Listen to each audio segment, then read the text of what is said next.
Harlequin Audio is proud to bring you Falling Darkness, a South Shores novel by Karen Harper, performed by Courtney Patterson. Chapter 1, 2014. After their airplane skidded over the water and sank, their two life rafts tied together seemed so small in the vast, dark sea. Claire held her 4-year-old daughter, Lexi, close to keep her warm and calm, though she was neither of those things herself. The child had gone silent, no more screams or sobs. Claire's husband Nick's arm around them felt like a band of iron, a moving one, since he too was shaking from the cold and shock. Her ex-husband, Jace, Lexi's father, was the third person in their raft. He'd been the pilot of the borrowed private plane that had nearly plunged all 7 of them beneath the surface to drown. So far, only Lexi's nanny, Nita, in the next raft had been seasick, though they were all sick at heart and scared to death. Nita was praying aloud, and, no doubt, the others were doing so silently. "Where are we, really?" Lexi asked. "Near a beach at home?" Her teeth chattering, Claire told her, "Not quite, but off the coast of Florida." She didn't add they were in the wide straits of Florida, but much closer to dangerous, forbidden Cuba. The sea, so rough at first that their little rubber islands had slid from trough to trough, seemed to be calming now. Breaks in the clouds revealed a scattering of stars that looked like they were dancing, and a crooked sliver of moon like a sharp, tilted smile. "Nobody's gonna find us till morning," Bronco, their family bodyguard, spoke up from the other raft. The big, bold man was trying to be strong, but his voice quavered too. Nita, who had been moaning, began to cry again, though she was sheltered in the other raft between her cousin, Hector, called Heck, Nick's tech genius, and Bronco, who had his arms around her. Heck said, "Yeah, well, we're valuable to the FBI, so they'll have their net out for us. Just hope someone else doesn't. And they tampered with the plane. Do you know who has a long arm and an army of spies?" "That can't be," Nick said. "Before we took off, Jace checked the plane and Bronco guarded it. It had to be a malfunction, not sabotage." Bronco said, "But you know, boss, the plane was parked by that dark Key West field. I didn't tell you, but some guy came up and asked me how much it cost. Took my eyes off the plane to get rid of him, head him back to the terminal." "I did all the checkups," Jace told them. "But that was before I hit the John when all of you were still in the terminal. I still can't believe it. And since the FBI arranged for that plane, who knows if we can trust them? Maybe you know who got to them too, or at least to that contact guy, Patterson. I don't trust anyone anymore. Except you, Lexi," he added, and rubbed the child's back. "And you trust Mommy and Nick, too," she insisted. "Listen up, all of you." Nick took over the conversation again, like them, raising his voice to be heard over the wind and waves. "So far, our adversaries dealt in torment, not total annihilation." Lexi stirred against Claire. "What's annihilation?" "Don't worry about that, or anything," Claire whispered to her. Nick was evidently using big words so Lexi wouldn't catch on to the deadly mess they were in, whether they were rescued from the water or were on shore. They had fled Florida with the help of the Federal Witness Protection Program, WITSEC, to stay safe until the U.S. government could locate and extradite Nick's nemesis, a powerful international businessman with a long reach. The FBI wanted their hands on Clayton Ames as badly as Nick did, but Ames made a habit of living abroad and moving around. When it came to catching, extraditing, and prosecuting the man who was now among the U.S. government's most wanted, Claire knew Nick wished he was a vigilante or hitman instead of a criminal lawyer who could only accuse and testify. "Okay, enough about all that for now," Nick said. "Whoever rescues us, the new identification papers I have for all of us in this waterproof pouch are what we will have to go by. Lexi, we are going to have new, pretend names for a while, but it's a secret only the 7 of us can share. I was telling you on the plane that we are going to live in a new place for a while, and we need to learn these names and the story of where we came from. Is it like a game? Yes, but a very serious, important game. Like life, Jace muttered. Then he said louder, "That box I had strapped to my wrist has some drinking water, some medical supplies, and a few rations. Semper paratus, semper fi. Listen up, everybody. You're with a former Navy pilot who has never crashed before but has training for it. We're going to be rescued, but meanwhile, we need to keep our heads up and work together. Like Claire said when we first made it into the rafts, we'll be okay." Tears stung Claire's eyes, and not just from the saltwater spray. The only two men she'd ever loved were with her. Jace, her ex, who had claimed he still loved her when he'd helped her out of the sinking plane and into the raft. And Nick, who had taken her life and love by storm. They had been forced by his nemesis, Clayton Ames, to marry, but she had come to not only desire, but love Nick. Thank God the three of them were getting along in this desperate flight. But to live all together as the WITSEC program had planned? That scared her almost as much as this shifting, sliding, endless sea. As dawn broke, raising their hopes they would be spotted, Jace passed around the water canteen again so they could each take a drink, as a chaser after a tasteless biscuit. Nick saw that Jace had put the dry jacket he had loaned him around Lexi. Jace looked like a Viking at sea, ruddy and blonde compared to Nick's dark hair dusted with silver. The two men's gazes met. They'd been at loggerheads over Claire, so Nick hoped they could work together to be rescued. But their hideout plans for that had been for northern Michigan, not on a rubber raft in the middle of the Straits of Florida. Nick looked away and hit his fist hard on his knee. He'd left his prosperous Naples, Florida law firm of Markwood, Benton, and Chase in the hands of the other partners.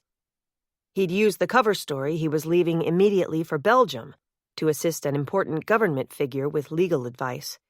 He'd told them he was taking his family and a small support staff with him, and asked them to cover his cases. True, they were used to his going off to work on his private South Shores project, for which he advised and sometimes defended people shattered by suicides that could be murders. But his lies haunted him, since he wasn't allowed to trust anyone but this group with the knowledge of his part in the Witness Protection Program, which was run under the aegis of the FBI. Hell, he thought, forget the desertion of his friends and his law firm being the worst that could happen. Not only had their plane crashed, but he'd just seen a fin, more than one, slice through a wave near them. Sharks! Who knew how long they'd been so close in the dark? And Jace had fallen into the water getting them off the plane. A shark. That was the way he'd always thought of the man he was certain had not only ruined his father financially, but had murdered him, too, and made it look like a cowardly suicide. Clayton Ames, a deadly, devouring shark. "Jace," Nick hissed, and the man's eyes flew open. "What?" Jace mouthed. Nick pointed at the circling fins and read Jace's lips as he cursed silently. There were at least 3 sharks near them. Nick noted Heck had seen them, too. His right-hand man had mentioned these waters were full of them, a threat to Cubans fleeing the island, though it hadn't stopped the influx to the States. The refugees included Heck's and Nita's Cuban parents years ago, looking for a better life for their families. It was what he wanted for his new family. Maybe he should have stuck it out in Naples, though Ames knew they were all there. He had to be stopped, and the U.S. government's help was the best way. "Time for the name game," Jace whispered. "Let's not focus on new dangers." Hard not to, Claire put in, as she'd seen them too. Nick wondered how she had stayed so calm. Despite her disease of narcolepsy, the woman had guts and stamina. He'd seen that up close and personal in the 2 murder-suicide cases they'd worked together. He also saw now that, though her eyes were wide on the fins, she quickly shifted Lexi lower between her spread legs rather than on her lap so that the girl could not see the sharks. Now, If only everyone else would keep their mouths shut. Let's not talk at all about things we see here, Claire called out, but instead learn our new names and identities. That way, when we get ashore, we can just get some help before we all head to Michigan, to Mackinac Island, with all the horses. Remember, Lexi? I'm going to find one I like to ride. Right, Nick said, opening the seal on the plastic pouch he wore under his shirt like a wide belt. He'd kept their newly created passports, credit cards, and quite a lot of cash in mostly big bills dry. He pulled out what he'd thought of as his cheat sheet with the names he and Rob Patterson, their FBI contact, had come up with for everyone. Okay, he said, giving his stepdaughter a one-armed hug. We will start with Lexi. Our family's new last name, you, Lexi, your mom and me, is Randall. Oh, yeah, Jace's, too. He spelled Randall and let her repeat it. He tried to ignore Jace's scowl. As supportive as he was being, since he was on Ames's hit list, too, Nick knew Jace was thoroughly teed off that he had to act the part of Nick's brother and Lexi's uncle. And your first name, Miss Randall, Nick went on to Lexi, is Megan. But you can be called Meggie if you want. It's up to you. For a moment, he figured she was going to say she wanted to keep her own name or take her best friend and cousin's name, Jilly. But she said, Maggie is more like me. Good, he said. Did everybody hear that? This is Meggie Randall. Her mother's name is Jenna Randall. Mine is Jack Randall, and Jace is Seth Randall, my brother and Maggie's uncle. They all went around and said their new names. Heck was now Roberto, called Berto, Ochoa. Nita was his cousin, Lorena Ochoa, and Bronco Gates was Cody Carson. Bronco piped up. Suits me.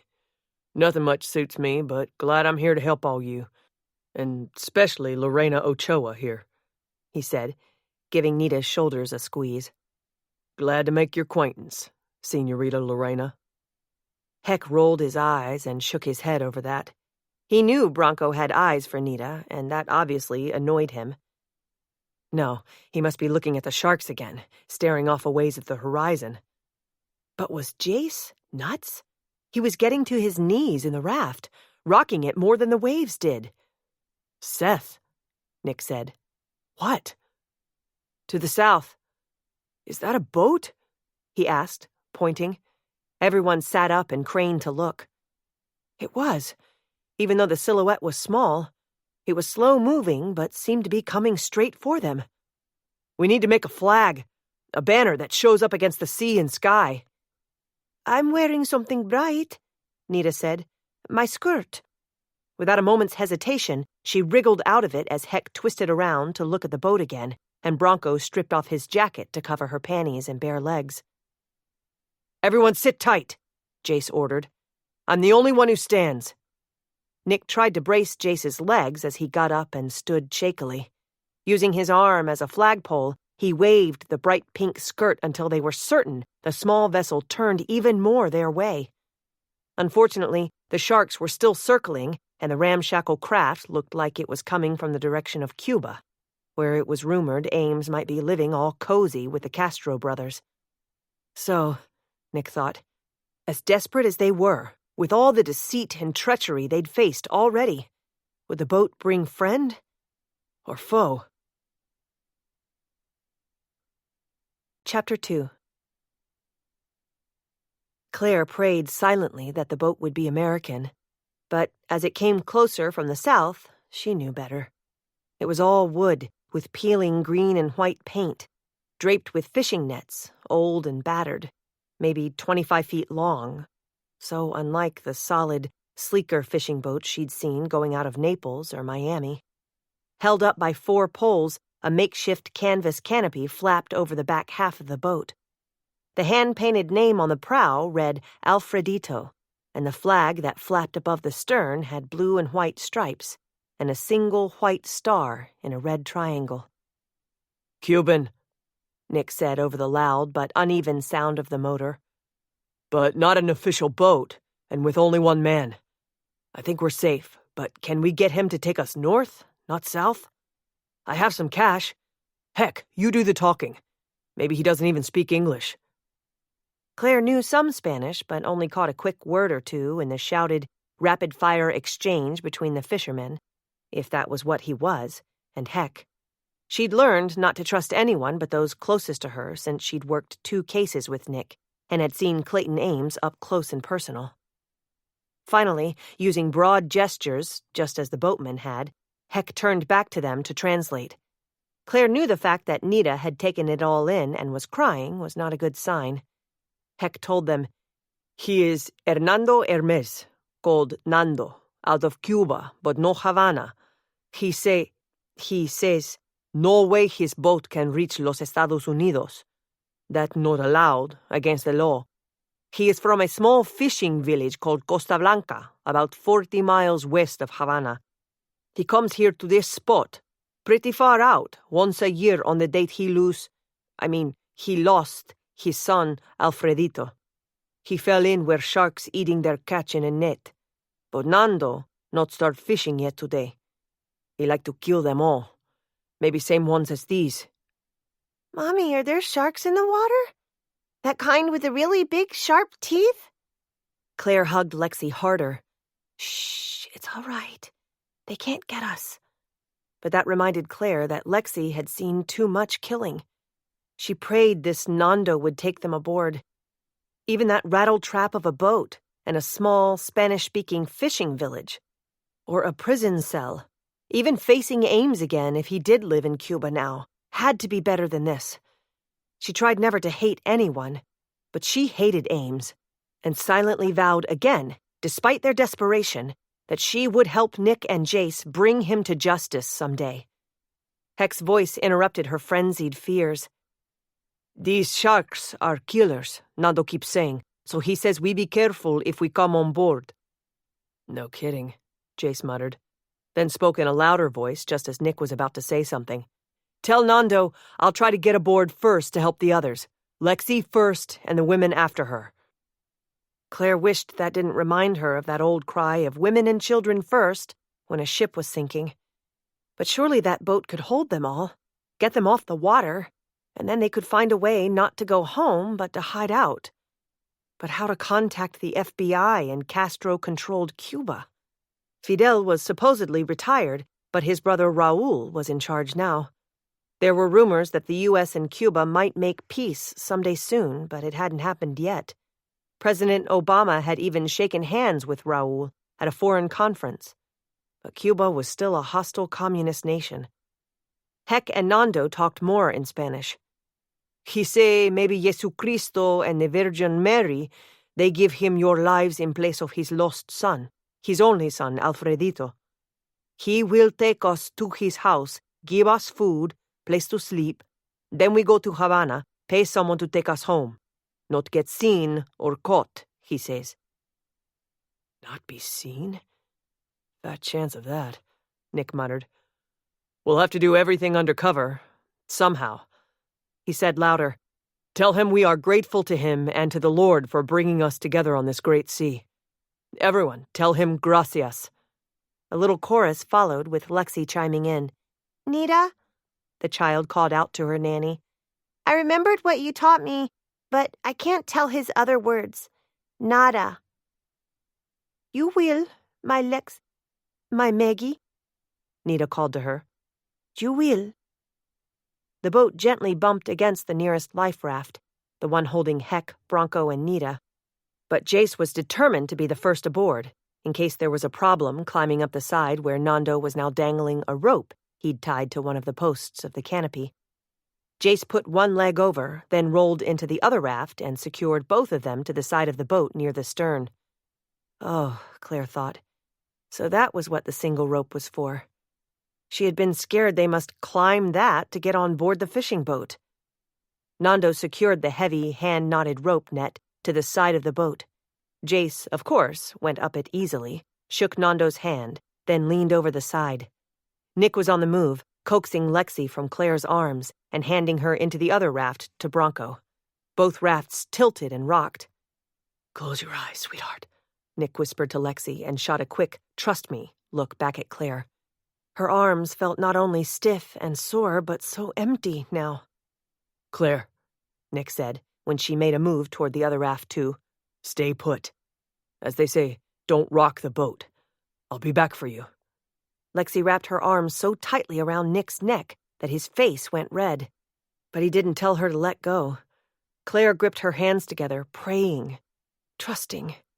When Nick passed Lexi to Bronco, who stood with Heck's help, and passed her up to Jace, Claire slid across the slippery inside of the raft to be closer. "Let go of me, honey," Bronco told Lexi as he lifted her up. "Your daddy, Uncle Seth, he got you." And he did. Claire burst into silent tears of relief as the men handed Nita up to Jace, and then, thank God, it was her turn. Not only did she want to be with Lexi, but it had suddenly seemed she was so terrifyingly small in the raft by herself, as if it was just her and the vast sea and sky. Dragging her big purse with her essential narcolepsy meds, she rolled into the other raft. Nick helped her to her knees over to the rope ladder. Slinging her purse over her shoulder, she stood, rocking a bit on legs that were cramping, and he gave her a boost up. When Jace grabbed her wrists, Nick let go. It was, she thought, just the opposite of what had happened in her life with these men. Jace had left her. Nick had grabbed for her. Her stomach scraped hard against the side and top of the boat as Jace hauled her in. If she was newly pregnant, she thought, that could do her in. She wasn't sure, but had missed her period. Still, with all the upheaval in her life, that didn't mean a baby. And she hadn't mentioned anything to Nick yet. "Got you," Jace said as Lexi left Nita's embrace to hurl herself against Claire. Lexi hugged her hard before Nando urged them away to sit on the deck, leaning against what must be a bait box because it smelled bad. Quickly, the three men followed up over the side, Nick last.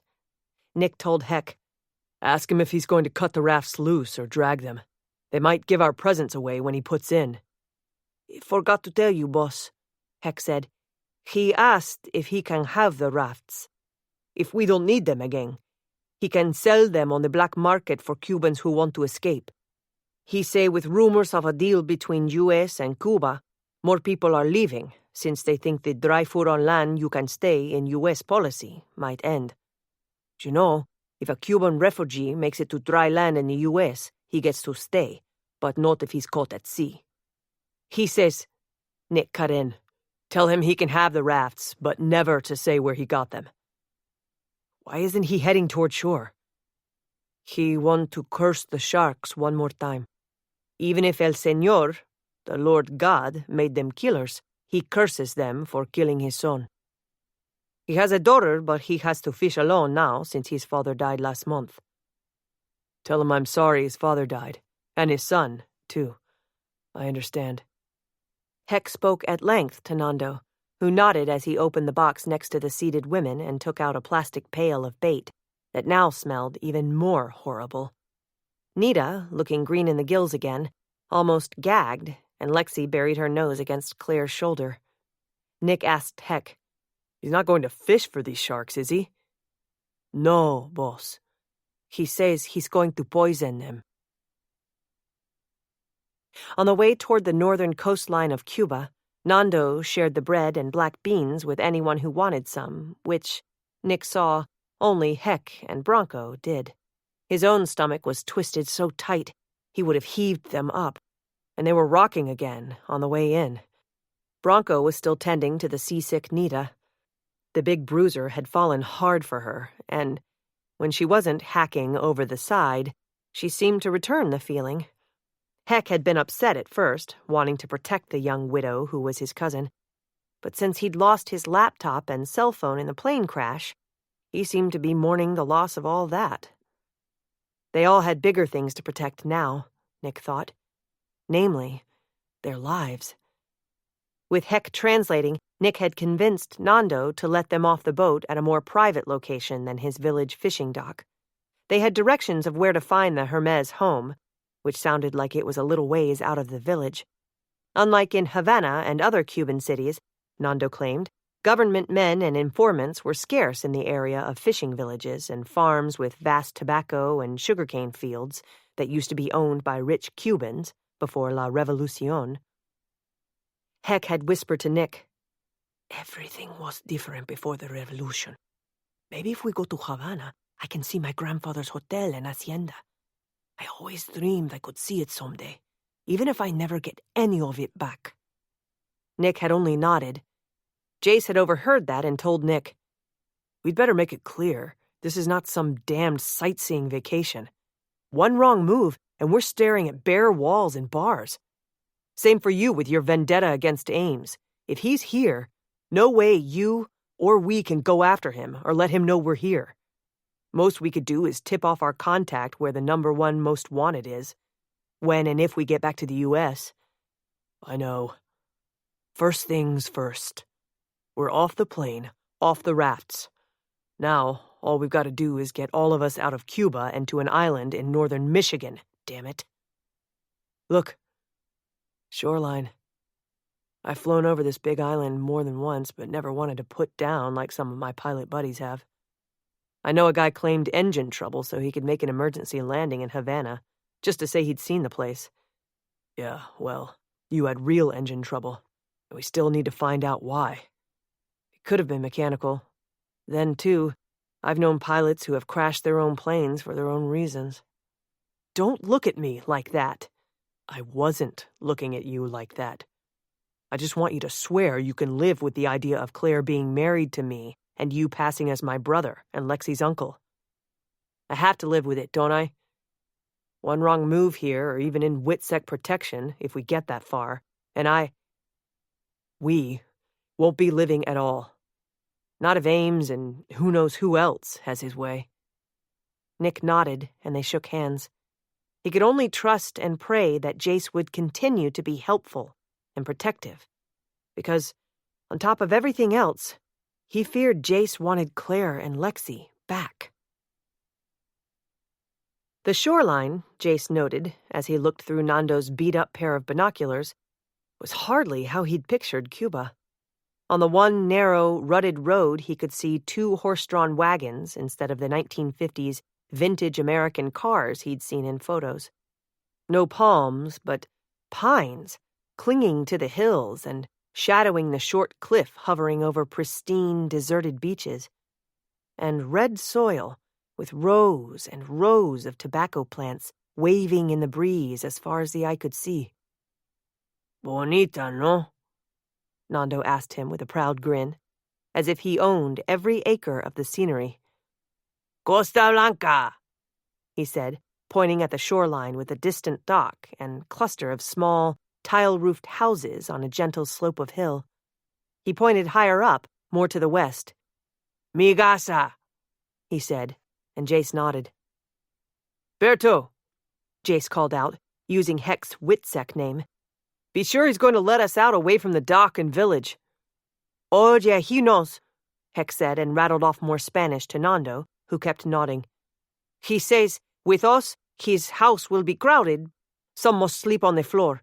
His daughter, Gina, she comes home this weekend from university in Havana, where she studies to be a doctor. Very smart. Then they will be a wealthy family someday, Jace said. Heck translated, then answered, No, that's why he wants to sell the rafts, even though he have to hide them for now. Doctors in Cuba, they only make as much money as someone lays bricks or sells T-shirts on the street. Claire's voice came from behind him where she had stood up to stretch and flex the cramps in her legs. Lexi was sleeping on the deck with her head on Claire's purse for a pillow, covered with a coat. His ex-wife, whom he'd discovered too damn late he still loved and wanted, much of the divorce was his stupid fault, was frowning at the nearing shoreline. Communist country, Jace, she said. We're about to see what that really means. If Ames is here, it doesn't mean he makes as much as a bricklayer or street vendor. He may be helping to fund the Castro kingdom and somehow making big bucks here, I know it. Heck spit over the side of the boat and said, The Castros ruined everything. Took my grandfather's lands, his house, his money, my family, my heritage. Took a lot of lives. Firing squad's their favorite way. But we're not gonna get caught. He's not gonna take nothing else from us. Maybe the other way round. Jace turned to him. Just don't do anything to screw this up. This secret mission we didn't ask for, but have to handle. Getting in and getting out of here together, everyone in one piece. Course not. I'm gonna want out of here fast as you. Especially 'cause I hear this place is locked up tight for social media, email, online research, all that I need to do my work. And what's out there is monitored and controlled. Couple of dry-food escapees told me that not long ago. Great. Just great, Nick groused as he came to stand beside them. With the internet off limits or monitored, we're going to have to use something like passenger pigeons to contact the FBI so they don't think we're dead, so they can help us get out of here. We're as good as back in the Dark Ages here, Jay said. Outnumbered and outranked. But we won't be outthought or outfought. We got this far, and we'll make it in and out. Just remember what Lincoln said during our own country's terrible war, Nick said, bouncing a fist off both Jace's and Heck's shoulders. We have to hang together, or we'll hang separately. As if they'd made a vow, both men nodded solemnly. Claire did too as she moved to stand between Jace and Nick. Suddenly, Nando spewed out behind them what sounded like an order. He says, Heck told them, he sees the place where he can drop us off and where we can hide the rafts for him. But we'll have to wade a ways and wait a couple of hours before we walk to his house. Dry land sounds good. Waiting for it, dragging rafts or not, Claire said. Piece of cake, Jace added with a sarcastic snort. All of this. You can say that because you've been in combat, Claire told him. Nick said, Nothing may be what it seems here, just like other things we've been through. To quote another wise man, all for one and one for all. So let's remember that. Live by that until we all get out of here. Chapter 3. In a small, lovely inlet edged by a narrow band of blinding white sand, the rescued party sloshed ashore in the late afternoon. Since the crystal-clear water where Nando let them out was waist-deep, Jace carried Lexi. Nick and Bronco tugged the two orange rafts in to shore, hoping they could find a spot in the lush greenery to deflate and hide them until Nando could find buyers. It was the least they could do for him, Nick thought. He didn't want to tip off the man or his family that he had a lot of cash on him. It was obvious that money was tight on the island, at least for average people. He'd heard things had been tough after Castro's 1950s revolution, and got worse when the old USSR, then Venezuela and China, abandoned supporting Cuba. Evidently, Raul Castro had finally eased up restrictions on some small private businesses. And, of course, if international billionaires like Clayton Ames were here, all cozy with the Castros while most Cubans had it hard, well, that was obscene. Strange, but this scary place seems like paradise, Claire said to him, her voice shaky. It's so beautiful and serene. But evil lurked in Eden and led people astray. We'll be careful, he assured her. But he was on edge, too. Surely if Ames was in Cuba, he would not have hired that rickety boat to come out to bring them into his latest realm, using Nando so they wouldn't suspect a trap. But he put nothing past his father's murderer, a master manipulator with long arms. Nick flinched as a brown pelican dived so close it splashed them when it scooped up the unsuspecting fish in its bill, swallowed it whole, and wagged its tail in delight. Yeah, even this Eden had its dangers. Waiting for dusk, when they would head for Nando's house, they hunkered down in a patch of sun as their clothes dried stiff and salty against their skin. At least they weren't cold now. When Lexi kept asking to play in the sand, things almost seemed normal. They didn't want to be spotted, but finally they let her, over on the side of the little inlet, partly hidden by the cliff. Claire was with her. Would Lexi's light hair and Claire's red tresses draw attention? Obviously, some non-Cubans lived here. Surely redheads. But his wife was a striking woman. Thank God they had Heck and Nita to act as translators and buffers. As if he'd read his mind, Heck said, "According to what Nando said, we're going to have to go into Havana to get to the internet. How else we gonna tell Patterson we're not lost? Surprise, we're here. Come get us." Somehow. "I know," Nick said. "We could try the British embassy, where I read there's a so-called American desk upon request. But some of us would stand out like sore thumbs there. We need to stick together. The Brits might not believe us, and we'd have to go through red tape, declare who we really are to get American help. Then there's Gitmo." Guantanamo? The U.S. prison for terrorist enemies here? "Everything's up in the air right now. A long shot. At least there would be Americans there, officers and soldiers who go back and forth to the States. Let's just take this one very careful step at a time." When the shadows grew long, Nick and Jace decided it was time to hike to the road above the beach and head for Nando's house. Claire and Nita walked with Lexi between them up the curving path since they couldn't get around the cliff to the thin stretch of shore under Nando's home. "Look at that red soil with all this tobacco," Heck said. Lexi piped up. "I thought tobacco was bad for people, Mommy." "Cuban cigars are famous, and a lot of people like them," Claire said only. She was exhausted. She'd taken one of her earlier meds with a gulp of water from Nando's canteen. She hoped she'd warded off the chance of a narcoleptic nightmare, but she feared falling asleep in the middle of a step or word. All she needed was a psychotic bad dream now when reality was so awful. "Hate to admit it, but this is real pretty land," Jace said. "I see patches of tomatoes and what might be coffee, besides the tobacco. I could use a good cup of Java right now." "It's the Castros and their cronies who are bad," Heck put in. "Not Cuba or its people. Most of them, I mean." They found Nando's house just where he'd said they would. It looked like a kind of stucco with a slightly slanted, orange tile roof, but many of the tiles were cracked or broken. Nando stood in the door watching for them. Beside him stood a short woman, her long white hair in the setting sun such a contrast to Nando's salt and pepper look.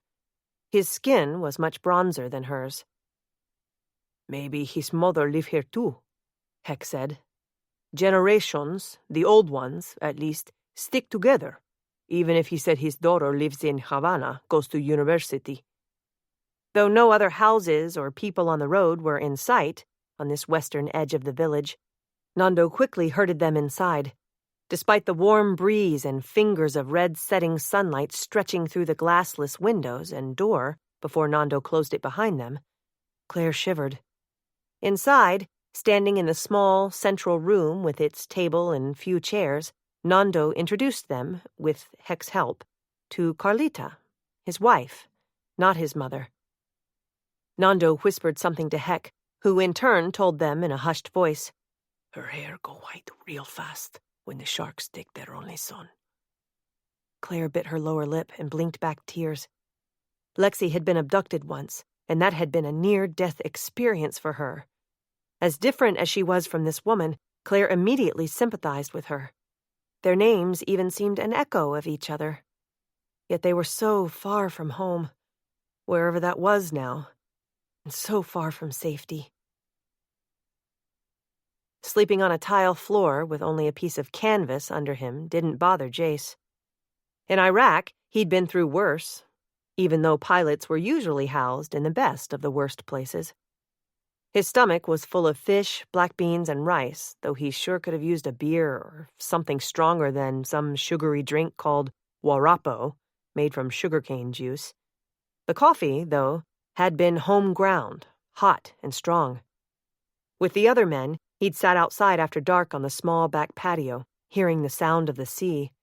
The patio was eroding from sea salt air and age, but just a few steps away, served as a urinal for the men while the women used a chamber pot inside. Nita, who didn't speak much but to Claire, Lexi and Carlita, had told them that it was Carlita's dream to have a toilet with running water and a drinking spigot someday soon, just like the ones in the village that had better pipes. At least they had running water from a cistern in the small kitchen. But the stunning view out the back of the little place, wasn't that worth something? Jace shifted onto his side. Bronco, lying next to him, looked like he slept the sleep of the dead. Except he snored. Nick had insisted on taking the first watch. He was sitting up with his back against the wall near the front door, which had no real lock on it, just a double-hooked latch. Hell, in a way, they all had their backs against the wall. Claire and Lexi slept in the second small room off this main one in the Hermes daughter's single bed. Nita was in a sort of sagging cot in that same crowded room. Carlita had fussed over Lexi, washing her hair and combing it out. Then Claire and Nita had washed their hair in rainwater from a barrel out back. All that by lantern light, though they said the village had electricity between blackouts. No wonder Nando had considered 2 rafts to sell on the black market a gift from God. Jace just hoped when the urban daughter, Regina, called Gina, showed up for a weekend visit tomorrow, she wouldn't be a flaming commie or want to turn them in. How much were people brainwashed on this island, especially in Havana? In a wood-framed photo, Gina stood before a mural of Fidel and Che Guevara with the words, "Viva la Revolucion." Jace had noticed that Heck spent a lot of time staring at the picture as if he knew her. She was easy to look at. Glossy, long, dark hair and flashing brown eyes. Lithe, young, sexy in trendy clothes that would have done her well on Miami Beach. Her tight T-shirt read in English, "I'm Gaga for Lady Gaga." She looked like she came from another planet compared to this fisherman's house where she'd grown up. He'd seen no photo of the lost son, Alfredito, or of the family together. The wind had picked up outside, and Jace saw Nick stand and look out the front window through the open wooden shutters. It was pitch black outside. Keeping quiet, Jace got up and stepped over the sleeping Bronco, who would be taking the early morning watch after him and Heck. Jace whispered to Nick, "I'm awake. I'll start now." Nick nodded and fist-bumped Jace's shoulder. He moved to take his spot on the floor. Jace thought that they could almost be friends, especially since Nick, Witsec alias his brother Jack, wasn't sleeping with Claire tonight. When Nick lay down with a deep sigh, Jace did some stretching to get his blood moving and his muscles awake. How did things keep spiraling down, getting worse? It was as if they were under some curse. With his back to the wall, he sat on the floor and became one with the night shadows. On Saturday, Claire thought she was losing track of time and her sanity. Nando went fishing since he'd lost his catch when he'd brought them home the day before.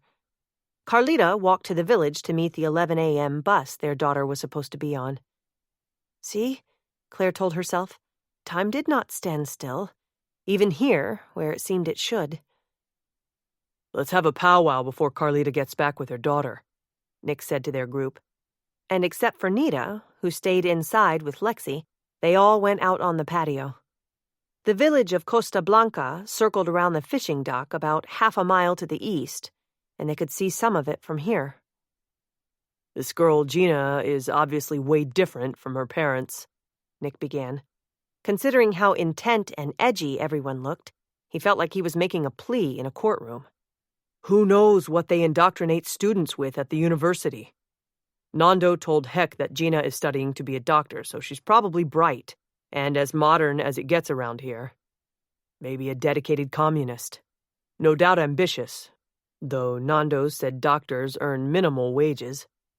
Claire put in, "But wanting to go through all it takes to be a doctor for little money makes me think she could also want to help people. She sounds altruistic, or at least a people person." "Good point, forensic psychologist," Nick said with a nod and a smile. "I'm remembering why I hired you to figure people out for me, even ones who are gone from this earth. I need and value all of your opinions because we're still flying blind here." "Flying's my gig," Jay said. "Like you guys said, we've got to get to the internet somehow, so we can send out an SOS for help. And fast, before someone figures out we don't belong and calls in the whatever they call them here. Man, I'm starting to feel like we're on an alien planet, like in that old TV show Star Trek. Just hope it doesn't turn into Star Wars, Nick said. Claire thought it seemed not only a breath of fresh air, but a whirlwind that came through the front door with quiet Carlita. Gina Hermes was gesturing with both hands and talking rapid-fire Spanish, until she suddenly switched to English. "Who says nothing happens outside Havana?" the pretty girl exploded as her big dark eyes jumped from one of them to the other. She propped her hands on her shapely hips before flinging gestures again. "Well, that's just another government lie, because you are really, really here." She wore cut-off jeans and a pink crewneck sweater that might have come from Abercrombie & Fitch. Her glossy raven hair hit below her shoulder blades, and her clear plastic backpack was crammed with books. She spoke strangely accented English, Claire thought. Most forensic psychologists were good at placing accents, with a Slavic or Russian tang to her voice, not the usual Hispanic lilt. "It's kismet our papa found you," Gina went on before anyone else could speak. "And where we lost Alfredito. Please let us sit at the table and talk. And, oh, a bonita little girl." Everyone talked at once, then. Cross-counter introductions, greetings. Nick made some explanation of their plight, using the cover story they had been flying to a vacation when their plane went down, and that the man who owned it was going to be very angry if he caught up with them, so they needed to call a lawyer friend of Nick's in the States. "You are a lawyer?" Gina asked. "You know what Shakespeare said? First, let's kill all the lawyers. Now you know we Cubans are well educated, yes?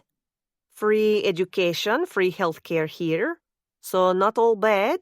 But the joke now is if we could only find breakfast, lunch, and dinner, yes, Mama?" Carlita, who seemed to have next to no English, said nothing but beamed and nodded. It was obvious she adored her daughter, but probably didn't understand her much lately, whether she spoke English or Spanish. What a contrast in the two women, Claire thought, hoping she and Lexi never got that different. The new Cuba versus the old, that was for sure. And, however Gina had got the money, Claire had seen Carlita quickly put some paper bills in a jar. Claire decided she'd tell Nick. When they left here, he could leave some American money for them as well. "Of course, I can help you find assistance in Havana," Gina promised, without taking a breath.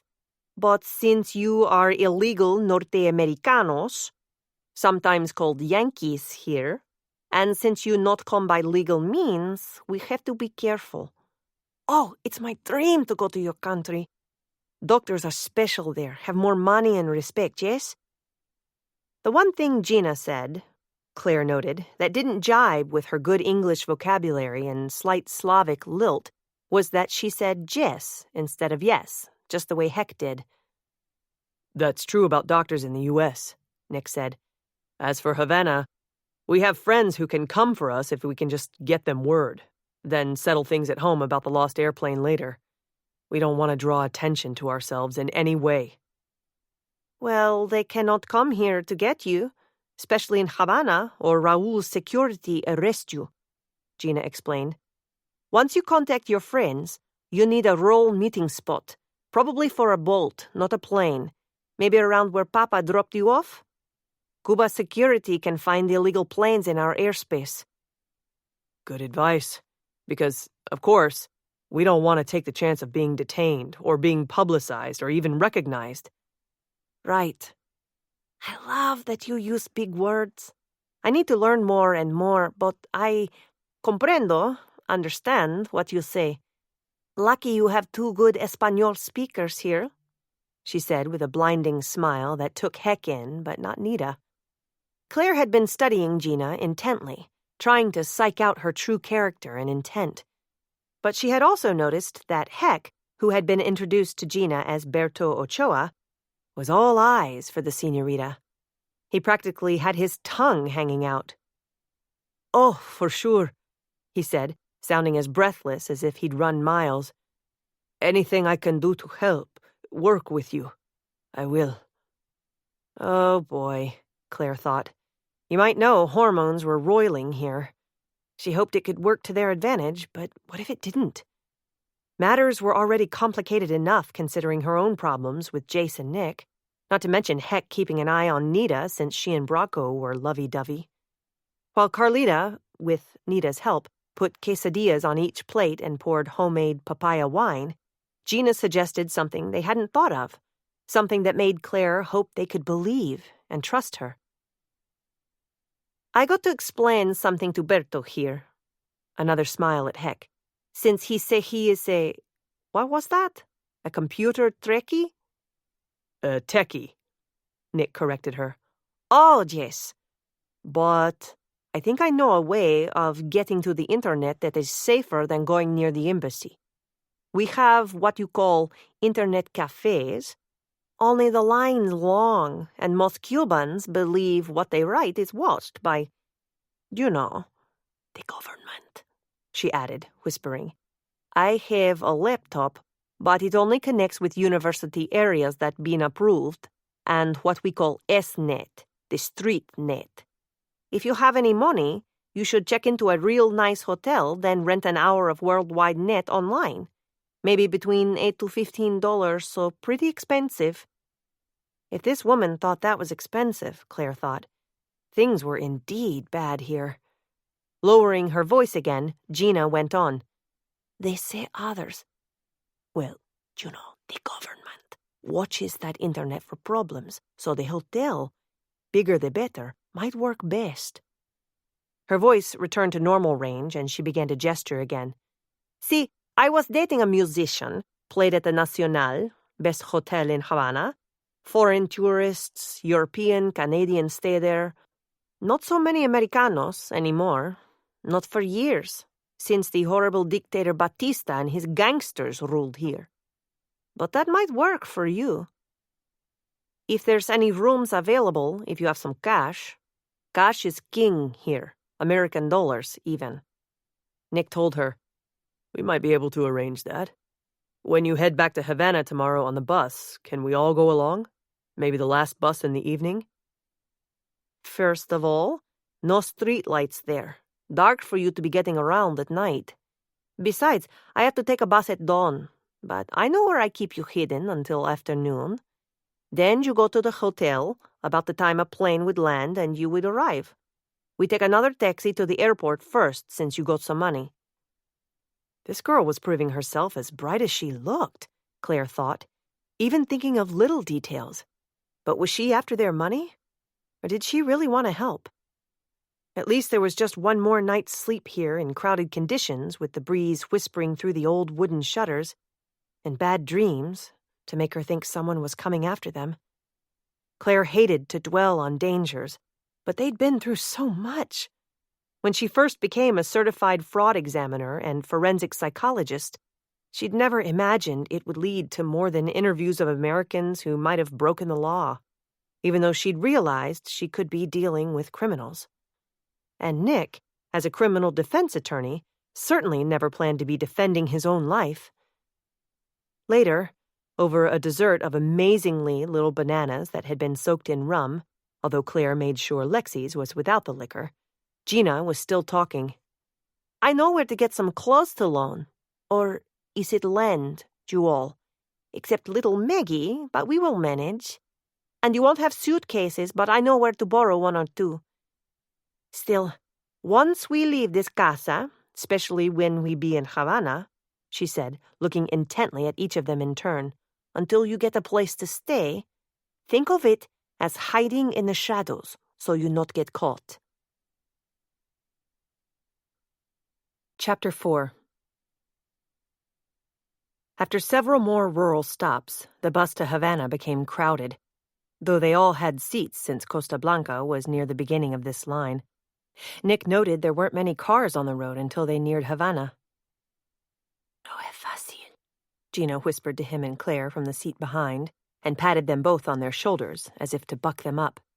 Lexi was on Claire's lap, nodding in sleep, and Gina was sitting with Heck. That's my motto, Gina said. Nothing is easy. Even getting around in the city. We'll get out near where I live. Nick had noticed, despite the buzz of voices on the bus, that Heck and Gina had sometimes switched to Spanish, though she'd said she wanted to practice her English. Claire had clued Nick in like he was some idiot about Gina and Heck. At least Heck was smitten, because you couldn't really tell about her. They needed her to help them, but Nick agreed with his personal forensic psychologist that Gina needed watching. Everyone in Cuba did. No es fácil indeed. At first, the city seemed to him a sprawl of huge, block-like apartment buildings with an occasional blast from the past, like an aging Spanish hacienda, some with wash on the line and people watching out the window. Many were smoking. Kids played in the potholed streets, and old men sat on barrels over games of checkers. They passed a series of buildings painted Pepto-Bismol pink. Nick's stomach was roiling, and not from being rattled on this bus. He could use some of that stuff right now, but what couldn't they use? He'd quietly left one of his smallest bills, $50, in Carlita's money jar. He was nervous about flashing big bills. Would stores even have change? To get underwear and a change of clothes for everyone. Claire poked him in the ribs.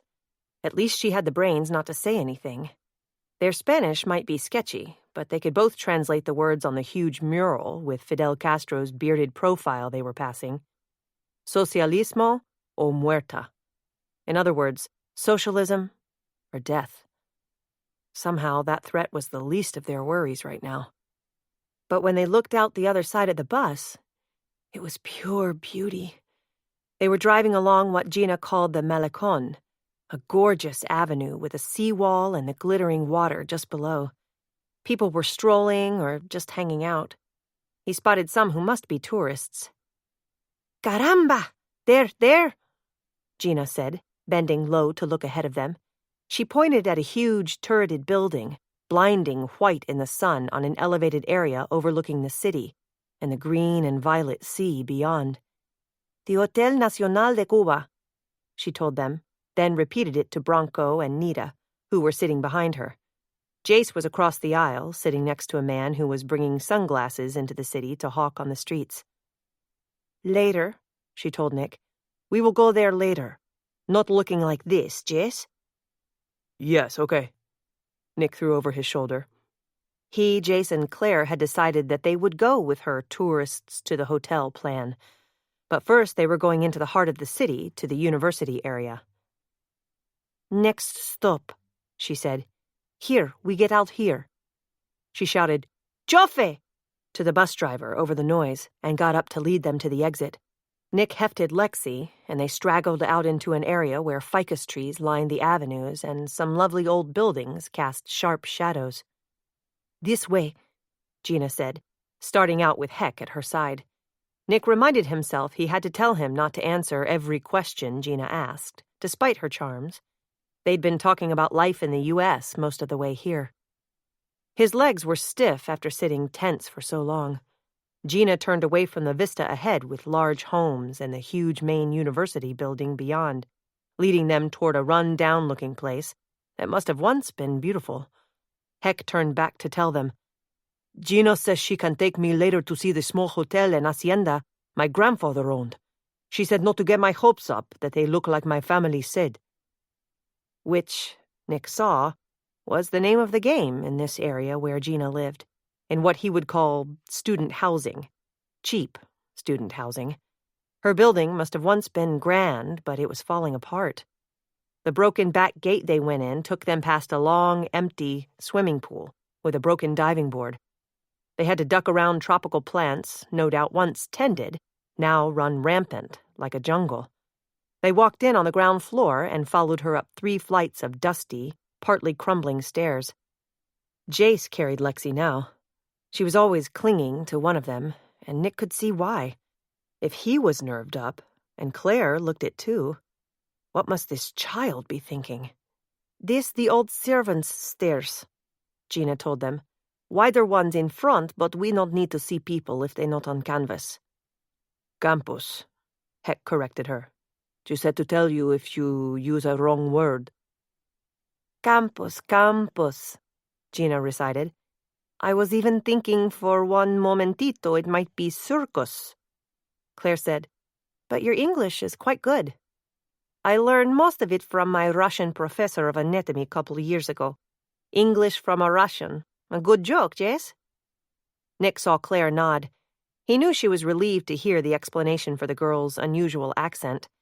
Like him, Claire's brain had been running wild with suspicions about Russian spies and Cubans following them. That was ridiculous, of course, at least so far. But she had good instincts, and she'd whispered to him more than once on the bus that the back of her neck was prickling with her woman's intuition that they were being watched. He'd just forced a smile and shook his head at her. Of course they were being watched, but just because they stood out on the rural bus. No one should be here in my apartment, so no worry, Gina assured them again, as she had when she'd laid out her plan last night at her parents' house. My two girlfriends busy with their admirers, and Eduardo, he is away until late tomorrow, so you be gone by then, be taken care of. Claire's stare collided with Nick's. There were two ways to interpret what Gina had just said, but right now, they had no choice but to trust her. Claire nearly collapsed onto the sunken settee in the main room of the apartment Gina shared with two other women and one man. The antique piece was covered with faded and worn red velvet, probably a survivor of the good old days. A few other dark wood furniture pieces looked patched together from somewhere grand. A ball-footed table and 5 mismatched chairs, a cubbyhole desk that boasted a laptop. Heck hovered over that as if it was a magnet. Berto, Gina said, I tell you, it only go to university sites unless Eduardo connects to the wires we have to string outside, along rooftops. Under that pillowcase, our Telemundo. She pointed. But unless he left the packet for the week here, sorry, but little Maggie can't watch old TV shows today. The packet? Heck said. We pull some money. He take our hard drive to a secret location and get it loaded with mostly American TV. We see game shows, watch things like Homeland, about spies and secret agents. So don't think we don't know American things.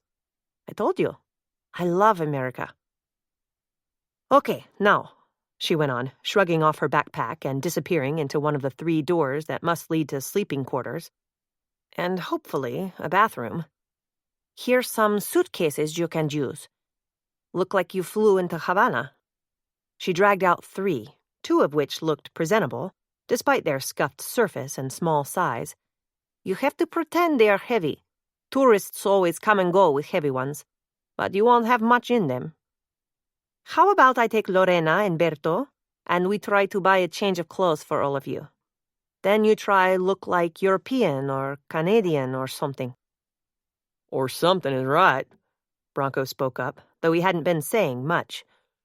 Berto, Nick said, with a stare at Heck. We'll all go out later to see your family's places, so keep to business now, okay? Oh, sure, boss. I waited my whole life to see those places, wishing I could get them back, so I can stand it a little longer. Nick gave Heck 2 $50 bills he'd taken out from his plastic money belt this morning and had stuck in the front pocket of his pants.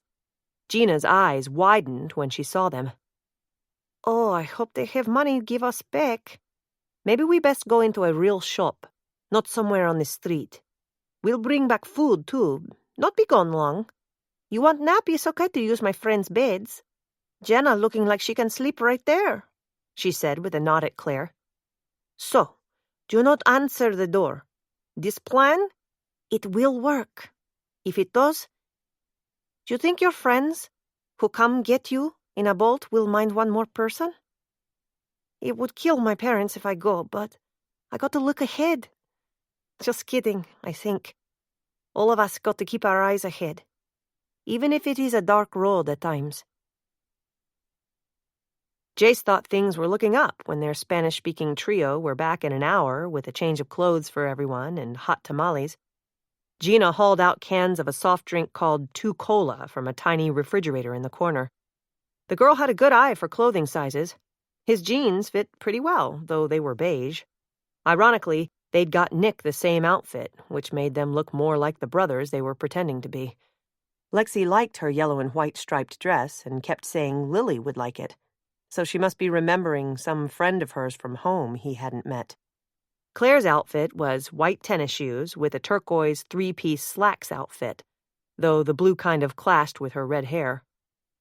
With Bronco bringing up the rear and Gina leading, they set out in separate groups, walking a few yards apart to see Heck's Cuban family's past property. All wore sunglasses Gina had bought from the man on the bus. Nick carried a map of this area called El Vedado that Heck had bought. El Vedado. That means the forbidden. Heck whispered to Jace. But don't know why. Let's just hope we don't find out. I don't like the answer, Jace told him. As tired and wary as she was, Claire thought the Vedado was lovely. Some of the mansions dated back to the 1860s, but most were from the 1920s. Many were still kept up, though some were in total disrepair. It was hilly and windy up here, a lovely day that partly lifted her spirits. Heck, though, she noted, was a mess. He was finally so close to his heritage, one he shared with the now-deceased grandfather he still cherished. Gina was as good as a tour guide. That was until she led them to a break in an iron fence behind a bougainvillea bush and said, "We cut through here. Good shortcut and beautiful inside. We never stopped to pay at the gate. Too much." Heck said, "But it's a cemetery. What if we get caught without a ticket? We don't need to be reported." "It's okay," Gina said with a quick downward slice of her hand. "We cut through here all the time to university. Berto, it's closer to your family house, too. The guards at the gate know my friend Francesca ignore us even if they see us. Come on, everyone through." Maybe it was her narcolepsy meds speaking, but once inside, Claire felt she had actually stepped into a city of the dead. She was stunned to see so many life-size stone statues of long-gone people. Several had their arms outspread as if to welcome them. Again, she felt that strange, shivery sense that they were being watched or followed. But it was surely just the marble eyes on them and the blank darkness peering through the grates of elaborate crypts. Even in the warm afternoon sun, she shuddered again. Shadows seemed to reach out, trying to touch them or snag their steps. She took Lexi's hand and ignored what the child was whispering about someone named Lily. "Famous Cubans, big monuments here," Gina told them, pointing this way and that. "Over that way, old-time independence leader General Gomez, and Eduardo Chivas's tomb back there. To protest the cruel government, he killed himself during a radio broadcast before the revolution. So bold and brave." Claire saw Nick's head snap around. Any mention of suicide shook him up. "When he was buried here," Gina went on, "a young university student, Fidel Castro, did jump on his grave and make a big speech. Started the revolt against the old ways. But we're going by the one I want you to see. Especially you, Jenna, since you have little Meggie," she said, turning to look closely at Claire. And maybe not only little Meggie, Claire thought. She was still obsessing over her missed period, but tried to tell herself that all this upheaval could have made her body skip it. She still hadn't told Nick, since he didn't need another distraction right now. Was it someone famous who had a daughter? Claire asked as they skirted around the site Gina must be referring to. Again, the raised tombs were crowded so close together it felt oppressive, as if all that stonework was leaning in. They seemed to be pretty much in the center of the massive cemetery. Ahead of them loomed the marble figure of a woman clinging to a tall cross with one arm and a baby in her other. Claire gasped. But for a slightly rounder face, the statue looked like her. Nick and Jace both gaped at it. Then her. "Look, Mommy," Lexi said, tugging on her arm. "It's you! But you don't have a baby. And the statue of the little girl with her head bowed standing over by the flowers? That could be me!" "That's really something," Bronco said when the others seemed suddenly voiceless. Nita kept crossing herself. The flowers, strewed or carefully placed around the statue, reminded Claire of the photos of the floral excess when Princess Diana died. It was almost as if this woman had just died yesterday. Jace cleared his throat and put in, "They say there are doubles for everyone somewhere. But this lady lived and died a long time ago. Look, Jenna, she was your age now." Gina pointed out the woman's burial vault nearby, one with 4 huge iron rings. "This my favorite place in all this Necropolis Cristobal Colon," Gina said, her voice so solemn. They all stopped, gathered around her. "This the tomb of Senora Amelia Goryi, called La Milagrosa, the miraculous one. She died giving birth in 1901. Her husband so sad. He devious." Devastated? Nick prompted, his deep voice shaky. "That's it. He have a broken heart and visit the grave many times a day. Always he knocked with one of those iron rings to wake her up, and baking away to keep her grave and statue in sight longest he can. But here's the thing," she added, turning to Claire. "When her body exhumed, years later, it not one bit decayed, and the dead baby which was buried at her feet was in her arms. So she was holy, not a saint yet, but a special help, a miracle. Many people come here, knock on the tomb, and back away like her husband did, praying she solve their problems." Nick put his arm around Claire's shoulders as if he had to protect her, and Jace stepped closer. She couldn't help it, but still stared into the stone face of the statue. The slant of sun made it look as if her lips were moving. One of Claire's professors had always made his students memorize that being a forensic psychologist meant the dead still talk if you know how to listen. Claire prayed this statue would not haunt her, not talk to her in dreams. She'd had narcoleptic nightmares in which the dead clutched at her in the night. Her doctors had said that was typical of the disease, and maybe her chosen career, and she'd managed to deal with it. But now, with all this... Nick's voice cut through her agonizing.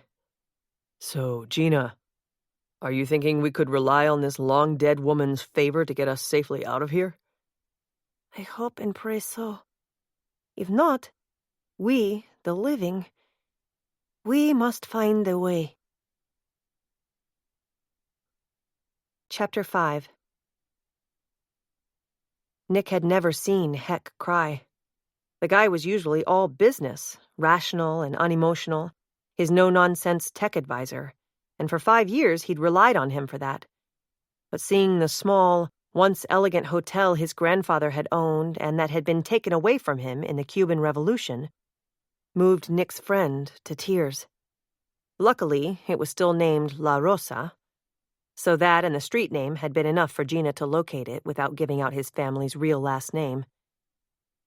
"It's a mess," Heck choked out, glaring across the avenue at the splotchy exterior of the building where blue paint had peeled away, like huge, scabbed sores.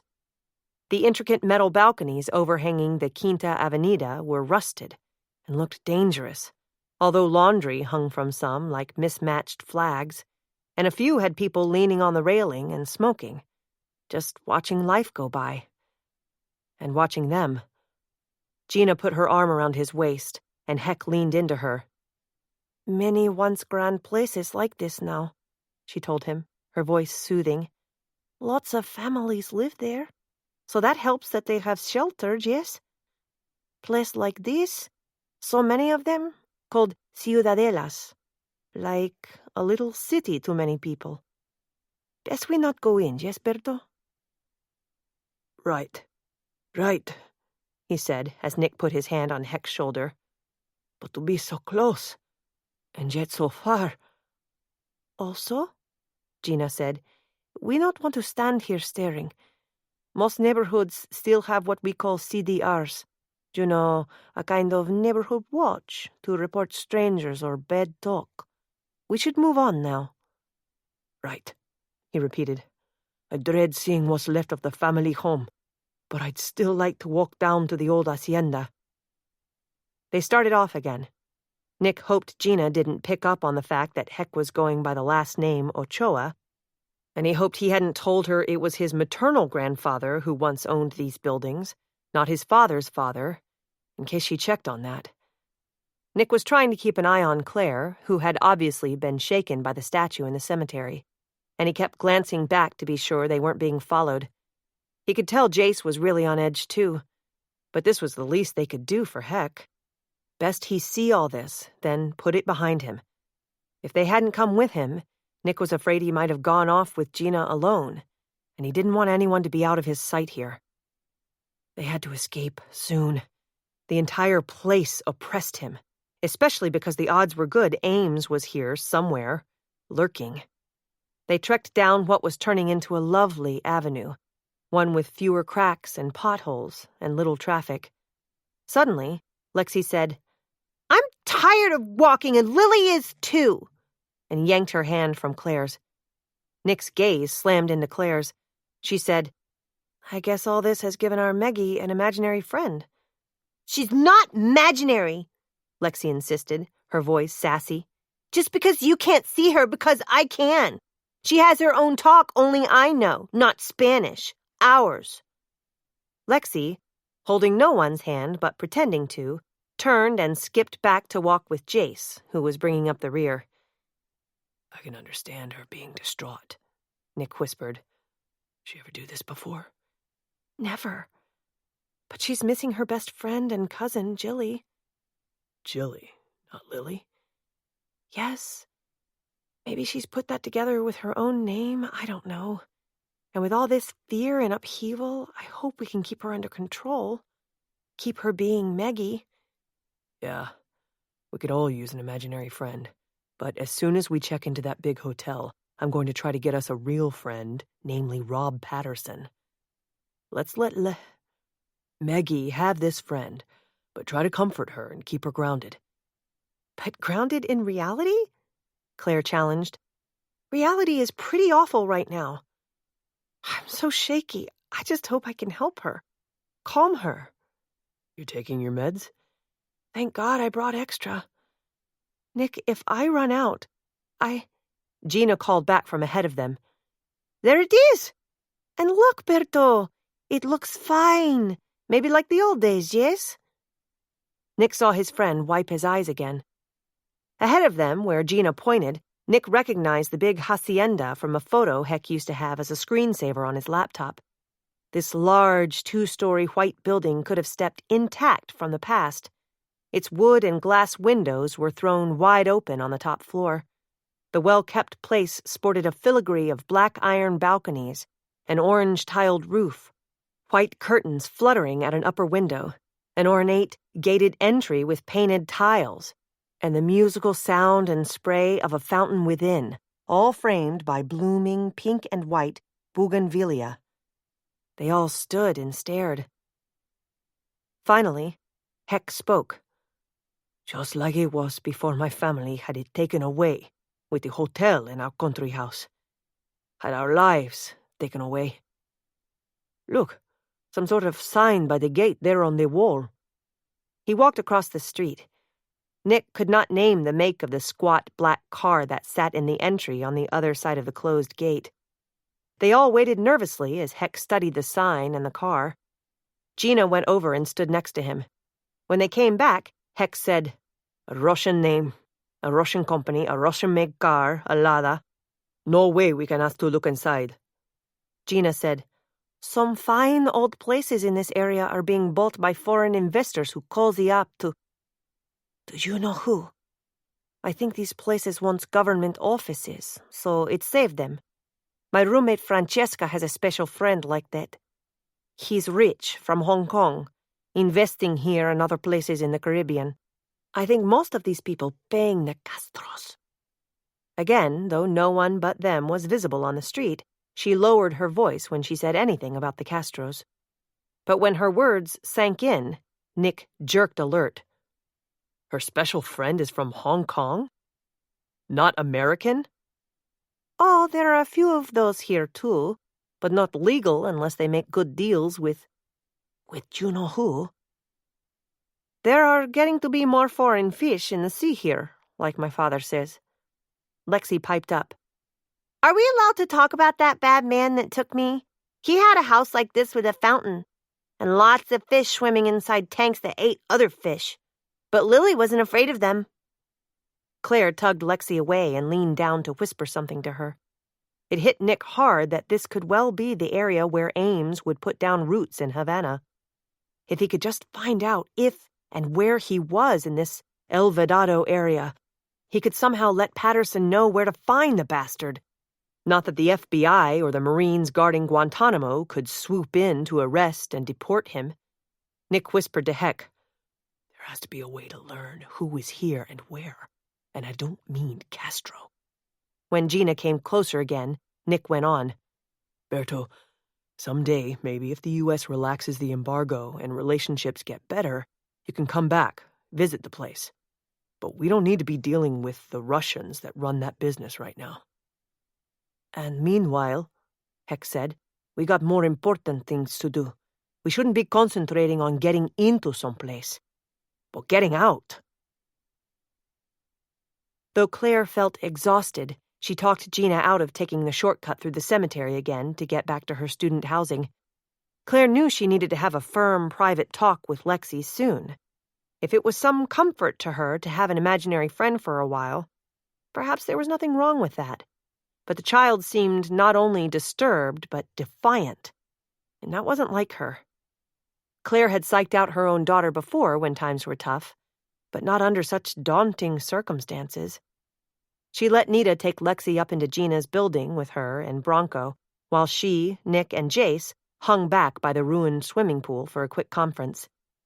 Jace, with a pointed look at Claire, said, I understand longing for old times and people loved and lost, but I hope Heck has his anger about wanting his family's property back out of his system. Claire was grateful Nick decided to ignore that. Or had Jace not meant anything personal by it? Was she the one seeing trouble behind every tree, every house, every tomb? Nick said only, Let's clear out of here, get a taxi to the airport, then one to the hotel. I'm going to follow Patterson's emergency plan for covert contact. Too bad it has to come from a Havana hotel and not Heck's laptop in northern Michigan. We have no choice but to trust Patterson, Jace agreed. But the thing is, WITSEC deals in deception, so how do we know he's really working for Uncle Sam and not your phony Uncle Clayton Ames? Claire put in, and how do we even know we can trust Gina? I'm reading her that we can, but how ambitious is she? And did she mean it when she said that she'd like to go to the States, except for the fact it would kill her parents? Well, she didn't mean it like that. I'm even worrying about Lexi. She has to be my first concern, despite the way you men handle things. They stopped talking when a strikingly beautiful girl, a bleached blonde, no less, overly made up, more or less slithered down the back stairs and sashayed past them. She ignored Claire, but batted her long lashes and smiled at Jace. Then Nick. Her skirt was short and looked painted on her ripe body. How she managed such high heels on the broken terrazzo walk was amazing, Claire thought. She found her voice as the woman disappeared onto the street. That's a student living here? They'd evidently stayed behind too long because Gina came down the stairs looking for them with Heck right behind her, as if he were her bodyguard now. Did you see my former friend Francesca? Gina asked them, propping her hands on her hips. Oh, yes. I see by the look on the men's faces you did. She said she's moving out for good right now. Didn't want any of her things. I can sell some, but that means more money for rent every month from the rest of us. And none of us can afford it. She's not a student, then, is she? Claire asked, trying to keep the edge from her voice. Why did she always feel she was conducting a forensic psychology interview on this woman for some sort of crime? She hated not being able to trust the person who probably held their safety in her hands. Well, she started out that way, Gina admitted with a shrug, before she met her so-called special friend at the Paladore, a private restaurant where she was working at night. Now she good as spitting on her former friends. Truth is, she what is called a jinatera. You see them up where the foreigners go, even on the streets. She did not start out that way, but took her chance. Heck said, but jinatera means a female jockey. She rides horses? That woman? Gina frowned and shook her head. Called that because the foreign men with money. Well, you see, she ride them in more ways than one. A prostitute? Heck demanded. Yes, but not like a whore. Jinateras, they choose real careful, stick with only one man. It's different here, Berto, Gina insisted, her voice rising too. She stay faithful. He buy her nice presents. Visit her family. If he's a rich foreigner, he might take her to his country. Like Francesca says she going. That's why she doesn't want her stuff. I know one got married. Heck swore under his breath and grabbed her arm to spin her slightly toward him. You never did that, did you? You said you want to go with me. I'm not rich. You don't think that... Caramba! She spit out, breaking his hold on her. Do you think that? You never speak to me again. I want to be a doctor, help people, trying to help you, all of you. I do not trade myself for anything, even going with you out of here, so... Breaking into a sob, she rushed inside with Heck right behind her. Oh, great. Just great, Jace muttered. This whole gamble could be screwed up by a woman. But it wouldn't be the first time. He gave Claire a pointed look. I suppose, Claire put in with a sharp voice, you never realized that Eve only ate the apple and listened to the serpent in the garden because Adam was too busy somewhere else. Meaning I was gone for my pilot career a lot? You were the one keeping secrets about your narcolepsy. If you had paid more attention, then... Stop it, Nick demanded. Both of you, stop it. If we don't get our act together, you'll have plenty of time to be mad at each other and me while we rot in a Cuban prison. Now let's get inside and calm things down. We need to get to the Hotel Nacional in Old Havana, and I need to get on what we can pray is a secure internet connection. We're all strung out, including Lexi. So let's shape up here. Yes, Claire said. Sorry I came with baggage, Nick, she said with a glare at Jace. Speaking of which, let's get up there and practice pretending those small, scuffed-up suitcases are full of clothes for a lovely Havana vacation. Right, Jace said. Honest, I was trained better than losing it under pressure in the service and in the pilot's seat. We just snapped. Then let's go in, Nick said. Onward and upward. Or else. Chapter 6. Jace thought the main building of the international airport 9 miles south of Havana looked like a winged bird of prey waiting to take flight. He wished they could take flight themselves, that he could be at the controls to get them out of here. Despite the fact their plane crash had not been his fault, he had been in the pilot's seat. Guilt sat heavy on his heart while he and Heck went inside to check the arrival boards, in case they were asked about their flight times at the hotel. As he watched planes take off and land, he yearned for the bustle of an airport.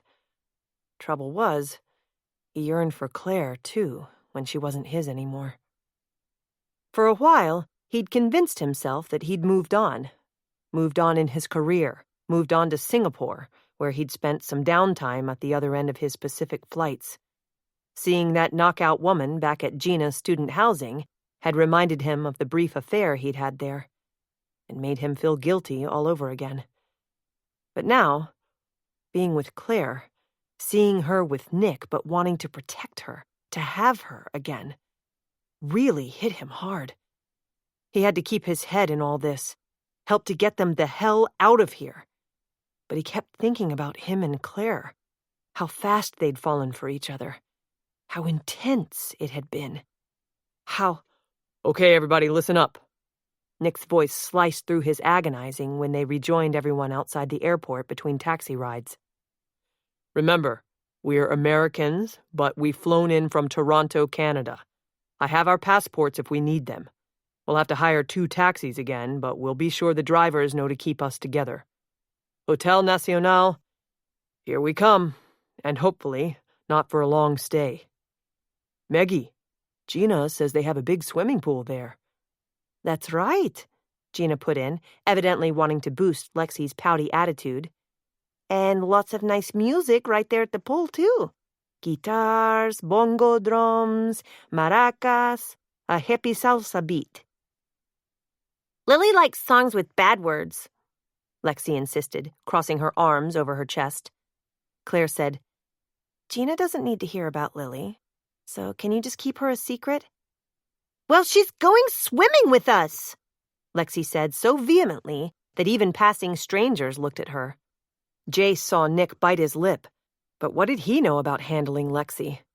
Claire looked like she was going to cry, but she was a psychologist, so she'd better figure this out with her... There, kid. If it was up to him, he'd just tell Lexi enough of that nonsense right now, or else. But around here, in what might as well be a galaxy far away, what did "or else" mean? What a place, Bronco said, looking up at the massive hotel when he'd seldom said much since their plane crash. Nick had seen that Nita kind of herded the big guy around, explaining things to him when she could, translating quietly now and then. He only hoped Bronco's protective instincts were on alert since he was obviously overwhelmed by culture shock. Well, weren't they all? Nick was really worried about Lexi, but he had to take care of business first. The Hotel Nacional, they learned at the desk when Nick checked them in using their new passports, had nearly 500 rooms. Gina had told them it used to be the place for Americans before the Revolution, but it was now also a major foreign business center in Havana. That not only comforted Nick, since he wanted to get online fast, but it scared him. Who knew if Clayton Ames or his lackeys might be here on business and spot them? Gina had also told them that the hotel had once become a ghost town, but had been rebuilt in the 1990s with billions of dollars of foreign money.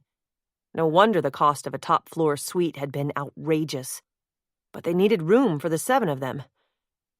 Gina wasn't staying, but would be back for dinner tonight, and Heck looked forlorn already. Bronco, Jace, and Heck would sleep in the living area, Nita and Lexi in one bedroom, and Claire and Nick in the other.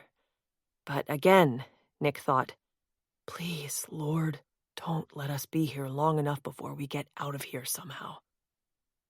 Claire had taken Lexi off to their bedroom to talk to her, so he left Jace guarding them and went downstairs to the lobby with Bronco, alias Cody Carson. They walked toward the bank of laptops guests could pay to use. $10 an hour here. And Gina thought that was expensive. He'd already paid for the online time, so he just handed the guy in charge his receipt and sat down at a vacant laptop station. His hands were shaking. He should have Heck here, but he'd walked Gina downstairs to say goodbye until later. In case someone tried to stop him, Nick had not brought the paper Rob Patterson had given him about covert contact. He'd type in the message first, then address it so it couldn't go out by mistake before he had it just the way he wanted it. My stock market investments have crashed, but we'll get through it with your advice. We want to return to your firm. Any thoughts on how to get back in the market? I'd hate losing everything. I'll keep a low investment profile until I hear from you. Hotel Nacional in Havana is excellent. Jack Randall. He typed in the email address he'd been given by Patterson. It sounded like an investment firm in Chicago. Then he hit send. Claire bought Lexi a bathing suit in one of the first-floor shops, then let her go to the pool with Nita and Bronco. Lexi had promised that if she could go swimming, she would only whisper to Lily and not repeat anything her friend said. Jace had gone down to the pool, too, just to keep an eye on things from the shade, he'd said. Claire took a fast shower, and then Nick took his turn. When Nick came out of the bathroom, Claire almost hurled herself in his arms. With just a wet towel tied around his waist, he sat on the bed and lifted her onto his lap. Hang in there, sweetheart. He tried to calm her, but she knew he was on edge too. I know we don't have time for this, but I just needed your arms around me, she stammered. I put mine around Lexi to try to comfort her, but she was kind of not there. Stiff, angry. I mean, I understand, but I just couldn't seem to talk her out of Lily, to help her. He rocked her a bit. She clamped him to her. We'll get out. Get back to normal. Whatever that is, living under WITSEC protection, until they get their hands on Ames. What if these rooms are bugged? I don't think so. They'd lose their business if anyone found out and word spread. This is a hub of savvy, greedy foreigners with money the Cubans want, so they have to be careful. At least we won't stand out here, except for our lousy wardrobes. Want to go down to the pool? Get a bite to eat there? Keep an eye on Lexi until we hear from Patterson? He shifted her closer. Claire could tell he was wavering about making love to her. She wanted that, but the world spun whenever Nick touched her that way, and they needed to be aware and wary. She almost told him she thought she might be pregnant, but there had to be a better time than this for such momentous news. Clearing his throat, he said, So Heck should be back by now, and I need to talk to him about our next step online, waiting for my so-called investment banker to contact us with instructions. But if we go down, I can check to see if there's a reply yet. I'm hoping, praying he responds fast. She lifted her head from his shoulder. Heck didn't come upstairs with you? He wasn't with me. He walked Gina out, said he'd only go as far as the Malecon and be right back. He'd better not be hanging with her longer than that. Go look in the suite for him, and I'll get dressed. She went out, but soon came back in. Her slacks around her hips were darker blue where his towel had spread its dampness. Nick, he's not here. Let's go down to the pool to see if he's there, he said, not bothering to tuck in his shirt tail. Right now. But Heck wasn't at the pool. The others hadn't seen him. I really don't think he'd just go off with her, Claire said. Jace, who was with them now, said only, Guys in love have done stranger things. But, once again, can we trust her? He would be easy to interrogate with his Spanish and his ties to the old regime. Don't even think that, Nick muttered. Let's look in the cafe bar. Maybe he or both of them ducked in there. Couldn't say goodbye to each other, even for a few hours. I should have done a better job reading him the riot act about her, but he's always been so loyal and level-headed. Claire watched the lobby from the door while the two men walked around inside. She overheard a woman with a British accent say, I heard this bar used to be terribly chic years ago. Look at the pictures on the wall of Sinatra, Errol Flynn, Clark Gable, and... Oh, what's her name? Over there. She married Sinatra. Oh, that's right. Ava Gardner. And I heard it was here Sinatra was spotted with gangsters, and that shot his reputation. Indeed, her male companion said. At least it was only his rep that was shot, since some of the blokes who had monetary interest in this place got shot by Fidel and Che's firing squads. Despite the warmth in here and the strangely comforting smells of cigars, coffee and coconut pastries on a tray near her, Claire shuddered. The statue of Venus in the corner past the bar reminded her of that statue, and her own face in the cemetery staring at her. She felt slightly nauseous. And where was Heck? Since Claire felt a little queasy, Nick walked her up to the room. Jace was sitting in the lobby waiting for Heck, and Nick planned to go down to join him. It's terrible not to have cell phones on us, Claire said as she lay down. Yeah, I've seen people with them, but they use them like pagers. And Gina said you can't risk any sort of questionable conversation on them anyway. You just lie here, and I'll go down and tell Nita to bring Lexi and Lily back up here. Don't even kid about Lily. Nick, I'm worried about Lexi. She's deeply disturbed. Aren't we all? But she doesn't have the resources to handle it. Kids are resilient. Once we get out of here, all of us, will be fine. He kissed her cheek and went out. She heard him lock the hall door. So here she was, in a top-floor luxury suite in the best hotel in Havana, and all she wanted was to be in some nice little house, safe in Naples with Nick and Lexi. But there were sharks between here and there. Sharks here, too. She put her hands gently on her flat, upset stomach. Could there be a child growing there? She could never love another one as much as she loved Lexi. But, of course, she could. Especially Nick's baby. Besides, this might still just be upheaval and nerves, and her powerful meds. And, exhausted, she drifted on the sea for a while. But she sat straight up when she heard the woman's distraught voice. "Mrs. Claire? Mr. Nick said you're here. Where are you?" "Nita. Nita must be back with Lexi. Here. In here." Claire got to her feet, feeling slightly dizzy. There was something wrong. Nita sounded panicked, and she never raised her voice. Was Lexi hurt in the pool? She rushed into the living room. She saw only Nita with tears streaming down her face. "Where is she? Where is she?" "She being naughty. When we stepped out of the elevator, she run back in and pressed the button, saying Lily did it. I tried to stop the door, but it closed. I hit the button, but the elevator leaving. I watched the numbers. She go down, maybe to second floor, maybe lobby. I wait for that same elevator to come back, and she not there. She not there." Chapter 7. "We're a pair," Nick told Jace as they watched for Heck by scanning the faces of people coming toward the hotel. "Two guys whose past careers and current lives depend on keeping cool, calm, and collected. And we're both a wreck. Getting out of Cuba's starting to vie for first priority with getting rid of just one man. One bastard wreaking havoc on all our lives. And I don't mean you-know-who, as Gina always says. Not Castro, but Ames. And Gina's you-know-who might be harboring Ames, because he's probably in cahoots with the Castro brothers for something. At least he's wanted by the FBI now.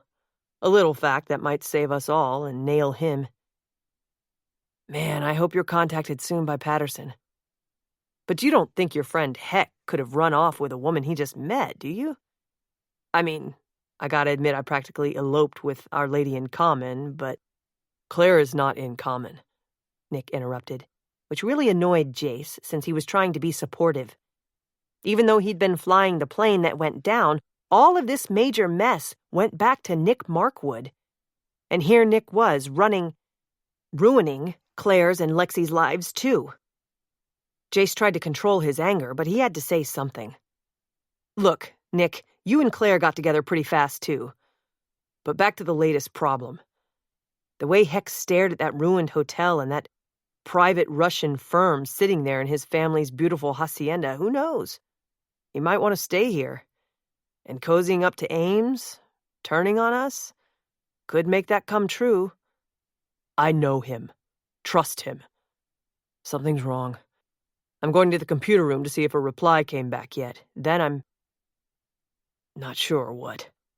We can hardly go to the Havana police to report him missing. Be right back. And if you change positions, let our bodyguard Bronco know.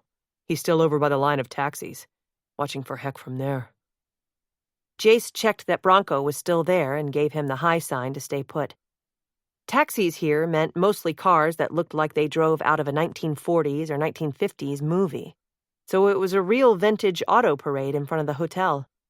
Jace saw a lavender Ford with huge back fins, big Chevrolets, even some Cadillacs, all shined up, some with parts that didn't belong to them, that somebody had probably bought in a back alley shop.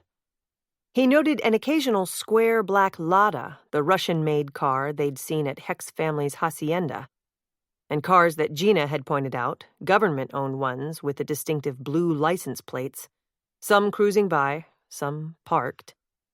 Jace edged around the corner of the building where he could see the Nacional's outdoor hotel patio overlooking the sea. Businessmen and a few couples were having lunch, silhouetted by the harbor and the sparkling water. So deceptively beautiful, so luring, this seemingly benign place. He watched some daredevil boys cannonballing off the seawall of the Malecon, barely missing the jagged rocks to splash into the water. That was more like the daredevil mess they were in, he thought. To get back over the water, they had a lot of dangerous snags to avoid. He heard someone call, "Seth!" and turned. He wasn't yet used to hearing that instead of Jace. It was Lexi's nanny they were now calling Lorena, looking terrified, in tears. "Where's Mr. Jack?" she demanded. Before he could answer, she went on. "Maggie is missing. She tricked me, went down somewhere in an elevator. We had to look for her."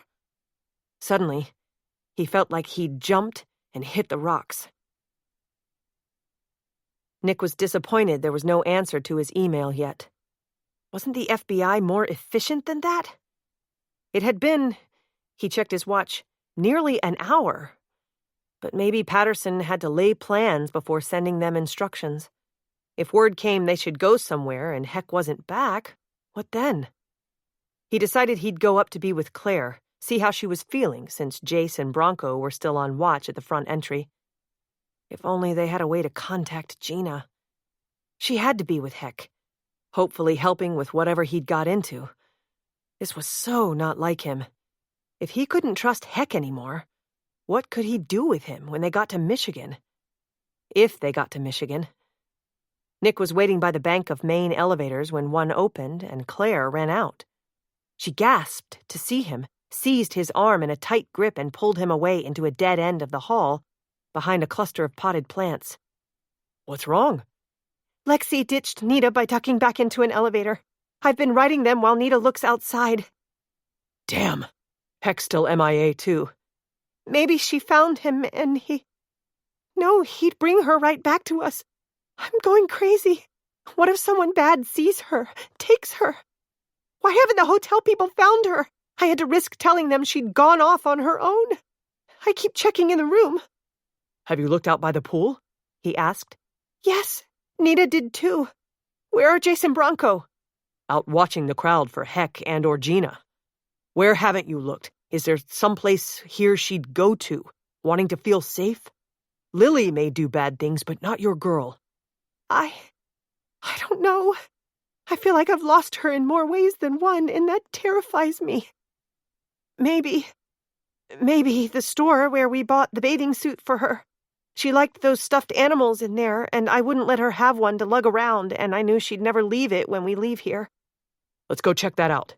Did you tell the lifeguards at the pool in case she goes back there?" "Yes," Claire said, her voice breaking, her hands gripped together as if in prayer. "That's when I really lost it. Started to cry. When he said he keeps a watch on the kids because they found one last month, drowned at the bottom of that big pool." Claire spotted Lexi the moment she and Nick walked into the beachwear and gift shop. She was so grateful, so relieved, she burst into tears again. Her knees went so weak she almost fell. Standing in the corner, the child had a bright green stuffed toy whale clutched in her arms. But she looked like she wasn't embracing it, but strangling it. "Maggie!" Claire cried and knelt beside her. She threw her arms around the child and the whale. Nick squatted beside them and propped Claire up. "Whales are bigger than sharks," Lexi whispered. "Big enough to kill those sharks we saw. Big enough to ride out of here. I want to go home." "We will," Nick promised. "We will." "Sorry," he said when a saleswoman hurried up to them.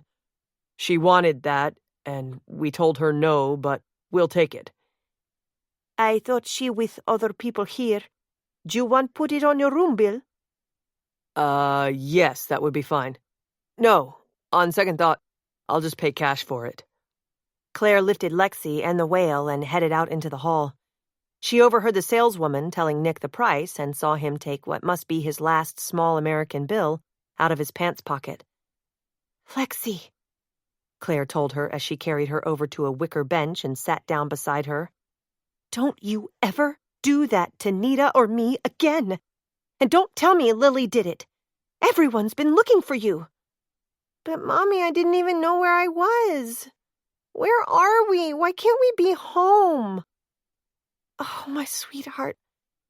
I'm so sorry about everything, but we're together. We love you, all of us. We're a little family now, but I guess I'll have to explain things better. When Nick came out of the shop, Claire stood and hiked Lexi up as if she was a much younger child with her legs around Claire's waist and Claire's arms under the girl's bottom. That stupid stuffed animal was still in the way, but nothing else mattered now that Lexi was safe. But actually it did. Everything mattered to get them out of here. Nick looked both relieved and desperate. I'll tell them at the desk she's been found, he said. But I've got to check my email, too. He took Claire's elbow and steered her farther away from the shop. Sit in the lobby. Don't budge. I want to be able to see both of you. Claire sat with Lexi on her lap on a leather sofa and kept an eye on Nick, too, as he went into the adjacent room where she could see little cubicles sheltering laptops. Jace must be frantic over Lexi, too. All of them. She needed to tell Nita and him their daughter had been found. She needed a tissue to wipe her eyes and blow her nose. She needed Nick to hold her. Most of all, maybe more like her daughter than she cared to admit, she needed her sense of safety and sanity back.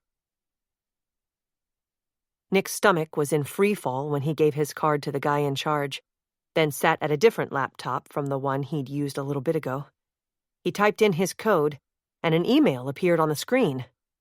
Bingo! It was from the fake Chicago firm. Jack Randall. Sorry your investment gamble went in the tank, but we can reinvest. I promise we can Gitmo, to use an old saying around here, about getting you more money with interest. Can you handle that ASAP? Let me know if you're on board with my advice. Investment advisor, Robert Patmore. Gitmo. Guantanamo. That had to be what he meant. Get to Gitmo and the officers there could spirit them out, help them get home. That was to their Witsec hideout in Michigan. But the thing was, Guantanamo Bay, with its naval detention camp, was way on the southeastern end of the island, a long trip away. And Patterson had signed the note with a fake name, but one that echoed his own. Nick typed a message back. Sounds like good financial advice. ASAP will do with all my investments. I realized this could take some time. He sent the message, then erased Rob's, wishing he could erase the dangers between here and Gitmo. And without Heck, if he didn't get back here soon. Lexi's little family reunion in their hotel room wasn't pretty, Nick thought. Lexi insisted it was all Lily's fault and that the stuffed whale was named Shark Killer. Nita kept saying it was her fault, and Bronco kept saying it wasn't when a loud knock sounded on the hall door. Everyone quieted and froze. Nick went over to the door and pressed to the wall on either side of him. Bronco and Jace waited. Who's there? It's us, Heck cried. Open up, boss. Still, Nick looked through the spy hole on the door. He's with Gina. Nick swung the door wide and yanked Heck, then Gina, into the room. He stuck his head out to look up and down the hall, then closed the door and locked it. Jace began. Berta, where the hell have you been? I know it took me longer than I planned, but I know where your father's former friend that cheated him out of some money is here in Havana. Heck raised his hands as if to ward off an attack. We got his address, me and Gina, and we walked there, not far from my family's old hacienda. A guard told us to get away, so we did. It was my idea, but she helped. I had to tell her a few things about him, how he hurt your father. Financially, I mean. You found him? How? Nick demanded. Are you sure it wasn't a trap? A setup? It was something Maggie said, how he had those rare fish. Gina and I passed a tropical fish store on the edge of El Velado. So I say, let's go in. And we made like we wanted to buy some of their pricey stuff. Asked who cleaned tanks in a home visit if we wanted it, all of that. Then I left, and Gina turned it on with a guy, one that cleans the tanks, and he boasted about some American bigwig has an office here in a hacienda. So we walked where he said, looked at the place. It's offices, but Ames must live there. Big, fancy, not far from my family's old place. Astounded, taking that all in, Nick said nothing at first. Ames was here, and Heck knew where. He'd used a partial cover story with Gina, so she evidently wouldn't panic at all the gory details. Finally, he asked Heck, "And are you sure no one followed you back?" Heck and Gina exchanged quick glances. "No one," he said. "But we spotted a drone. Maybe it was filming the hotel, but maybe not. Couldn't see who was running it, but someone down on the Malecón, I bet. Funny, but it's still hovering outside over the front entrance. If we were on the other side of the building, you could see it." Nick interrupted. "I don't like the sound of that. Maybe he was looking for us just like we were for him, or maybe that guard that ordered you away had you followed. Gina, I see Berto hasn't clued you in on everything, but we needed to keep secret that I have an enemy here who was my father's enemy years ago and maybe caused his death.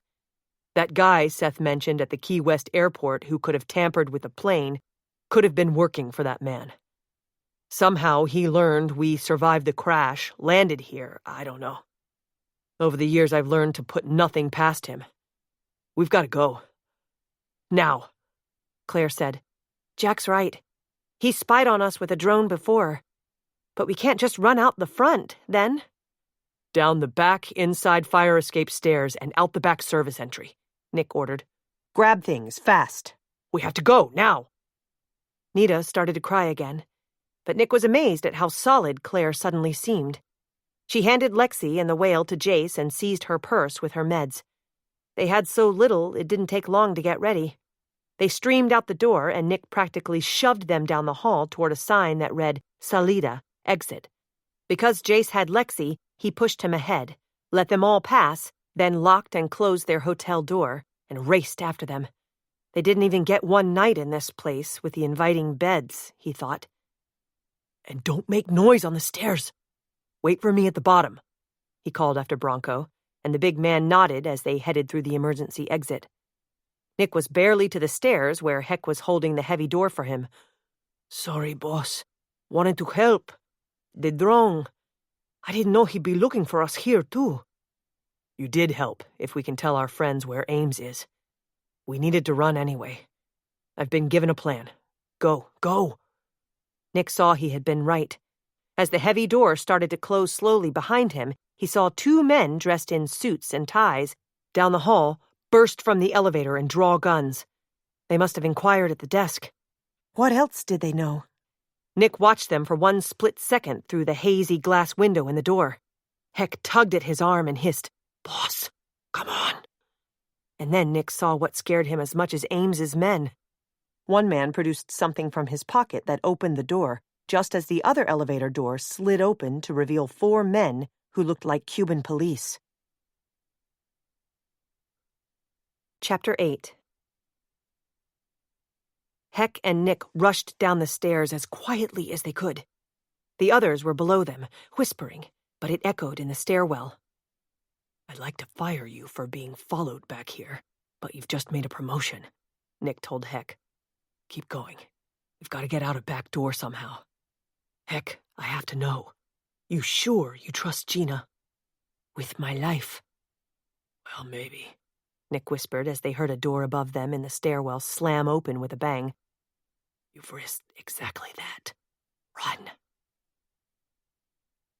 Claire heard a bang, then heavy, fast footsteps above as Heck and Nick joined the rest of them in the ground floor stairwell. "Out! Out!" Nick told them. "Not the lobby. We need to get out back." "Here," Jace mouthed.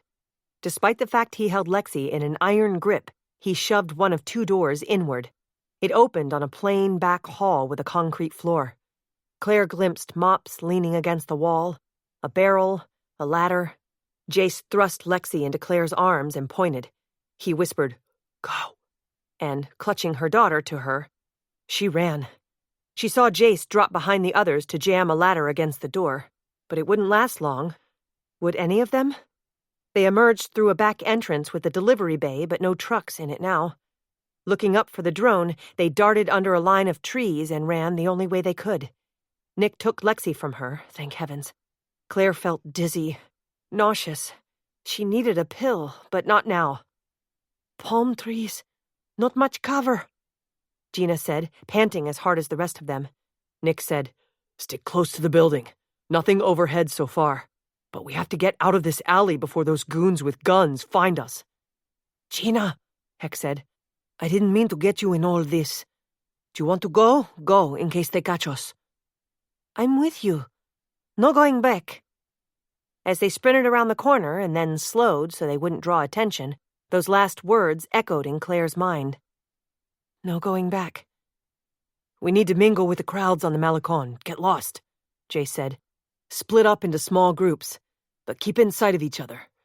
Stroll, not run. Maybe we can get a couple taxis." "How about we go back to my parents?" Gina asked. "I would want to say goodbye if I can escape with you." "Please, let me go too. My father could help with his boat, but we cannot put them in danger." "We have another contact that may help us," Nick said. "Someone on our side." Claire thought he still didn't trust Gina. But could they trust anyone on this island? Except Gina's parents? Well, surely the Marines at distant Guantanamo, miles and hours away. And Gina's home was in the opposite direction. Jace tried not to keep looking back. Anyway, once they blended in with the strolling crowd, he felt calmer. As they slowed their pace, he tried to catch his breath. But his heartbeat kicked up again when 3 police cars screamed past, heading for the hotel. At least the guys dressed in business suits with guns Nick said he'd spotted were nowhere to be seen. They stopped under a thick ficus tree with the seawall and crashing water on the rocks behind them. Jay said, "Don't we need to cross the street to get taxis heading east?" "East?" Gina said. "Costa Blanca is west." "We're going to trust Gina to keep our secret and her father to help us," Nick announced. He was holding Lexi in her green whale again. Claire had seen Jace reach for the girl, but Nick had hung on to her. Jace asked, "You mean hire him to get us where we want to go?" "That's what I'm thinking. But, Gina, will he balk, taking us to a rendezvous spot, if it means maybe losing you?" "Rendezvous with who? Another boat? I can ask him, beg him, tell him it's my chance, but my mother, after losing Alfredito, I will not tell my mother and will only tell him at the last minute. We could take the bus again." "No," Nick said. "We could be trapped in a net that way, if they set up a roadblock or come on board. Let's move on down farther into the crowd, line up for 2 taxis. Change I got for Maggie's whale, even if it's in pesetas, should get us a good ride. Let's go before they search the crowd." Jace got them 1 taxi, a 2-tone Ford Fairlane Skyliner, it was called. How he wished it was a flying Skyliner and he was at the controls, getting them all out of here. The one Heck hailed was an old Cadillac Fleetwood. Nick, Claire, Jace, and Lexi piled in the Ford with Nita to translate, while Bronco, Heck, and Gina took the Cadillac. Heck had the money for their taxi. "He say he can go only as far as Costa Blanca, so he gets back near dark." Nita translated what the cabbie said to her. "Tell him that will do," Nick said. But as they pulled away and the engine seemed to cough, Jace wasn't so sure. And he really got shook when he saw 2 Cuban policemen emerge from the crowd they'd just left and point after them. "We'd better change taxis," he told Nick. "The boys back there may have spotted us. Let's get a ways out, off the main drag. Lorena, ask him if he can pull off in a block or 2 and signal so the taxi behind us does, too." She asked, then translated back. "He have to charge you more, half of what you promise him." "Tell him to do it. And I'm giving him a tip with a tip. If he stopped, not to say where he heard we were going." "Tell him," Lexi spoke up, though Jace had been grateful she'd kept quiet so far. "This is a whale, but sharks are after us ever since the water." "Maggie, not now," Claire said to their girl and hugged her. But it wasn't enough to shut the child up. "If he doesn't listen to me, Lily will do something really scary." Claire put 2 fingers over Lexi's lips as the cab blinked its lights and pulled off into a side street, with the other right behind it. Nick knew this plan changing taxis he'd hatched so suddenly was a big gamble, but he was afraid to flee straight for Guantanamo. Basically, there was just one main road along the coast that went both east and west. It was possible that the Cuban government had intercepted and decoded the emails and knew they'd be headed toward Gitmo. Or had Ames's people followed Heck and Gina because they looked suspicious outside Ames's Havana hacienda? And they'd called the police? Those guys in business suits with guns loose in a huge hotel. Pure amoral Ames. But could they make it to Gina's house in these 2 different taxis? His neck was about to break from craning around to watch behind them all the time, and he saw Heck doing the same in the taxi following. If the police located their original taxis, what would the drivers tell them? But they had no choice, he agonized silently, trying to keep calm.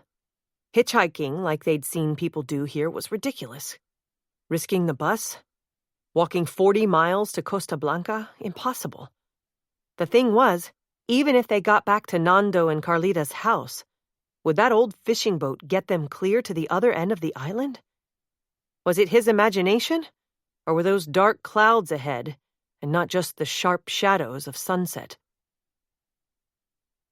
By the time they reached Costa Blanca and got out of their taxis to walk the rest of the way to Gina's house, Claire saw the sun had disappeared in a blinding burst of crimson and gold that was soon devoured by storm clouds on the horizon.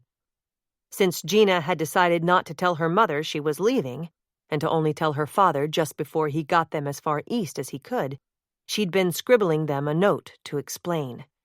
To promise she'd be back, that she'd send them money and love them always. The distraught woman had used her backpack for a makeshift desk on her knees. Jace sat in front beside the driver, and Gina was wedged in next to Claire in the back seat with Lexi in the middle, asleep, and Nick on the far side. More than once, in tears, though she was writing in Spanish, Gina had whispered to Claire what she was telling her parents. Strange, but Claire was coming to trust her now like Heck did, and Nick still didn't. So far, Gina didn't know their destination was the place her country hated, American-held Guantanamo. And Gina wasn't the only one in tears. Claire was, too, and her well-honed forensic psychologist instincts, and her woman's intuition, told her they could trust Gina. Since they apparently had not been followed, they thought they were momentarily safe in Costa Blanca.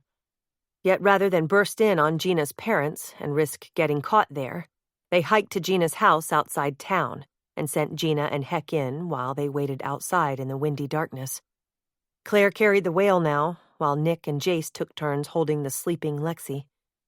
If only, Claire thought, as she took her narcolepsy pill in the dark with a swig from Nita's water bottle, Lexi's dad and stepdad could learn to share the child like that. They heard footsteps in the darkness. Then Gina, Heck, and Nando rounded the corner where they waited, huddled like the refugees they were. "He will help you," Gina told them. "But it have to be at dawn he picked you up in Alfredito because of the rocks. Berto and I take you to the spot you waited before. Mamacita, she say you already pay for much gasoline. A fortune she found in her little jar." Claire blinked back more tears. $50 was a fortune? She knew Nick would insist on paying more, and he only had big bills left. Nick said, "Berto and Gina, does Nando understand we need to go clear to the other end of the island?"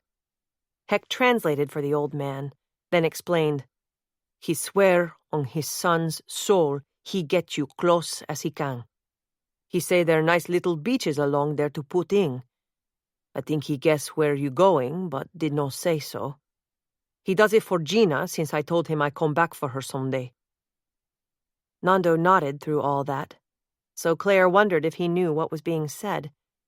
He might have guessed where they were going, but he'd hardly figured out that his last remaining child intended to go with them. Claire wiped her tears on the stuffed whale, remembering the last time she'd seen her mother. Her father, too, though they'd lost him far earlier. She was so exhausted she was losing control. What if she regressed, had a narcoleptic nightmare, or worse, had her muscles lock so she couldn't move, couldn't keep up? Would they carry her, too? "Come on," Gina said, patting Lexi's lolling head as she slept, then pecking a kiss on her father's cheek. "I have a lantern, and I'll lead the way. Stay with you the night while Papa goes back in. The breeze is picking up, but we will pray it doesn't rain on us, yes? Berto has a piece of plastic we can get under. Extra one from the fishing boat. Come on, then. And we all get away. Berto says he cannot tell me where we meet that other ship, but we will find it tomorrow." Claire thought Gina must know, too, unless she thought that some boat or pontoon plane would meet them offshore. After all, they were headed for an American Navy base in hostile territory, crawling with Marines. Worse, Gina had no clue she was leaving her homeland with people who were not who they said they were. She'd be stuck on a snowbound island in northern Michigan for much of a brutal winter. But Gina had cast her lot with them, with Heck, and they owed her for her help. Together, they were safe so far. As they started off down the dark road, following Gina, Claire held hard to the stuffed whale as if it was her lifeline instead of Lexi's. Jace carried the child and Nick steadied Claire with a strong hand on her upper arm. She knew she'd messed up the timing on her meds, which needed to be taken regularly.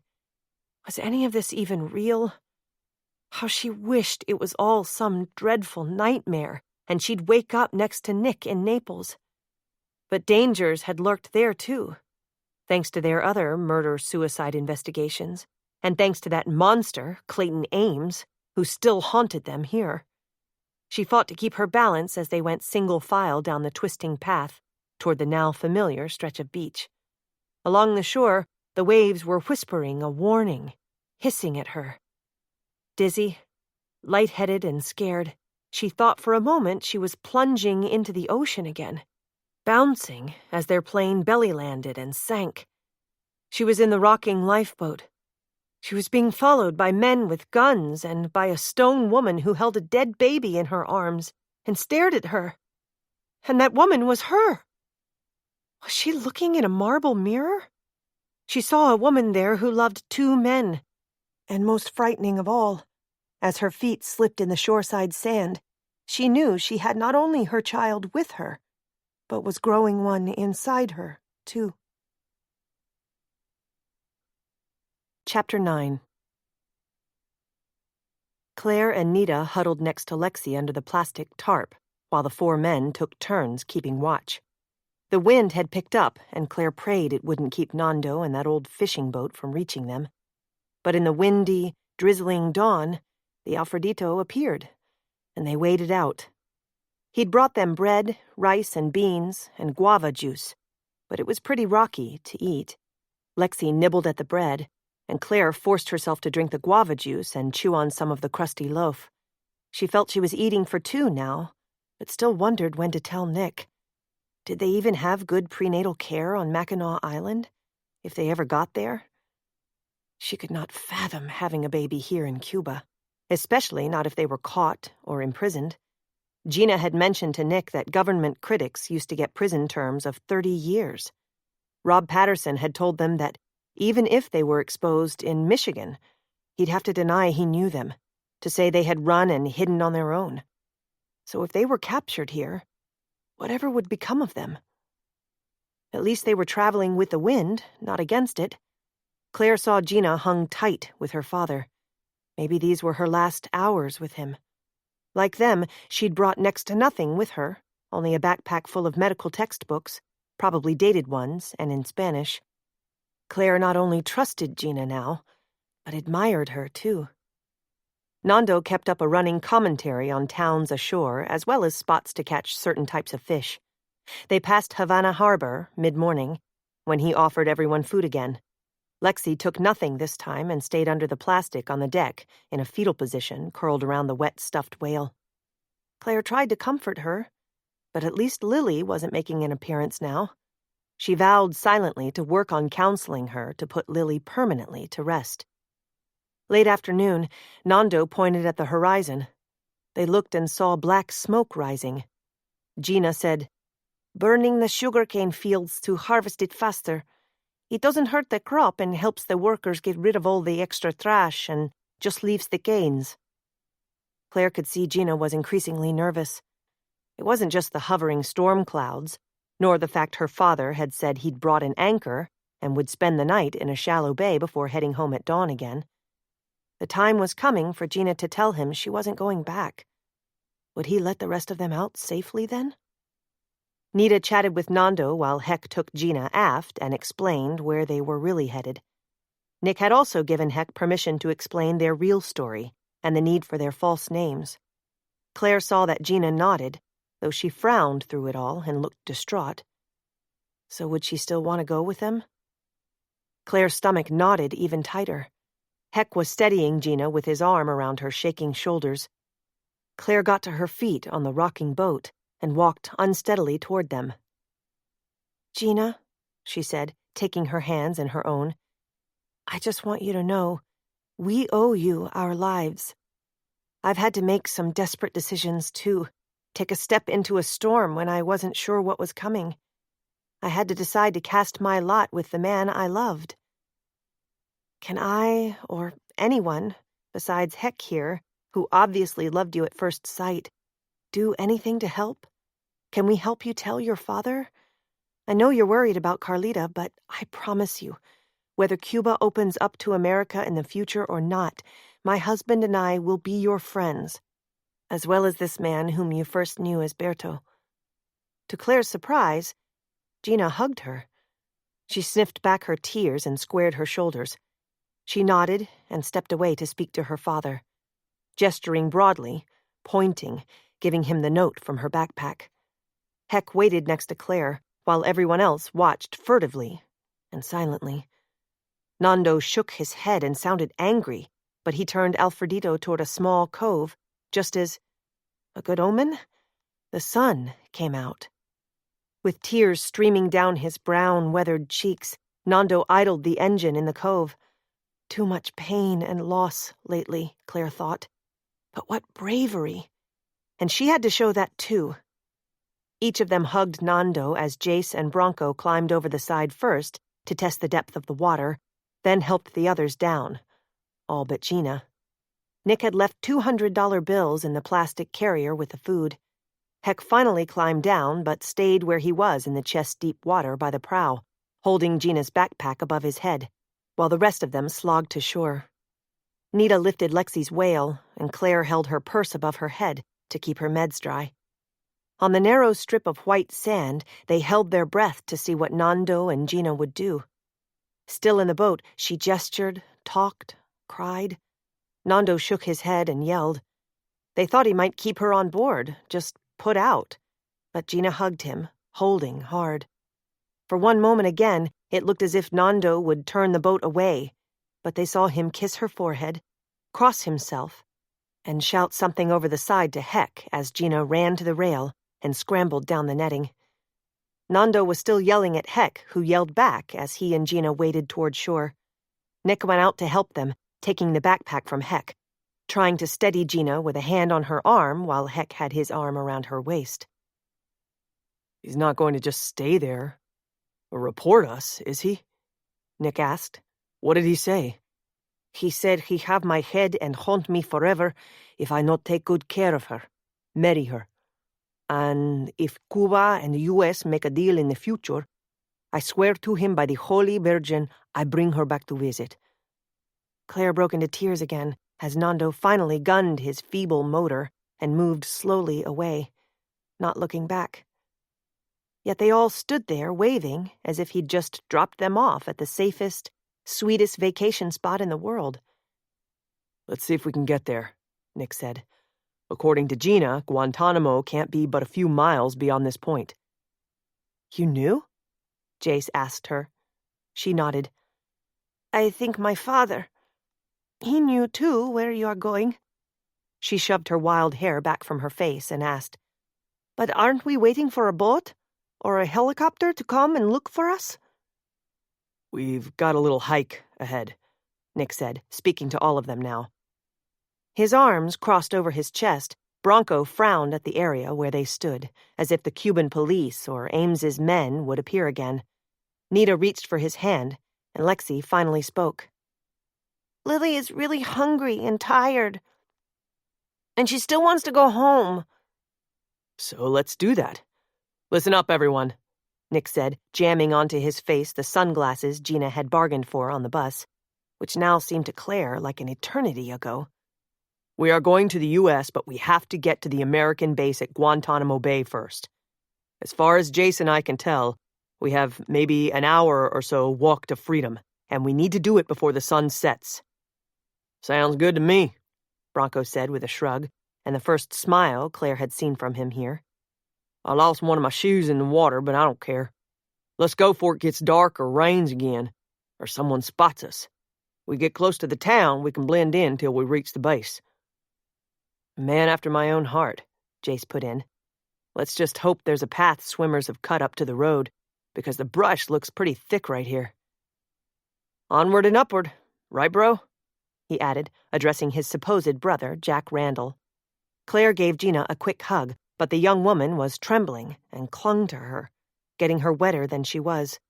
Nita patted Gina's back and said in English, "And we be like sisters to you." Single file, their ragtag group, now increased by one, headed for the upward path. They could see the low-level sprawl of Guantanamo City in the distance, but the road they took toward it was lined on its landward side with a massive sugarcane field. Claire marveled that some of the cane was 10 feet tall, green and waving in the breeze, ripe to harvest. More than once, they saw workers with machetes along the way and horse-drawn wagons loaded with newly cut stalks. The storm had cleared, but they smelled smoke from the cane fires, all in the distance, but nearly blocking out the sinking sun. They were hopeful as they trekked westward toward Guantanamo City, which surrounded the Navy base, on one side of the beautiful bay. Claire sensed Jace got really excited when a big-bellied U.S. naval plane flew over, but their high hopes came to a screaming stop when they saw a problem about a half-mile up ahead. "Is that what I think it is?" Claire asked. "Wish we had binoculars. And isn't there a second roadblock beyond that? That farthest one looks like it might be near the base. I mean, isn't that one of those tall watchtowers? If that first blockade's for us, we're doomed. Despite drifting smoke, I can make out blue license plates on those cars." "What does doomed mean, Mommy?" Everyone ignored her. Gina said, "Looks like police officers' cars to me." They edged over farther toward the sugarcane field. Shading his eyes and squinting, Jace said, "It looks like police. And isn't one of those guys up there in a suit?" They heard a shrill whistle, and some of the men in the cluster started toward them. "We're going to have to duck and run," Nick said. "We can cut into the field, around that first roadblock to the one near the base. Once in, turn right, and don't get lost in there. Stay close together, but go way back in." Jace grabbed Lexi and ran with her clasped in front of him. Claire came next, holding the whale. She could feel and hear things in her purse bouncing. Nick followed her. The others were several rows to the west, running abreast through the rows of cane. Claire had once gone through a North Florida corn maze with friends, but this was different. A dark, tall, endless tunnel. And the soil was spongy from recent rain, slowing them down. The shifting, dry stalks and sharp-bladed leaves snatched at them, and their tops of waving tassels whipped back and forth in the wind. At least these rows were wider set than in a cornfield, so they could run without bouncing into stalks to give away their position. But she could hear their pursuers behind them, running, calling to each other, shouting for them in accented English to "Stop! Stop or else!" More bad news. They must know they were chasing Americans. When Lexi's feet dragged into the canes, the clacking sound made Claire think of distant machine gun fire. Then it seemed that the voices were muting. "Maybe they're dropping back," Nick said, out of breath. "We're far enough in to cut toward the base. Keep close, everybody. Go!" He took Lexi from Jace, and they started off again. Miles, acres of this stuff, Claire muttered. Like all of them, she was sweating and out of breath. Only Lexi seemed calm, but she was grateful for that. All they needed was for Lily to be yelling out something to give away their position. But the running was harder now, and not only from wet soil. The cane grew thicker in this direction, making it almost impossible as they tried to cut through the cane sideways, not down the rows. It hurts, she heard Lexi say. Can't we shoot the bad guys or just hide? Let's go deeper in, Nick said. Bronco and Heck, you hear me? He got out. Lily doesn't like to run, Lexi put in. Claire told her, Hush. If those men find us, they will take away Shark Killer, so you have to be quiet. But others are talking. They went deeper into the massive field again. It was like being lost in a forest, plunging through the cavernous rows of trees. They heard a shout behind them. Someone close? Had someone spotted them? Over here, officers! A very American voice shouted. We got them now! The man will have our heads if we don't get them. They have to be stopped this time. For sure that meant Ames's men were here. Claire saw Nick looked livid. Lexi said, They are bad men.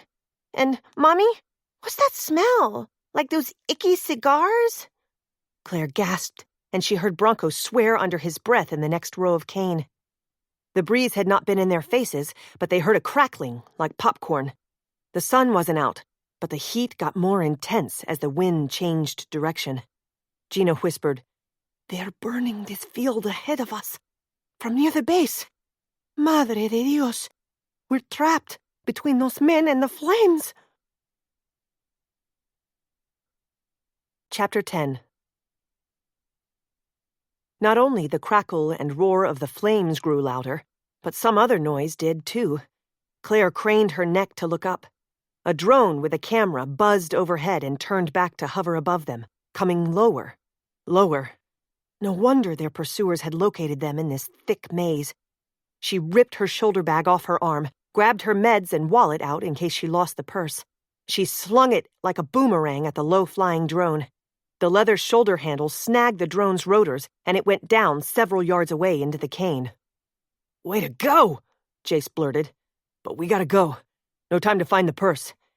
It's okay, she said, torn between pride and panic. I've got my ID and meds, so... But as she bent to gather her pill case and wallet, she saw the case had come open. Her pills were strewn on and in the damp soil. She'd stepped on most of them. Without them, she'd be in such trouble. She went to her knees and started to dig the pills out of the ground, but many had dissolved to wet powder. She clawed at 3 of them, her nails raking the damp soil until Nick hauled her to her feet. They're still coming, he whispered, looking more desperate than she'd ever seen him. He grabbed her wallet and jammed it in his front pocket. Let's go. Jace took Lexi again. Nick, who'd been calming the others, snagged the green whale, smeared with mud. He dragged Claire so fast through the cane away from the devouring flames that her feet almost left the ground. Men's voices, shouts. Suddenly a towering wall of orange flames roared close behind them. Choking smoke. No choice, she thought. No choice but to die in the fire or run for the road and be taken. Maybe shot. Maybe kept here forever. Before they even saw the opening ahead, they exploded from the far edge of the cane field. It was a strip of land with no plants and barbed wire and watchtowers just ahead. It was hilly ahead, and blue-gray mountains huddled in the distance. Their pursuers ran out just behind them, guns drawn. Stop! Halt! Alto! Alto! Different men shouted. Shots rang out, exploding little dust balls near their feet, while the flames reached the edge of the cane field. So the men came farther toward them. Every instinct in Claire's body said to keep running. But there was that fence and barbed wire to keep them from the safety of the base. So close, yet so far. Her brain threw pictures at her of the day she was shot leaving the Collier County courthouse, the day Nick helped her. In that instant, she felt the fear, the searing pain again. Cloaked in smoke, she stopped running with her back to the intense heat. Bronco also stopped and turned.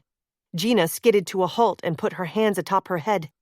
Jace stopped, but didn't turn, no doubt to protect Lexi, cradled in his arms. Nick turned to face their pursuers, yet he called out loudly enough to be heard in the watchtower behind them. "We're Americans. We're seeking asylum from the officers at this base, so—" Claire screamed as someone shot. Nick went down, clutching his left leg. Gunfire erupted over them from 2 directions as they hit the ground. Shots from the guard tower spit back at their pursuers. Next to her in the damp dirt, Jace's body covered Lexi. They were not hit, but Nick was. "The Marines in the tower are covering us!" Jace shouted at her. "Crawl up to the fence!" He had to be crazy, she thought. There was nowhere to go through the fence, and they'd be trapped against it. Coils of barbed wire topped it. But when he rolled Lexi over to her and belly-crawled backward, she did as he said, on her knees, covering and dragging Lexi. Lexi was screaming, but Claire ignored that. She darted a glance back. Nita crawled close to help her with Lexi. Bronco rolled toward Nick, too. Heck held Gina. Now Jace was dragging Nick, whose leg was leaving a trail of blood behind them. Suddenly the fence made sense. At least 10 Marines ran out from somewhere on the other side of it, pointing rifles and handguns through it at their pursuers. When she looked back again, Jace had a belt around Nick's leg, and a green, camouflaged Humvee was roaring madly toward them on this side of the fence. Their pursuers had run along the burning edge of the field toward the road just outside the wire fence, dragging 2 of their injured with them. The Marines didn't pursue them, but helped Nick. At last, what had seemed an eternity of gunfire stopped, though the smoke and roar of heat and flames from the field was worse. An inferno. Claire left Lexi in Nita's and Gina's care and bent over Nick. "Just a leg wound," he told her through gritted teeth. His handsome face was distorted in pain. "We'll be all right now. The Marines and Jace saved me." Strong hands helped all of them up, then put Nick first in the big, boxy vehicle. "First stop the hospital," someone said. Claire saw the others were covered with mud and smudges of smoke, so she must be too. But all of them, even Nick, were safe, and in American hands. "Those weren't Cuban police, Sarge," she heard one Marine say behind her when she climbed in behind Lexi. They had to watch their feet. The Marines had put Nick flat on the floor. "Kinda looked like it, but fake outfits, and the guy giving orders was in civvies."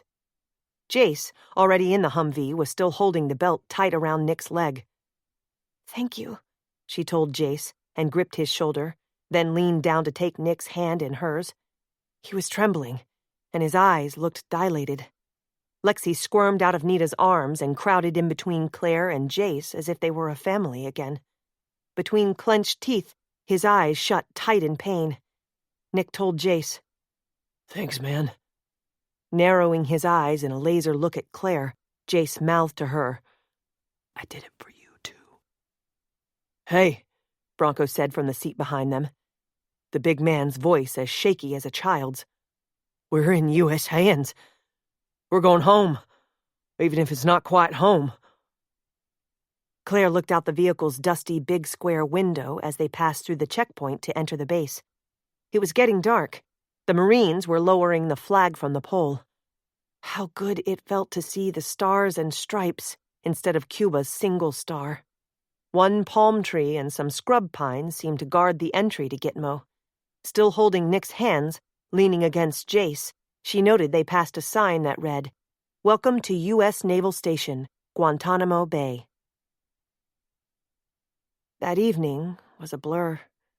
Nick's leg was tended to at the base hospital, and he walked with crutches, but the bullet had passed through so they didn't have to dig it out. He'd kidded Claire that he was now on narco meds too. And everyone, even the Marines, had told Claire she did a hell of a hoo-yah job knocking that drone out of the sky. They'd all had showers and been given clothes. Claire's jeans felt tight on her, which was weird since she thought she'd lost weight since the plane went down. Surely if she was pregnant, she wouldn't be showing already. Someone had given Nick a bobblehead doll of Fidel Castro taped to one of his crutches. Gina kept covering the bearded figure with tissues so she didn't have to look at it. They were staying for the night in 2 apartments for married couples who would be arriving soon. The places were Spartan and smelled of paint. Despite the aura of tradition and tragedy that hung over the area, they were greatly relieved and thankful. And though they were so exhausted they didn't feel like celebrating, they thought it would be good to take Lexi to the McDonald's on the base. Anything to get her back to feeling safe, and to get rid of her alter ego, Lily. Lexi had been so thrilled to hear that Claire wondered for one moment if heading to Mickey D's for a Happy Meal could solve the child's trauma. But they'd all been through hell. Their rescuers were nervous about Gina since she had no passport, until Rob Patterson, who had flown in to debrief them the next morning, said she could stay. Jace told Claire he imagined Patterson would give her a very thorough debriefing.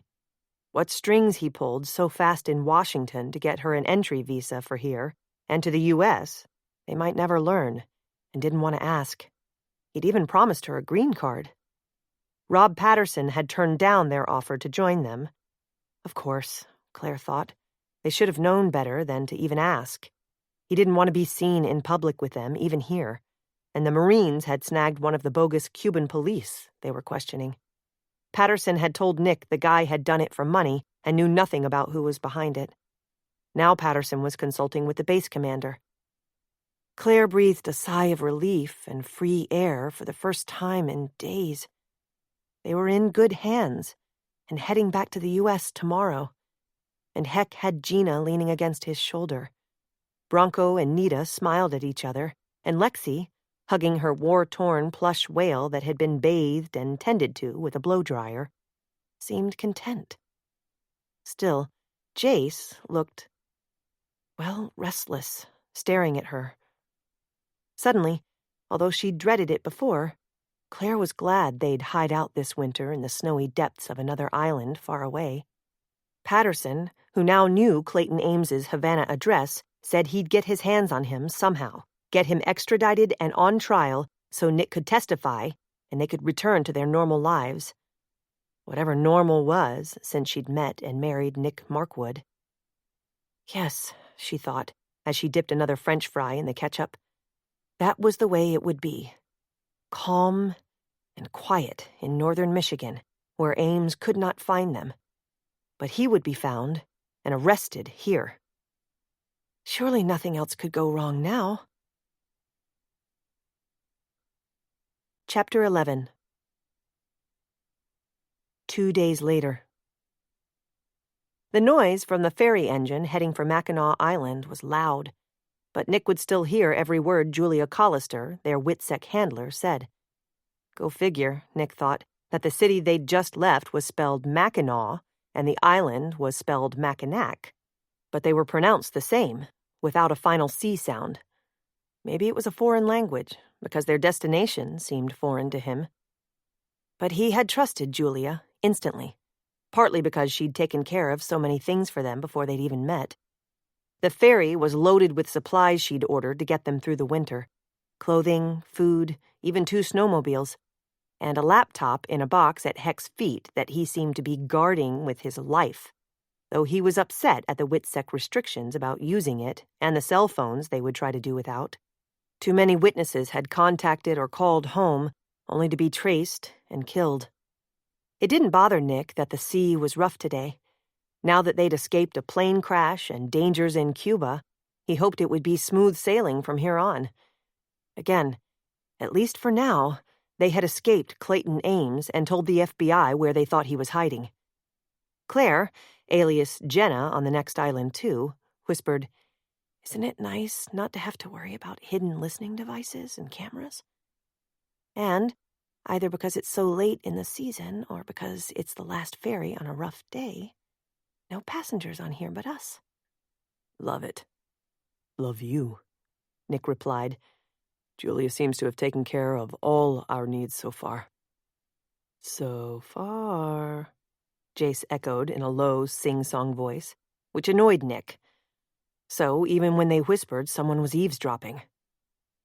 She, at least, really seems in control, Claire added, obviously trying to head off more words between him and Jace.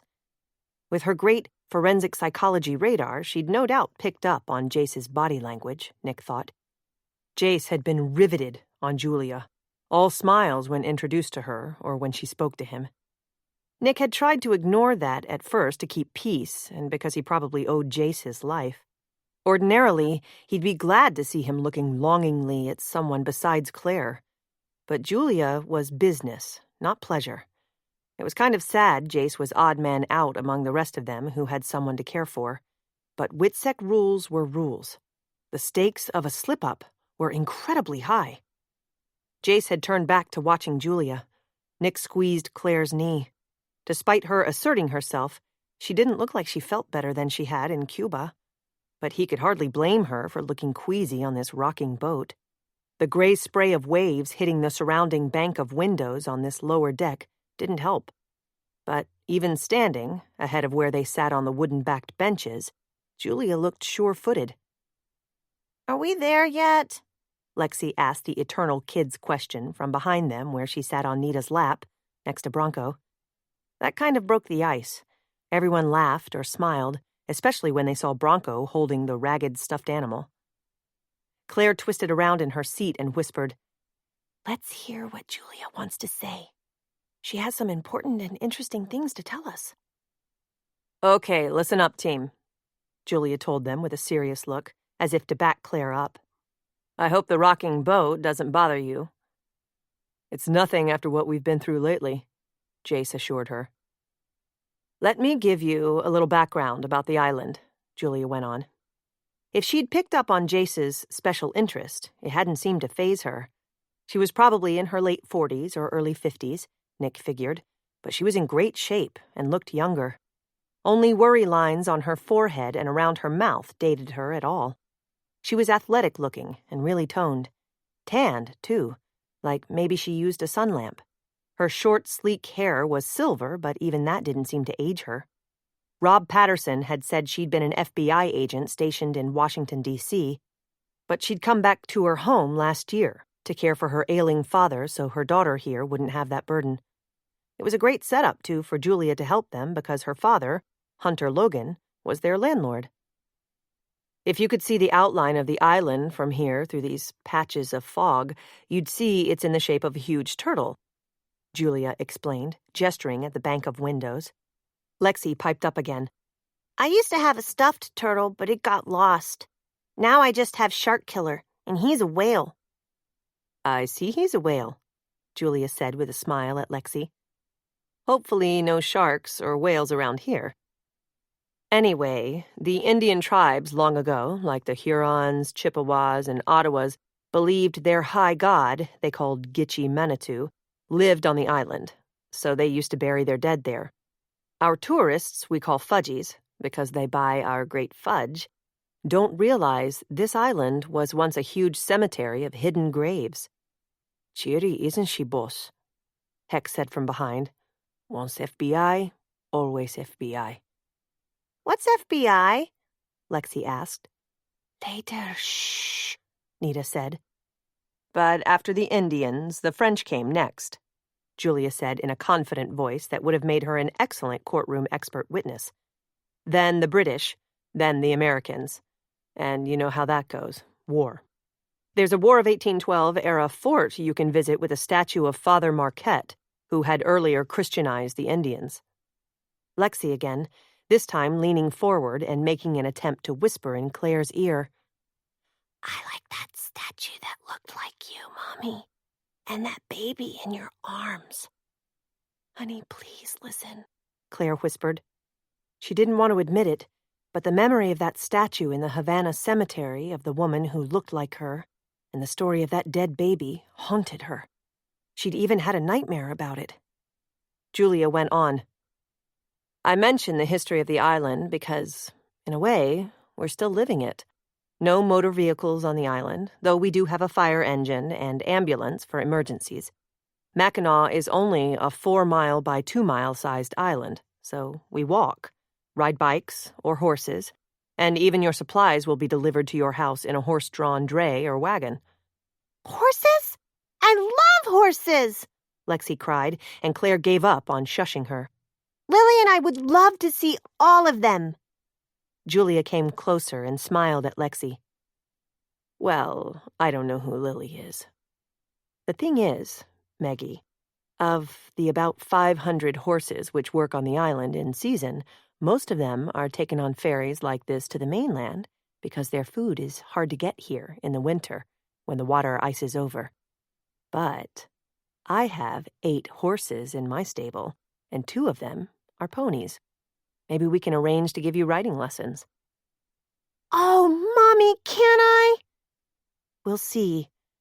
We have some things to settle first, get into our house and all, but we'll see. You've made a friend for life, Jace told Julia with a smile. Daddy, can I do it? Lexi blurted out to him. It was Julia who answered, her voice almost stern now.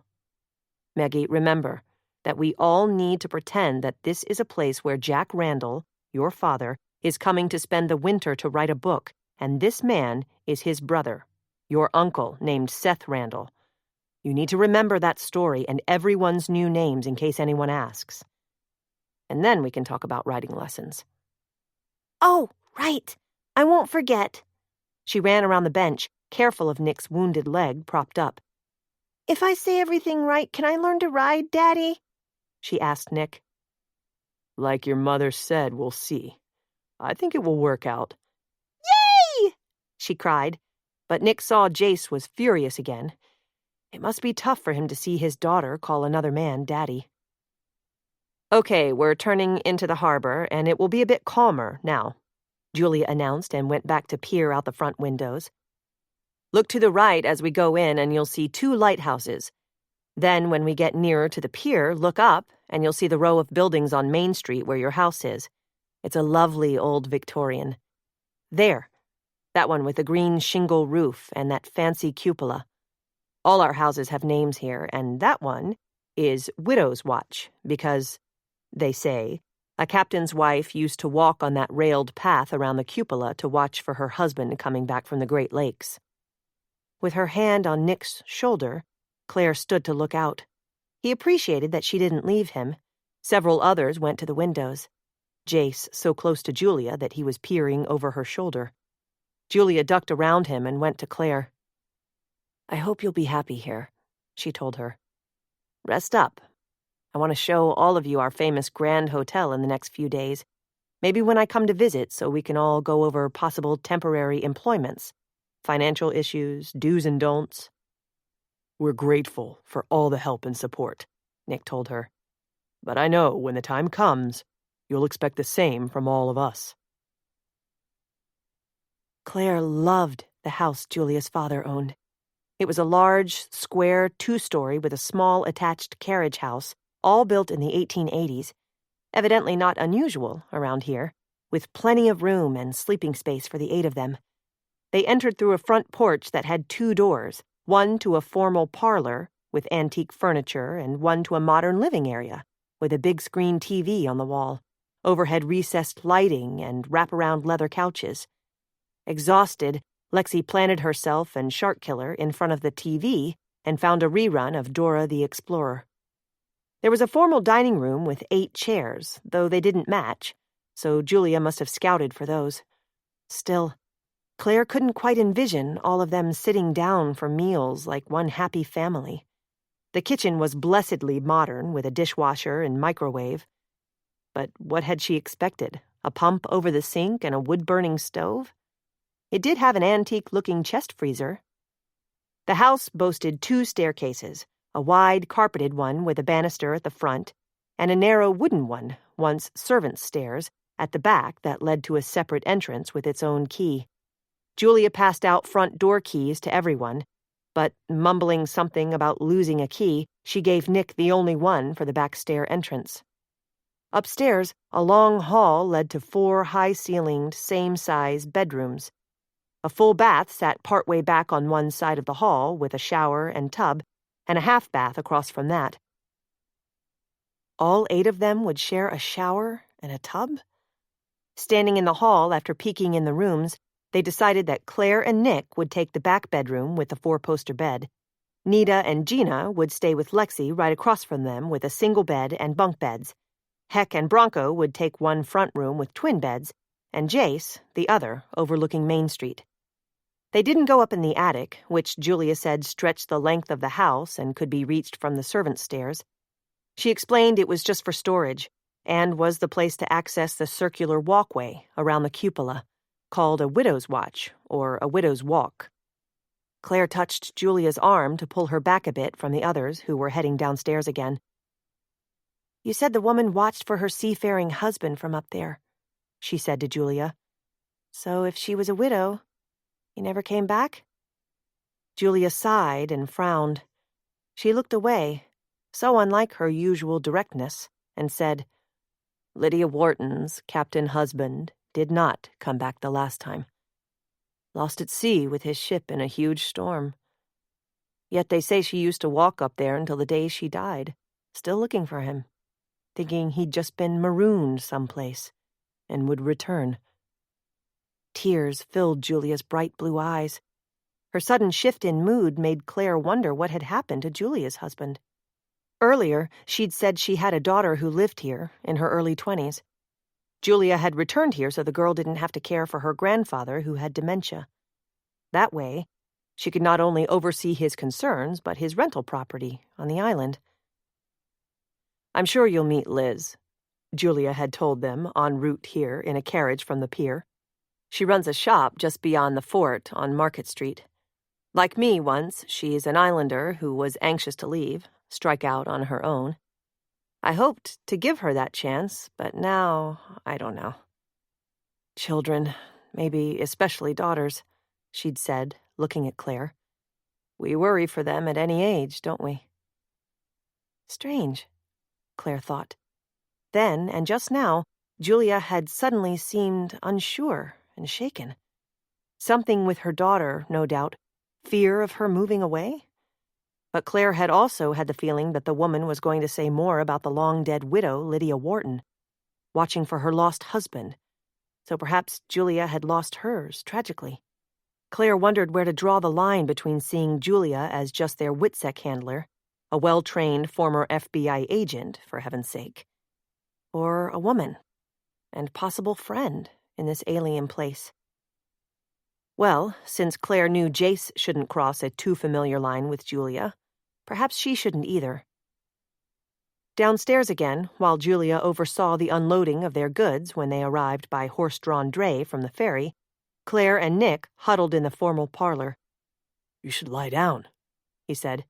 "Are you sure you're all right?" "Of course," she said. He may be wondering if she was suffering from her narcolepsy, but thank goodness she'd got replacement meds in New Orleans on their way to Michigan after losing hers in that sugarcane field. "It's just we've been through so much, and I'm still nervous about everything working out. Later, when we're alone, we can unwind a bit. Right now, Pizza's here, everybody," they heard Julia call. Claire heard bedroom doors upstairs open. Lexi had left the TV after Dora solved her mystery, and now appeared with Jace, the two of them laughing. Great that someone could laugh, Claire thought. She had to tell Nick tonight what was unsettling her. Terrible timing for a pregnancy. Unless she had something else wrong with her. What if her powerful narcolepsy meds had messed with her periods? Or she had some dreadful disease? Nick didn't even have a clue what she'd been hinting at when she'd told him she was glad they had a medical center on the island. "What is it?" he'd demanded on the flight earlier today. From the New Orleans Naval Base, where they had caught a flight to Sheboygan, Michigan, so they could be driven in a van to catch the ferry. "Claire, are you okay?" "Only lovesick over you." She'd tried to pass that off. But then she'd added a bit of a lie so he wouldn't make a scene on the small plane. "Your bullet wound may take more care, that's all. I have worrying in my blood lately." "And I have you in my blood," Nick had whispered. Finally, they would be alone together tonight. Truth time, she'd thought. And they were waiting for pizza now, so her big revelation would still have to wait. They started across the hall to join the others in the dining room. A lanky teenage boy stood in the doorway balancing 4 big boxes of pizza that Heck stepped forward to take from him. "Everyone?" Julia said, obviously back to her handler-hostess self again. This is Jeremy Archer, whose father is our police chief. Jeremy, these are our new renters, the Randalls and their staff. The police here ride bikes, too, don't they, Jeremy? Unless it snows. Can't wait till it does, because I can have my own snowmobile this winter, not share with my sister. Well, got other deliveries to make, and I have to make sure the pizzas stay hot. Welcome to our island, he said, and beat a fast retreat. Don't we pay him? Jace asked Julia. All covered, including the tip, as a welcome. She grabbed her jacket from the china umbrella stand near the door. I've got to run, but I'll be back tomorrow to continue orientation. Maggie, that means plans where we all cooperate, okay? See you all tomorrow, she said, and headed out. Bye, Lexi called after her. and thanks for the pizza. I don't want to hurt Gina's feelings, but it's a lot better than rice and beans and fish. Even Gina laughed. Claire stepped out on the porch alone and called to Julia, who was at the bottom of the house sidewalk. I agree that we can't thank you enough. I'd love to meet your father and daughter. I love them. Can't lose them, Julia said, half to herself with a little wave and a shake of her head. Hands thrust in her coat pockets, she strode off into the darkening, windy night. Chapter 12. With all 8 of us, it's kind of like living in a frat house or a dorm again, isn't it? Nick asked Claire as he toweled his hair dry after coming back from his turn in the shower. He sat on the edge of the bed, removing the plastic he'd had taped to his wounded leg to keep it dry. Claire thought they'd shared a bed so little in their forced, short marriage that they had never really declared a his side or her side. Despite how nervous she was, she smiled at the dorm comment, though she really liked her new sorority sisters, Nita and Gina. She still missed her own sister and her family desperately. Yes, when she started to confront and counsel Lexi tomorrow, she'd talk to her some about how they would never lose their first family, and how, someday soon, perhaps, they'd all be back together. That made her think of Julia again. In a way, she had already lost her father, and as a single mother, if her daughter moved away, how sad. Claire had already bathed Lexi and sat with her until she fell asleep, while Nita spent some time with Bronco downstairs. After Claire had taken her own shower, she'd been unpacking clothes for herself, Nick and Lexi, and putting hers and Nick's in a tall chest of drawers that smelled of cedar. Strange to be looking at and wearing clothes someone else had picked out. This was like living someone else's life, and she desperately wanted her own back. What she planned now to tell Nick, that seemed so unreal, too. Everything had happened so fast in their lives together. Nick leaned back against the pile of pillows and pulled the covers up over his legs, ever careful of the bandaged one that could shoot pain at him if he hit it wrong. There's just one thing I want more than sleep, and safety, he told her as she turned from the dresser and walked slowly toward the 4-poster bed. Me, I hope, she said, gripping the post because her legs were trembling. Exactly. Peace, quiet, and you. By the way, I locked our door with that old skeleton key. We don't need Shark Killer and its owner coming in here right now. What is it? Come here and let me hold you. Or at least you hold me. He leaned forward before she could answer and went on. What is it? Claire, Jenna, my sweetheart, whatever your name. What's the matter? It's more than just the turns our lives have taken, isn't it? You've been so strong and brave. Do you still feel ill? Dizzy? She walked to his side of the bed and sat, careful to avoid his hurt leg. Dizzy in love with you, she said, her voice breaking. But there is something, another complication, I have to tell you about. I know it hasn't been long and things are a big blur. But you know that night on the yacht where you, Jace, and I made a deal to trust Witsec? Sure. And don't you now? I don't believe the plane crash had anything to do with Rob Patterson, even though he arranged the plane. I think it was Ames's lackeys again. And I think we lucked out with Julia Collister. She'll ease us into island life and, hopefully, give us a horse bargaining chip with Lexi, our Meggie. She had to tell him. She had to tell him now. How could a man be so dense when she was obsessed with this? She wanted to fall into his arms, but once she did that, she always lost control. So, like some coward, she sat where she was and merely nodded. Frowning, he asked, in his lawyer voice, as if grilling a hostile witness, "Did Jace say something to upset you? More than his behavior toward Julia?" No. I mean, he does upset me because he's so unhappy and trapped, but aren't we all? And now it's plain that he sees Julia as some sort of diversion, and that's all we need to mess things up even more. She burst into tears. "Oh, Nick, I'm sorry. I'm just strung out, so..." He scooted closer and did just what she was afraid of, because she had to be rational about this.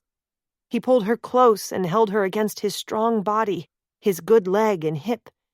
Just then the wind outside began again, whining, moaning overhead like there really was some woman on the widow's walk, keening while she waited for her husband to come home. "Nick," she got out, seizing control of herself again. "I'm not sure, but kind of sure. That night we didn't use anything and made love. I think I may be pregnant. I swear that only happens on soap operas. One night, then a baby, and I know it hasn't been long, though it seems like ages with all we've been through, but... Nick," she said, and lifted her head from his shoulder, uncertain what she'd see or hear. He looked shocked, then dazed, then, thank heavens, happy. I should have known.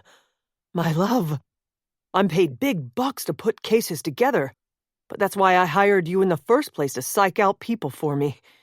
But that statue with the baby in her arms that upset you. You're wondering about a hospital here? Your extra exhaustion and stomach upset? I should have guessed. He looked down at her midriff, as if she would be showing after such a short time. She burst into hysterical laughter with her tears. "And my missed period. And what an emotional mess I am," she added as he hugged her hard to him again. "Nick, with all we've been through, not to mention my heavy meds I've been on and off, I can't be sure, but a pregnancy is a big possibility. I wish I could have gone to a doctor first, planned us a private, lovely dinner for two, and told you then for sure, yay or nay, but..." "But just the idea of it," he said, expelling a big breath and rocking her against him as if she was a frightened child. "I know we're in a mess here still, but just the thought of a child of our own is amazing. Lexi would love it too, I'm sure, as soon as she gets through her hard times. And, my love," he added, setting her back a bit and smiling with a devilish gleam in his dark, teary eyes, "we will get to a doctor, and if he says it's true, we'll celebrate both with a romantic dinner and in this bed. But it will be our secret until we know for sure. Maybe until you show." "Until you show." The words echoed in her head as she reached over to snap out the light. "Until you show that you can survive all this, can conquer the bad guys, can help Lexi, can love Nick, and not Jace forever and ever." "Claire, feel better now?" "Yes, of course. Thank heavens you're not upset. But then, I must admit our courtship and marriage was hardly normal, so why should starting our family be?" In the dark, he kissed her soundly, salty tears and all. He turned her back to him, and they lay together spoon fashion under the covers, with his lips in her tousled hair. "Claire," he whispered, "we'll make up for these tough times. We will make it, all of us, including our new son or daughter, if that's what we find out. Just think, maybe floating inside you like a little island in a sea, just like us now here on Mackinac." His arms tightened around her. He put his hand under her nightgown on her flat belly. "I love you, Claire, and no matter what happens, always will." Then I will treasure this moment and have it always in my heart. She heard Jace's voice boom a laugh from the first floor. She cuddled close to Nick, warm and weary, and finally was swept away, swimming into sleep. Claire woke, still in Nick's embrace. But were they swimming in the sea? No. She stood on a marble pedestal with a baby in her arms. People were leaving flowers at her feet and taking photographs. But was her baby stone-cold dead? And the other child standing so stiff below, that little girl, where was she? Was she missing? Had someone taken her? She managed to pull herself from her fears. No, she'd found her daughter, but she wanted to leave the island. She had to get off the island. Had she remembered to take her medicine? That terrible drink that made her sleep and gave her strange dreams? But was she having a dream now? Or was this real? In some far-off cemetery, she walked and walked in a circle, dragging her heavy stone feet. Where was her husband? Where was her daughter and her baby? Someone said they had buried the baby at her feet, but now it was in her arms. A miracle. Claire, you're having a nightmare. Nick. It was Nick. She was safe here, somewhere, lying in his arms. Oh, right, on the island, in the widow's house, in bed. Safe from Clayton Ames and his other house surrounded by poison plants, with vicious fish swimming past. He'd taken Lexi, and he'd made Nick marry her so he could watch them, hurt them all. Are you all right, sweetheart? Nick's voice again. That was real, even though they had to have fake names and pretend not to be themselves. Yes, she whispered. Just a bad dream. No more of those. Sleep. We need our sleep. Lexi's safe with Nita and Gina. We'll make it. Get to go back home when this is over. She nodded and sighed, fighting now to slip away again. Nick knew how powerful her night meds were, in contrast to the stimulants for narcolepsy she sometimes took during the day. He understood. But then, she'd made the terrible mistake, really a sin, of not sharing her disease with Jace when they were married. And then when he'd found out and felt betrayed. She tried to relax. Jace had been away so much, flying international routes. It was partly his fault, too, but Jace loved planes. She'd seen that hungry, hurt look on his face when he'd seen the naval planes on the tarmac at the airfield across the harbor from Guantanamo, and then at the airbase in New Orleans, and the same expression when he'd looked at Julia. She suddenly remembered where she'd seen the Grand Hotel on this island before, the place Julia wanted them to see.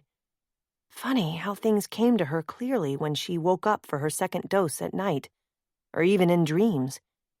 Years ago, she and Darcy had loved that old movie with Jane Seymour and Christopher Reeve they'd seen in reruns on TV, the one filmed at that hotel on this very island. What was the movie's name?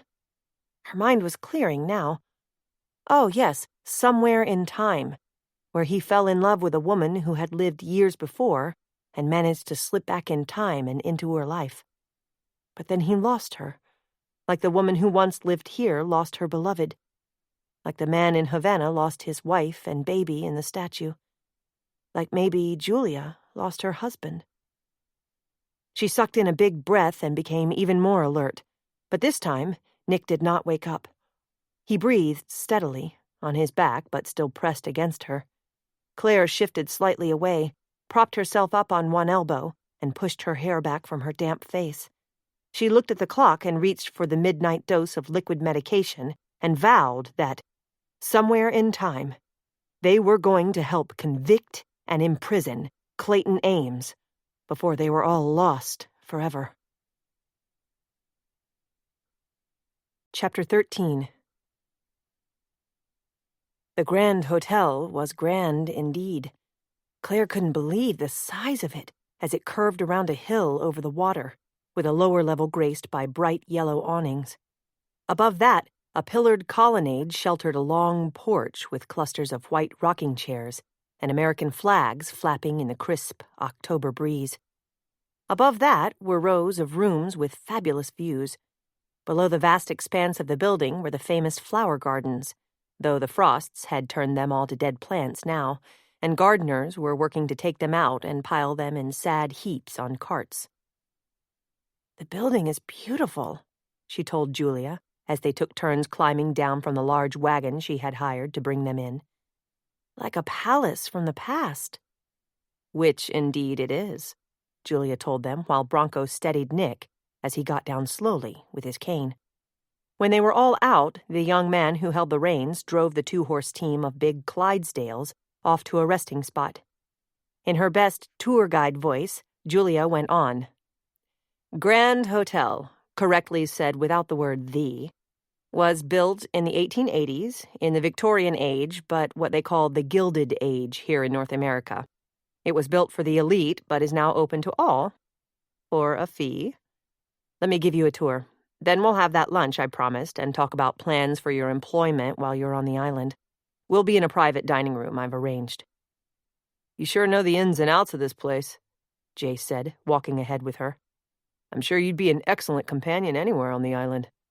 If that was innuendo, Claire thought, she admired Julia for ignoring it. "I know this hotel too well," she told them. "When I first returned here to be with my father and daughter, jobs were scarce in the winter, so I was one of the night guards here. It's a ghostly place once they close it until the season starts again, but it needs watching, of course." She lowered her voice, perhaps so Lexi wouldn't hear. "Pretty spooky, all closed up at night with the lights off and everything shrouded."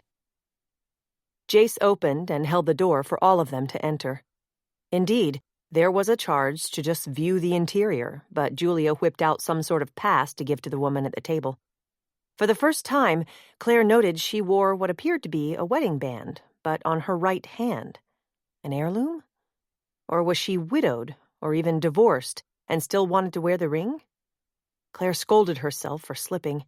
She'd been curious about Julia, but, for once, hadn't looked at something as obvious as a wedding ring to help psych her out. Suddenly nervous, she began to twist her own rings around her finger.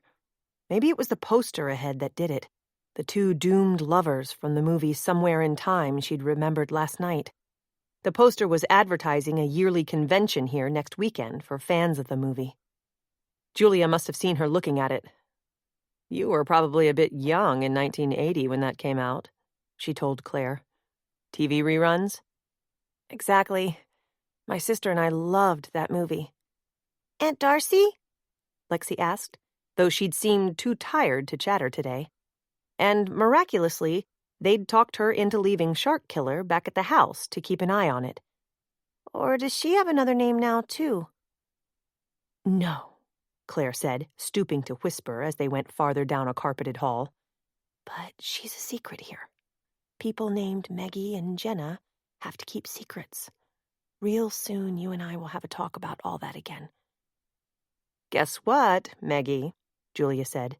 "There was another movie made here, too, called This Time for Keeps, and there were a lot of swimming pool scenes in it. My father has a copy of that with his cowboy movies, so I'll borrow it for you, and you can all watch it."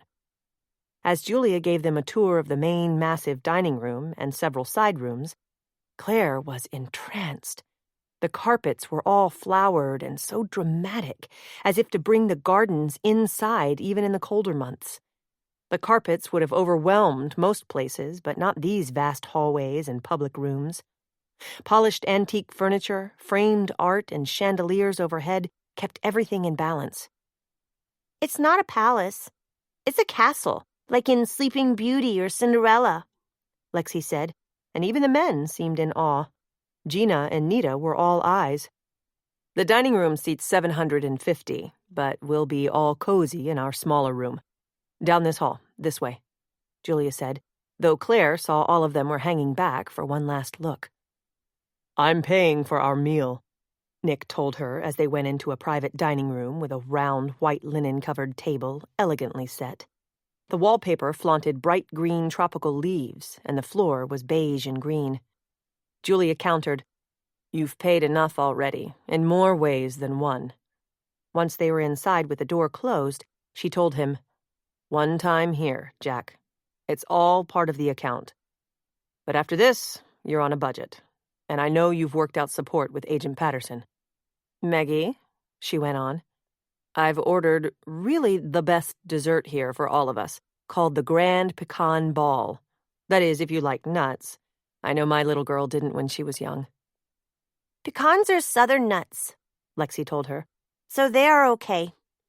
"Southern nuts," Bronco said. "Aren't we all? And here we are up north, and I've never seen snow."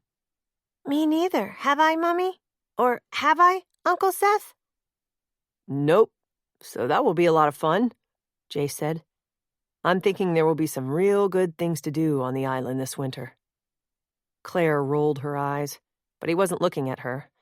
At least he wasn't ogling Julia, but he'd managed to take a seat beside her. Could he be trying to make his ex-wife jealous?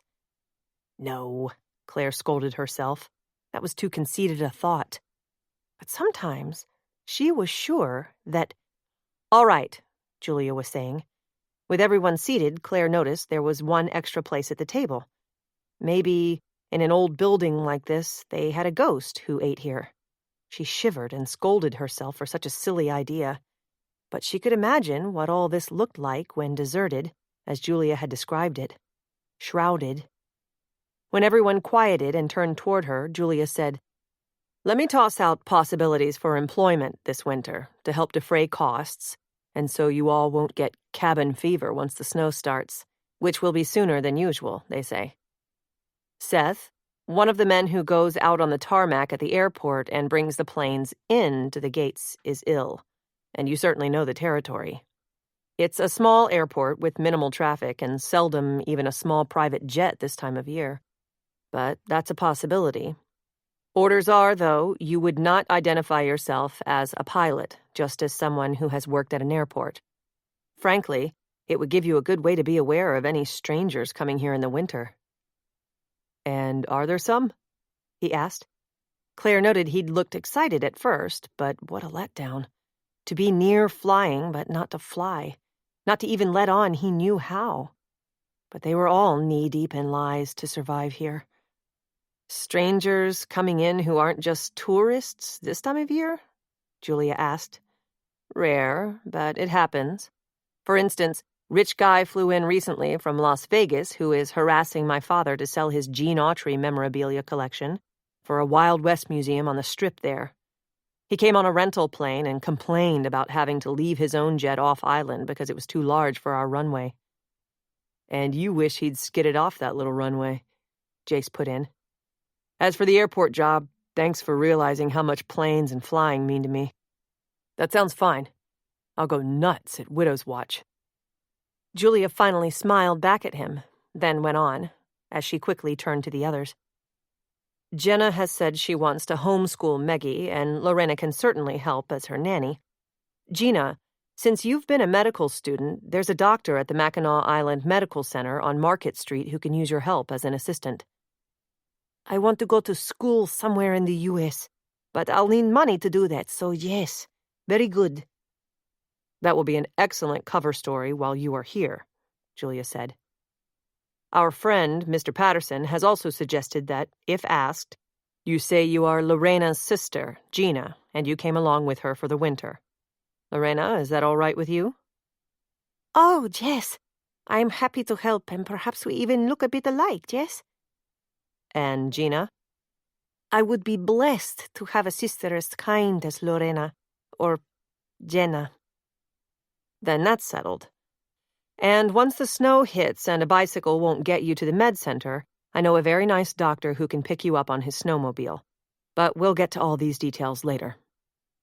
Speaking of details, Claire was impressed. But she saw Heck wasn't.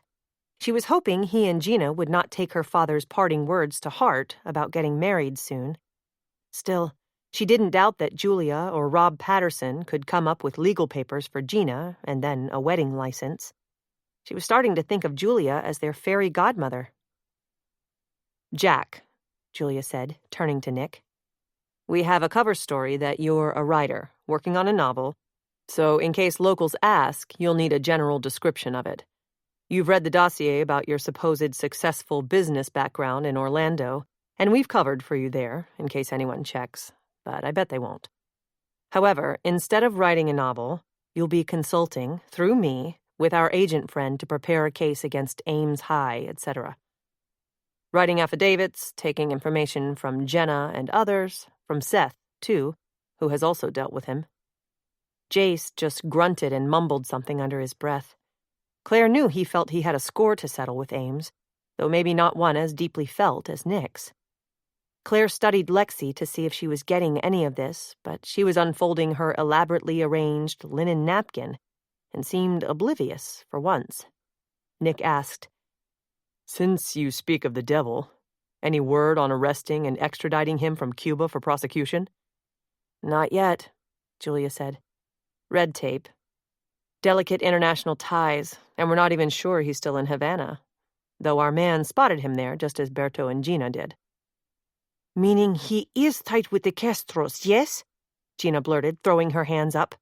"I tell you, even though we are being careful in a private room miles away, it feels so good to just say things about and against them out loud."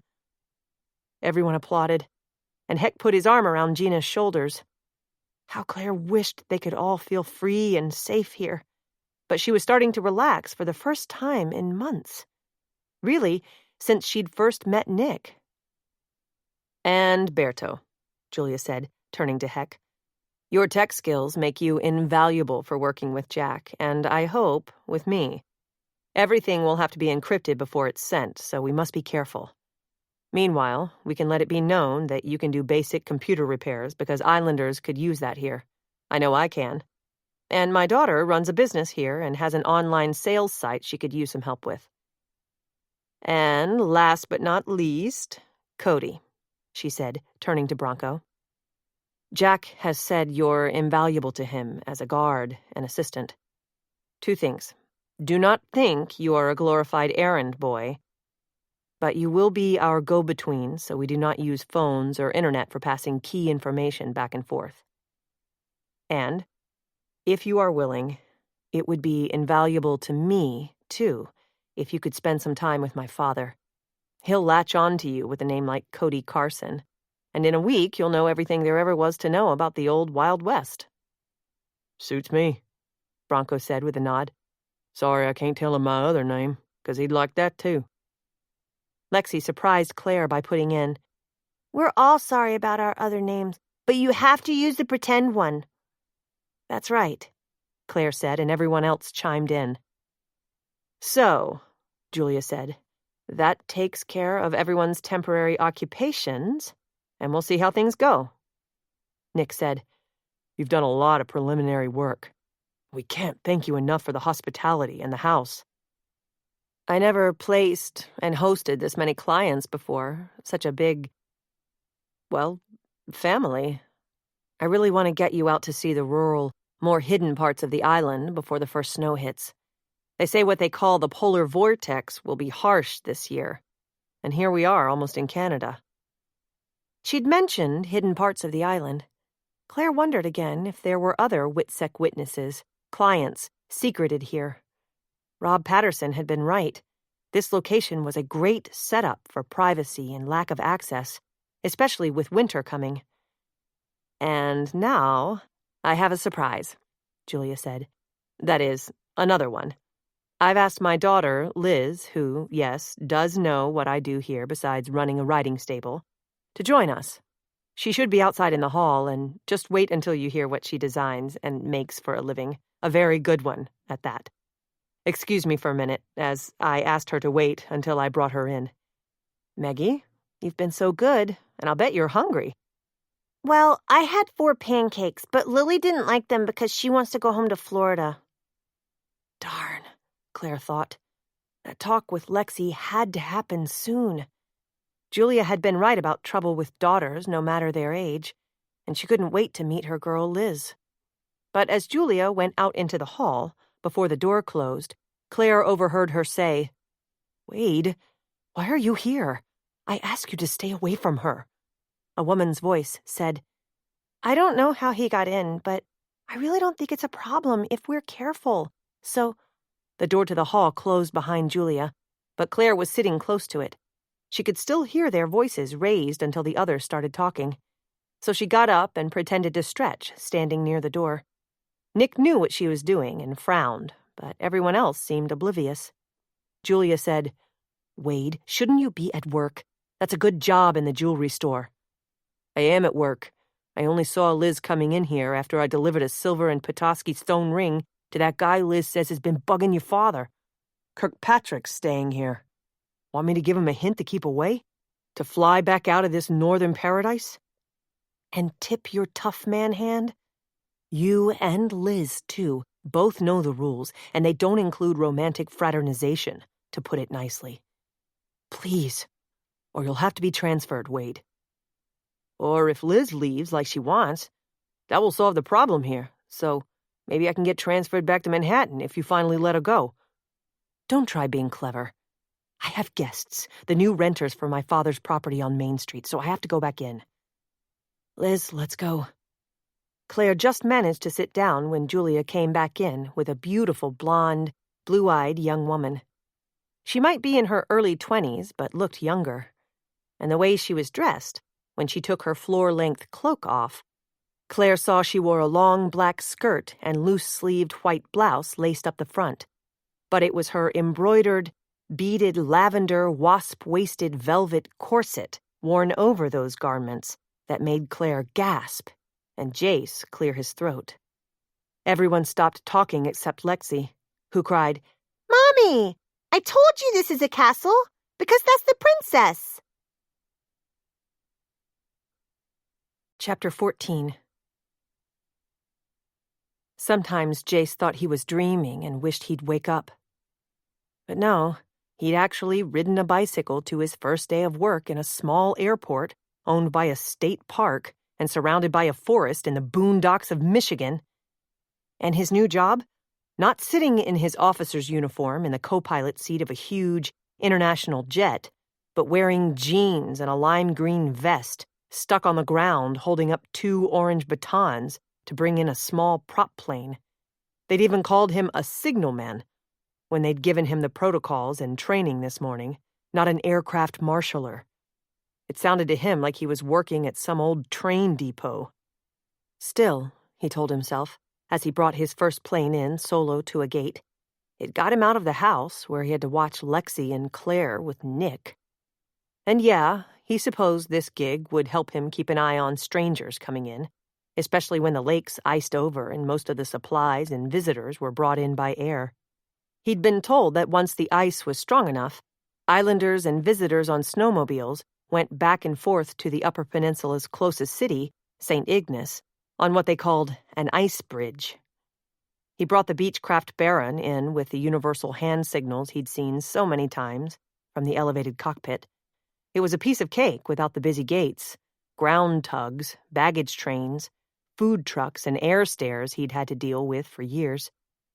After the 2 passengers deplaned with their suitcases and the pilot taxied off to a parking area, Jace paced, waiting for the next plane. At least his earphones weren't just useful to mute noise, but for info from the tower. And all this for a little less than $30 per hour salary when he was used to big bucks. The September through May hours were 7:30 to 5:30, and there were only 2 single-engine planes based here. But he'd love to take one of them up to see the island from the air, to just soar and escape all this. He needed a diversion, and evidently, Julia Collister wasn't willing to fill the bill. He'd asked her about her family, and she'd said no husband, just her father and daughter. Still, he loved a challenge, and she was that, so he didn't plan to give up on her. Besides, he could tell it annoyed Claire and Nick. He looked around the tarmac again. Yeah, what a place. With no fuel available, and Great Lakes Air the only regularly scheduled planes. He was glad to get word of another aircraft approaching to stop his thoughts. This one was a Cessna Mustang, an aircraft he'd flown briefly years ago. He brought the plane in and started back inside for his lunch break, walking behind the man who'd emerged from the plane.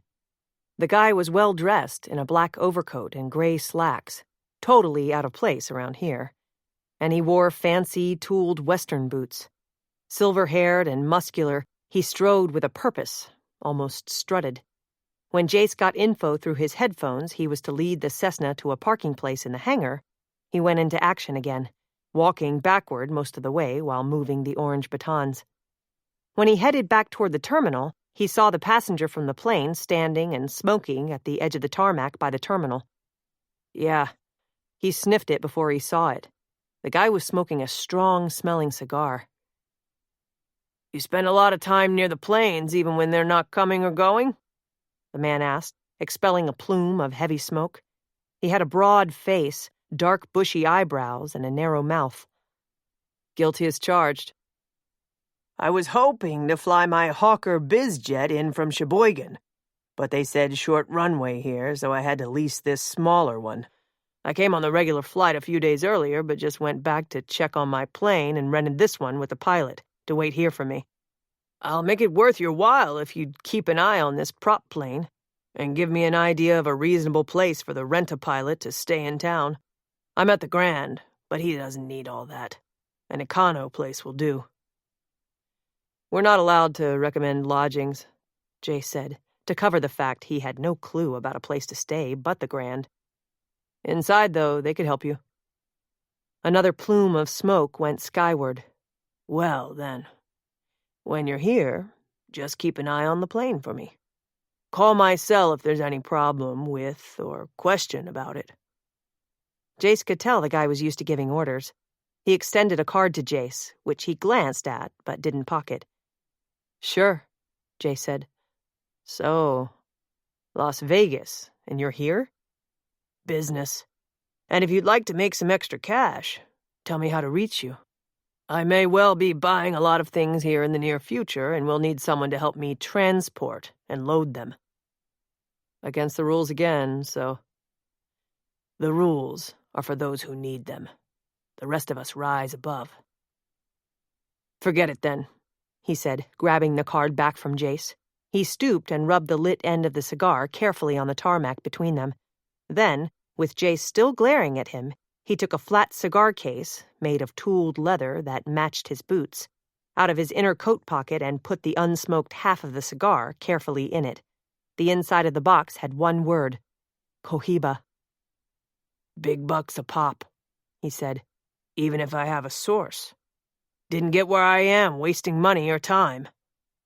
As the man went inside, Jace didn't budge. He didn't care if the guy complained about him, even on his first day of work. He guessed someone like that would rub most people the wrong way around here. The guy reminded him of Clayton Ames, not in looks, but in manner. And that bastard could have his tentacles out anywhere. So, he'd just remember what he'd scanned on the card in case the guy was obnoxious again.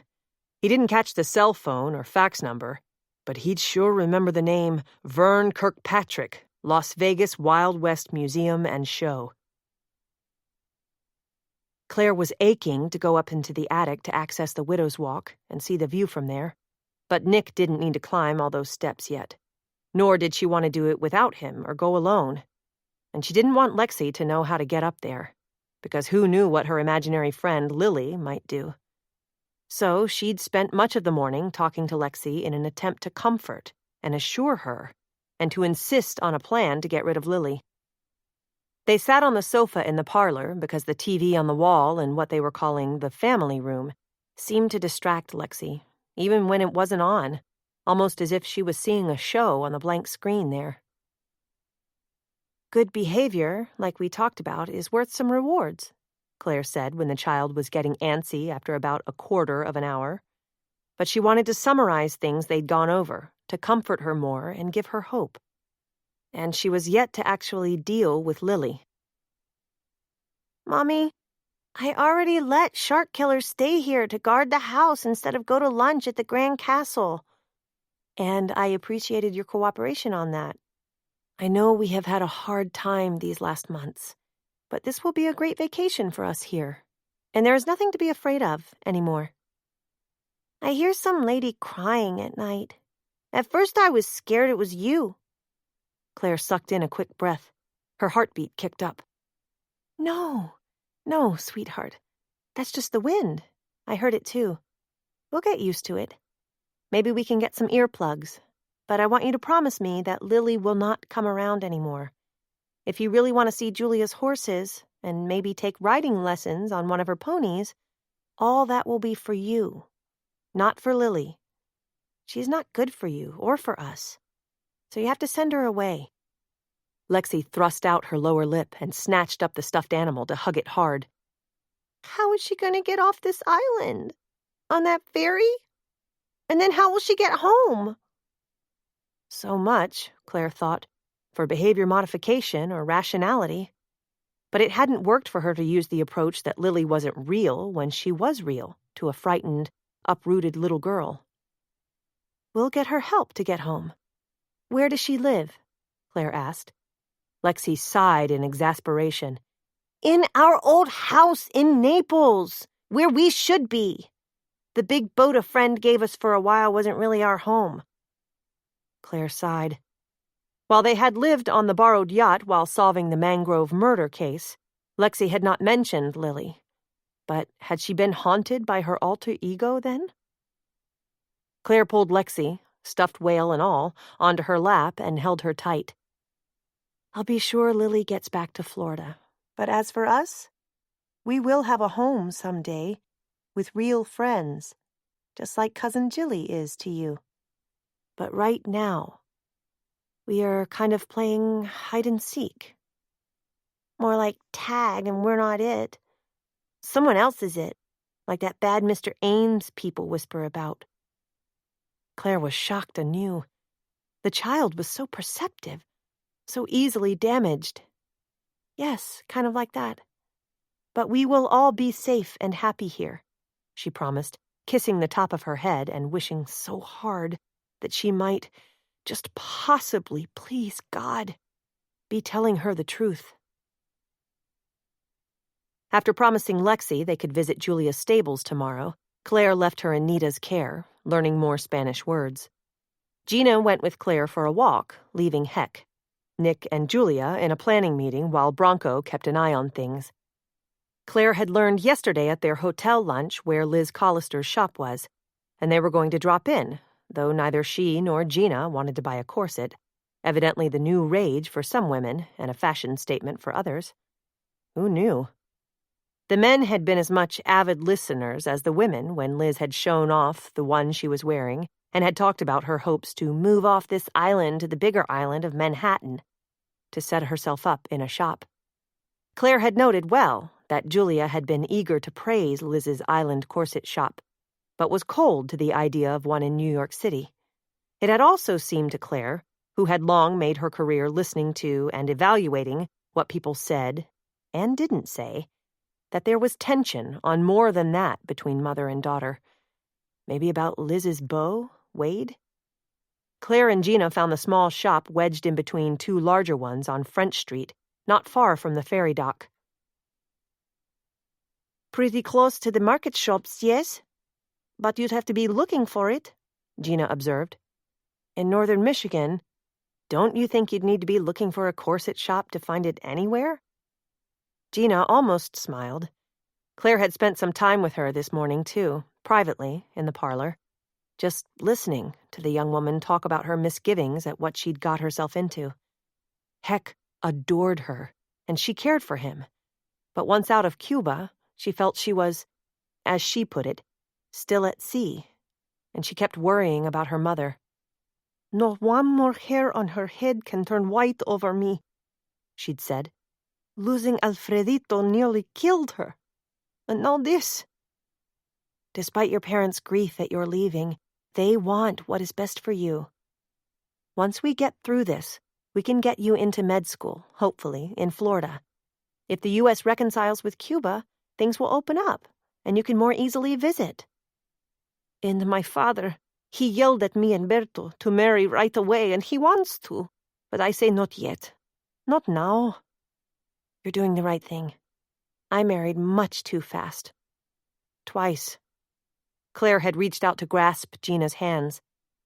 I'm happy with Jack, but nothing's been normal for us, and certainly it isn't now. They'd sat like that in the parlor, silent for a few moments, but somehow that had been a huge building block for their friendship. "Oh, her shop is upstairs," Gina said now. "That Liz's Island corset shop sign says stairs around the back. I hope we find her there." They did, bent over a laptop screen on a work table littered with beautiful things like leather and satin swatches in various colors, lace, crystal beads, and gold cord trim. "Oh, you came!" Liz cried, bouncing up to greet them. "Let me show you around, though it's only this workroom, since I've been saving every dime for a couple of years. Manhattan rent is out of sight. But before Mother came back to the island, I had to work out of our house, listening to Granddad's Western music and movie soundtracks over and over. Manhattan's my dream. To move into a little shop there where the Kardashians can easily come for a fitting and not send things back and forth." "The Kardashians?" Claire gasped. "Who are they?" Gina asked, and Claire tried to explain. "And others they sent my way," Liz interrupted in her exuberance. The latest for them was an $800 corset absolutely ablaze with hand-beaded Swarovski crystals. And another couple for undergarments you wouldn't believe, though the way they are. They may show up in one of their selfies online or in People or Us magazines. Onward and upward, because, like I said, they've told others about my designs. Don't think when you see gorgeous personalities on a red carpet for some movie or the Oscars that they have natural waists that small. 10 to 1, it's a corset. "Amazing," Claire said as Liz showed them her designs and samples. "It's all online if you want to check, and I don't do all the finishing work myself, though I do for my A-listers. I have 3 island women who sew for me, too, and usually take their work home." Liz stopped her stream of talk and stared off into space for a moment, as if she was having a petit mal. Claire recalled Julia had done that, too. So maybe it ran in the family. "Well," Liz said, as if snapping back to reality, "now that Mother's back here to watch Granddad and I've built a business, I need to get out of this attic and off the island. My father wants me to come to Baltimore, but Manhattan would be better.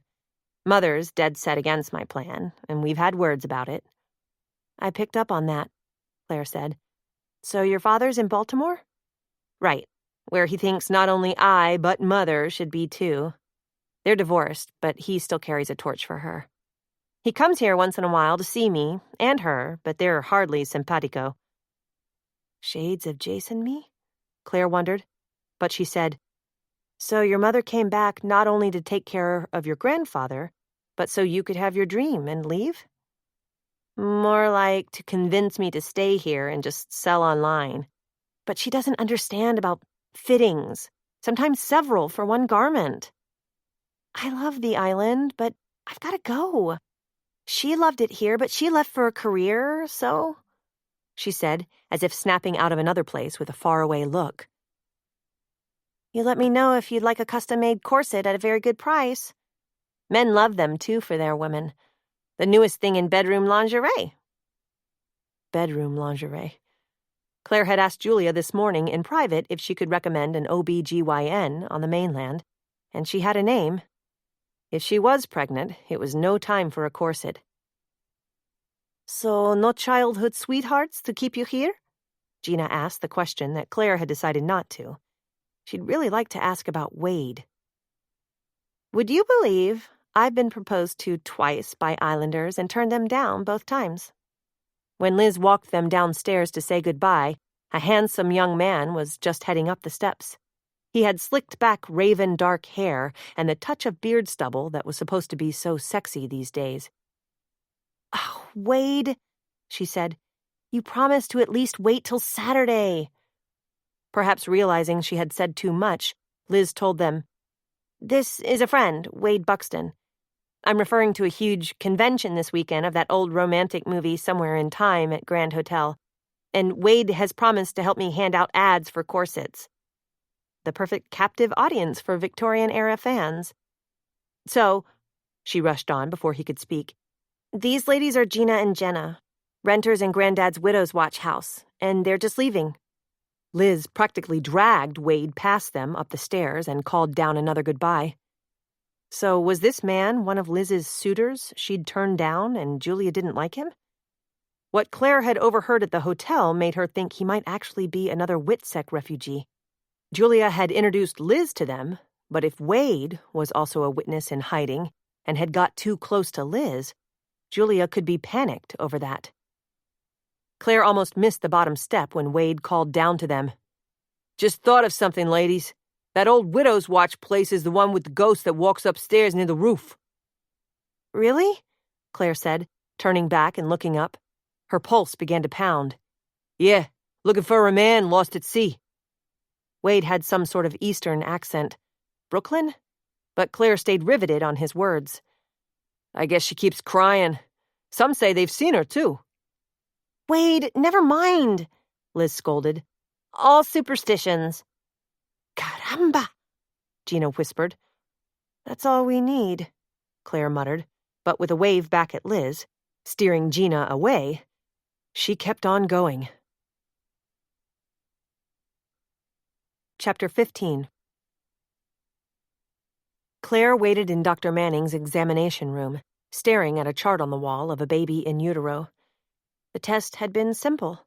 Just a urine sample, then wait for the results to test for a particular hormone, which they did on site.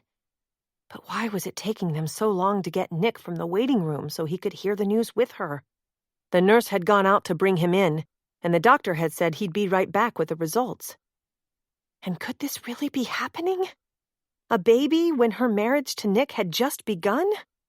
So many things had happened to get them off to a difficult and dangerous start.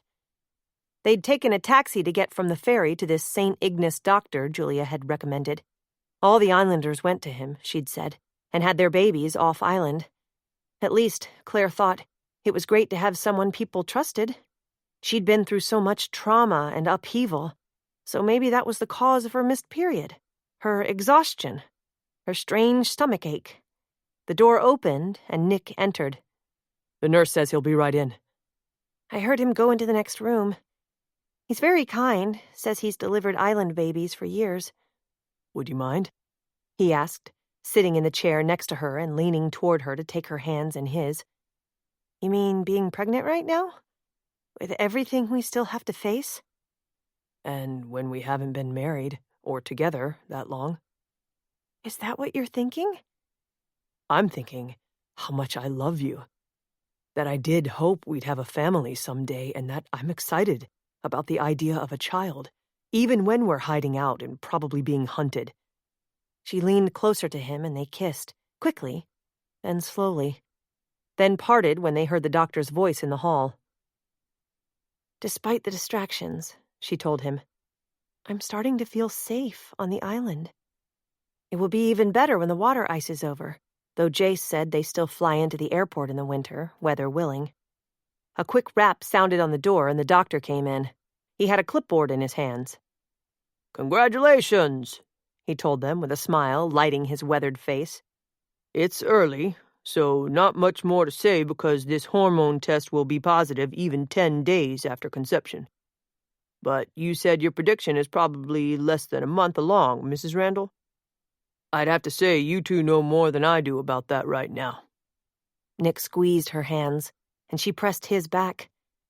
A baby. A brother or sister for Lexi. But also, someone else precious to fear for and protect.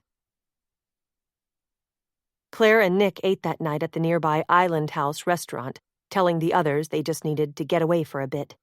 Walking with a cane, Nick managed the distance by himself. They had decided not to tell anyone about the pregnancy for now.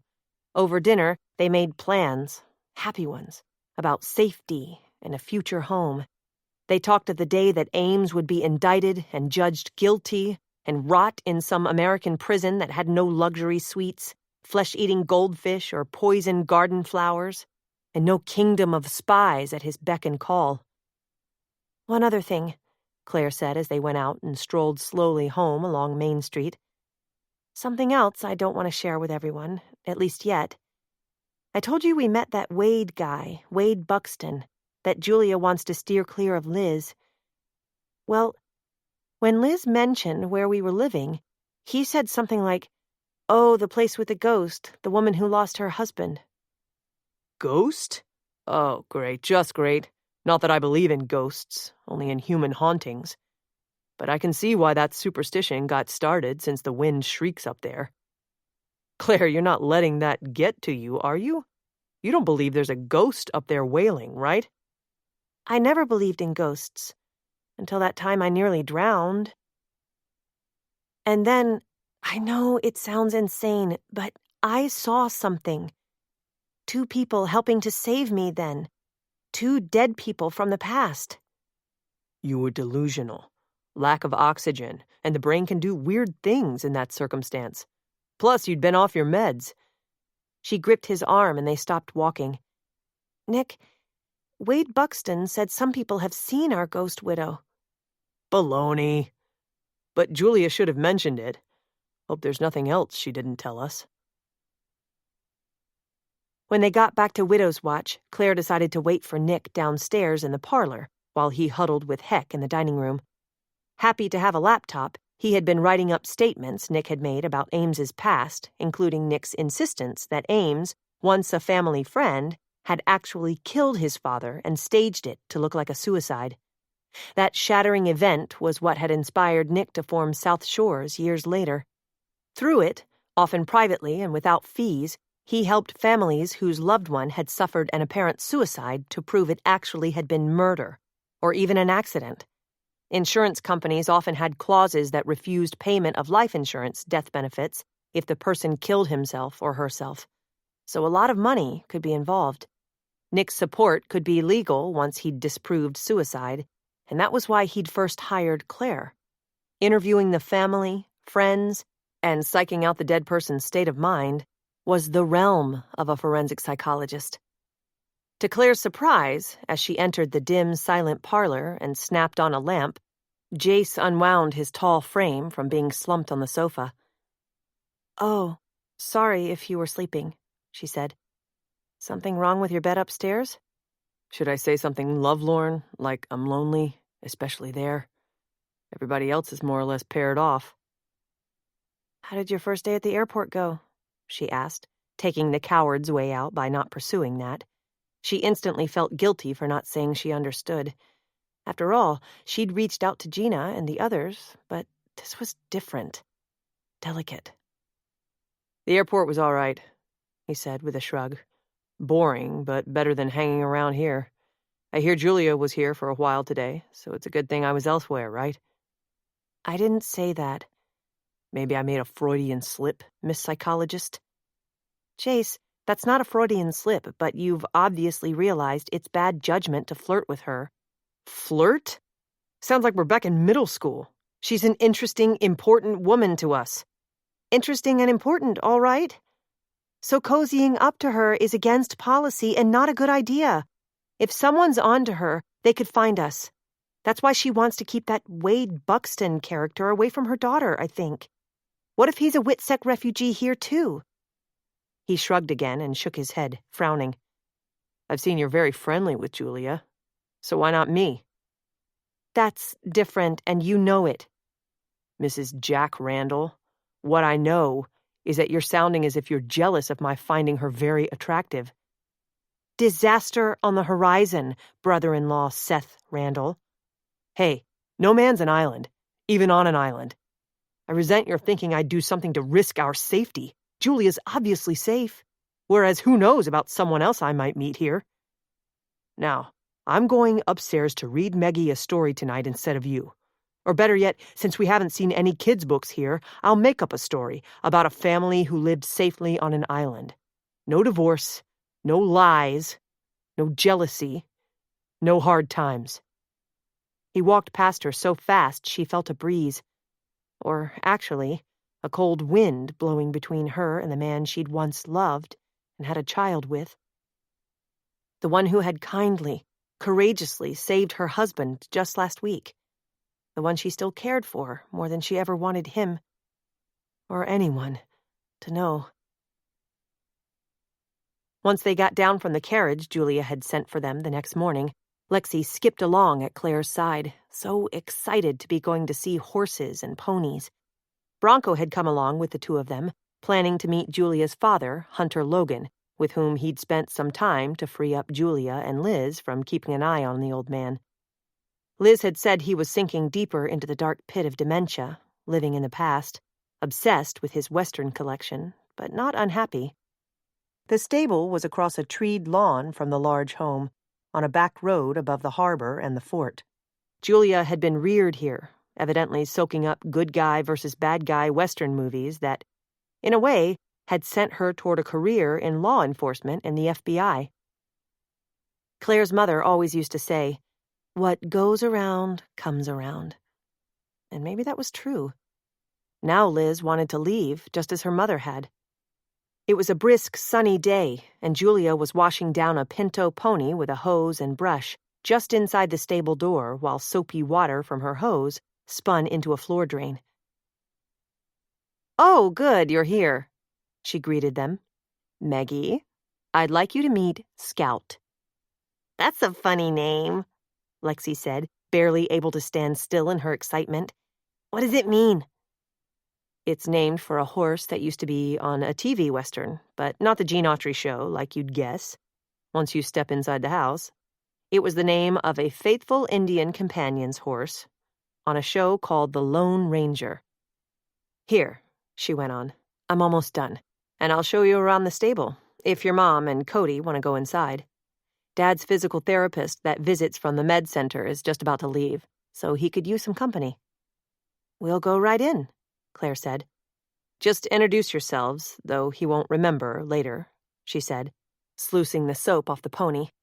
"If you'd just let him talk and show you around his part of the house, upstairs, I'd really appreciate the time.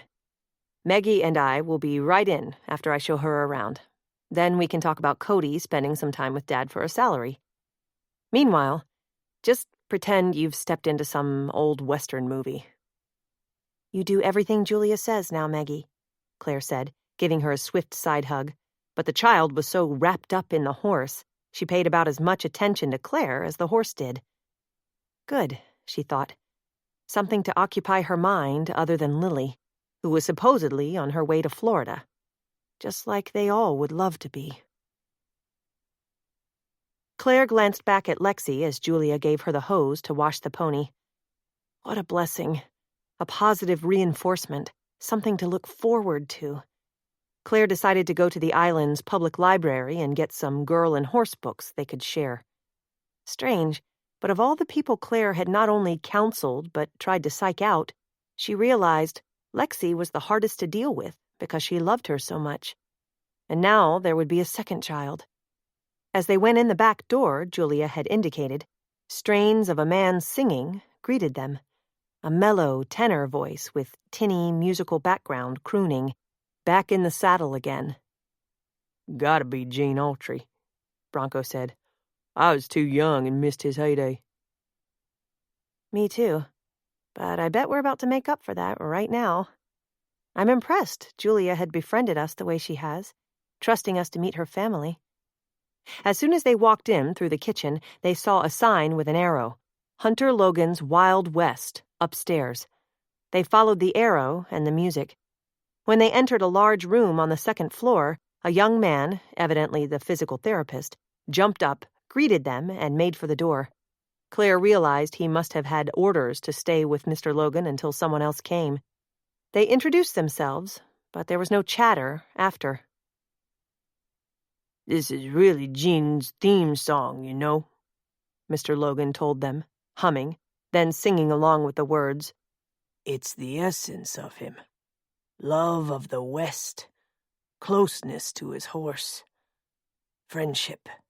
But, of course, unlike the so-called heroes of today, that man knew right from wrong.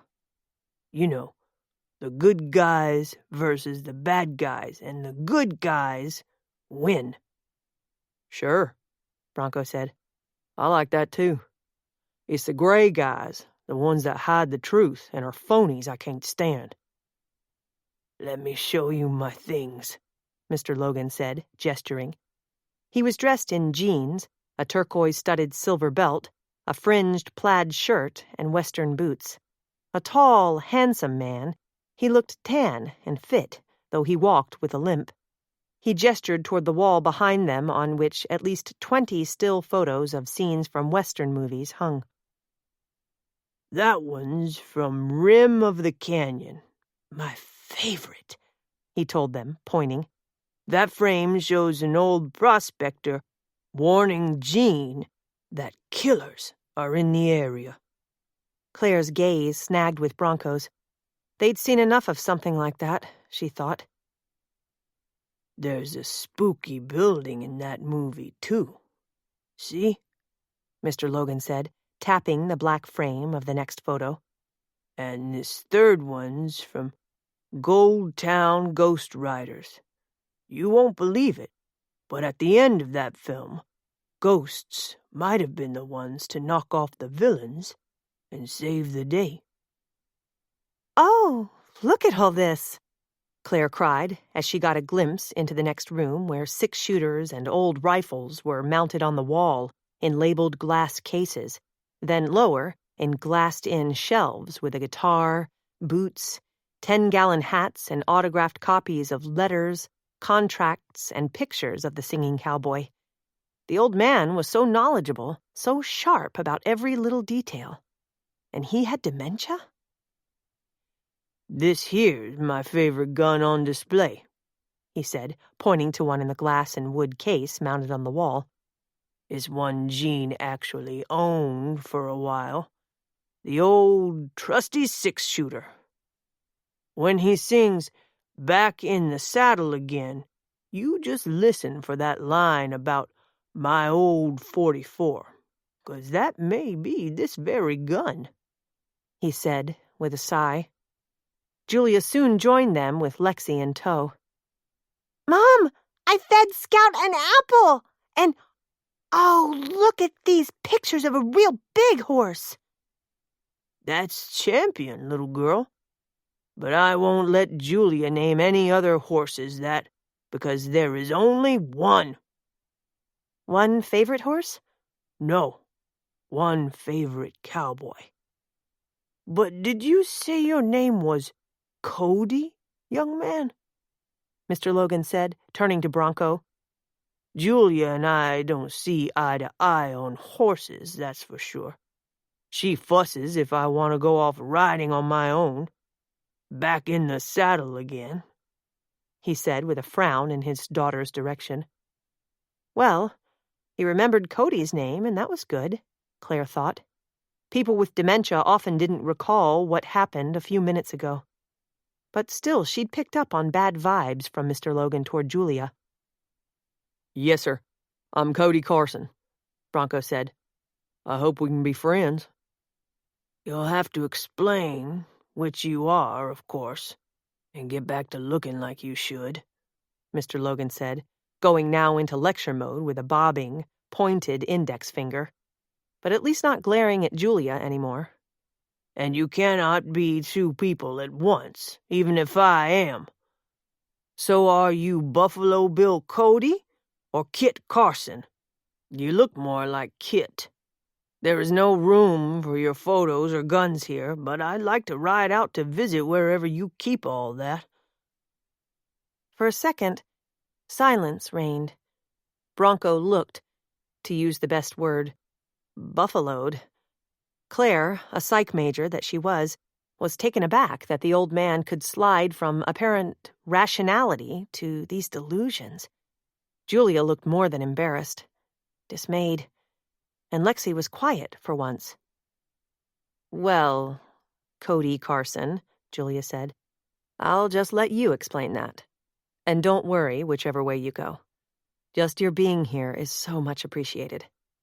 Jenna," she said to Claire, "how about you and Meggie come with me while I fix some coffee, and we talk pony lessons, and decide when you'll get the back of the island tour before the weather turns bad?"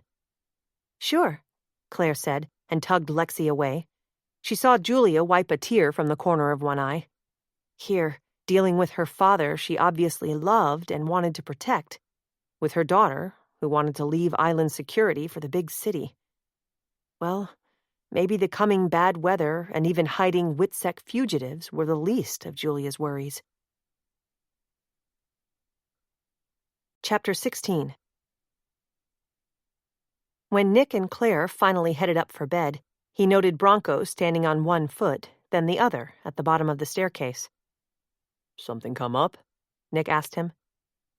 "Didn't get a chance to tell neither of you what Julia said to me today. You know, after I stayed with her dad for a while, watched a movie with him." "Tell us," Nick said with a quick glance around, a habit he hadn't been able to shake, even here.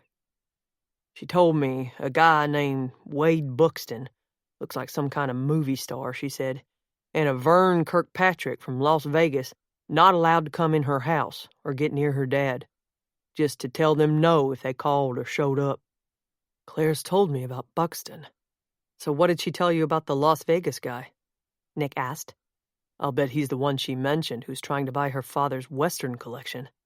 From what Claire told me, it sounds like Hunter Logan would go off the deep end of dementia without all that to keep him occupied." A voice from above. Jace leaned over the banister at the top of the stairs. "I can tell you about Kirkpatrick. Sorry to say I met him at the airport," he said, coming down the steps. "He's arrogant and obnoxious without even trying, so he reminded me of someone we all love to hate." Nick saw Jace's gaze hold Claire's for a moment before she looked away. "First of all," Nick said, "Bronco, did Julia say why she wanted you to keep Kirkpatrick away from her dad?" "Yeah, you're right about him. He is the one trying to buy her dad's entire Gene Autry collection. But he didn't run what you'd think of as a Wild West show in Vegas," she said. "It's got half-naked girl shows, lap dancing, drinks, and it would kill the old guy to lose his stuff to a place like that, or any place. I swear he thinks he is Gene Autry, and he calls me Kit Carson, not Cody Carson." "I bet that's exactly right about the Vegas place," Jace put in. "I saw the guy's business card because he wanted me to keep an eye on the rented plane he has here. Even said he'd need help transporting a lot of stuff to it soon. He grabbed the card back when I said no thanks, but I saw his place is called Las Vegas Wild West Museum and Show. Some show, huh? And not steer roping. Who knows it's not a front for something worse. I'll have Heck check all that out online tomorrow," Nick said. "Anything else about the Wade Buxton guy, Bronco?" Bronco shook his head, but Claire put in, "He's obviously pursuing Liz, and Julia doesn't trust him. Or else Julia knows something about him that means he should steer clear of Liz. I told Nick, so I might as well tell both of you too. When Gina and I met Wade, he said some people think that sound we hear at night is from a ghost up on the Widow's Walk. He said some people claim to have actually seen the grieving, shrieking widow's ghost. I was tempted to go up there the other day, but with Nick's leg—" "I can check that out with you," Jay said. "I don't believe in them." "We'll see," she said. Jace shrugged and turned toward Nick. "So, Jack Randall, all this is starting to sound like something we should steer clear of, since I give credit to Julia for handling things. I think she's sure-footed in more ways than one." Actually, Nick agreed with Jace's warning to ignore Wade and Kirkpatrick. But he had to admit he was starting to miss this sort of give-and-take evidence gathering with his law team. But there was no crime, so he had to let it all go. "Claire and I are going with Lexi, Gina, and Nita on a tour of the island with Julia tomorrow," Nick said. "So we'll pass on what you said about Kirkpatrick to her so you won't have to." "I hear you, counselor," Jace said with a mock salute. "But maybe, since I have to miss that backwoods island tour, Julia will give me a private one." Jace was starting to think Julia had been a genius to get him a job at the airport. Without being around many people, he learned who came and went, and he'd really floored Nick last night with all he knew about Kirkpatrick. The Vegas guy needed watching, all right, but no way Jace believed he was actually tied to Ames. Here it was, only his second morning on the job. He got off early at 3 p.m. today. And he'd also seen the local mayor and the doctor Nick was planning to visit to keep an eye on his healing bullet wound. Actually, with a couple of other people, several local bigwigs were here for a meeting about something that had to do with the airport. But the big bonanza of the day, so far, was the chat with a guy whose name he overheard was Michael Collister. He'd been one of 4 passengers off the regular Great Lakes morning flight. He was a good-looking, slender, physically fit guy, maybe 50, casually dressed, who seemed to know his way around in the terminal where Jace had gone for his break. Collister had greeted the 2 reservation desk workers by name, and they'd called out his. "Did I overhear your last name is Collister?" Jace asked as he held the door for the man when he headed outside. He had a suitcase in one hand and 2 huge bouquets of roses in clear plastic in the other. "There's a Collister family here. One I've heard of, at least." "Collister Stables?" he asked. "That's it. I'm Mike Collister. My ex-wife runs that, and my daughter has a shop here, though I won't mention what she sells. See you around. Thanks for playing doorman." Jace watched while he went out and chatted with a driver holding the reins of a carriage. Then, motioning for him not to bother to get down to help, Collister hefted his bag up and climbed in. Jace went back inside, wanting to not like the guy, but first impressions, he did. The opposite of Kirkpatrick. Julia may have said she had no husband, but then they were divorced. At least one of those bouquets had to be for her. Scratch off the idea of taking her a thank-you gift like that tonight and asking her to give him a private island tour later. At least for now. Didn't that big suitcase mean the guy was here to stay for a while? On the other hand, maybe she'd prefer to take a new guy called Seth on an island jaunt instead of her ex.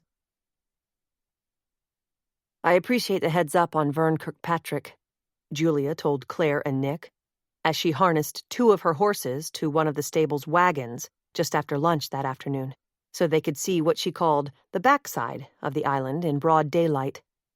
"I know he's still lurking, even though I've told him to steer clear. I appreciate Bronco's spending some time with Dad again today. Especially since Liz is set on leaving, no matter how I try to fight that. I had hired Jeremy Archer, the sheriff's son, to help watch Dad before. He's got school and his pizza delivery job, but at least that kept the sheriff up on Kirkpatrick's attempts to hound and con Dad. That man's determined. But I don't want to ruin this trip with talk about him. Believe me." "The sheriff knows you do something else besides the stable, right?" Claire asked. "It's the law, WITSEC law, that the local authorities always know. So even though they ride bikes here, they are real law enforcement, if you ever need any help or I'm not available. Okay, let's go. Right, Meggie? How about your mom and dad sit back in the wagon and you sit up here on the seat with me?" "Can I, Mommy and Daddy Jack, too? I'm glad we're not taking that rented carriage we came in, and we're going with Julia's horses now." "If you're going to be taking riding lessons," Claire told her, "you need to learn to do what Julia says, so you be careful up there." "Too bad Cody can't go, too," Lexi said. "And why can't your daddy go, Julia?" "He used to love to ride where we're going, but he always wants to get out of the wagon, and I'm afraid to let him ride a horse anymore. His mind isn't quite right, Meggie. He used to be an excellent rider. Lately, he's taken a horse from time to time before I could stop him. Once in the interior of the island, he rides off into the woods and is hard to find, or, worse yet, sometimes stands at the edge of a cliff. And I worry he might slip." "That's something, isn't it?" Lexi asked. "I mean, that a dad doesn't do what the daughter says instead of the other way around?" Claire had to smile at that, and Nick grinned and rolled his eyes. Surely, this place and these people, especially Julia, were going to help Lexi get over her past traumas and, Claire hoped, losing Lily. All smiles, Lexi scrambled up to sit proudly next to Julia, and she flapped the reins. They headed past the house and down the drive, but it was blocked by a carriage. A man bounded down from it, holding a huge bouquet of red roses in a plastic wrap. "Oh, Michael," Julia cried and halted her horses. "I had no idea. Some friends and I are just heading out. Mind if I take the guest room? I'm sure Dad can use the company. He has someone with him now, and Too much change upsets him. She turned around and told them, "This is my former husband, Michael Collister, from Baltimore. Obviously here for a surprise visit." She briefly introduced them all as renters of one of her father's properties, then individually. As flustered as she appeared, she didn't miss a beat on their fake names or cover story. After brief hellos, Julia ended with, "I hope those roses are for Liz, Michael, because they'll go perfectly with the reds in her shop. She works this far ahead for Christmas and even Valentine's Day, you know." "Yeah, well, she needs some parental guidance not to be working on that kind of thing at all. And since she's not getting advice here, I came in person. But to see you, too." Claire's stomach clenched. Shades, actually dark shadows, of herself and Jace. Tensions just below the surface, the tug and pull of past dilemmas and disasters, as well as the good times. When Julia just stared at him, he said, "Yes, I have some roses for her, too." "I'll go see her first, then.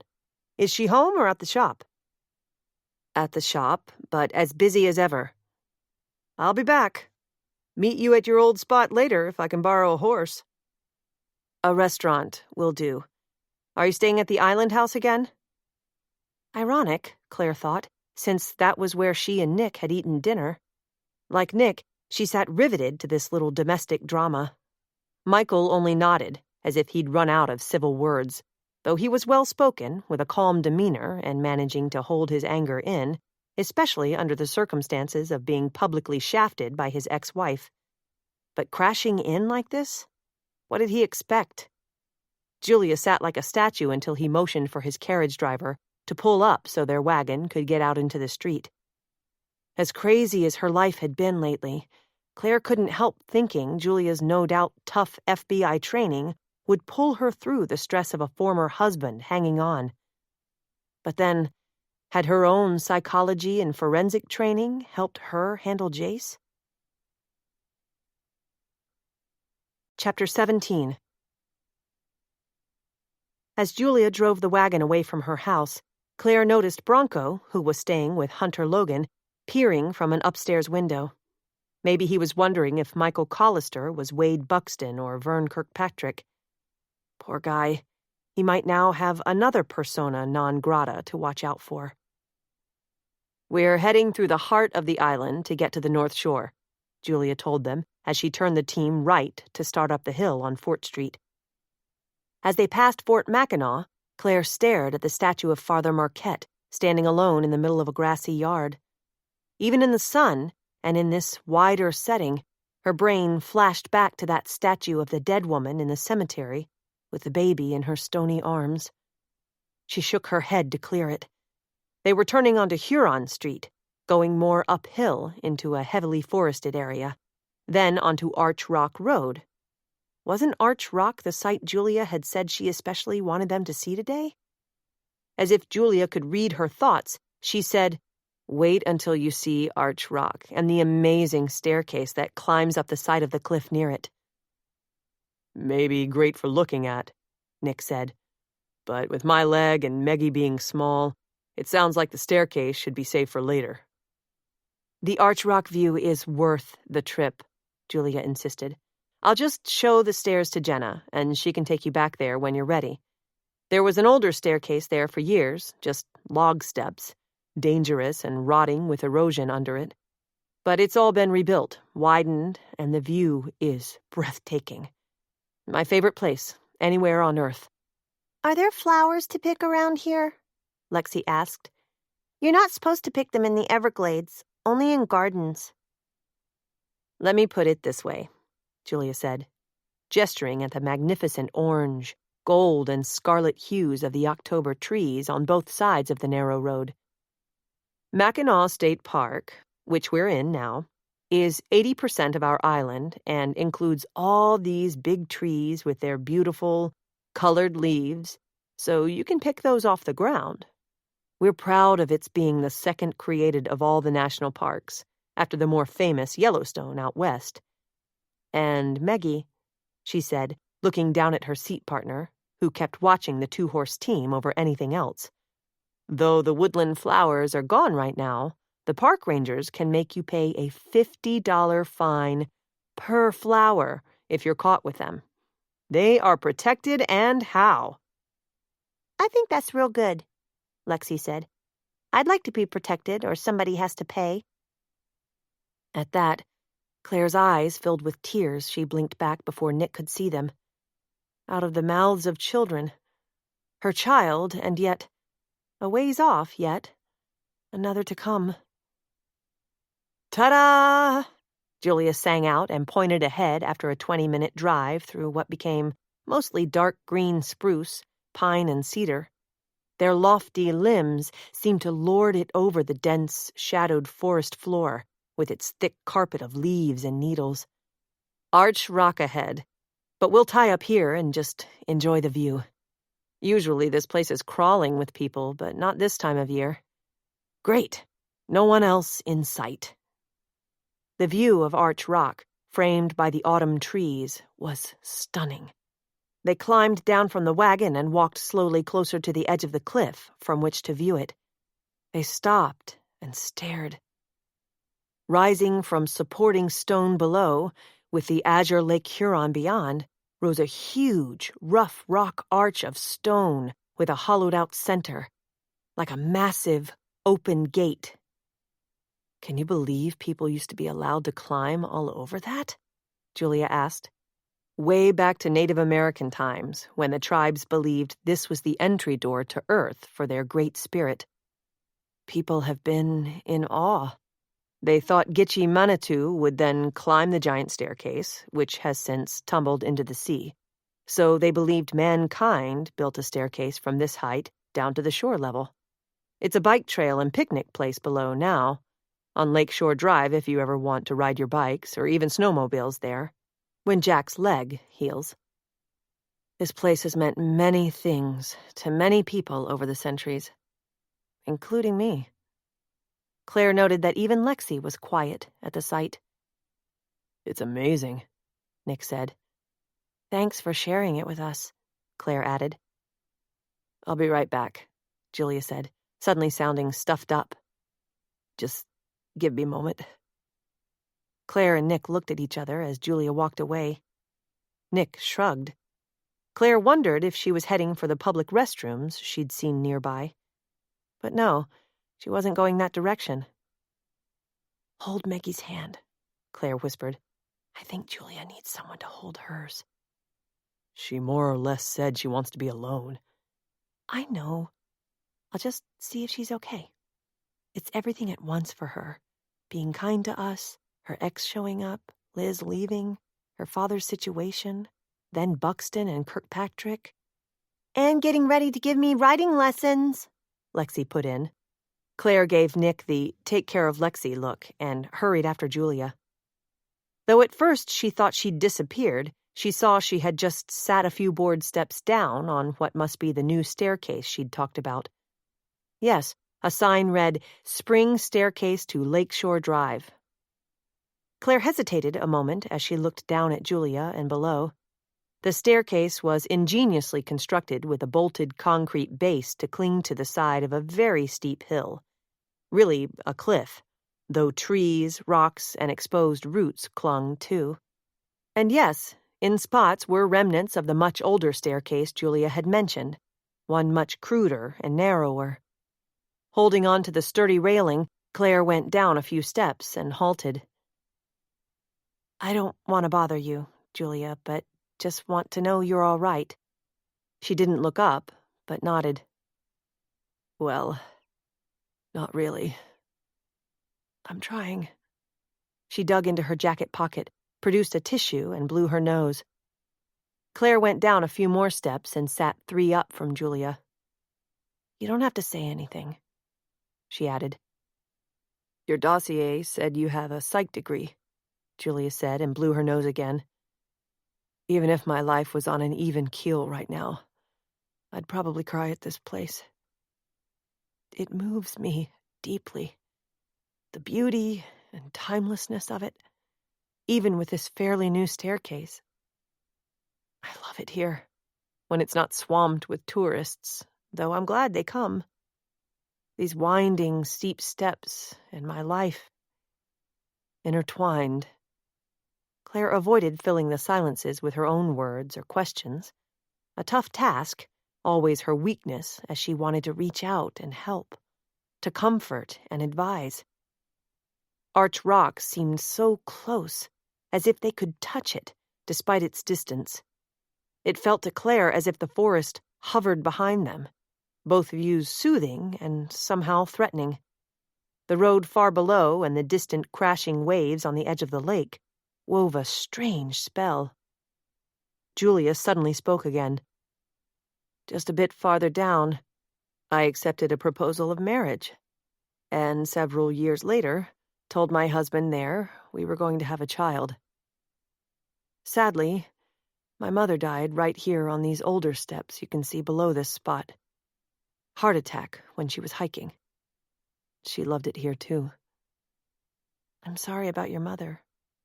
But the other two things, happy events, at least then, no doubt. Which didn't stay that way.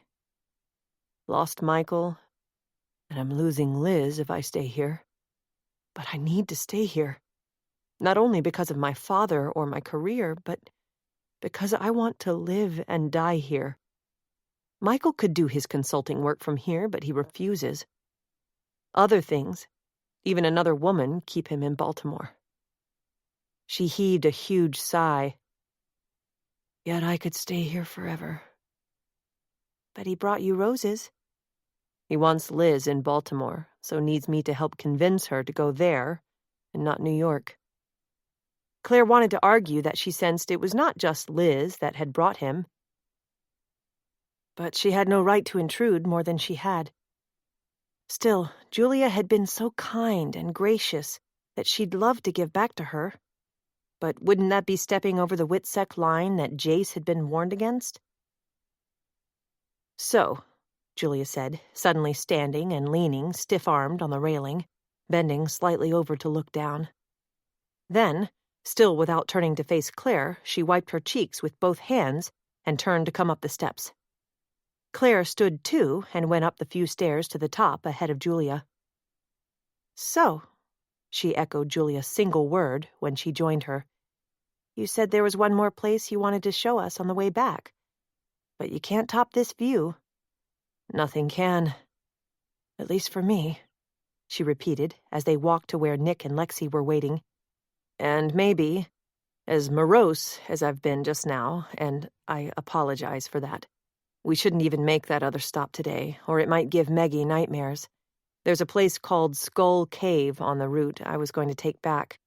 Called that because a white man hiding out there from the Native Americans one night thought he felt rocks and stones of all shapes around him in the dark.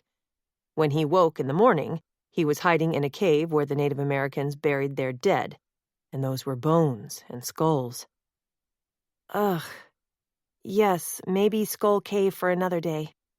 Jack and I would love to see Meggie get up on Scout's back, if there's time for that. Great idea, Julia said with a sniff. Something happy. Something good. I hope I'll be riding a bike soon, but this darn leg may just have to wait for a snowmobile to get me around, Nick told Claire after they'd covered Lexi up where she'd fallen asleep on the couch in the family room.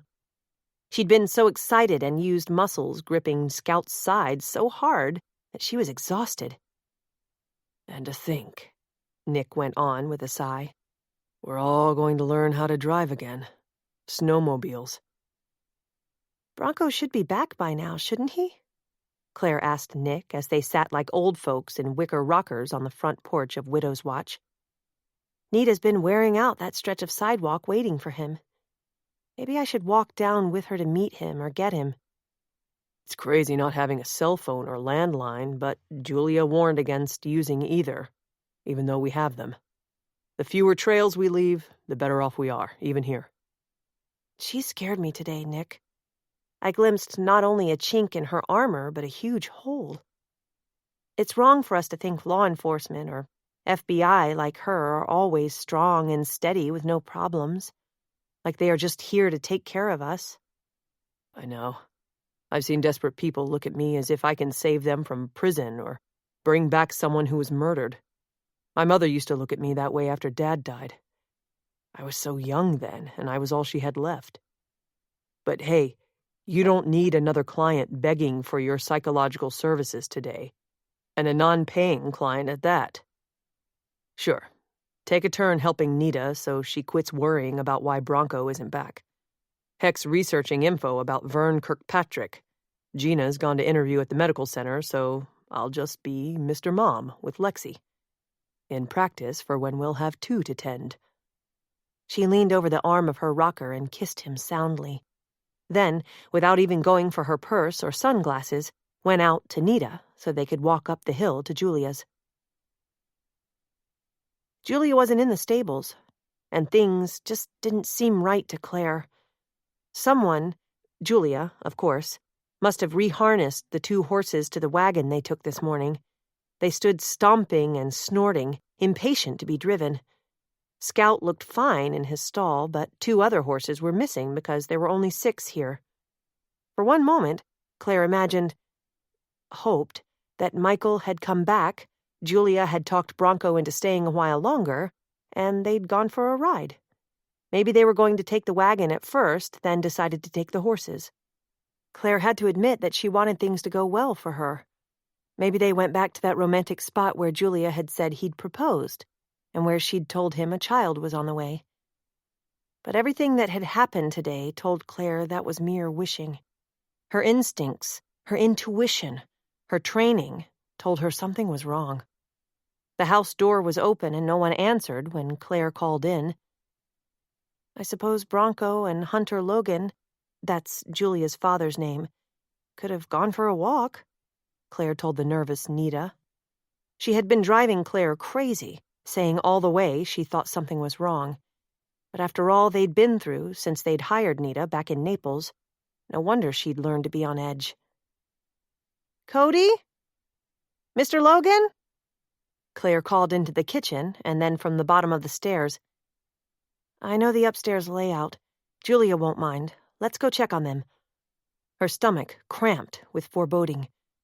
Claire hurried upstairs, still calling for Cody and Mr. Logan. Strange, but she was sure she smelled cigar smoke. Julia's father could smoke, but she hadn't smelled that before, and the odor usually clung. Maybe they were watching another Gene Autry movie or TV show and couldn't hear, but all she heard was that same Back in the Saddle Again song playing over and over again. Nothing amiss in the main room, but in the next, with all the glass display cases, Claire saw one was open and the gun was gone. The old man's favorite silver 6-shooter he had proudly shown them. Claire put her hand on Nita's arm to hold her back. They both froze for a moment, listening. Cigar smoke again. Or could something be on fire? They stepped in farther. Beyond the case, with the array of cowboy boots and hats, Claire gasped and Nita screamed. Unmoving, with videocassettes and CDs strewed around, Bronco was sprawled face down on the floor with a puddle of blood under his head. Chapter 18. Heck carried his laptop out to where Nick was sitting on the front porch, waiting for Claire and Nita to come back with Bronco. I see our new horse rider's out like a light. Nick nodded. You know, Heck, Lexi's a light in my life, despite the darkness we've all been through. I can say I know what you mean now, boss. Gina's something, isn't she? I do want to marry her, but not here. Soon as we get back home, if she'll have me. I hope you can help to get her legal, if Patterson's magic goes away when we're out of here. I'll pay for her education, whatever it takes to make her happy. I'd say she's a great investment in more ways than one. Right. Caramba, like she says.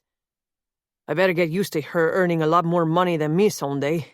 You'll just have to raise my salary again, right? But here, look at this stuff on Vern Kirkpatrick. Wanting the old man's Gene Autry collection must be to fit the theme in his casino and show. Yeah, he said as he lifted the laptop onto Nick's lap. He's a rich one.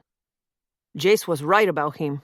Thanks to Julia again, Jace is in a good spot at the airport to keep an eye on things, maybe including this guy. Make sure he doesn't run off with her father's cowboy collection. If Jace can keep his cool and not hijack a plane just to get back in the cockpit. Nick looked at the laptop screen.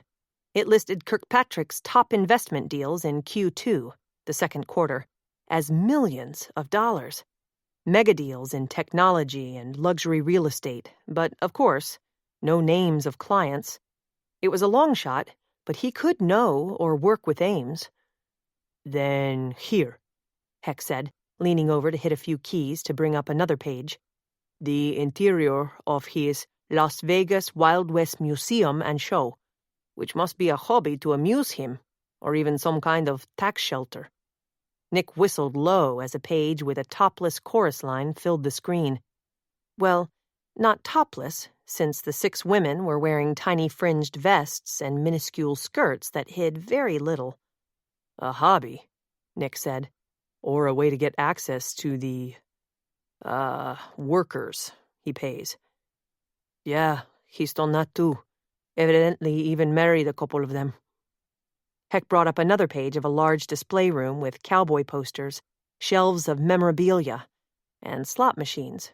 See? Heck said. He's got decent Roy Rogers and Lone Ranger memorabilia collections, but it says here the Gene Autry display will be open soon.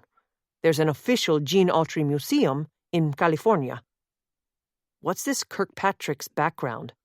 Born and raised in Vegas. Twice divorced from former showgirls, no children. Not sure how he made his fortune before his appearing on the financial stage, yada yada. Shades of Ames in the way he goes after what he wants and maybe flies under the legal radar. And no doubt his wealth. Julia said he'd offered her dad a fortune. But she also made clear that even if her father passed away and Liz didn't want one cowboy boot of the collection, Julia would never sell to this guy. I have the feeling, actually, Claire's convinced me, that Julia doesn't like Wade Buxton either. Claire thinks he might be a WITSEC witness. If he is, he's using an alias, so you're trying to research him might be a dead end. Julia partly judges people by who she likes and trusts, and neither of those guys make that cut.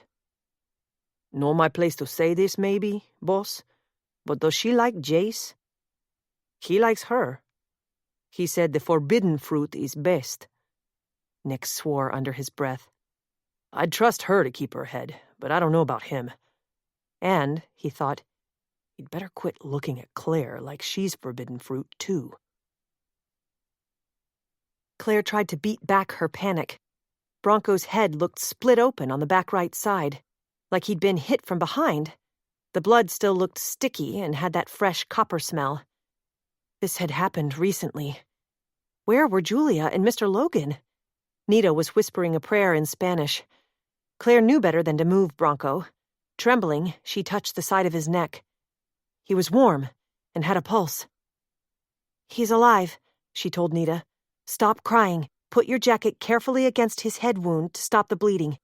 Some of it is starting to crust over. We've got to call for help. Stay with him, and I'll look for a phone.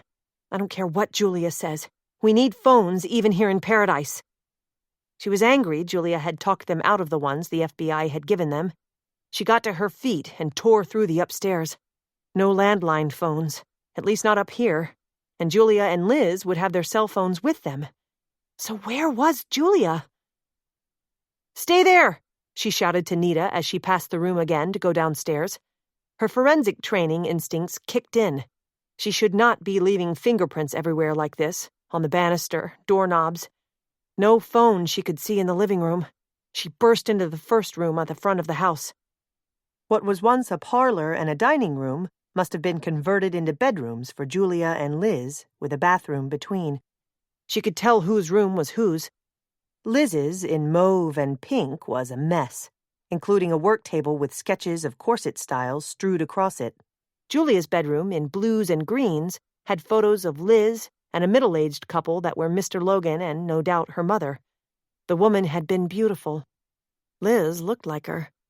And, despite the fact she'd seen Julia had a cell phone, there was a mobile phone on the bedside table. Using the hem of her jacket to preserve any previous prints, Claire snatched the phone from its cradle and hit 911. Considering that everyone showed up on bicycles, Claire thought the sheriff and medical help had arrived quickly. The 2 EMTs soon had Bronco conscious but woozy. Claire told Sheriff Archer and his deputy, Officer Stan McCallum, that Bronco's name was Cody Carson. When the sheriff just nodded, Claire blessed the WITSEC rule that local law enforcement knew about Julia and the rest of them. At first, Bronco just stared at Claire and the tearful Nita as if he didn't know them. But he'd responded to his alias and then reached out to hold hands with Nita, so he might not have a concussion. His eyes seemed dilated, and he talked even slower than usual. Do you know who hit you? Sheriff Archer was asking. He looked the part of a rural sheriff, Claire thought. Calm, steady, even laid back. His gray hair was cut marine short, and his eyes were steely blue. He was probably late 40s or early 50s. His son, the pizza boy, resembled him. But why was she thinking of such things now? Yeah, Bronco muttered, even as one medic worked on cleaning and patching up his head wound. He must have hit me. The old man wanted to be called Gene, but I said he was Hunter Logan. The sheriff said, He thinks he's Gene Autry sometimes. So he hit you for that?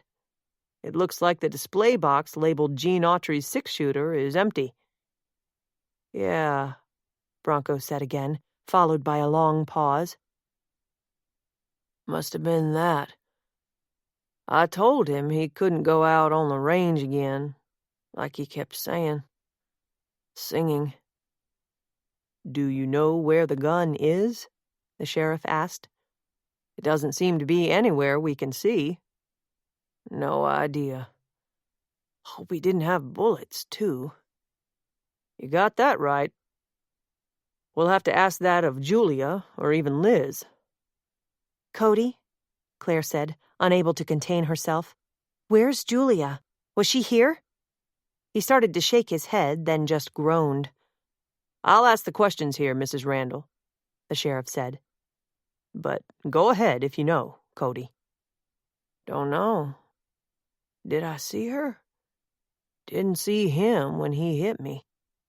Claire said to the 2 medical men, I hope you'll check him for a concussion. Sheriff, will Lorena and I be able to go with him to the medical center? Sure. I'll need statements from both of you, but that can be later. He rose from his stooped position and motioned Claire out of the room in the hall by the staircase. I'd like you and your friend to make private statements later so you don't attract attention in front of others. She can go with him, but you should probably get back to Widow's Watch. But don't you see? Not only might Mr. Logan have hit him, but he's missing. And Julia might be too. 2 horses from the stables are gone. He did wander sometimes and liked to ride, but she put an end to that. Or thought she did. Maybe wished she could. He used to hightail it into the forest over by Arch Rock. She'd usually find him, but twice he was out all night, and she refused to lock him up. Once he was found peering in windows of one of his rental properties on the island, the one you're in, I think. Finally, she had to take to locking him in. So he might have gone off again. Maybe she went after him on the second horse. Horses are better than bikes back in the forest to look for someone, especially if they get off the trail. Julia advised us not to use phones, so I can't call my husband to help look for her. Could you send someone to tell him what happened? Cody's his employee. So I read in the dossier. I'm going to make this house off limits until we find who hit Cody for sure and contact Julia. I'll call her on my cell right now. But there's lots of places deep in the woods where they don't work. Can you keep an eye on the stables out back till I get a few more men here? Didn't have many on duty. Stan, he called over his shoulder. You got an extra phone on you? In my saddlebag on the bike. Get it for Mrs. Randall, will you? So, Jenna, he said with a hard but, she thought, trusting look at her. You punch the star on it. Direct line to me. But like I said, it won't work everywhere. Claire went back and told Nita she'd be in the stables. Still looking shaken, Nita nodded as she followed the two medics outside, where a wagon had appeared to take Bronco to the med center. When the cell phone was pressed into Claire's hand, she was so grateful she almost cried. She waited while the sheriff called Julia. She didn't answer, so he left a voice message, then called Liz, who said she was still at her shop, and told her it looked like her grandfather had not only flown the coop, again, but might have committed assault and battery. The sheriff put Officer McCallum in charge of the house, and, before he left, made another call to his office to get a search party to help Julia find Hunter Logan again. Just tell them to shout for Gene Autry. After that, Claire went back out to the stable and leaned, exhausted, against the door. So everyone knew everything about everyone else here on the island, she thought, as the wagon with Bronco and Nita pulled away. Except, of course, those stashed here as WITSEC witnesses and visitors like Vern Kirkpatrick. The sheriff had ordered her to go home, but that would waste time. That heavily forested park they'd seen today was the best place to begin looking. Clear to Arch Rock? Strange how Julia had shared so much with her today about her past, her sadness, how she loved the view of that massive stone gate from the steps where she said she could stay forever. She'd been so honest, yet the strong woman in her had seemed broken. Claire gasped. She didn't really know where Hunter Logan might be, but she knew one place Julia would check for him. Or what if Julia had ridden off before she knew her father was missing? Maybe she had second thoughts about Michael and had arranged to meet him at their old spot. Perhaps her father had been desperate to go after her. Maybe because, whatever his mental state, he knew that she was depressed, maybe even desperate. Darned if Claire was going to ride a horse to help him or Julia, but the horses were harnessed again to that wagon. It was as if Julia had intentionally left them that way, then, in haste, maybe, had taken a horse to catch her dad, or just because she had to be alone again, on that steep stairway. Claire ran to the front of the house, where Officer McCallum sat with a roll of Do Not Cross police tape he hadn't yet unwound. I think I know where Julia would go to look for her father, or vice versa, she told him. I'm going to take her wagon and check at Arch Rock and keep my eyes out on the way for them. Others will be searching soon. You know how to get there, ma'am? Yes, Julia took us there just today. I'll be all right. Please tell the sheriff and my husband, Jack Randall, if you see him, that I'll be fine, and I'll be back before dark. She ran to the stables and climbed onto the wagon seat. She unwrapped the reins, holding them the way she'd seen Julia do. Surely these horses knew the way, too. They seemed eager to stop just standing there. Whatever had happened, Claire thought, their WITSEC handler and friend needed help. And Mr. Logan did, too. She'd just check the familiar way they'd gone today, look at Arch Rock, and head back before the search team the sheriff would send got started. Wishing Nick, or even Jace, was with her, she flapped the reins, and the wagon lurched ahead. Chapter 19. I'll go look for the old guy and Julia, boss, Heck insisted after the officer with a message from the sheriff left. You can't pedal a bike. Jace took one. But there are more in the carriage house. And that bike for two. I can hang on and use one leg while you pedal. Let's go. I can't believe this. But thank God, Bronco's all right. We going to Julia's house? We can call a horse taxi for that. No, we're going back where Julia took us today, since Claire phoned the sheriff to say that's where she's going. He's gathering others there for a search, and the officer said that's where Julia's dad has gone before. Thing is, Claire has a head start on anyone, but at least she has a cell phone with a direct line to the sheriff.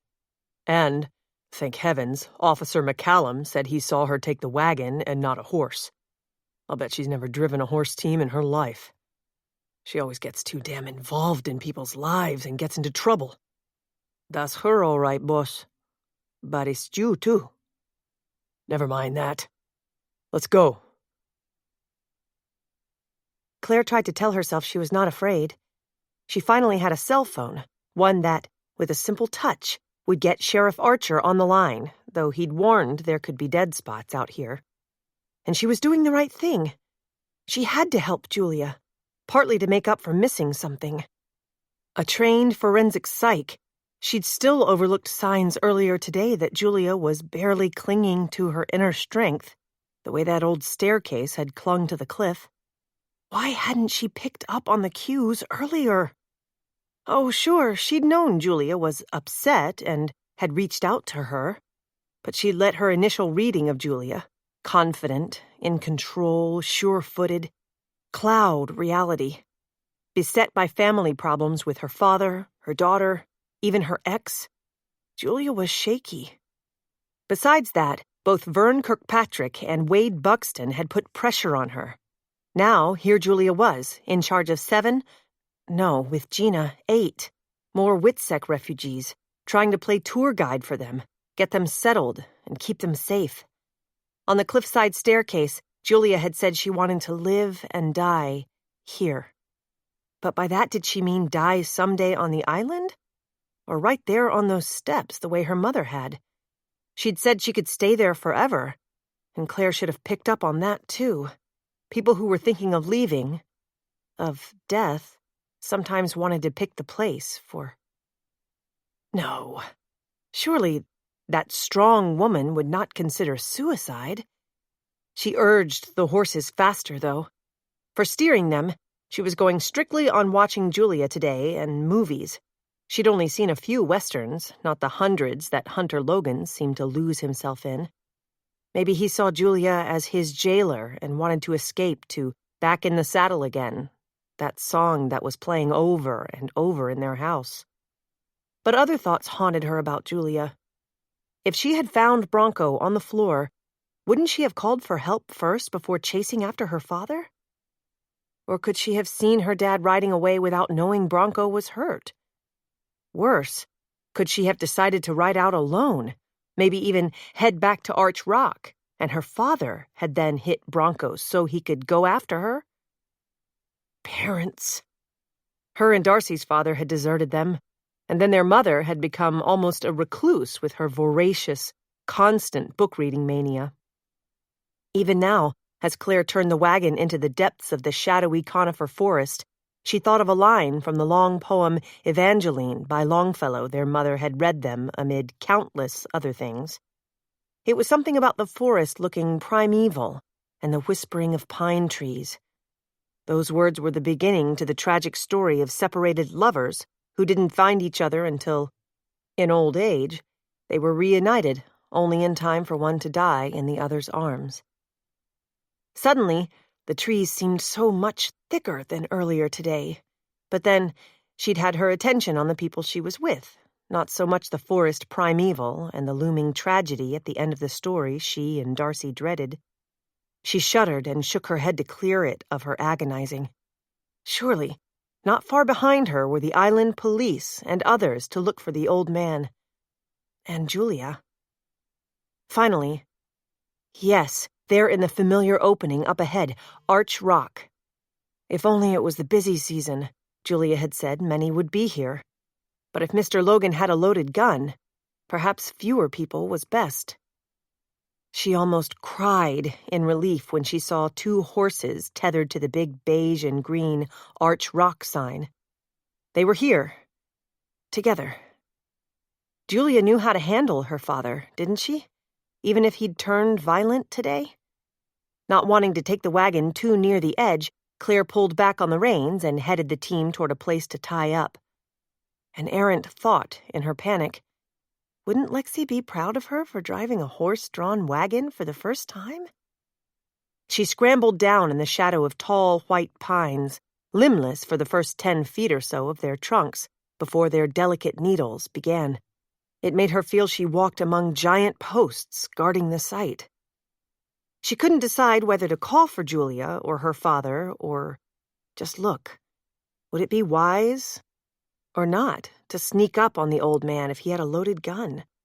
What she'd love to see is both of them sitting near the top of the steps as she and Julia had earlier today, just talking. A chill wind picked up, rustling the branches overhead and tugging at her hair.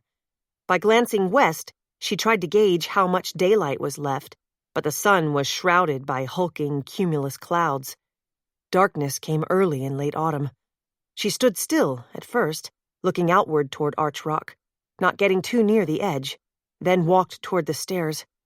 The two tied horses snorted and stamped, looking nervously her way, the whites of their eyes showing. Claire nearly jumped into them in alarm when she heard a man's voice behind her. She spun. It was as if Hunter Logan had emerged from a tree. He was wearing a 10-gallon hat and was dressed the same way she'd seen him yesterday, but also wore a fringed beige suede jacket, and he was wearing a side holster with a pistol in it. "This is cattleman's land, young lady. A friend of mine owns it." Claire just stared for a moment. He had suddenly developed a Western drawl. This was like walking into Fantasy Island, and she had next to no experience dealing with a person with dementia.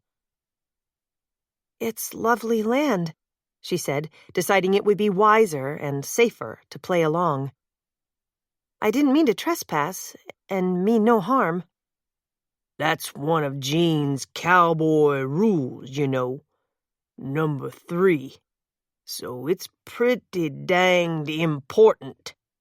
A cowboy must always tell the truth." "Yes, I admire that.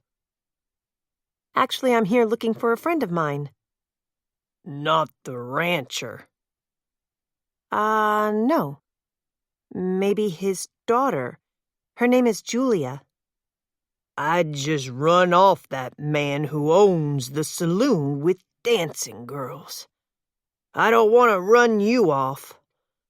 But Julia's not here. Just her horse." Maybe she was talking to the man with the saloon. Do you remember his name? "Vern. He's a cattle rustler in several of Jean's movies." Really? Would it be all right with you and your friend who owns this land? "It's a spread. And don't get pushy with me, ma'am, 'cause I know how to push back." "Oh, no, I'm not. Being polite to ladies is probably a cowboy rule, too." He just nodded, but moved his right hand to the pistol. "Would it be all right," she said, "if I walk over to the stairs to look at more of the view? I thought my friend might be there. She likes to sit there." "You need to be real careful. A woman I once knew died there." "I'm sorry to hear that." He must be referring to his wife, but she said only, "Was that the lady who had the heart attack?" "It might have been an Indian attack. They can still be seen hereabouts, you know." "No, I reckon someone shot her. Someone escaping from a posse," he said, frowning. Claire's pulse pounded harder as Mr. Logan drew his pistol from his holster in one smooth move and spun it once, then again, around his index finger. "I wasn't here in time to help her," he said, and sniffed hard. He blinked back tears. "The 6th rule is that a cowboy must always help people in distress. But I couldn't help her. Not the one who died there, or her ghost who rode that horse in," he added, pointing at one of the horses from Julia's stables. "Please put your 6-shooter away," she said, trying to sound calm when she wanted to run and scream. "Now, don't you be afraid I'd hurt a lady. Cowboys respect women, and this nation's law, rule number 9. So you can tell there's nothing wrong with my thinking. I just needed to get out, especially to ward off thieves and rustlers like that Vern fella." He turned toward a sound Claire heard too. Several horses. Yes, but at least 4 men on bicycles. 2 were on the same bike, a tandem. Oh, thank heavens! Heck, and even Nick! But Mr. Logan raised his pistol and aimed their way. Claire leaped forward, hit his arm. He swatted at her, but his shot went down, awry. A woman screamed. Oh, Liz. Liz was here too, on a bike barely visible through the scrim of trees. 2 police officers jumped off their bikes and wrestled the old man's gun away. Claire didn't even wait for Nick, but sprinted to the staircase. Julia was not there. Maybe she was sitting farther down. With all the ruckus, why didn't she climb back up? But the wind was whining so loud that she just didn't hear their voices. That was all. Claire had expected to see her, wanted to see her, sitting here, maybe crying. As she heard Nick's voice calling, "Jenna! Jenna!" above, she didn't see Julia. Then she did. Dear God, help us all. She was sprawled on a rock, face down, far below. Chapter 20. Claire was still trembling when she collapsed into a chair between Nick and Jace at the dining room table late that night. She glanced at her watch. Nearly 11. She hadn't been to bed yet, but she felt as if she'd just had a narcoleptic nightmare. Even Nick's presence, his holding her, had not helped. Horror clung to her like a cold, wet sheet. Julia, dead. Liz, hysterical. Officer McCallum had to handcuff Hunter Logan to take him away. For now, back to a friend's house where Liz had managed to arrange for someone to stay with him. Mr. Logan had shouted at Sheriff Archer that he was not really the law and the posse was coming to hang him high. When they had all finally got back to Widow's Watch and told Jace, he'd been stunned and furious. Though at first, Nick had wanted to make this a strategy meeting with just the 3 of them, he'd also asked Heck to sit in. Bronco was upstairs, back from the medical center, trying to sleep with a raging headache from his concussion. Nita kept running between tending the ice pack on his head and making sure that Lexi, whom they hadn't told about Julia's death yet, was asleep. Gina, who was the one really overseeing Bronco's concussion, came into the dining room with a pot of cocoa and 4 cups. "Anything else I can do?" she asked. She didn't go across the table to Heck, but put her hands on Claire's shoulders. "I know you're still in shock. All of you, yes?" she asked, kneading Claire's tense muscles. "Yes, but you've been great," Claire told her. "Sorry I was too upset to eat the quesadillas you fixed when we got back." "Even though I had to use ketchup for salsa, Jess?" "Maggie said she loved them. Called them Cuban grilled cheese sandwiches." "You plan to tell her tomorrow?" "She knew everyone was upset about something." "She will be too. Big time. But I needed her at least to get a good night's sleep before we tried to explain it to her. I'm scared it's going to set her back. Set all of us back." "So," Gina said, still hovering, "like I said, I brought you cocoa, but you just remember it has some caffeine. So you should eat something, too. You need sleep." "Yes, Dr. Hermes," Claire said, reaching back to clasp her hand. "But after today, I don't think I could sleep anyway." "Any of us," Nick put in with a sigh. Claire saw he'd been twisting his watch around his wrist again and again. Jace sat stoic and stone-faced but still seething, and fidgeting, as if something else was eating at him and he wanted to say something but was holding back. So unlike him. When Gina went out, sliding the pocket door to the kitchen closed behind her, Nick said, "I know we're all distraught and exhausted, but we need to decide how to handle this, since Julia was our contact and handler." "Damn FBI job of hers," Jace muttered. "Who knows who she had to deal with before us? Like Claire said, maybe that Buxton character. What if someone held a grudge against her for how she dealt with things? Claire said Julia had navigated those stairs for years, the old ones, the new ones. Her job endangered her. Someone knew and hurt her, so—" Nick interrupted. "We can't assume," that it was an FBI connection, even if Wade Buxton is a Witsec refugee and was upset Julia wanted him to steer clear of Liz. Most Witsecs, present company accepted, are criminals trading testimonies for protection. My point exactly, Jace put in. Claire said, Julia also had problems with Vern Kirkpatrick, but there were family tensions too. Her father was acting weird, which I guess is par for the course for him. He was angry she didn't let him ride the range anymore. And then, she added, her voice shakier than ever, her ex was back in town. And that could be, well, touchy. Tell me about it, Jace said. And didn't she have words with her daughter about her decamping for New York City? Nick hit his fist on the table. Let's not try a murder case right here, okay?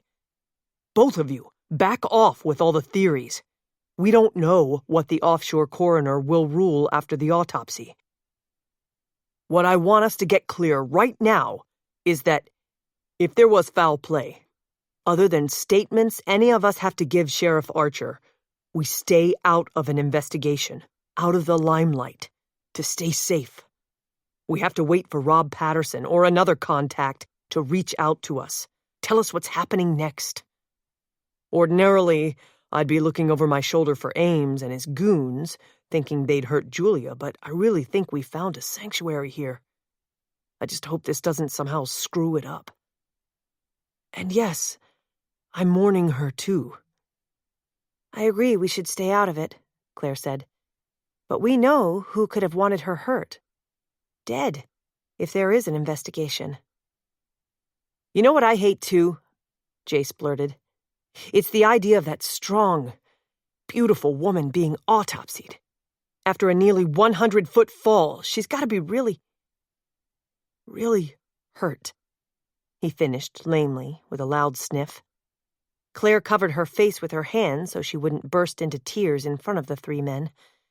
She was so tired of being strong, of running, hiding, fearing. She took her hands away, swiping at her tears, then blew her nose. Julia's beyond our help, but maybe we can help Liz or even Hunter Logan, she said, her voice cracking. That, and helping whoever does the investigation, if they think it might be murder, is one way to honor Julia. Nick said, Claire, did you hear me? As my wife and my forensic psychologist, don't go there. Jace swung around to face her. You've always been a bleeding heart, but he's right. I say steer clear too, he insisted, pointing a thumb at his own chest. Boss, you got a way to contact Patterson? Heck asked, as if to break the tension. Did have. Julia. But he'll surely hear about this and will contact us. Soon, I hope. If he flies in while I'm at the airport, Jace said, I'll brief him, get him here. As long as no one's followed him in. Yeah, Nick said, still twisting his watch as if he'd rip it off his wrist. Who knows that Ames and his lackeys don't have a tail on Rob, even if he's FBI. Rob's not stupid, Jace insisted. And Julia wasn't either. So what the hell happened? Maybe, considering what Claire said about her father, they argued and he pushed her. The guy's obviously delusional and dangerous to hit Bronco like that. If he hit Bronco like that, Nick said.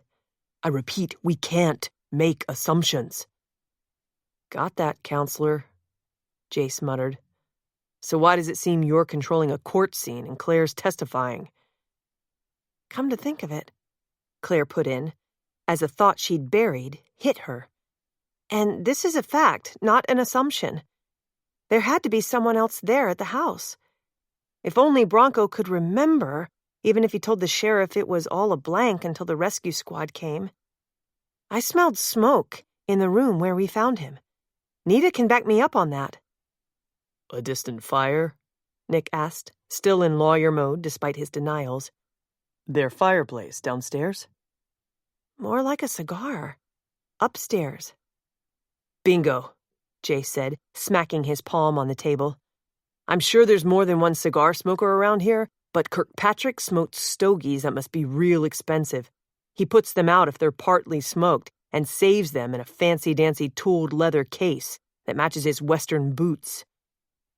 Unless he keeps the butts because he doesn't want his DNA around, but duly noted, Nick said. Still, I repeat, we can't jump to conclusions, and we can't get involved. Easier said than done in this case, Claire insisted. Well, it's not a case yet. I've got to go upstairs and take my meds and check on Lexi, she said, standing and pushing her chair back. Thank heavens, Sheriff Archer said he's coming to take Nita's and my statements first thing in the morning, instead of tonight. Because I hardly know what I'm saying. Fearing she'd break into tears again, she hurried from the room. The bedside clock read 2 a.m. in bright red numerals, and Claire still couldn't sleep. Nick had finally quit thrashing and sighing and slept the sleep of the dead. No, that was a terrible way to think of that. Carefully, Claire slid out of bed and felt for her slippers on the cold floor. She grabbed her flannel robe, one perhaps Julia herself had picked out for her to face the coming cold winter here. She had to comfort herself by just peeking in to see that Lexi was all right. She'd be careful not to wake Nita and Gina, who slept in bunk beds across the room from Lexi's bed. The dim hall was lit only by nightlights from the 2 open bathroom doors down the way. She tiptoed across the short space from their room, but the floorboards of the old house creaked as if 2 people walked here. She was grateful there was not much wind for once, so the shrieking from above was a mere moan. Or was that sound coming from this room? Carefully, she turned the doorknob, then pushed the door open. Her eyes were well adjusted to the dark. A dim nightlight in the room illuminated Lexi's little bed with its carved maple headboard. Empty! Claire gasped, and her stomach went into free fall. Not again. First Ames took her, then the search for her in the Havana Hotel when... She got hold of herself. The child could have crawled in with Nita or even Gina up above since there was a bunk bed ladder. But she usually came to Claire if she woke up. Holding her breath, she bent to look at Nita's bed, where she slept alone, one arm flung out. On her tiptoes, Claire peered at Gina, curled into a ball alone. Though tempted to wake them to help her search, she backed from the room and quietly closed their door. When she found Lexi, she was going to be much firmer with her. However disturbed she was, and rightly so with all that she'd been through, she had to stop just wandering off. All right, Claire told herself. Search the house, then wake up the others. Keep calm. Julia was dead, and they were refugees from their loved ones and all they knew. But she had to keep calm. Perhaps Lexi had even gone downstairs to the den, was watching TV or getting something to eat. She froze partway down the hall. Low voices. Jace's? Could Lexi have gone to him? She hurried toward the front left bedroom. A sliver of light shone under Jace's door, so at least he could help her search. But, yes, Lexi's voice! Oh, thank God. She'd just gone to her father. She knocked quietly on the door, and Jace called low. It's open. Claire pushed it inward. Jace sat in bed with Lexi in his lap, her face glazed with tears. He'd put one of his big sweatshirts over her nightgown, and she wore his huge socks on her little feet. He wore a t-shirt and plaid jockey shorts with only his feet stuck under the ruffled sheet and quilt. Don't scold her, he said. She knew something was wrong and wanted to know. So I told her there had been a bad and sad accident. Mommy, Julia fell and got killed. Leaving the door ajar, Claire went in and sat on the side of the mussed bed where she could reach Lexi, but avoid Jace's long legs. She leaned closer to pat her shoulder, then hold her hand. Yes, sweetheart. And we are all so sorry. Because she was our friend. I was going to tell you in the morning because I wanted you to sleep first. Looks like you haven't, Jace observed. Did you take your precious midnight meds?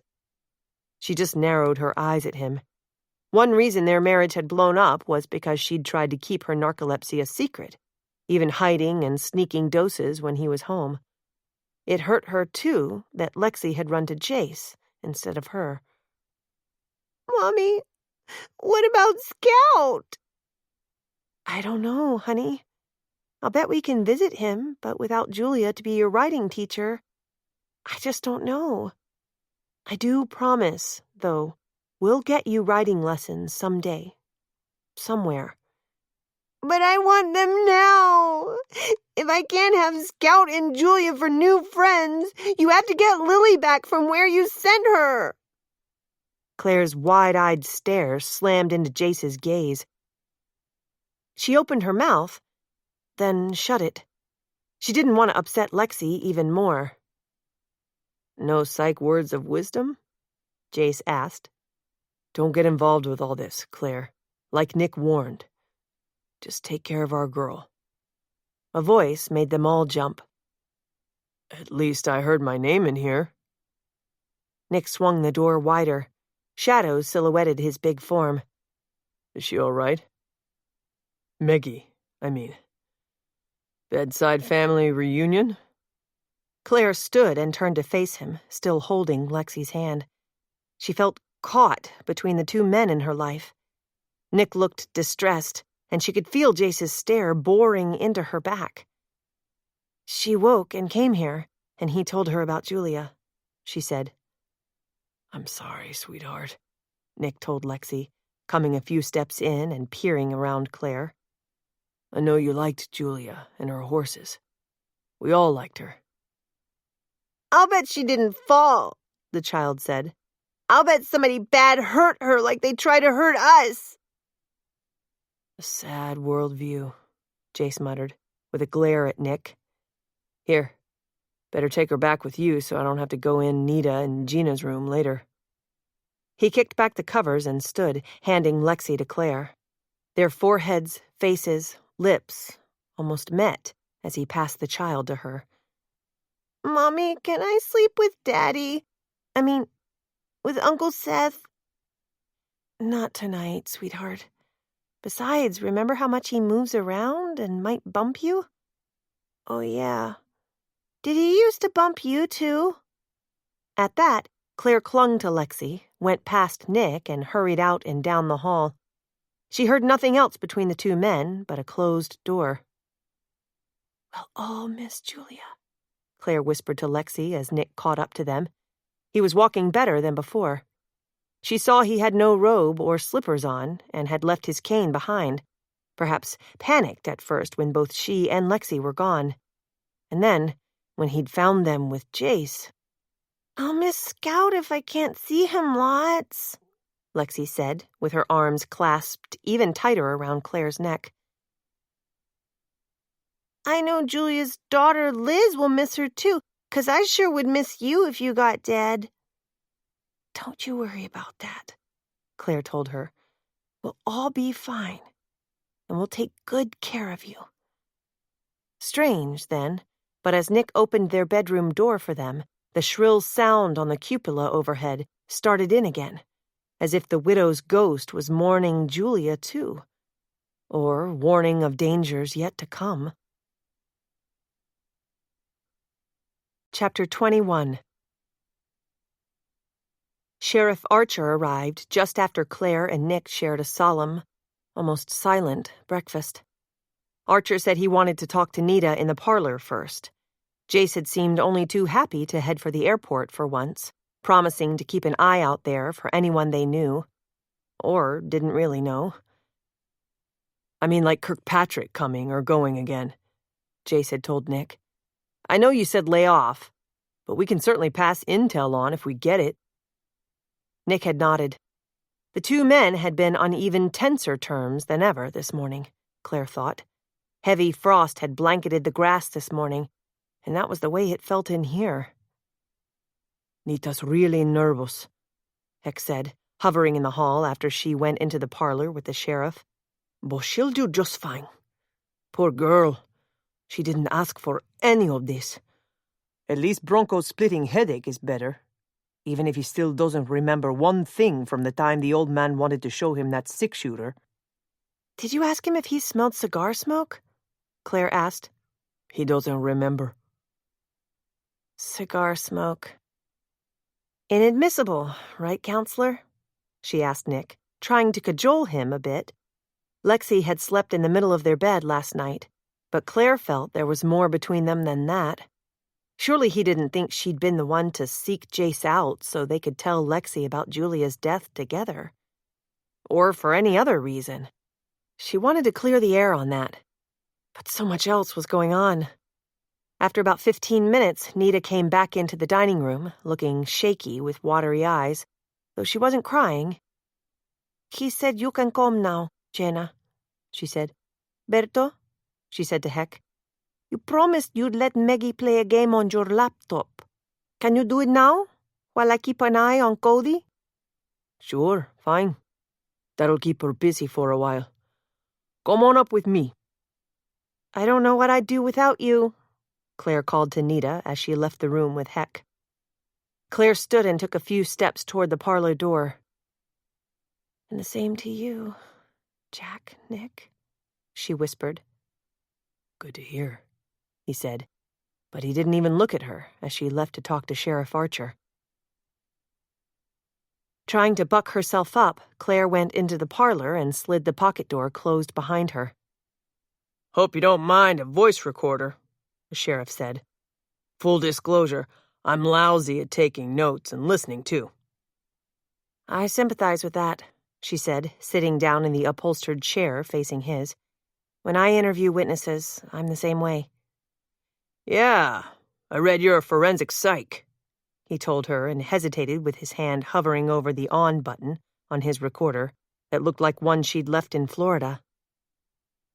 So let me get right to the nitty-gritty here, and I know you'll understand.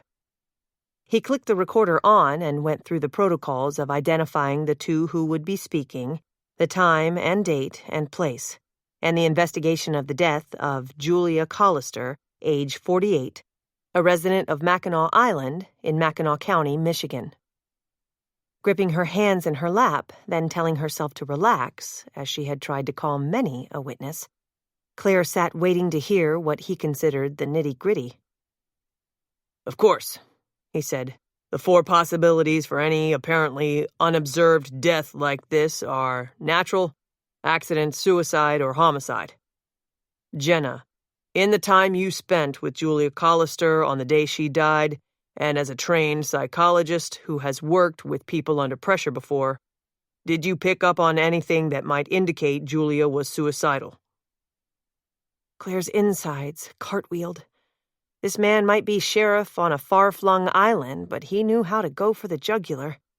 She didn't want to overemphasize that aspect of Julia's personal sharing time with her, in case it was an accident or someone had murdered her. Let me note first, she said, trying to keep her voice steady and calm when she felt just the opposite, that I did spend a few minutes with her privately, earlier that day, early afternoon, on those Spring Trail stairs, which might have been the spot from which she maybe fell later. She said the view from there was her favorite and she could spend a lot of time there. And she did mention that her mother had a heart attack there, evidently years ago, and died there. Actually, 10 years ago yesterday, the sheriff put in. I wasn't in office then, but I looked it up in the records of the island newspaper, the Town Crier. Claire nodded. She'd known suicides could be triggered by anniversaries, especially tragic ones, and she really hadn't answered his question about suicide yet. She didn't mention the date of her mother's death, she said. She did tell me she was having a hard day. Did she say anything to indicate why it was a hard day, if she didn't reference her mother's death? I'm already aware of her father's dementia, which made him hostile at times, and her distress that her daughter was planning to leave the island for the big city, as Julia put it to me once. Those things could lead to depression. They surely could. And I think it unnerved her that her former husband was back on the island, not only to advise Liz, but to see Julia. The sheriff sat bolt upright. She told you that? I didn't know Michael Collister was here again. Actually, we met him. Julia introduced us when he showed up at her house as we were setting out in the wagon for Arch Rock earlier in the day. He wanted to stay at her father's house, but she said no. She asked him if he'd be staying at the island house again. Technically hearsay, I know, but it's my testimony. So things seemed tense between them? They both seemed under control, but yes. He'd brought her roses she didn't take, and she said to give to Liz, but he said he'd brought some for their daughter, too. To her surprise, the sheriff snapped off the recorder. Sorry, he said, but we'll have to continue this later today. I've known Michael Collister for a long time from his visits. Mr. Charm, but a guy who manages to get his own way. I've got to go find him. I used to have his cell number, but he changes it a lot. The way word travels around here, he has to have heard of her death, so maybe he's with Liz. The Collisters had a custody battle over her when they divorced, but she stayed with her mother. I hope we can keep this interview open-ended so I can pick up on this later. I wanted to explore the smell of cigar smoke where you found Cody Carson, which your nanny, Lorena, mentioned. He rose and gathered his things, still talking. Each of you have given me a valuable person of interest because she said your brother-in-law, Seth, had a little run-in at the airport with that guy Kirkpatrick from Las Vegas. Julia told me he wouldn't take no for an answer about getting his hands on Hunter Logan's Western collection. Cigars sprout from Kirkpatrick's mouth along with ordering everyone around, including me. I'm telling you this so you all steer clear of him. Sorry to run, but I know you understand. And, he said, turning back at the door, I'll try to keep this all low-key. Even if I can't, keep it hush-hush. This may turn into a situation where you have to testify in an inquest, or worse. Maybe you can do it in absentia, but we'll see, as I know you all have to fly under the radar. I've contacted Julia's one-step-up colleague in the FBI. He seemed very, very upset and said he'll contact me soon and send someone to settle things with you. Settle things with you sounded ominous. Thank you. We need that, she'd managed. He touched his hat brim and headed out the front door. Only after he was gone did Claire see Nick hovering in the hall. She walked toward him and explained. He didn't know Julia's ex, Michael Collister, was here, and he's going to find him. Gotta watch those ex-husbands who still carry torches. Because those can burn, Nick said, and went back into the TV room. Jace pedaled his bike hard through the cold morning wind toward the airport. Snow was imminent, even before Halloween here, and he'd have to drive a snowmobile then. All of them had to learn how. They'd managed to get a third used one from a neighborhood garage sale. But his thoughts were on more than that. He was scared to death to tell Claire or Nick, anyone, that when he'd got off his shift early about 3 yesterday afternoon, he'd gone to Julia's house to talk to her, kid her about showing him the sights at Arch Rock since he'd missed the tour there. He'd found her in the stable. He was amazed when she'd said she was going back to Arch Rock, but that she wanted to be alone. Actually, she'd seemed strange and abrupt, put him off and gave him the cold shoulder. Still, he'd really wanted to see it, and like an idiot, he'd followed her at a distance. Damn, he said aloud as he pedaled onto the airport grounds and headed toward the terminal to begin his day shift.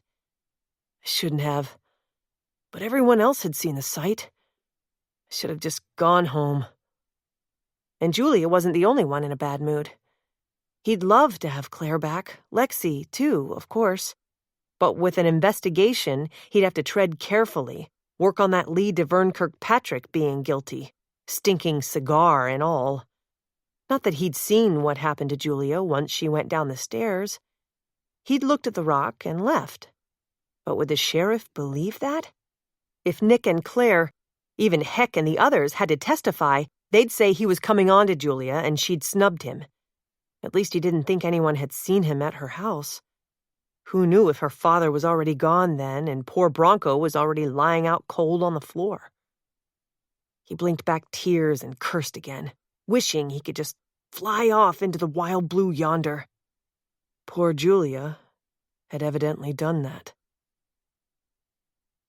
About an hour after the sheriff left in a rush, Nick answered the knock on the front door. His wounded leg was feeling better, but his heart wasn't. Jeremy Archer, the sheriff's son, stood there. No pizza this time, but an envelope in his hand. The kid's bike was leaning against a front porch pillar. "Your dad was here, but he left," Nick told him. "Do you need to see him?"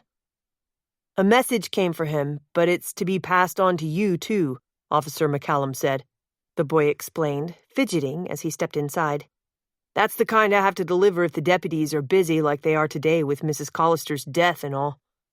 I guess I'm like one of those old-time delivery boys on a bike, like in The Sound of Music, which my mom makes us watch every year. But the kid delivering in the movie ended up being a Nazi spy." "Well, I hope you're not a Nazi or a spy," Nick said. "Thanks for the message. Wait a sec, and I'll get you a tip." "No, that's okay. Not for police business. I asked Dad once what the messages were for, 'cause I used to take them to Mrs. Collister, too. But he said it was enough to know it's not to pick up something from the grocery store, and it's not the latest of his fantasy football bets on the Detroit Lions." Nick really liked this kid. Had liked the island before yesterday. But he was nervous about what was in this envelope. If things like this had come for Julia, it must be Witsec news. After Jeremy left, he saw Claire had come downstairs and was standing on the lowest step, just watching him. He knew he'd been acting like a jerk when she needed his strength and understanding. But it had really rocked him to see her with Jace and Lexi, all on Jace's bed, so cozy and close. "Are you going to open it?" she asked as she came closer. "Sure. I just don't want any more bad news." She put her hand on his shoulder. He craned around and kissed that hand. As they stepped into the den together, he opened the envelope with his finger. They didn't sit, but stood, both leaning a shoulder against the wall while he unfolded the single piece of paper. "You okay?" she asked. "Not really. Are you?" "Nick, I'm sorry about last night, but I was glad to find Lexi with her Uncle Seth. Before you came in, she mentioned that she wanted Lily back. Then, in our bed when we went to sleep, I had another of those narcoleptic dreams I dread, that Lily was the one screaming from the rooftop and she looked just like Lexi. In the nightmare, I went up to stop her and I fell." He tugged her to him, held her hard, and her arms went tight around him. "Sorry," he whispered. "Guess we don't need Freud for that interpretation. But we need to go up there when it's windy and see if we can stop that, buffer it or something. No ghost for sure, but it leads to bad thinking. And I know, despite how Jace and I don't get along sometimes, we can trust him. Not that I really trust his feelings for you." "Nick, that's over. Only Lexi holds us together. At least last night you didn't lose sleep over it. I might have been awake instead of conking out for once, but you slept like a rock." "I'd like to be a rock in all this. For you, for everyone. But He set her back gently, turned toward the window and opened the paper to read it in good light. In a hushed voice, he told her, "It's from Rob Patterson, but in FBI speak. He's flying in day after tomorrow." Claire came closer.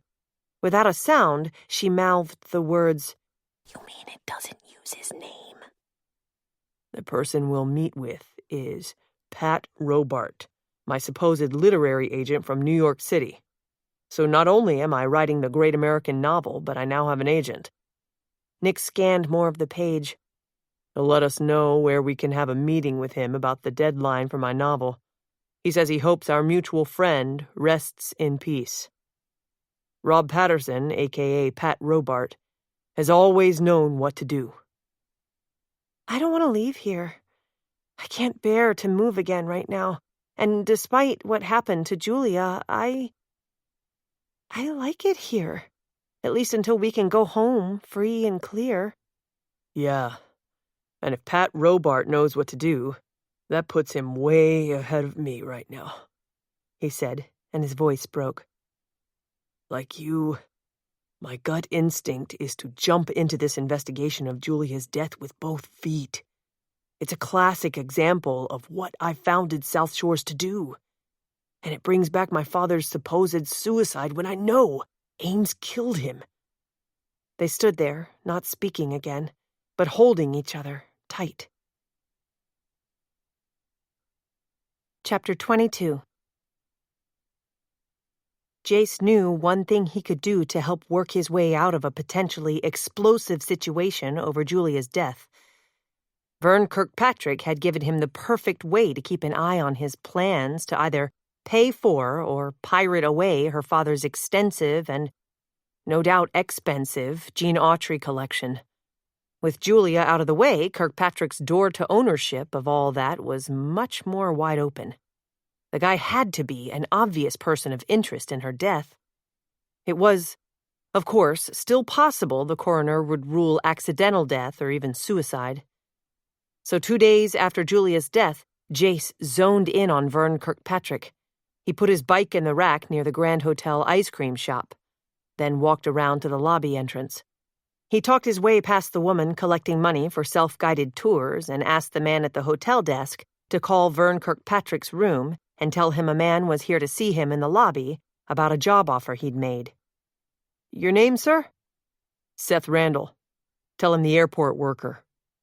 Jace paced, then realized he looked too nervous, so he sat on a floral-patterned sofa with his ankle crossed over his other knee. The best defense was a good offense, he thought. Absolutely, this guy would be one of the top picks to have harmed Julia to get her out of his way. The other, sadly, would be her ex-husband. That made him think of Claire again. However revved up he got over her and Nick in bed together right down the hall from him at night, however much it irked him to be cast as Lexi's uncle, he'd never hurt Claire. Too many good memories among the bad. Though he'd been a jerk to not think of that before he went nuts and demanded a divorce. He'd never quite learned to control his impulses, at least when it came to women. He had thought the hotel would look emptier, more ready to shut down soon, right after Halloween. But it seemed busy. Mostly women, but some men, too. People were all over, and he'd seen more than one of those handsome, dark maroon Grand Hotel carriages, letting people out in front. Oh, that's right. He'd heard at the airport that there would be a big shindig the last weekend in October. He'd just passed a poster about it on the way in and had hardly paid attention to it. People were flocking in by ferry and a few by air, so he'd probably bring in some private planes when he went to work this afternoon. The convention was all about that old romantic flick, Somewhere in Time, that starred Christopher Reeve, the guy who used to play Superman. A tragedy that he'd fallen off a horse, been paralyzed and died young, and then his wife had died soon after of some disease, leaving behind their loved ones. He shuddered at that thought and tried to focus his mind back on Kirkpatrick, looking guilty of Julia's death. The only other plan the guy might have had was to get rid of Hunter Logan himself. So had he gone to their house to argue or cajole the old guy and left his cigar smoke behind in the air? Maybe he'd knocked Bronco out and left him for dead, wanting to make it look like Old Man Logan did it. Bronco was a big guy, so that took some nerve. What would happen if Bronco got his memory back about all that? Jace smelled Kirkpatrick's smoky approach before he saw or heard him. He hadn't come from the elevator, but from down the hall. Jace stood to greet him, but they didn't shake hands. And yes, Kirkpatrick had a cigar cupped in his hand. It looked as if he'd been hiding it. Surely there were no smoking rules around here, but this guy had already told him. He didn't play by the rules. "Good to hear you changed your mind, Randall," the man said. "Please use my first name in case you ever try to contact me, because I'm living right now with my brother, Jack Randall. Point is, you changed your mind. I don't usually moonlight, but they don't pay me much at the airport. And 2 of us split the duties, so I'm part-time. Bet there aren't a lot of job options on this little island, especially with winter coming. Let's sit over here," he said, and moved toward 2 high-backed chairs, facing each other over a small table in the corner. Once they were seated, Kirkpatrick added, "So, I assume you heard about the death of Hunter Logan's daughter." "Word travels fast here, but I didn't put things together until someone mentioned his great Western collection. And, gotta admit, word's out around here I want to buy that. But tragic, his daughter's death. Now I'll have to deal with Julia Collister's daughter, because the old man has dementia." Jace disliked this guy more than ever, but he had to pretend to be slime, to cozy up to him for cash. Did he imply the tragedy was having to deal with Liz now? Or did he think that was a break? "So you still want me available in case you do get that stuff and need it packed quickly and quietly to fly it out of here? I'll bet more than just his family would be upset to see that stuff go to Vegas. You still have that business card you showed me and took back?" He put a cigar in a china dish on the end table and dug into his inside coat pocket to produce a card. As Jace skimmed it, Kirkpatrick retrieved the unsmoked half of his cigar butt and placed it in the tooled leather case again. "Those babies are precious, huh?" Jace asked. He'd been trying to tone down the way he usually talked to sound rough. "The best. I always go for the best, so I'm glad you're working for me, my man. Here, on the back of this other card, write down your phone number. That's $50 an hour and some perks I'll mention later. Like a trip to a really great place to meet some really friendly girls." Jace had the urge to hit the guy, but he managed to nod and smile before looking down to write his phone number on the card. He hoped any call this bastard made to him would be when others weren't around. He was damn lucky they even had phones, and wouldn't have if Julia hadn't died and Rob Patterson wasn't in charge now. He didn't intend to tell him or anyone that he was spying on a suspect for Julia's murder. Not until the time was ripe. Kirkpatrick was quite a talker, so maybe he'd make a misstep and hang himself by then. "Yeah," the man said. "These aren't just stogies or any cigars. Cuban. Cohibas sell for around $60 a piece if you don't have connections. It's the private brand rolled for Fidel Castro, they say." Jace felt a chill slide up his spine as he handed the card with his phone number back.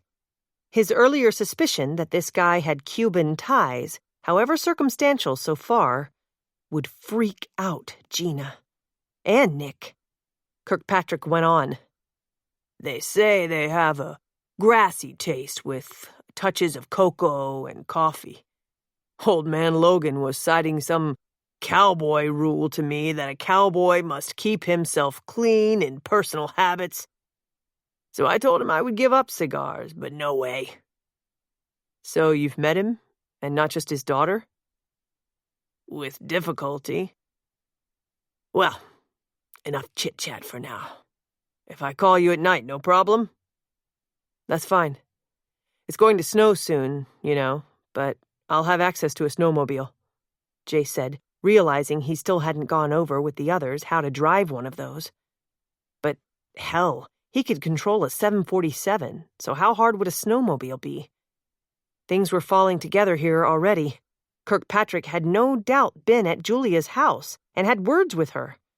He could have followed her to Arch Rock somehow. Good man, Kirkpatrick said, and bounced a fist off Jace's shoulder. This place closes in a couple of days, you know. It's crawling with movie buffs right now and more on the way. I was lucky to get a room.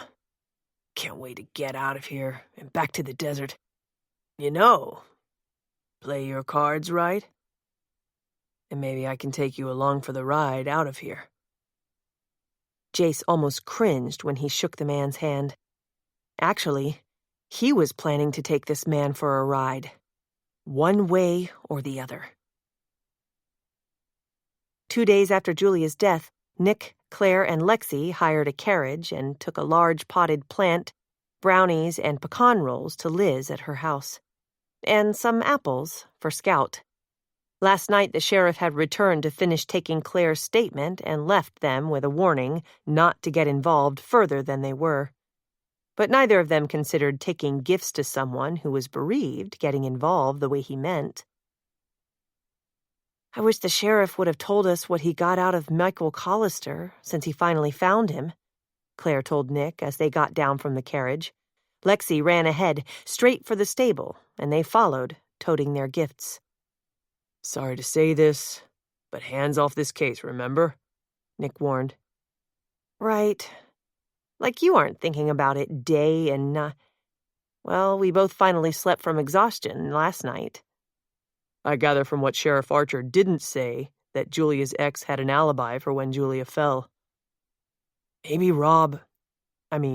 Pat Robart will know. Damn, everyone who really knows who we are has phony names. We're living double lives. But at least, after escaping Cuba and Clayton Ames, we have our lives. As if Rob will tell us anything. If he thinks ignorance is bliss, he's crazy. I don't care what WITSEC rules are. I'd rather go with those cowboy rules Mr. Logan goes by. Rob will probably be on the sheriff's side for us to steer clear when this is something I could help with. And you too. It's exactly what you founded South Shores for. Oh, hi, Miss Liz! Lexi called out when she reached the stable's open door. Can I help you? They said so.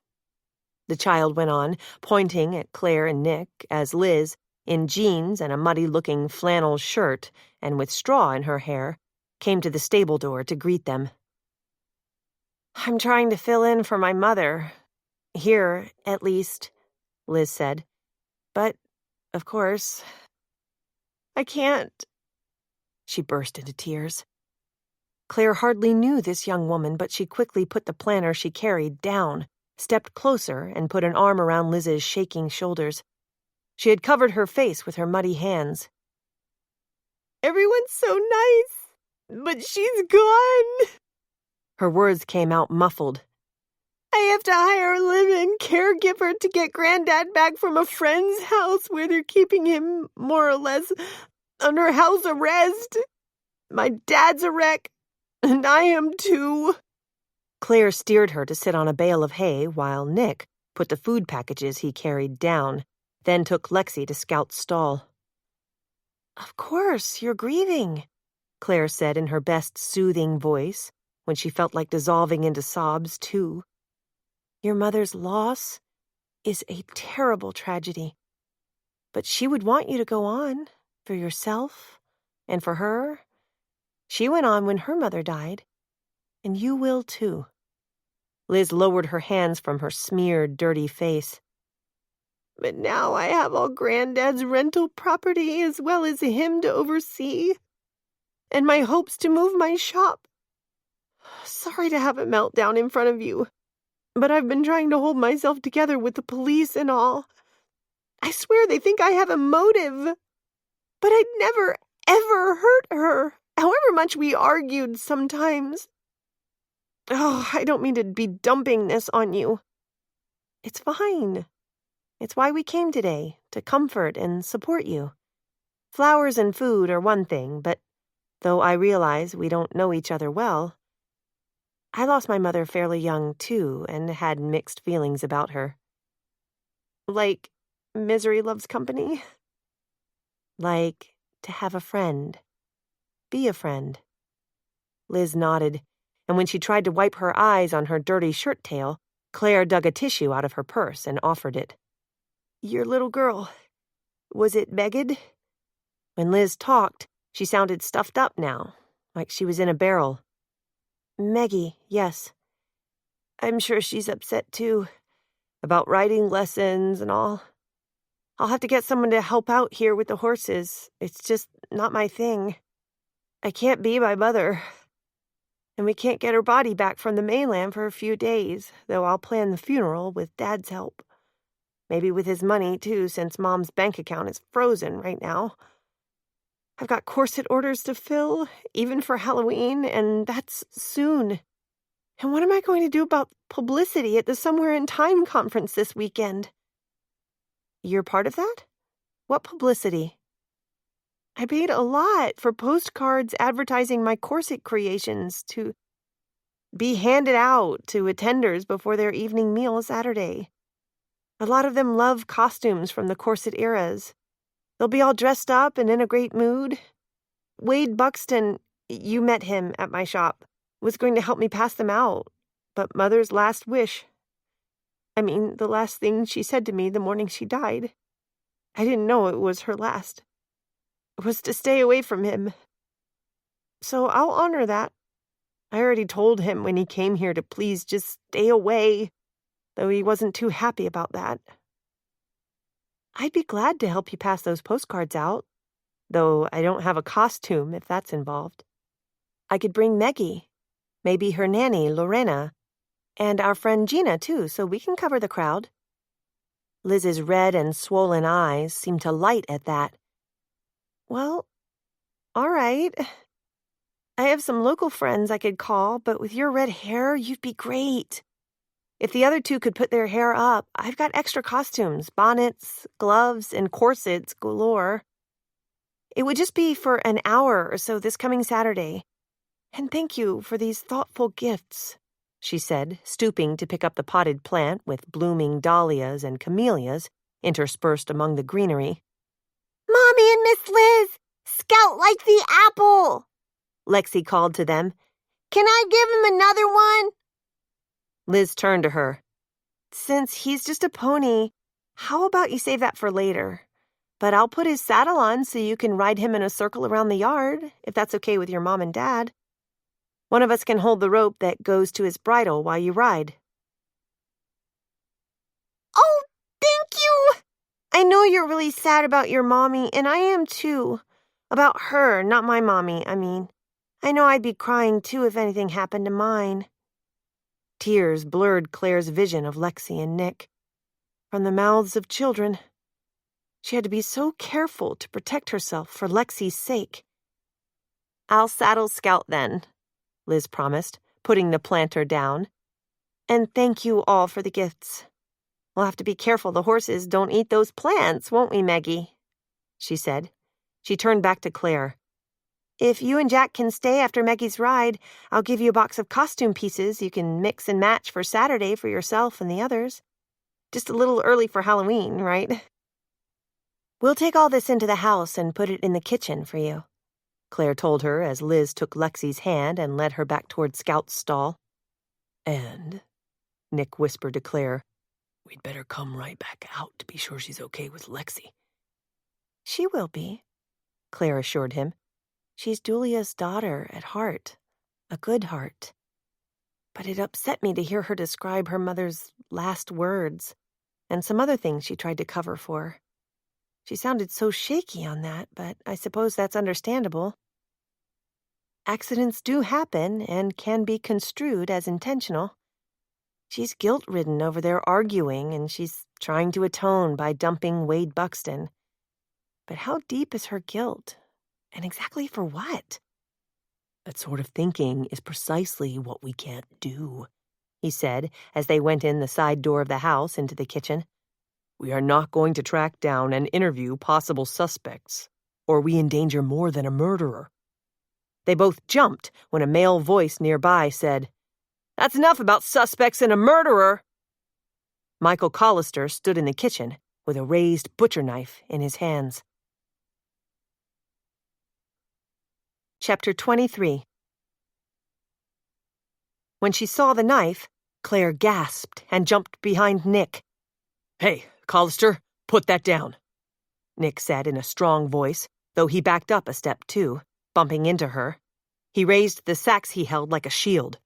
"We just brought these things to Liz, and she's out in the stable with our little girl."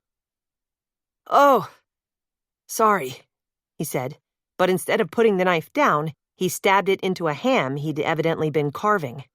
He put both hands on the Formica counter and leaned stiff-armed there, head down. Then he snatched a dish towel and started to wipe his hands, over and over, while he turned around to lean against the counter. Not quite meeting their eyes. "Nerves," he said. "Loss. Then to hear you say something about suspects and murder, She must have just slipped.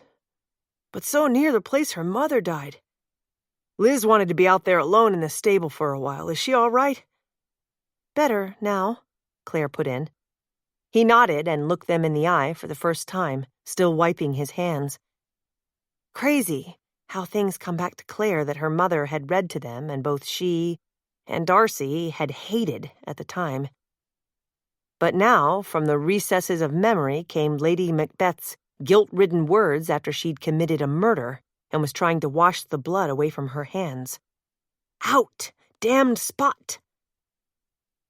"We're sorry for your loss, and Liz's, too," Claire told him and stepped forward to put the planter on the table. She saw Michael had been slicing not only ham, but a loaf of bread on the counter. Perhaps the food had been a gift from a neighbor, and they were expecting more condolence calls. "Even for an ex-husband, it's a great loss," he said.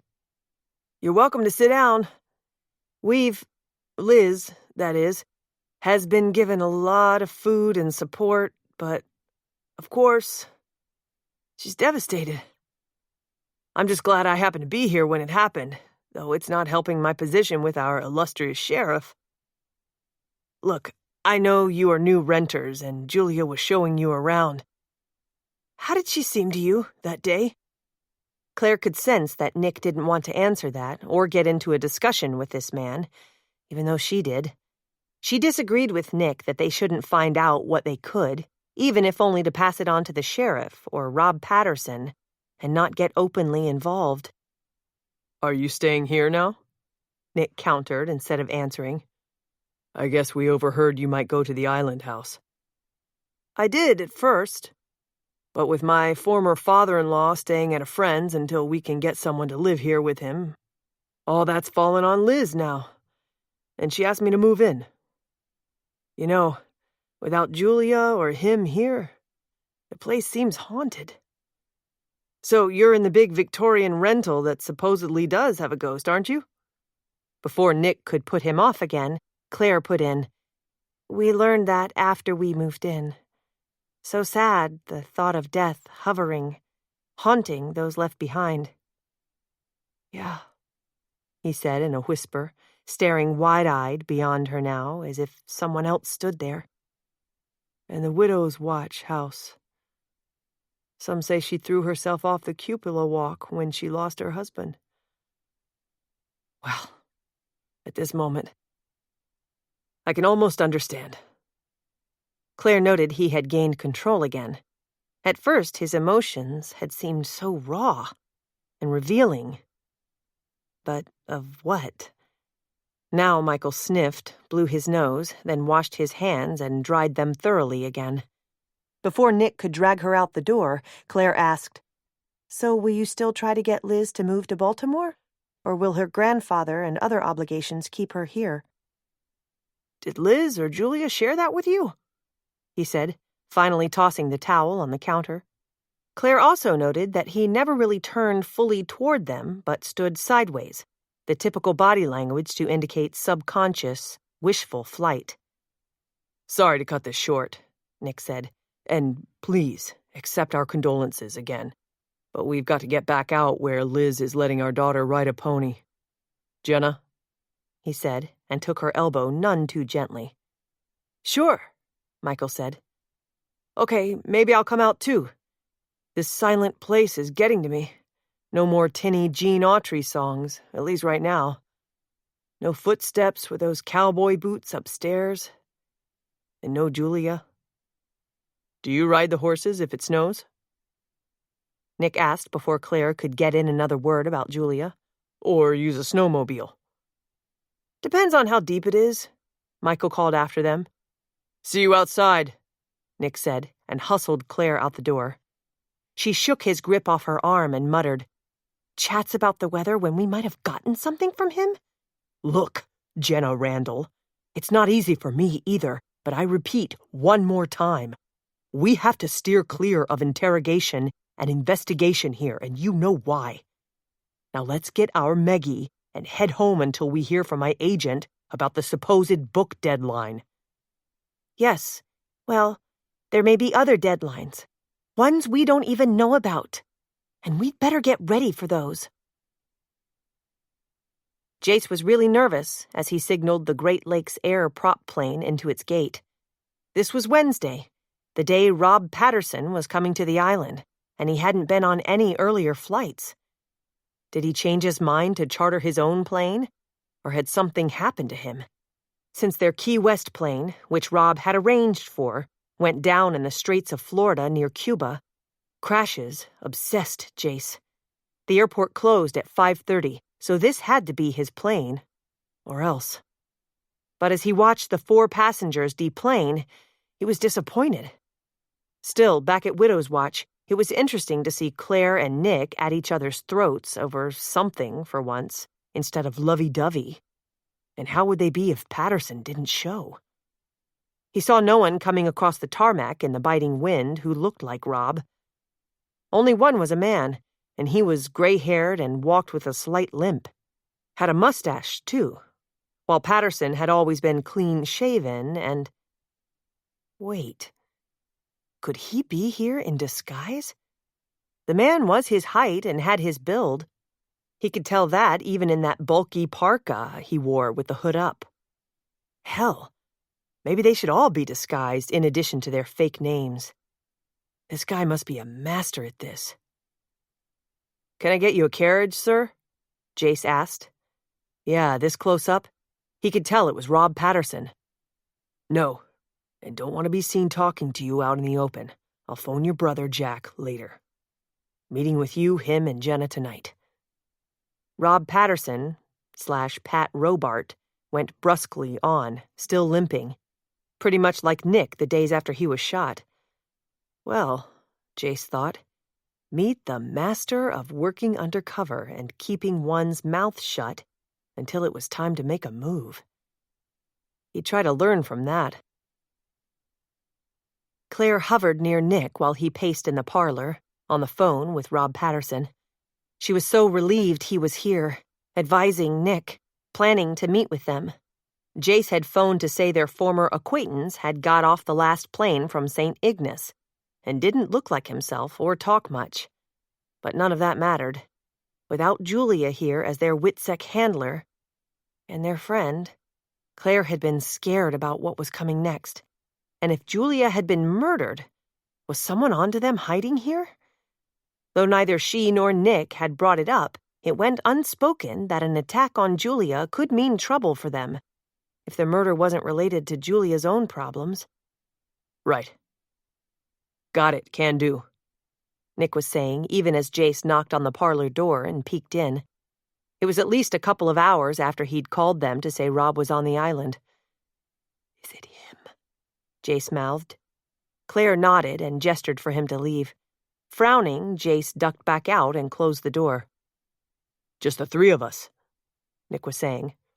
But in a public place? Okay. Thanks. We're really shocked about all this. Glad you're here. He punched off his cell and heaved a deep sigh. He's meeting us in a public place, Claire asked. He says he likes to do the unexpected. It's dark outside with flakes of snow. Lexi's going to want to go out in it, and for her first time seeing snow, I wanted to... Claire, for heaven's sake!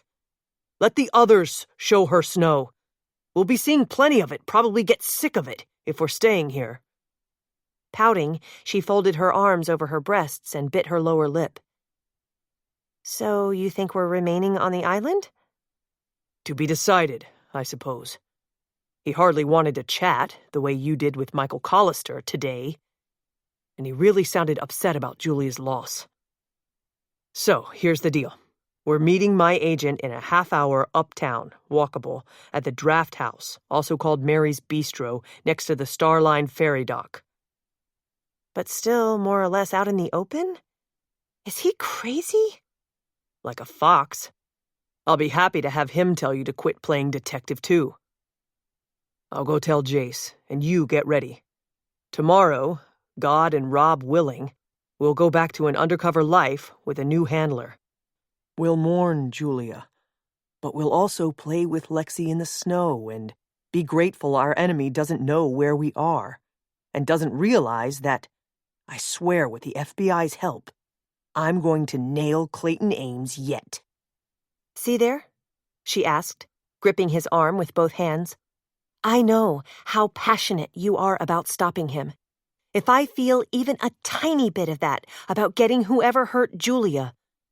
If someone hurt her besides herself. Yeah, I understand. But you have to balance that desire with the danger, like I've done for years. Right. I'll be careful. But now, I know you understand.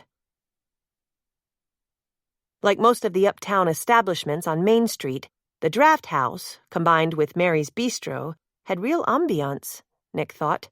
It exuded a rustic character with its wooden bar, dark wood tables, and captain's chairs. Its long list of ales, lagers, and beers dwarfed the good-sized menu posted as they went in. A children's menu, too. A couple of things Lexi liked. Man, he had changed, if he even paid attention to that under these dire circumstances. But he felt better already when he saw the man Jace had described sitting at a table in the far corner, with his back to the wall, evidently watching for them. No doubt, he was watching for anyone who looked too interested. Nick supposed he could learn a lot from dealing with Rob. Pat. If Jace hadn't described how he looked, he wasn't sure he could have picked him out, even from the few patrons here already. Several locals at the bar, 3 tables of diners. He assumed this place was packed in season, but he realized now that Rob had probably chosen it to avoid coming to their house. The 4 of them shook hands like old friends, and Rob gave Claire a one-armed hug before they sat. Jace quickly maneuvered to sit with his back to the wall, too, next to Rob. Rob motioned they shouldn't say anything until they ordered. The TV hung high over the bar had a Vikings-Packers pro football game on, and wherever it was being played, there were snowflakes in the air and dusting the playing field. The volume was on low and blended with a blur of other voices. Now and then, the guys at the bar cheered or groaned. They say something called a polar vortex is headed this way, Rob said when the waiter approached. And that can be brutal. Bundle up, right? The waiter took their order. It annoyed Nick that Jace actually perused the drink list and ordered something called a Lake Erie Monster. Claire ordered a ginger ale, and Nick got the same as Rob, a foreign lager. So damn sorry, Rob said when they were alone with their menus. He spoke partway behind his hand, despite the noise in the large room. Sorry for Julia, her family, and all of you, too. She was special, as an agent and as a person. He actually blinked back tears. And without her here? Nick asked, keeping his voice low, too, but ignoring his menu. Remains to be seen if we can find another handler liaison, at least for the several of you. The logical person would be someone in the sheriff's office, but I prefer separation of church and state, if you know what I mean. So, Claire put in, you plan for us to stay here? For the immediate future. It's proved to be an excellent location. Which means, she said, along with your mention of the several of you, there could be other WITSEC witnesses here, or at least some have been here in the past. Copy that, Rob said, finally putting his menu down. Nick noted he hadn't clearly answered Claire's question. He'd go after him for that in court, but not here.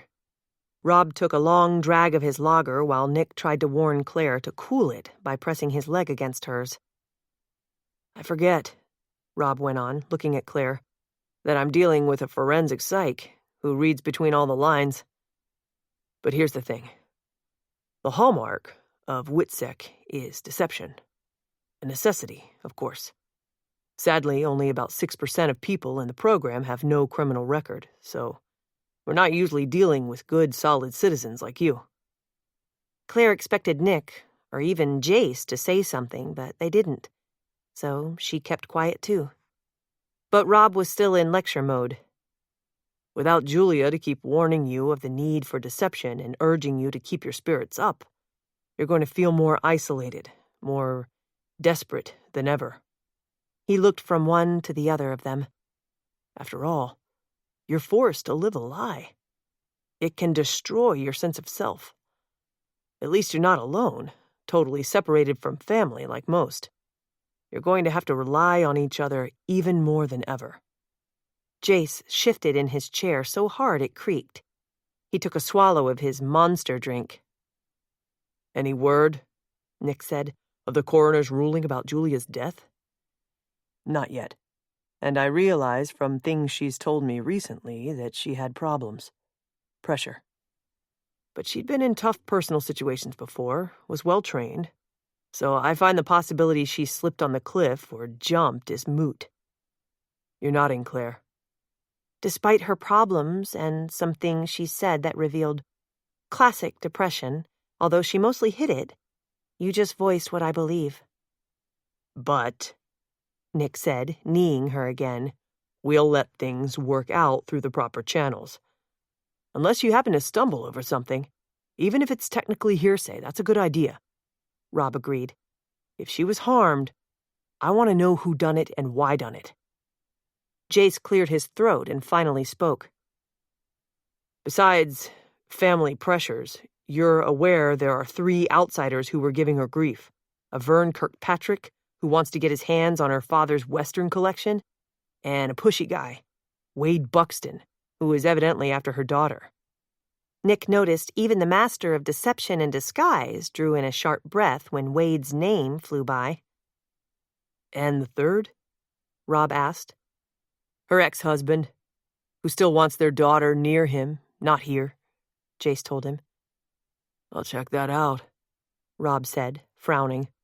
Oh, one thing I do have to pass on to all of you.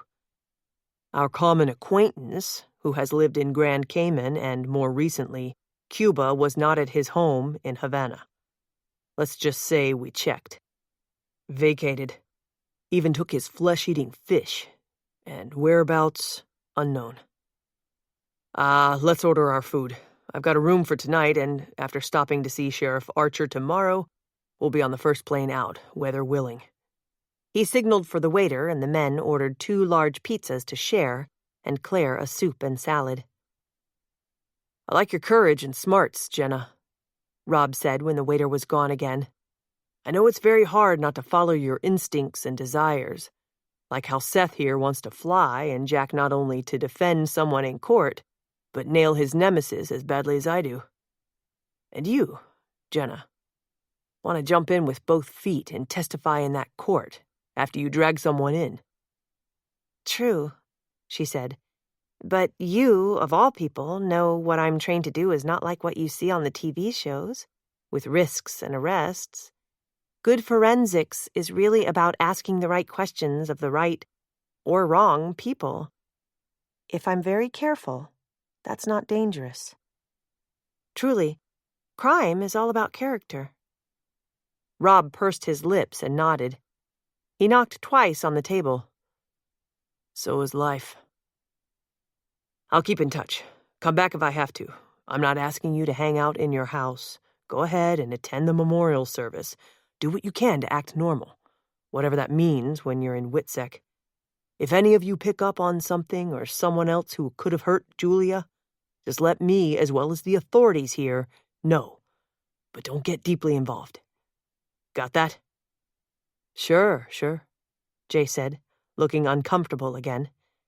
That's what I've been telling Jenna. Nick said. Jenna, Rob said, staring her down. Family first, she said. Our extended family here. Their safety trumps everything else. Fair enough, Rob said. Fair enough for now. Chapter 24. Mommy, the snow is so beautiful! Better than in movies! Lexi cried and ran in crazy circles in the backyard the next morning after breakfast. The snowflakes taste good too! Like cold water! Despite her sorrow, Claire forced a smile. There's only about an inch of it right now, but we'll build a snowman if more falls. If more falls echoed in her mind. The off-island coroner had ruled that the cause of Julia's fall and death was undetermined. That was, he was unable to rule whether it was an accident, suicide, or homicide. The fact that it was not a natural death was all he could state at this time. He had also said that her body was so injured that pre-fall battery or assault could not be specified. The sheriff had called to say the coroner confirmed there was no alcohol in her blood, no drugs, no toxins. Officially, he had to close the case, and he'd advised them to do the same in their minds, for their own sakes. But it mattered. It really mattered to Claire. She knew Julia's death would haunt her. She frowned up at the snow-etched cupola on the roof, glad to see no sign of anything amiss. But no wind was blowing. She hated to admit it, but this Victorian house she liked so much reminded her of the first murder-suicide case she'd worked with Nick at a historic Florida mansion. There, years before, a woman had thrown herself off a balcony to her death and was said to be a ghost seen by some. But Claire was certain sure-footed Julia had not thrown herself off the cliff. The sad thoughts she had shared did not necessarily indicate suicide. She would not have abandoned her father, her daughter, or her FBI duties. But how Claire wished she'd followed up on what Julia had said that day to determine whether she needed counseling instead of just support and sympathy. Mommy, I said, can we sneak up on Berto and Gina and hit them real hard with snowballs? They're right down the hill, see? Lexi, that would be mean, Claire said, shaken by the frown on Lexi's face. She pointed her finger at her daughter. You like them. I'm sure you don't mean that. As far as Claire knew, it was her only Lily-like comment since Lexi had said her imaginary friend should come back.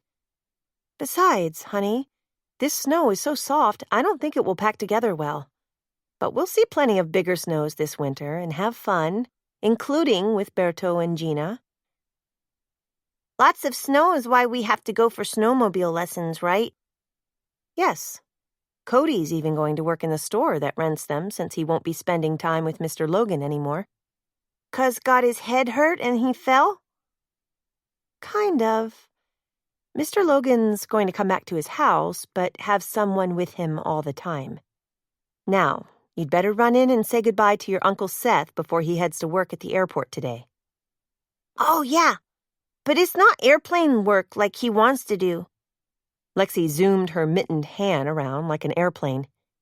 Maybe he'll help us build a snowman later, too. She ran into the house. The back door slammed behind her. Claire had no clue what she would do without her. She desperately wanted to keep her spirits up for Lexi, Nick, and the others. And for this child she carried. But the weight of grief kept pulling her down. Even the house and cupola seemed to loom over her, watching, staring. At night, her meds didn't seem to be mellowing her out as much. Last night, again, she'd dreamed a statue of a woman came to life and held a dead stone baby in her arms. The hill that slanted down behind the yard toward the harbor was not steep, and she leaned against a tree there. The ferry was still running, no doubt bringing in Somewhere in Time fans for the convention this weekend. Maybe it would cheer her up to dig into those costume boxes Liz had given her and try on costumes with Gina and Nita. Nick had been iffy at first about their going to an event with so many outsiders, but she'd convinced him since they'd look so different costumed, wearing big hats with their hair swept up under them. Besides, would bad guys like the ones Ames usually had working for him truly hide at a romance movie convention? She shuddered as the extra push of chill wind buffeted her face, making her eyes water. Amazing to think that the snowmobiles they were going to learn to operate would be able to travel over an ice bridge to St. Ignace this winter. And Rob had said the freeze would come sooner than usual if the polar vortex hit here with a vengeance. The shift in wind lifted Heck's voice to her. "Gina, mi chica, do you know what Christopher Columbus said when he first saw Cuba?" Gina said something in return, and Claire saw her cuddle closer to him, about 12 feet below, where they stood gazing over the harbor. Claire turned away so she wouldn't be eavesdropping, but his words floated to her again. "He said it was the most beautiful sight he'd ever seen. And that's what I thought the first time I saw you. And I still..." Claire hurried back toward the house. Julia had said something similar about the view of the lake and Arch Rock the day she died. Her favorite view. And, come hell or high water, Nick or snow or danger, Claire was going to prove the woman did not kill herself. Nick was glad the snow had let up by the time they all, except Jace, who was at the airport, trekked to the snowmobile rental place on Bogan Street late that afternoon. Before the real snowstorms hit, they needed to learn how to drive the 3 machines sitting in their carriage house.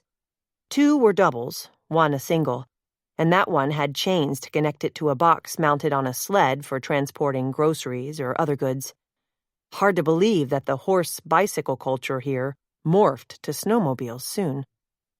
Nick and Claire brought up the rear of the group. Lexi, who would only be riding, not driving a snowmobile, was skipping along at Nita's side, kicking up snow where it had caught or made a small drift. Heck and Gina held hands, which Nick thought was great, since they'd seemed so uptight lately. But weren't they all? He wasn't sure how they'd get through the memorial service for Julia on Friday. "Our friend Pat did a lot in the short time he was here," Nick told Claire. "But he still didn't say if we were going to have another handler."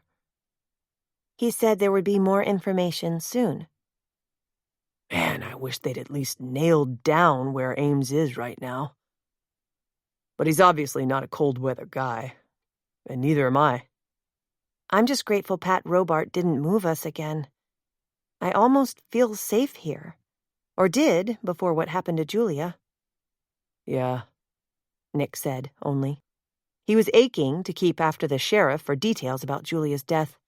Ruled undetermined, but maybe, considering things Claire told him Julia had said, a suicide. Yet there were motives for murder. Every fiber of his being yearned to jump in with both feet. Lawyer and South Shore's feet. He'd felt that way ever since that shattering boyhood moment he'd found his father dead of a bullet to his head, with the gun in his hand, and knew damn well he hadn't killed himself. Despite the official ruling, Nick didn't think Julia fell or jumped. Yet he couldn't risk everyone's safety by pursuing it, and possible perps, or even drawing attention to himself. But as they passed a store with books in the window, an idea hit him. Maybe he could let word out he was writing a mystery novel about a murder that could be an accident. And he was just curious about anything like that. The sign over their destination read, AA Snowmobile Purchase and Repair. "Good thing we have 3 in the carriage house," Nick said, "because you can't rent them on the island. Our visitors said they don't want a bunch of daredevils here messing up their extensive natural trails in the winter. I hear they have lanterns on some trails at night, and that must be beautiful." Claire didn't say so, but she still was leery of riding those machines, and at night, lanterns or not. The owner was Andrew Archer, the sheriff's younger brother. Rob had asked the sheriff to set this up before he left, making Nick realize he had been short-sighted not to arrange it himself. But living in the North still felt like a foreign country to him, even with Claire and the others here. "Hi, guys! I'm Andy Archer," the lanky man said as they streamed into his shop. He had freckles, blonde red hair, and a big grin with a slight gap between his two front teeth. "Yep, I'm Sheriff Archer's little brother, but I'm taller and smarter, proved by my not running for office and chasing bad guys." He greeted them with what was, no doubt, an often-used line. Nick introduced everyone and said that Cody, who was going to be working here, could make sure Seth, who was not here today, learned how to ride a snowmobile. Bronco/Cody just grinned and nodded. The back of his head was still bandaged. Nick was glad to see the big guy in a place where he didn't have to deal with an old man who wasn't in his right mind. Nick was also grateful that, besides the fact that Bronco's short-term memory loss might be permanent, he was pretty much back to normal. Andy promised to come to the house with Bronco and be sure their 3 machines were good to go. As Andy began with a short safety lecture, Nick was amazed there was so much to learn. And safety.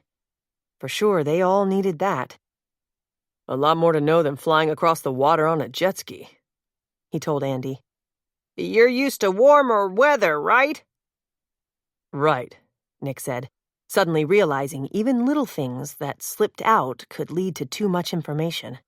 The next question would be, so where are you from? As a man who lived on his words in a courtroom, Nick knew he needed to watch it with other people, even the sheriff's kin. So he said, "We're ready to hear the basics of this machine." Andy ran through the layout of the typical snowmobile: pull cord, brake lever on the left, throttle on the right, headlights, brake lights. It was, Nick thought, a unique-looking contraption with its water skis-like front and circular tread on the rear that propelled it. "These babies can be dangerous," Andy was saying, "so all riders should always wear a helmet with shatterproof goggles or face shield. And it's a whole new bag if you ride one over the ice instead of the snow. But you'll have to learn that too in case you need to go to the mainland this winter and don't want to pay the fee to fly. I think it's about 40-some bucks one way in the plane. So these are most folks' winter vehicle of choice." "So what would you say is the hardest thing to manage?" Heck asked. "Body weight maneuvers. Shifting your body to get what you want, especially on hills or turns," Andy told them. "Comes with experience, comes with the territory. Hate to say it, but knowing that can mean life or death. So as much fun as this is, what I'm telling you is serious stuff." Which, Nick thought, fit the way things had to be for them here. Yeah, without letting Claire know, he might just keep close contact with the sheriff or his deputy, using the excuse of research for his novel. But really, researching who might have hurt Julia Collister. Jace had decided not to try his bike even in shallow snow, and to his surprise, just when he was about to walk home from the airport, Vern Kirkpatrick pulled up in a small wagon he was driving. "Don't look so damn surprised," the older man said, looking down at him. "You can rent these here, you know. I think your sister-in-law proved anybody can drive one." The hair on the back of Jace's neck prickled. "You mean Jenna? The day Julia Collister died?" Did that imply this guy was around the murder site and saw her? No, news spread fast here about anything, but he still asked. "How did you learn that?" "Word gets around here, that's all. It'll probably be in that little local paper that's out weekly in season, but has gone to once a month now." He gave a loud snort. "Geez, like living in the boondocks for sure here. Get in. I've got something I need your help with." Jace's gut clenched. Maybe he'd got in over his head with this guy. He probably wasn't to be trusted, but that was why Jace had cozied up to him. "Well, you with me or not? I've got a $100 bill for you here, says you are. So, look, I've got a plastic tub of stuff I want to stash out here. Not keeping my hotel room or even on my charter plane yet. I need help to bury it in the crack in the island." Jace's first instinct was to ask what the hell the crack in the island was, but that would for sure give away he was an outsider. "It's just off the airport grounds over yonder," Vern said, sounding even more impatient. "Right, okay," Jace agreed, hoping he'd be able to see inside the plastic tub to whatever the stuff was the guy was hiding. "You drive horses?" Vern asked as Jace climbed up beside him, and they pulled away, skirting the airport property just past the runway. They turned left down a dirt road, which told Jace this guy had been here before. "Drive horses? Not really," Jace said. "About my sister-in-law, Jenna. I suppose word's all over town she found Julia Collister, which reminds me, that dead woman owned a stable in town. I wonder who will take that over now. You didn't hire these horses there, did you?" Jace knew he was stumbling through this, but he'd been jolted by Vern's earlier mention of Claire. He wasn't very good at this pretend stuff, and he was in deep now. "Nah, not at Collister's. Maybe Julia's daughter will take it over. Her grandfather owns it and real estate around the island, but he's got Alzheimer's or something. Which is one reason I thought they might want to sell his memorabilia to someone who would take good care of it, honor it. They're probably land poor. You think they'd be eager to unload stuff the old man can't so much as inventory anymore." "So you've spent some time there?" "They let me see it once, before they heard I want to buy it." Jace listened intently. He wished he had Claire, even Nick, to help separate the truth from the lies here. He'd need more, something to prove Vern Kirkpatrick was at the Collister house that day, so the link to hitting Bronco and letting the old guy loose could be checked out, and the possibility he'd followed Julia, or the old guy, argued with her and pushed her to her death. "I learned to ride horses and drive a team out west," Vern kept up chatter. "But limos and private planes are my transport of choice. Stick with me, buddy boy, and we'll see where this C-note and loyalty takes you." Vern fished a crisp $100 bill out of the inside of his coat pocket and thrust it at him. Jace hesitated a moment. If he took money from the man, that elevated, or sank, this clumsy charade to a whole new level. Maybe he'd better clue Nick or Claire in on this, even the sheriff. But would they then home in on the fact he had seen Julia the day she died? Damn it. He'd managed to trap himself in more ways than one. Just off the runway, on the other side of a white fence, Vern reined in the two-horse team and wrapped the reins around the brake. Jace finally twisted around to look at what was in the wagon. But the large, hard plastic under-the-bed type storage chest was wrapped in an old sheet. "Help me get that down," Vern ordered, and they hefted it up and over the side. Jace scanned the area, scrub brush, saplings, and a rocky outcrop, looking for what could possibly be called the crack in the island. At first he saw nothing but a path that quickly sank into the earth with rough, gray limestone outcroppings on both sides. The so-called crack was a little over a body width wide and full of leaf litter, so their feet rustled dead, dry autumn leaves as they went in knee-deep. Vern was panting, so the guy wasn't in good shape, though the plastic box was heavy. Jace heard a single prop plane approach, then land. He pictured the other guy he took turns with signaling it into the gate. "Heard at the hotel this crack used to be deeper," Vern said, stopping for a breath.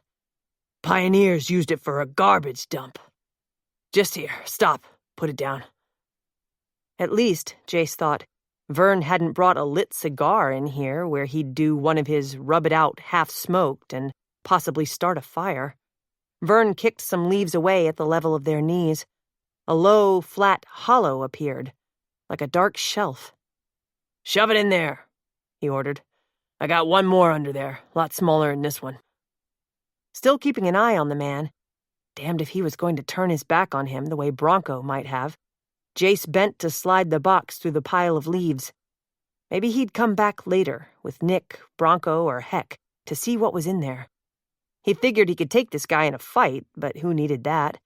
And what if he had a gun or knife? Maybe he was trying too hard to check him out, risking his own neck. But nothing happened, except for the fact that right before they slid the box clear under the rock outcrop and shoved leaves back over the site, Vern pulled off the old ratty sheet, and through the thick, milky-hued polyethylene, Jace glimpsed a 10-gallon hat, a lot of loose CDs, and a pair of really nice tooled Western boots. And the initials on the side of the boots were G.A. Chapter 25. Ooh, Nita said. This fancy hat. It is so big and heavy. I don't know if I can balance it.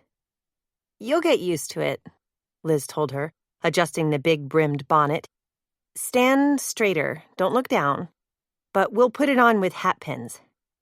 Into your hair, not your head, so don't worry. Claire knew she had meant that as a joke, but it came out flat. And no one laughed. Liz had asked them to come to her house Thursday morning for a dress rehearsal, so they were trying on the costumes for the Saturday convention at Grand Hotel.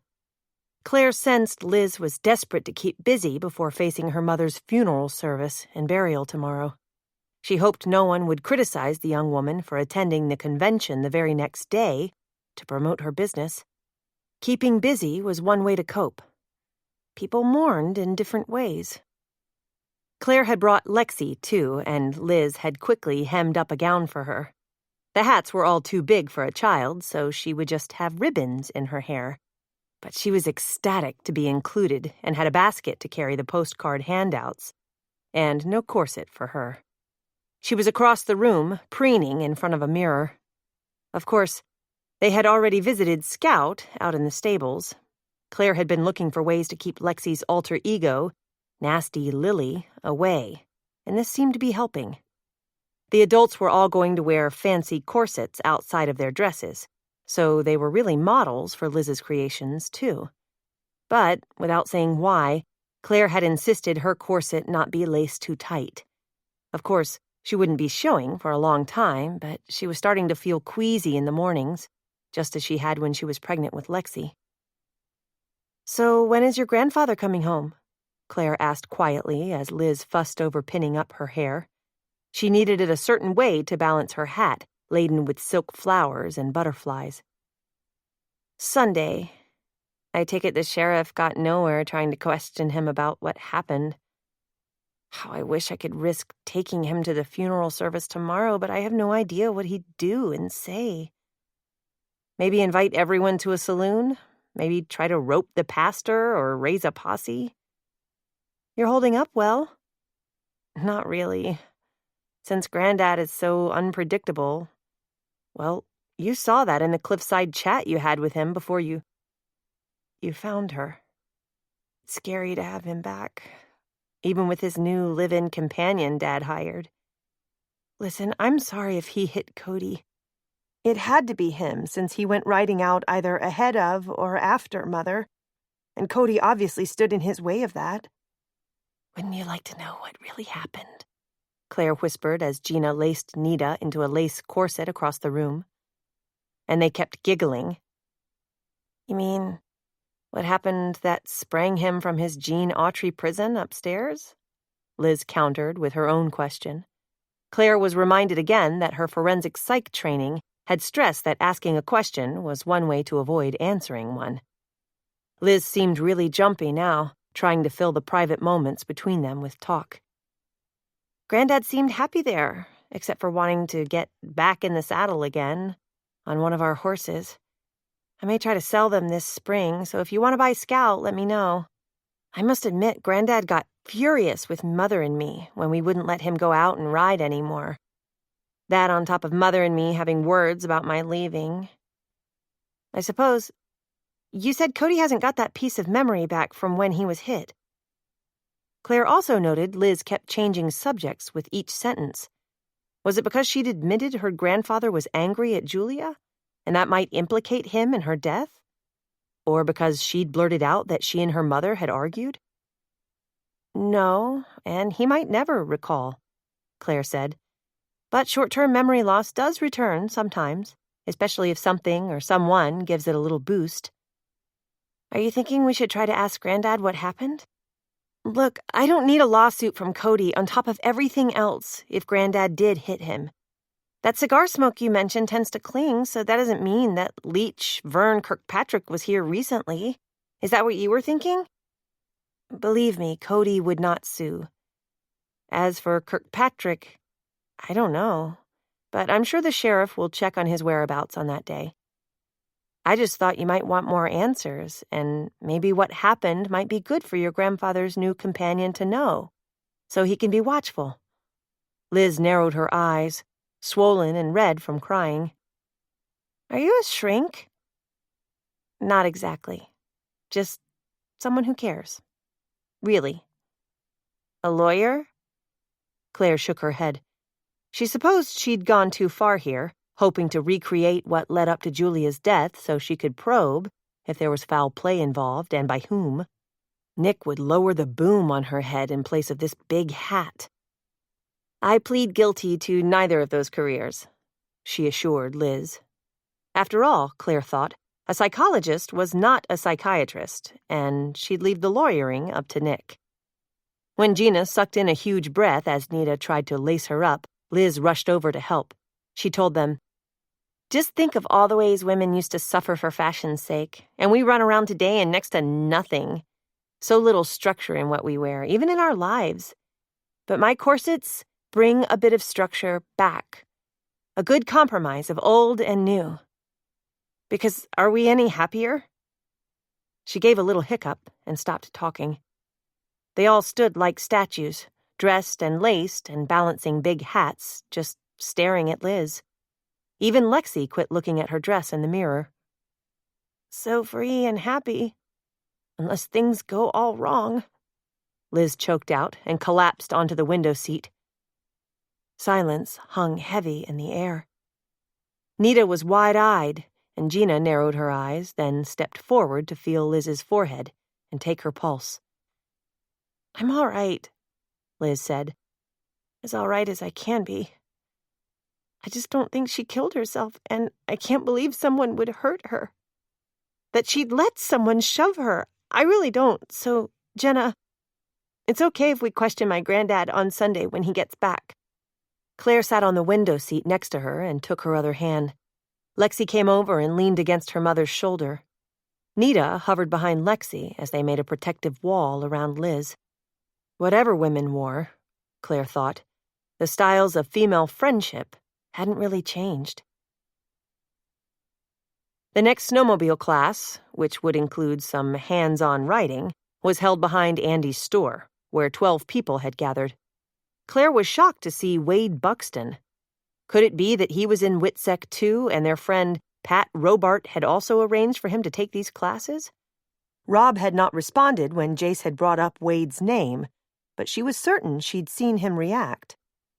She supposed it was some WITSEC rule not to fraternize with other witnesses. If a pursuer found one, he'd find them all. That young man over there in the black jacket, she whispered to Nick as the group moved closer around the demo snowmobile. No, don't look yet. And don't stare. Is Wade Buxton. One who looks like he stepped off a GQ cover? Nick whispered.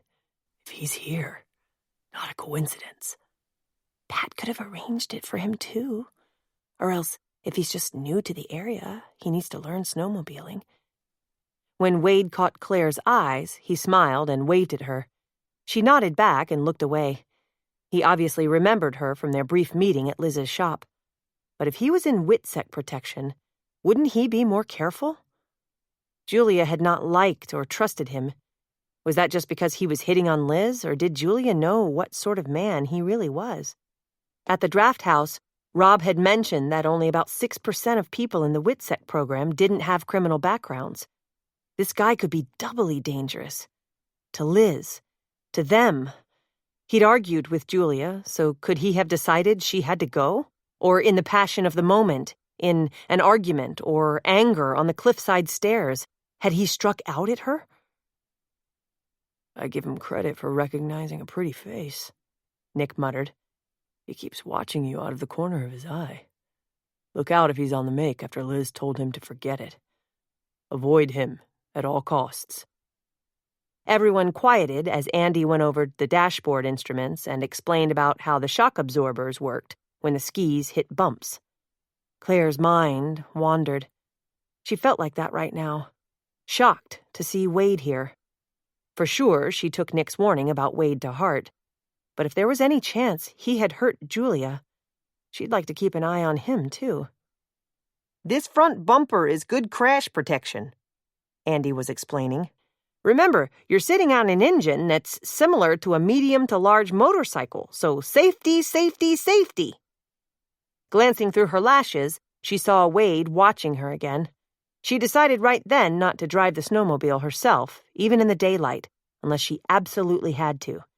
And, despite her curiosity, to steer clear of Wade Buxton, too. Julia's early afternoon funeral service on Friday was held at the Old Mission Church. The sign in front said it was on the Register of Historic Places and was the oldest standing church in Michigan. It was a sturdy-looking colonial with steep stairs leading up to the front entry and, above it, a square tower and octagonal belfry.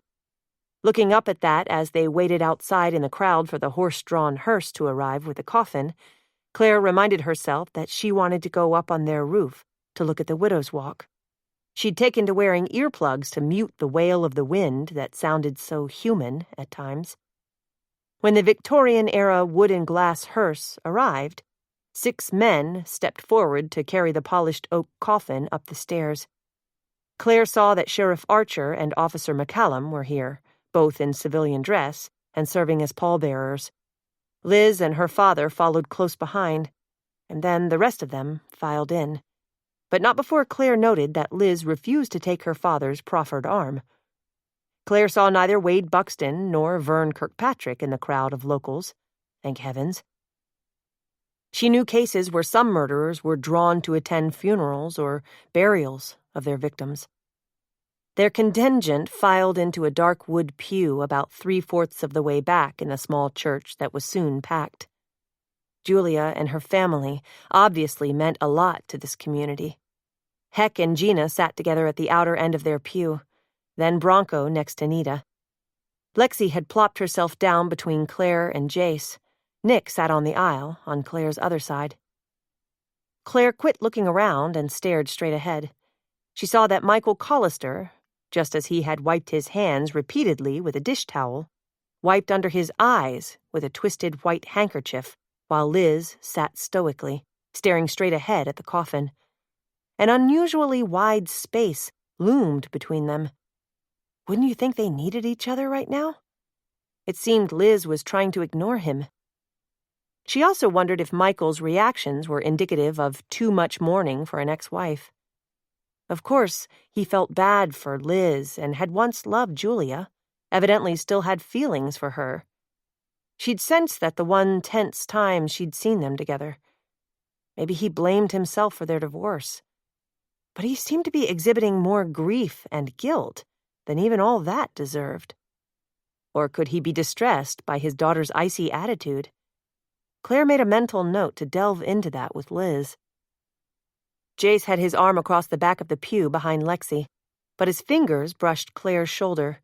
He kept shifting positions. He was especially nervous lately, as if her own ex was holding something back. He might also feel guilty, just regretting he'd tried to move in on Julia. Claire was glad the coffin was closed. She wanted to remember Julia as she was in the brief time she had known her. Capable, caring, bright Julia. But, like everyone, hiding frustrations and fears. How touched Claire was that Julia had let her glimpse all that, and how she wished she could have helped her.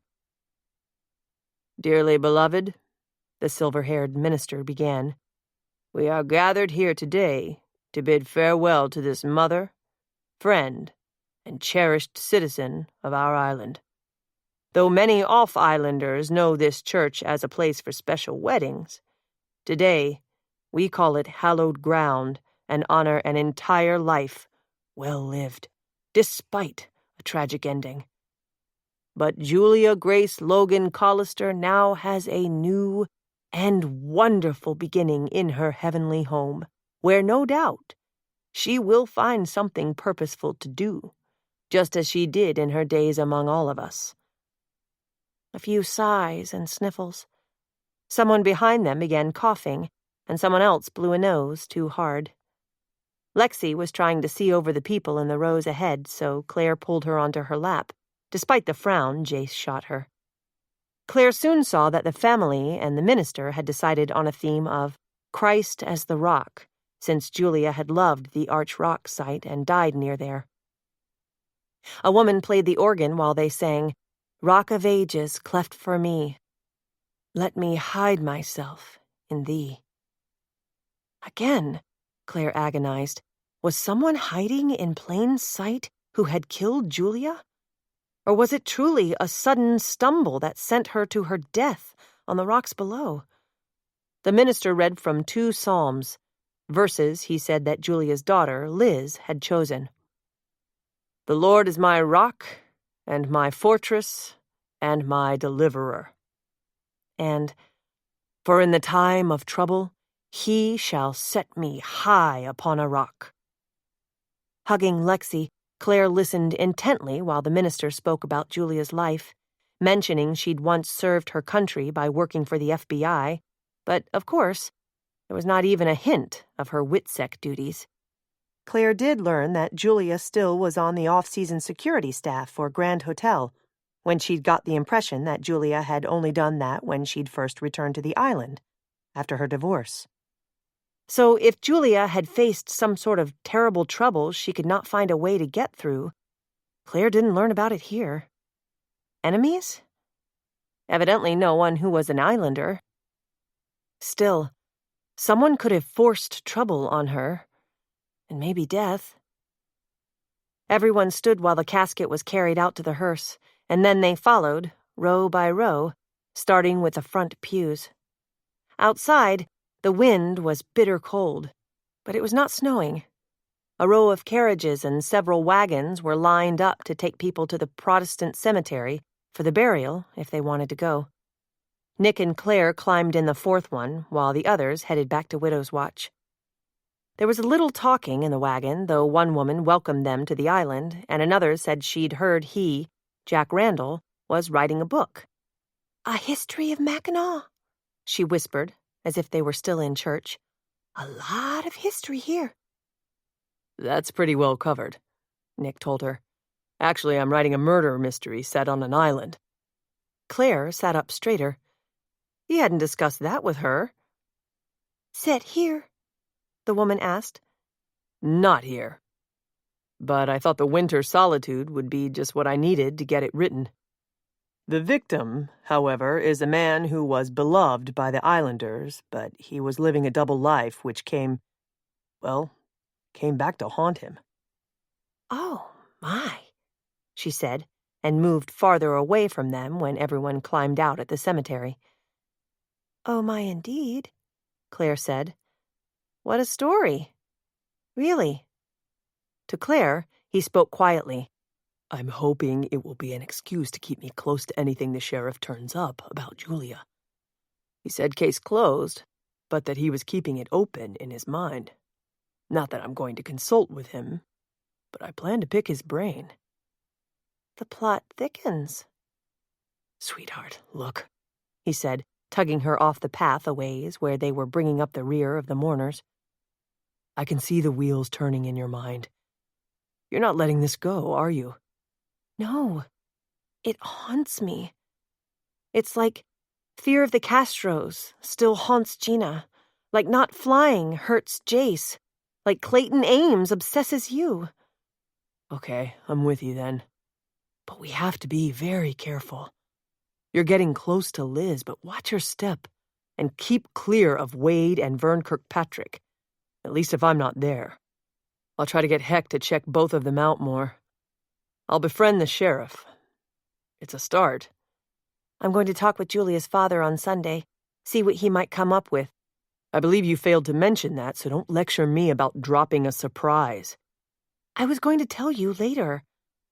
I'm also going to take Bronco with me to see if being back there can jog his memory. Then I'm going too to ride shotgun, partner.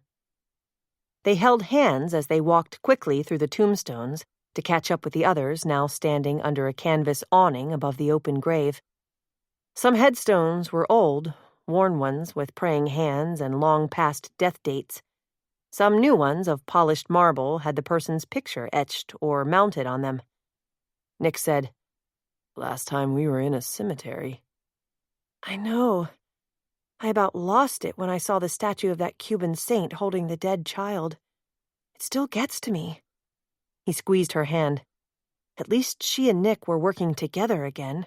No secrets, except their identities here. As they stopped at the edge of the group of mourners, Claire turned her head to survey the sweep of gravestones clear to the iron fence, and jolted. What? Nick whispered. She turned toward him and nodded toward the iron gate. Almost hidden by the parked wagons, she'd seen Wade Buxton, leaning there against the bulky, short stone wall. Wade Buxton, watching from afar, she whispered. Where? When she looked again, Wade was gone. Chapter 26. The Somewhere in Time convention was like stepping back in time. As Claire, Liz, Gina, Nita, and Lexi mingled with guests who were waiting to go in for their Saturday evening cocktails and dinner, it seemed everyone was dressed in costumes from the so-called Gilded Age. Except for the corsets, we blend in pretty well, Liz told Claire as they meandered through the buzzing crowd, passing out publicity postcards and chatting. They had Lexi in tow, while Nita and Gina were nearby looking every bit like Edwardian ladies they were not. They had to avoid stepping on long skirts and toes. Several women carried parasols, and though they'd closed them, their tips and spikes needed watching. Several gentlemen had tall hats.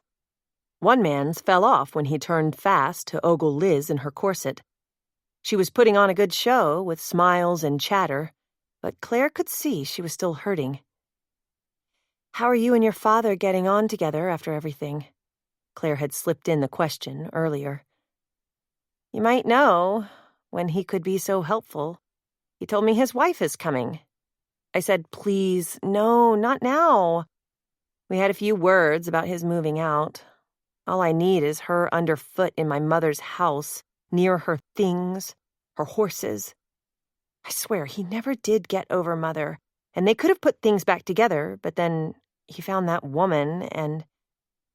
It was all she could say, but it was a lot, before the next cluster of people came along and they began handing out postcards again. Claire overheard a thin woman say, Did you see that TV tabloid-type show Inside Edition sent a camera crew here? That just shows how important this wonderful movie still is. Deborah Norval's not here, though. I think she looks amazing for her age, in her upper 50s if she's a day. You know, Jane Seymour actually attended one of these conventions recently. And wouldn't it be awesome if she came in person and... Gently herding Lexi ahead of them, Claire and Liz moved on to another group. But for swollen eyelids, Liz was amazing as she began smiling and chatting again. But when the three of them approached the next group of women, Wade Buxton stood in their way. Oh, Wade, Liz said. I didn't know you'd be here. You wanted me to help, remember? He asked, tipping his bowler hat to Claire and winking at Lexi. I still had these duds you loaned me. But that was before. Before. I assumed you'd know better now. But knowing involves the brain, and not the heart. I'm doing this from the heart. Claire was tempted to roll her eyes, but she just stood there, like a chaperone, like Julia might have done if she was here. Well, thank you for the effort, Liz said. And you do look handsome, as usual, but... I've had more than one woman tonight stop me to say I look like Christopher Reeve in the movie. I get noticed. You do indeed, Claire cut in, guarding the cemetery gate but not coming in. Again, Jenna, that was your name, I think? It was a matter of the heart. I knew Liz was suffering, but that I'd best stay away right then. Like now, Claire countered. She had promised Nick she'd steer clear of this man, but he'd put himself in her path, and he annoyed her. He was as slick as oil, the kind of man who liked to live off his looks. He didn't need to circle back to Liz like a vulture the moment her mother was gone. And if he was in WITSEC, that didn't make her feel any better. She recalled again that Rob had said a huge percentage of the hidden witnesses were criminals. If this man was a WITSEC refugee. Wade turned his shoulder to cut Claire off from Liz. Liz, look. You're of age, he said quietly, but his words carried to Claire. We have that special something between us. Sorry your mother is gone. He went on, his voice almost swallowed by the crowd noise. But you don't need another protector to stand between us. So why don't we get rid of her? Claire knew she was being overly sensitive, but somehow that sounded like a threat. She shuddered, despite how warm it was in this costume. Maybe she should not have come. Please, Wade, Liz said. It was my decision, too. Excuse me. Another man's voice cut in. A third man lifted a video camera and turned on very bright lights in their faces. You all look perfect, the first man said. Inside Edition here, and we are shooting a segment that will run on Monday. Oh, a child too, how darling. Go ahead, Greg, shoot. Instinctively, Claire ducked her head to cover her face with her bonnet brim as the camera rolled. She pulled Lexi to her and lowered her basket of postcards in front of the child's face. Mommy, she said, don't! They're taking my picture. Claire was grateful when Liz stepped forward to give a short interview, modeling her costume, talking about her corset shop, giving her name, mentioning the Kardashians had bought her specially designed, hand-finished products. Claire was happy for her. What a break for Liz. And again, after doffing his bowler and smiling for the video camera, Wade seemed to suddenly have disappeared. Just before dusk that evening, the wind was up, and there was no precipitation, so Claire talked Nick into going into the attic to access the widow's walk. She had mixed feelings about it when, the moment they started up the stairs, Jace joined them. It had already been a hard day. She dreaded telling Nick about both Wade Buxton and a TV film crew materializing from the crowd at Grand Hotel. But when she'd explained, he'd said none of that was her fault. Still tugging on his outdoor jacket as they climbed, Nick said, Jace, I told Bronco and Heck not to come up with us because we don't know how much weight that old structure will hold. You're not as big as Bronco, but you weigh more than Heck. Your leg isn't completely healed yet, Jace countered, keeping right behind them up the stairs and zipping up his own jacket. Claire wondered how he overheard they were going to do this because he wasn't downstairs when Nick discussed it. Jace went on, After all, if it's at all iffy up there, I'll go out on the walk and you and Claire can enjoy the view from inside. I think that howling is louder back by your room, but it drives me nuts, too. Like a cry for help. In that case, it might have been me, Claire said. I could use some help, because I'm going crazy, waiting for Pat Robart to contact us again about whether we're staying. Jace said, Odds are good since he signed everyone up for snowmobile lessons to get us through the winter. I looked at the door to the walkway earlier, Nick said, as if to stop the chit-chat. Let's do this while we still have daylight. Claire held the flashlight they'd brought to navigate the dark attic, and Nick tried to turn the rusty-looking metal bolt. It turns hard, he said, as he twisted it, then the knob. Maybe that's a sign. We should have had Julia show us this when she mentioned it, and not waited this long. Need help? Jace asked. Nope. Got it. Here, let me go out first, Jace said as Nick opened the door. Damn highest I've been since our plane went down. So I just might take off from here. Don't joke about that, Claire insisted. It's high, and we don't need anyone to fall in this coming darkness. Darkness Falling, Nick said. I'll use that for the working title for the murder mystery I'm not writing.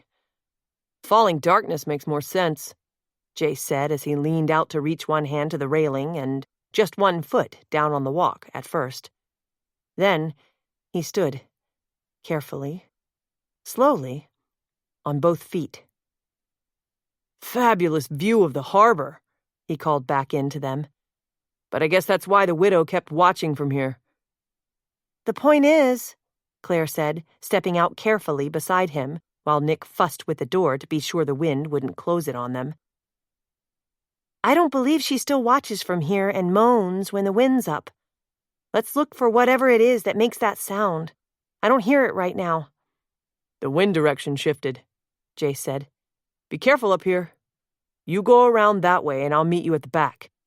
It looks sturdy enough, Nick said, and stepped out on the 3-foot-wide walkway as Jace and Claire walked slowly away in opposite directions.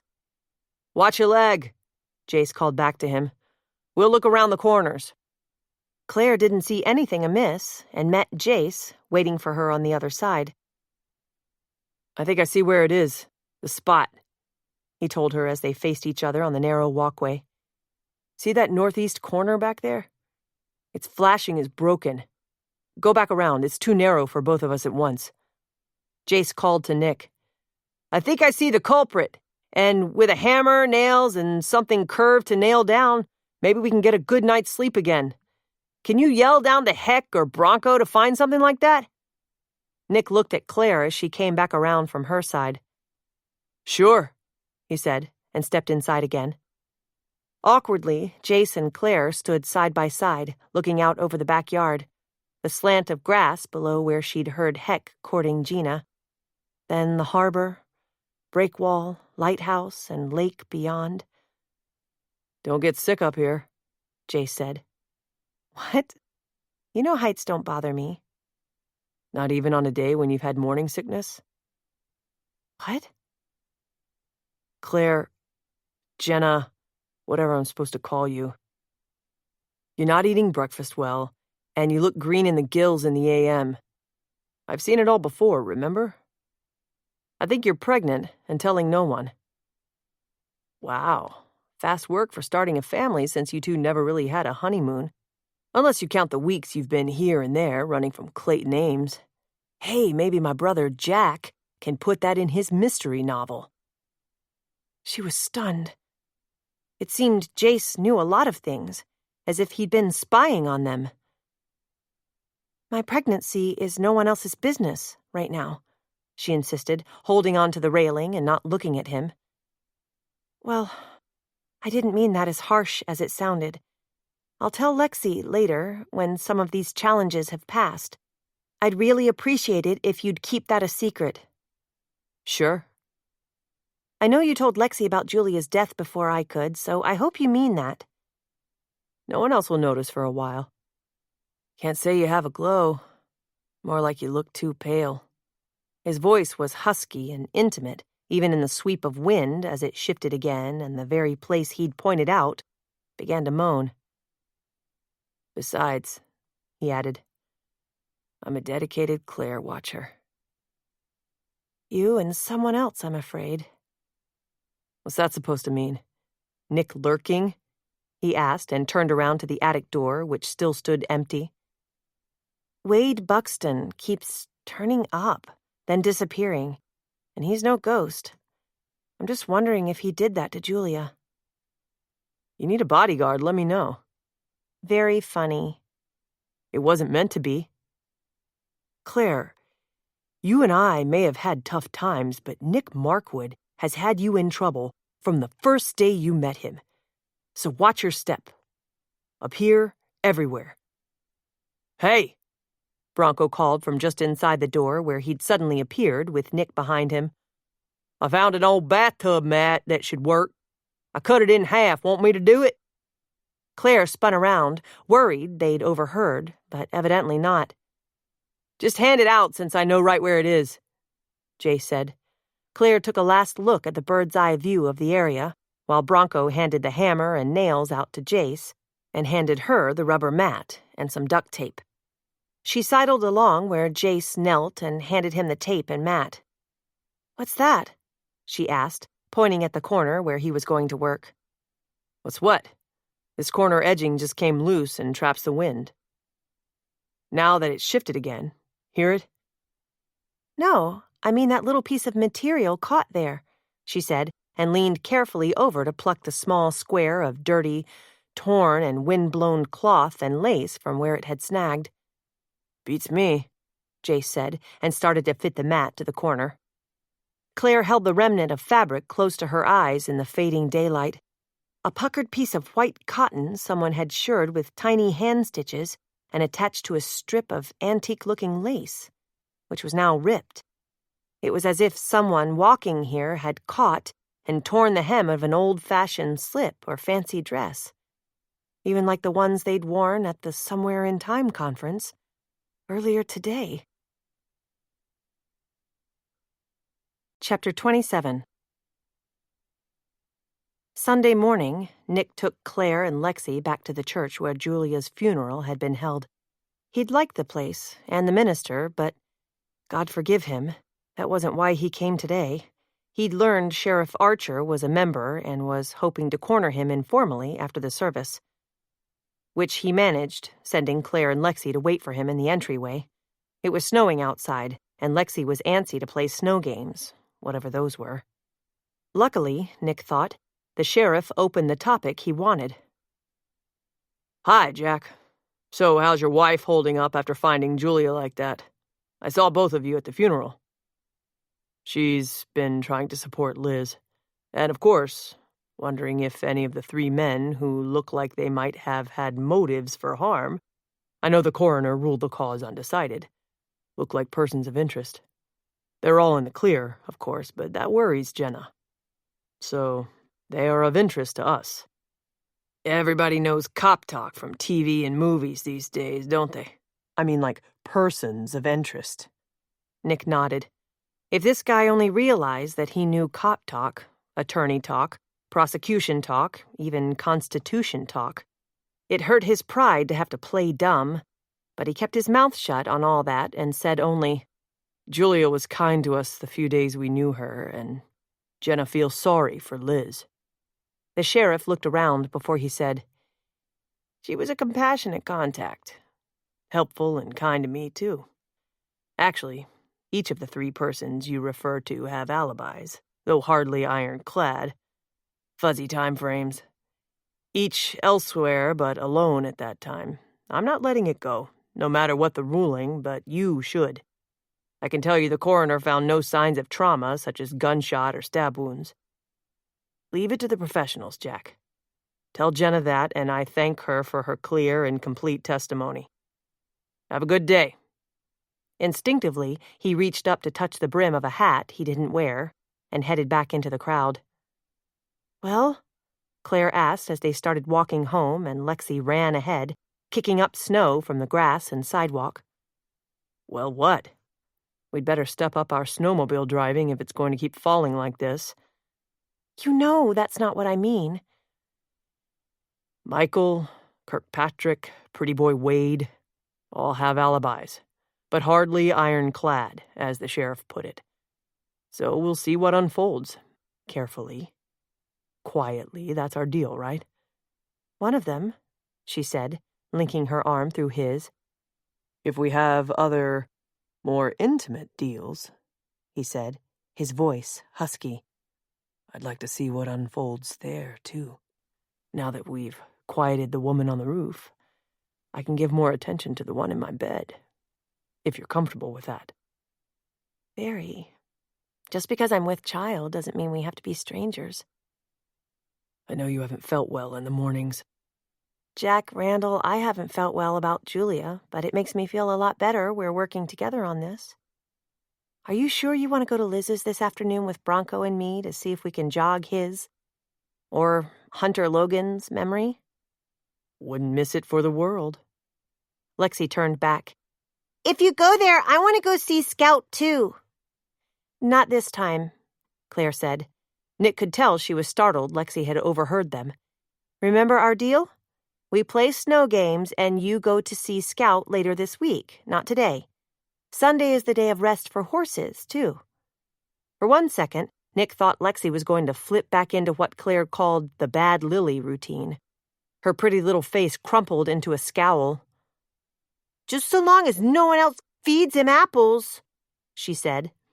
He told Lexi, I'll make sure of that. So what's this snow game we're going to play? We're going to play fox and geese, right, Mommy? For sure. How do you play that? Nick asked as they neared their house. Hands on her hips, Lexi stopped and turned to face them. You have a person who is it, like a bad guy. He chases everybody else. If he hits them, tags them, Claire put in. Right, then they are dead and fall down like Julia did. Claire gave a little gasp. No, the it, who is the fox, just pens the geese up until all are caught, and everyone has to stay on the paths drawn in the snow. Like following the rules which parents give to children. Lexi pouted and shook her head. Maybe that's what happened to Julia, Lexi said, looking and sounding every bit like Lily again. The fox caught her and threw her off the rock and she couldn't fly. Now, if she was like Uncle Seth, he'd fly and catch her, but then be sorry he hurt her. Claire's wide gaze collided with Nick's as Lexi ran up the steps ahead of them and pounded on the front door that Nita opened to let her in. Nick motioned that they'd be in soon. Lily strikes again, Nick said. Where did she get all that? Her Uncle Seth is the one who told her about Julia's death, so how did he explain it to her? I don't know, Claire told him, looking shaken. She obviously has a wild imagination and is still troubled by all she's been through. She jumbles things up sometimes. She shook her head as she went into the house, too. Talk about alibis of those 3 other guys, Nick thought as he followed. How about a 4th man? Jace had got off work mid-afternoon the day Julia died, but hadn't come home for hours and said he was uptown having a beer. Another excuse hardly ironclad. And motive? Jace had been hitting on Julia just the way Wade had been after Liz, and with a lot less success. Maybe he'd either wanted another chance with her, or wanted to apologize. He'd mentioned he'd been to Arch Rock, but had said it was after Julia's death, just to see the place she'd died. Surely it wasn't the afternoon she died. Or even the moment she died.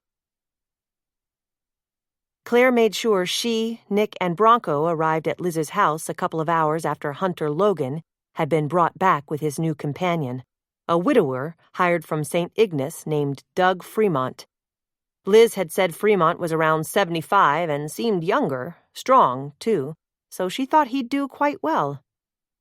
He was evidently willing to go along with the cowboy theme since he wore a plaid shirt with a string tie, Liz had told them. Doug knows all the background here, so he'll be watchful, she assured them. Mother's orders still go, to make sure Kirkpatrick and Wade stay away, and, she said, lowering her voice even more, Dad and I did have to sell a few Gene Autry items online to get money to hire Doug since our insurance won't cover it all. Things that were still boxed up, I think Granddad won't miss. While Doug unpacks in the guest room Dad's vacated upstairs, if you want to try, well, now's a good time to jog memories. I'll go get Granddad. Dad's here, packing to leave for the island house again, then back to Baltimore in a few days.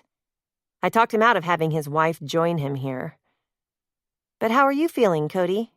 She asked, turning to Bronco. Good, less I touch the back of my head, Miss Liz.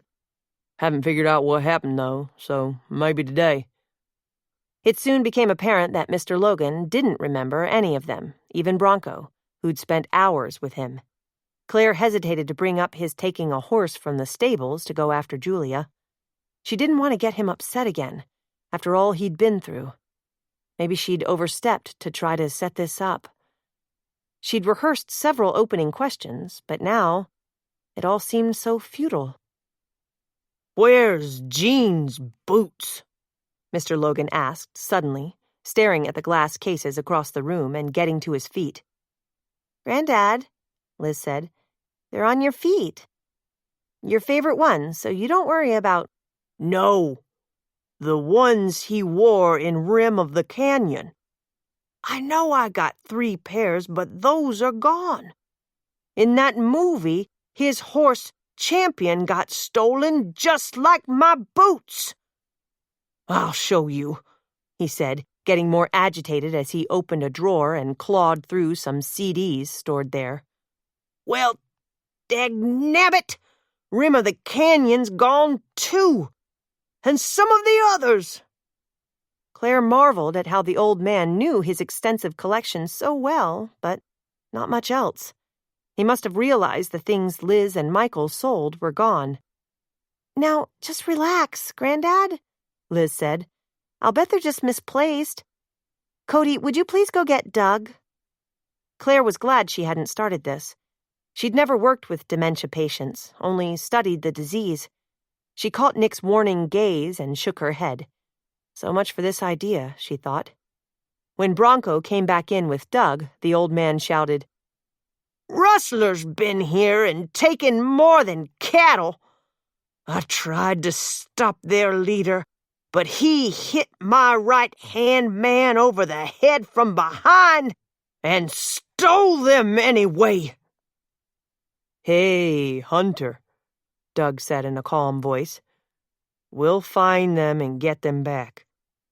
And when we do, I'll shoot them. But I'd never hit them on the head or shove them off a bluff. Only thieving cowards do that, I tell you."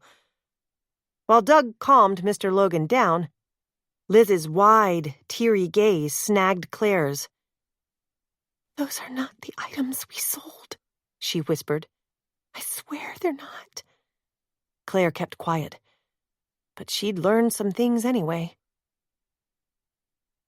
After Mr. Logan calmed down and seemed to forget the rustled items, Liz said she'd be right back and ran from the room, wiping her eyes. Claire knew where her bedroom was and thought she'd see if she could help before they left. She told Nick and Bronco she'd be right back and went down the hall, where she desperately looked for a phone the day she and Nita found Bronco unconscious on the floor. If Liz's door was closed, perhaps she'd give her more time, but she had the excuse that Liz had said she'd put their coats on her bed. Both Julia's and Liz's bedroom doors were open, though, and Liz's shrill voice came suddenly from her mother's bedroom. "Dad, what are you doing in here? You said you'd be packing upstairs." "Let's just say I'm looking for a memento." "In her dresser drawers? And you've been in her closet? What are you doing?" she repeated. "You gave up your rights to this, to her, years ago. Just go back to your second wife." Claire froze, her back pressed to the wall. She needed to retreat, maybe grab their coats and go. But as she turned away to do so, Michael said, "All right, I should have told you. I'm looking for your mother's diary because I need to protect myself and that second wife." "What?" "Sweetheart, please, just sit down a minute. Let me explain. Are your guests all gone?" "Not yet, but don't change the subject. If she had a diary, I never saw it. And why would you have any right to it?" "It's one she kept just before we were divorced. Sit down, please. It will just take a minute to explain, and maybe you can think where it might be. Susan's interior design business is having some financial problems, and one of her designers is claiming she falsified tax records, and I helped her. And that's one of the things Mother claimed you'd help Susan do when the two of you got involved? You think that's in her diary? Then Mother found out and divorced you?" "Yes, well, right. More or less. I'm glad you're an adult now and can understand that even parents make mistakes." "Susan was a mistake for you." "Don't go there. Listen, sweetheart. I suppose your mother could have destroyed the diary, but if it's around, I need to see it. Get rid of it before this new mess gets sticky."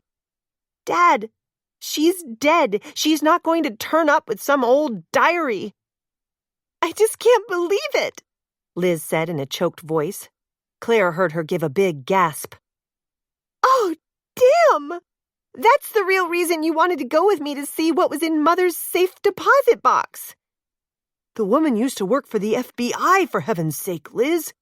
And believe me, she's a master at hiding things, including people. You think I didn't know she was being interviewed by the WITSEC program about the time we divorced? Grow up. Even from the grave she can hurt me again if that diary's out there somewhere. Is that why you went through Granddad's things when he was away for a few days?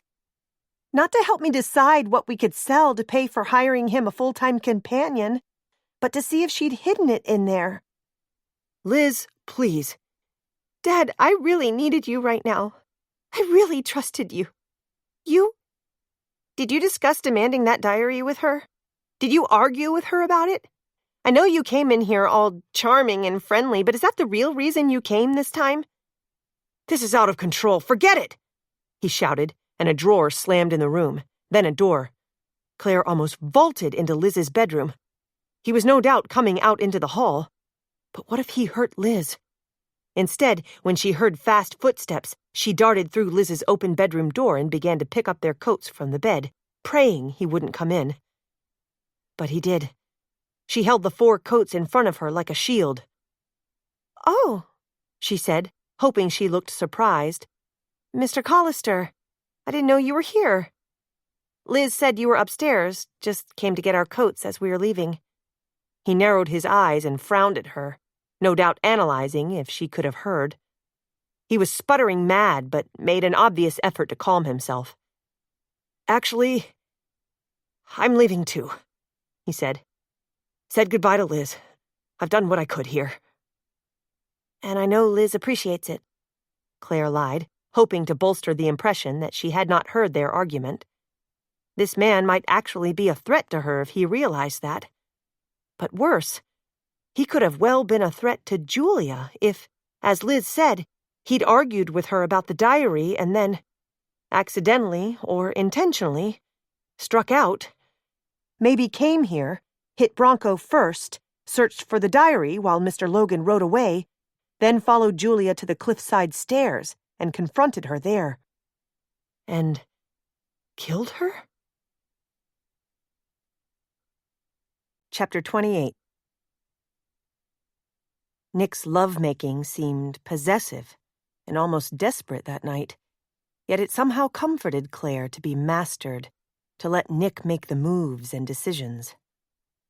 "I love you, Claire, and always will," he vowed as he rolled them over and fit her naked back and bottom to his chest and thighs. He nibbled kisses down the nape of her neck as if they would begin all over again. "I'm so sorry we got off to such a rough and dangerous start. With our marriage, I mean." She said, stretching luxuriously. "You are worth it. Know what I thought about you after the first couple of times I met you?" That if you got too close to me, we'd be fleeing for our lives and hiding out with fake names? "Very funny," she said, and poked him gently in the ribs with an elbow. "But not far from the truth, that you were probably mad, bad, and dangerous to know." The forensic psych/expert witness is right again. I plead guilty to all 3 of those charges, my love. But I want to tell you this. Once we get Ames in court and both of us, probably Jace too, testify against him, he's going away for a long time. And then you and I will also. Maybe on a cruise ship or to a desert island. Or back here in the winter to hide out again. With 2 children in tow? Batten down the hatches, believe me. He hugged her closer again. His warm breath stirred her hair, and he moved even closer under the cozy covers they'd thrashed to waves. He whispered, "I was relieved to see how happy Lexi was when we were all out back playing fox and geese in the snow tonight. I'll bet Jace didn't like it, though. That she kept wanting him to be the fox and called him a bad guy." He understood it was a game. But I do think she somehow caught on to the fact he was not nice to Julia at times. Actually, he tried to be too nice. Lexi's too young to pick up on how he was trying to move in on Julia. I thought so too. Maybe it's something he said to her, like the night he told her Julia was dead and had fallen off the cliff. I wish he wouldn't have done that without me there. Who knows how he said it and what she picked up under the surface. For a young child, she's really good at reading people. Then it's in the genes, he said with a little squeeze. And her insistence on doing things a certain way is inherited, I know that, she said, and yawned. She was a little tyrant, if anyone so much as stepped off the circle and crossed paths in the snow we'd cleared. No way was anybody going to cut across the clean areas of snow. As he spoke, his voice became less lazy and more raspy. He lowered his head to lick the skin along her shoulder, a move she always felt through her belly and clear down to her toes. But she felt so exhausted, so floaty. She'd taken her first dose of night meds, but when Nick had started to caress and kiss her, forget nodding off. Now, darn it, but what a time to have to go to the bathroom. Nick? Your wish is my command. Bathroom call. Be right back. She turned and kissed him, then got up quickly as the chilly air hit her. She padded barefoot and naked, not pausing to grab her slippers or a robe. She made quick work of it, then headed back to bed. As she passed their bedroom window overlooking the backyard, she noted strong moonlight flooding in on the floor. Such a romantic night in so many ways. No howling from above, bright moonlight on the pattern they had all created by running across the new snow. She glanced out through the break in the curtain. Nick. You okay? The backyard. Someone came in and messed it up. Added something to the fox and geese pattern. Lexi will have a fit. He threw the covers off and got up, dragging the top comforter with him, and wrapping it around them both as they leaned over to peer through the lightly frost-etched glass. You're right, he said. What is it? It's too exact for a dog to have run through. It looks like some kind of cartoon drawing. I can't tell. Let's put on robes and go quietly downstairs to turn on the back door light. What if someone's still out there? And what's the message? They jammed their feet into slippers, pulled on flannel pajamas and sweatshirts, grabbed a flashlight, and went downstairs in the dark. In the kitchen, they hovered over the window above the sink as Nick clicked on the back door light. At the top right corner of the fox and geese square that enclosed the 4 cross paths within, someone had drawn a stick figure of a man with both arms straight out. On his feet, Nick whispered. Are those supposed to be cowboy boots? I guess. But look, tumbling over the side of the square, as if he'd pushed her. That other stick figure. It's a woman falling, as if over the edge of a cliff. Nick hugged her close in a hard grip. But what's that sticking out of his mouth? Claire asked. They heard footsteps and rough breathing behind them, and turned as a dark form came in the kitchen. Nick thrust Claire behind him. It was just Jace, but they both jumped anyway. I saw it earlier, when I was in here to get a sandwich, he told them. If you ask me, the thing in the man's mouth is supposed to be a damned expensive cigar. Probably the same kind Kirkpatrick smokes. After closing the curtains, the 3 of them sat at the kitchen table, drinking hot cider. Nick hoped Claire's tousled look didn't set Jace off on one of his jealous snits again, but they needed this quick conference. It's 3 a.m. I can't believe you were still up, Nick told him.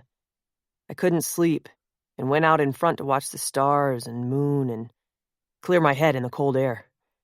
Honestly, I used to think I could navigate by those heavenly signs if the Airbus systems failed. But I saw no one go by and didn't hear a thing when I was out there. Nick had no choice but to believe him, but Jace had seemed out of breath when he first came into the kitchen, and he was still fully dressed with melted snow on his boots. So, Claire said in the awkward silence, someone is telling us Vern Kirkpatrick shoved Julia off the cliff, right? He sure had a motive, Jay said. And Sheriff Archer said his alibi was not ironclad, she said when Nick kept quiet. But neither were whatever Julia's ex-husband Michael and Liz's would-be suitor Wade Buxton came up with. Okay, counselor, an expert witness, Jay said, turning to Nick. I've got to level with you.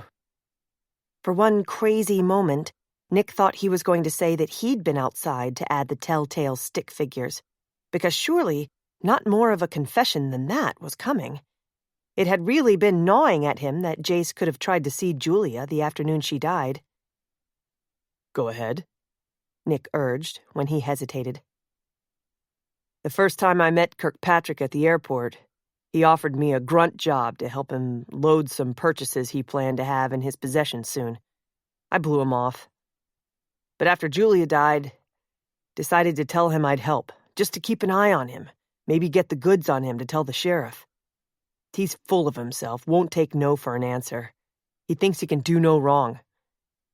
The way you described him before, Claire said, he sounded to me like he is a classic case of a masked narcissist. And all those things fit, insecure inside, so if people don't adore him and go along with his every whim, he attacks them, one way or the other. But that's not the end of it. He drove a wagon to the airport when I was leaving. He had some Gene Autry stuff he didn't explain or want seen, but I recognized. I helped him stash the plastic container with those items near the airport, at the site the locals called the Crack in the Island. Claire sucked in a big breath. Jace, you should have told us. Yeah, maybe so. With this artwork in the backyard tonight, I'm starting to think I had a crack in the head to try to get involved with him. Just great, Nick put in. You may be aiding and abetting a murderer. It was a way to keep an eye on him, maybe make it up to Julia. Hell, you know what I mean. If I could help find her killer. I don't think she'd slip. She knew the area. Her mother had died there, Claire said, and we all saw how sure-footed she was in more ways than one on that rocking ferry that brought us to the island the first time we met her. And you fell for her? Claire put in after that rush of words and emotion. Then she added, I didn't mean it that way. Fell for her. Yeah, I did, Jay said, turning his mug of hot cider in his hands, as if to keep warm when Nick saw sweat already beading his upper lip. I was odd man out in our new little family, and didn't know how I was going to make it through the winter here. I still don't. Nick said, I see why you tried to get close to Kirkpatrick, but you can be known by the company you keep. He's leaving soon, isn't he? Grand Hotel, where he's evidently hanging out, is closing the day after Halloween. And great timing for that, Jace muttered. Ghosts and goblins and witches. Maybe some pre-Halloween prankster did that drawing outside, and... The point is, Nick interrupted, someone has made a move. As if he or she knows we're working on who killed Julia. I think Jace and I should take turns keeping an eye on the backyard for the rest of the night. Front yard, too, maybe. And I'll call Sheriff Archer at 8 a.m. to come look at this. And Seth, take it from your older brother, Jack, and tell Archer what you've told us tonight. He'll blow my undercover work if he goes to recover the stuff, or interviews Kirkpatrick again. Nick, Claire said, remember how Mr. Logan was sure he was missing things, and Liz said they weren't the things she and her dad took to sell? Despite the fact that Mr. Logan makes next to no sense, he did insist he'd never hit someone over the head or shove them off a cliff. But as I told you, people with dementia sometimes project what they've done onto someone else. And that smell of cigar smoke in the room. Kirkpatrick must have just been there. Is Julia's father really a suspect? Jace asked, looking strangely hopeful, Nick thought. I'd say he's in the second tier of the sheriff's persons of interest, Nick said. Archer is no more accepting of the coroner's undetermined or accidental death verdict than we are. After all, the medical examiner didn't know Julia and only had a battered body to make his ruling. But when we get the sheriff here tomorrow, I'll try to find out more about who he's targeting. It sure muddies the waters that Julia's dealt with criminals for years, even Witsec witnesses. Like a criminal lawyer who's made a lot of enemies, she could have too. And some came back to haunt her. In short, Jay said, getting up to slosh the rest of his cider in the sink, aims aside, you could have other enemies out there somewhere who would like to settle a score with you. I'll take the first watch and you come on down around 5. I probably couldn't sleep anyway. And looks to me like you two should give it a try after all you've been through. Nick saw Claire blush. For a woman who was usually so aware of body language, she'd been frequently brushing back her tousled hair. Of course, Jace went on as he cracked open the kitchen curtain over the sink to peer out again. Now that we've got Ghost Woman on the roof silenced, maybe she got angry and came down to mess things up at ground level. Nick didn't like his words or his tone, but at least he was helping. He pulled out Claire's chair for her and ushered her upstairs. Who did that, Mommy? They're so bad. I would like to stomp on them. They aren't very good drawers either. If Uncle Seth, was watching, why didn't he stop them? No, I said both your daddy Jack and your Uncle Seth were watching it after it happened. They didn't see who did it, but the sheriff will be here in a few minutes, and he will want to find out who did it. Oh, she said, looking crestfallen. So Uncle Seth feels bad about it too? Just like he did when Julia got dead? Yes, we all felt very bad about that, didn't we? I could tell he really did. 'Cause when he told me she was gone, then I had to ask, gone where? That he was almost crying and mad at himself. I could tell. Claire's insides flip-flopped. Did he say anything else about it? He said he was very, very sorry and that people make mistakes. I should remember that, but here I almost forgot. Know what, Mommy? What? She said, pulling Lexi to her for a hug. I know you don't like my bad friend Lily, but I think Uncle Seth, might have a pretend friend that does bad things too. Claire held her close. She'd resented Nick's thinking Jace could have hurt Julia, even accidentally. There was so much tension among the three of them, and this whole role-play situation was a powder keg. But could Jace know more than he was saying about Julia's death too? She had to admit that she'd much rather believe the possible murderer was Julia's ex-husband than her own. Chapter 29. Jace kept shifting his weight from one foot to the other. His footprints were out there in the snow, just down the hill, too, and he figured the sheriff had seen them. The thing is, Sheriff Archer told him, Claire, and Nick as he came back onto their small back porch and stomped the snow off his feet. That crude drawing is so obviously accusing Vern Kirkpatrick that it makes me think someone else is setting him up. Actually, if he did this sketch himself, which I doubt, I'd say he's doing it to cast doubt or blame on the other two. Besides, there's a second set of footprints down there aside from whoever added that crude murder scene, he said, pointing to the slant of hill that went down from their backyard and led toward the shoreline far below. Mine, Jace told him, realizing he had to come clean on that. When I saw it last night, I looked around, walked around. I only realized I shouldn't have later. So, Jack here says Kirkpatrick told you his cigars are Cuban imports. That's illegal, but not enough to snag him on. And he told you what about Castro? Jace's gaze snagged Nick's. He was grateful Nick had only told the sheriff that much, or he'd be all over him about working for Kirkpatrick. Nick had said that it was up to him if he wanted to explain about their relationship. If he was going to tell the truth, at least about that, now was the time. Yeah, Jace said, trying to keep his voice steady. I told Jack and Jenna that. According to Kirkpatrick, He smokes the brand made specially for Fidel Castro. Of course, he was bragging they were as expensive, but I don't know how he gets them. I first met Kirkpatrick at the airport, and he offered me a kind of gopher job, which I turned down. But after I'd heard how Julia was standing in the way of his buying her father's big Western collection, and after she was found dead, I decided to take him up on that job to see if he'd say anything incriminating I could pass on to you. A noble cause, but dangerous and maybe even destructive, Sheriff Archer said when Jace hesitated. Jace knew he had to watch what he said here. It was one thing to implicate Kirkpatrick, but he had to keep quiet about the fact he'd talked to Julia, and she'd told him to leave her house the afternoon she'd died. Folding his arms across his chest, Jace decided he'd better go for broke, at least about Kirkpatrick. So he said, "He's either bought or taken some of the Gene Autry items and stashed them near the airport.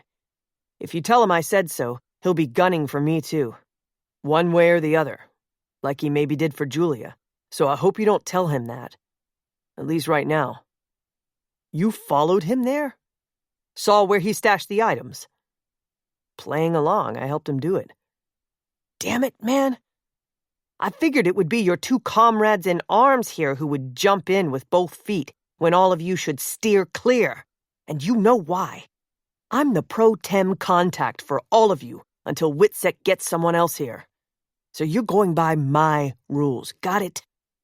"I figured we owed it to Julia," Jace insisted with a frown at Claire and Nick.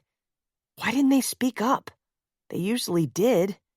It was like they were letting him hang in the wind.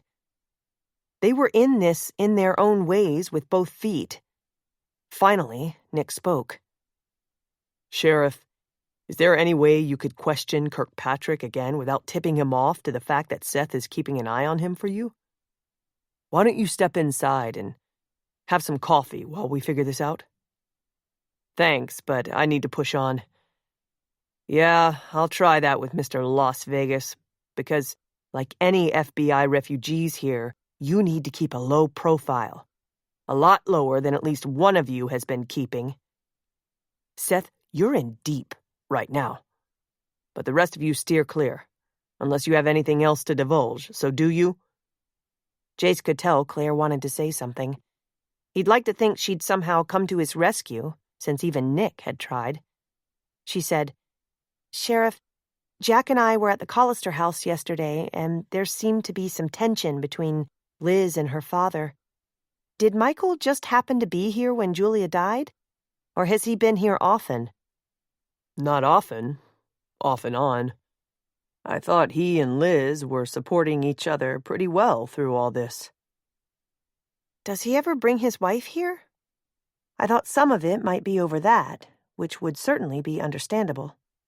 "She hardly ever comes.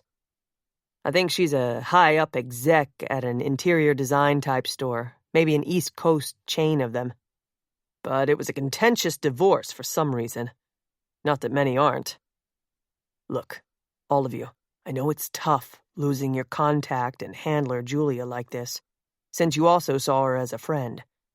But just enjoy the beauty of this place and the people, and avoid the outsiders, even if you're outsiders yourselves. Okay?" "Sure," Jace said, figuring he'd got off easy. "No doubt good advice. And thanks for all your help.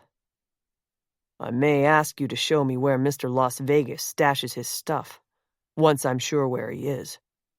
He told me he's staying for a few more days and is furious he has to vacate his room at Grand Hotel when they mothball the place soon. Of course, he thinks he should be the exception to all kinds of rules." "That's exactly what he told me," Jay said. "I think his exact words were, 'The rules are for those who need them. The rest of us rise above.' He wasn't real happy when I turned down working for him at first. Like I said, I only agreed after I heard he had it out for Julia, and then she fell. Got that loud and clear. Thanks to all of you, and sit tight." He touched his index finger to his cap and walked off the back porch and around to the front of the house. The three of them went inside. From the front parlor windows, Jace watched the sheriff drive away on his snowmobile.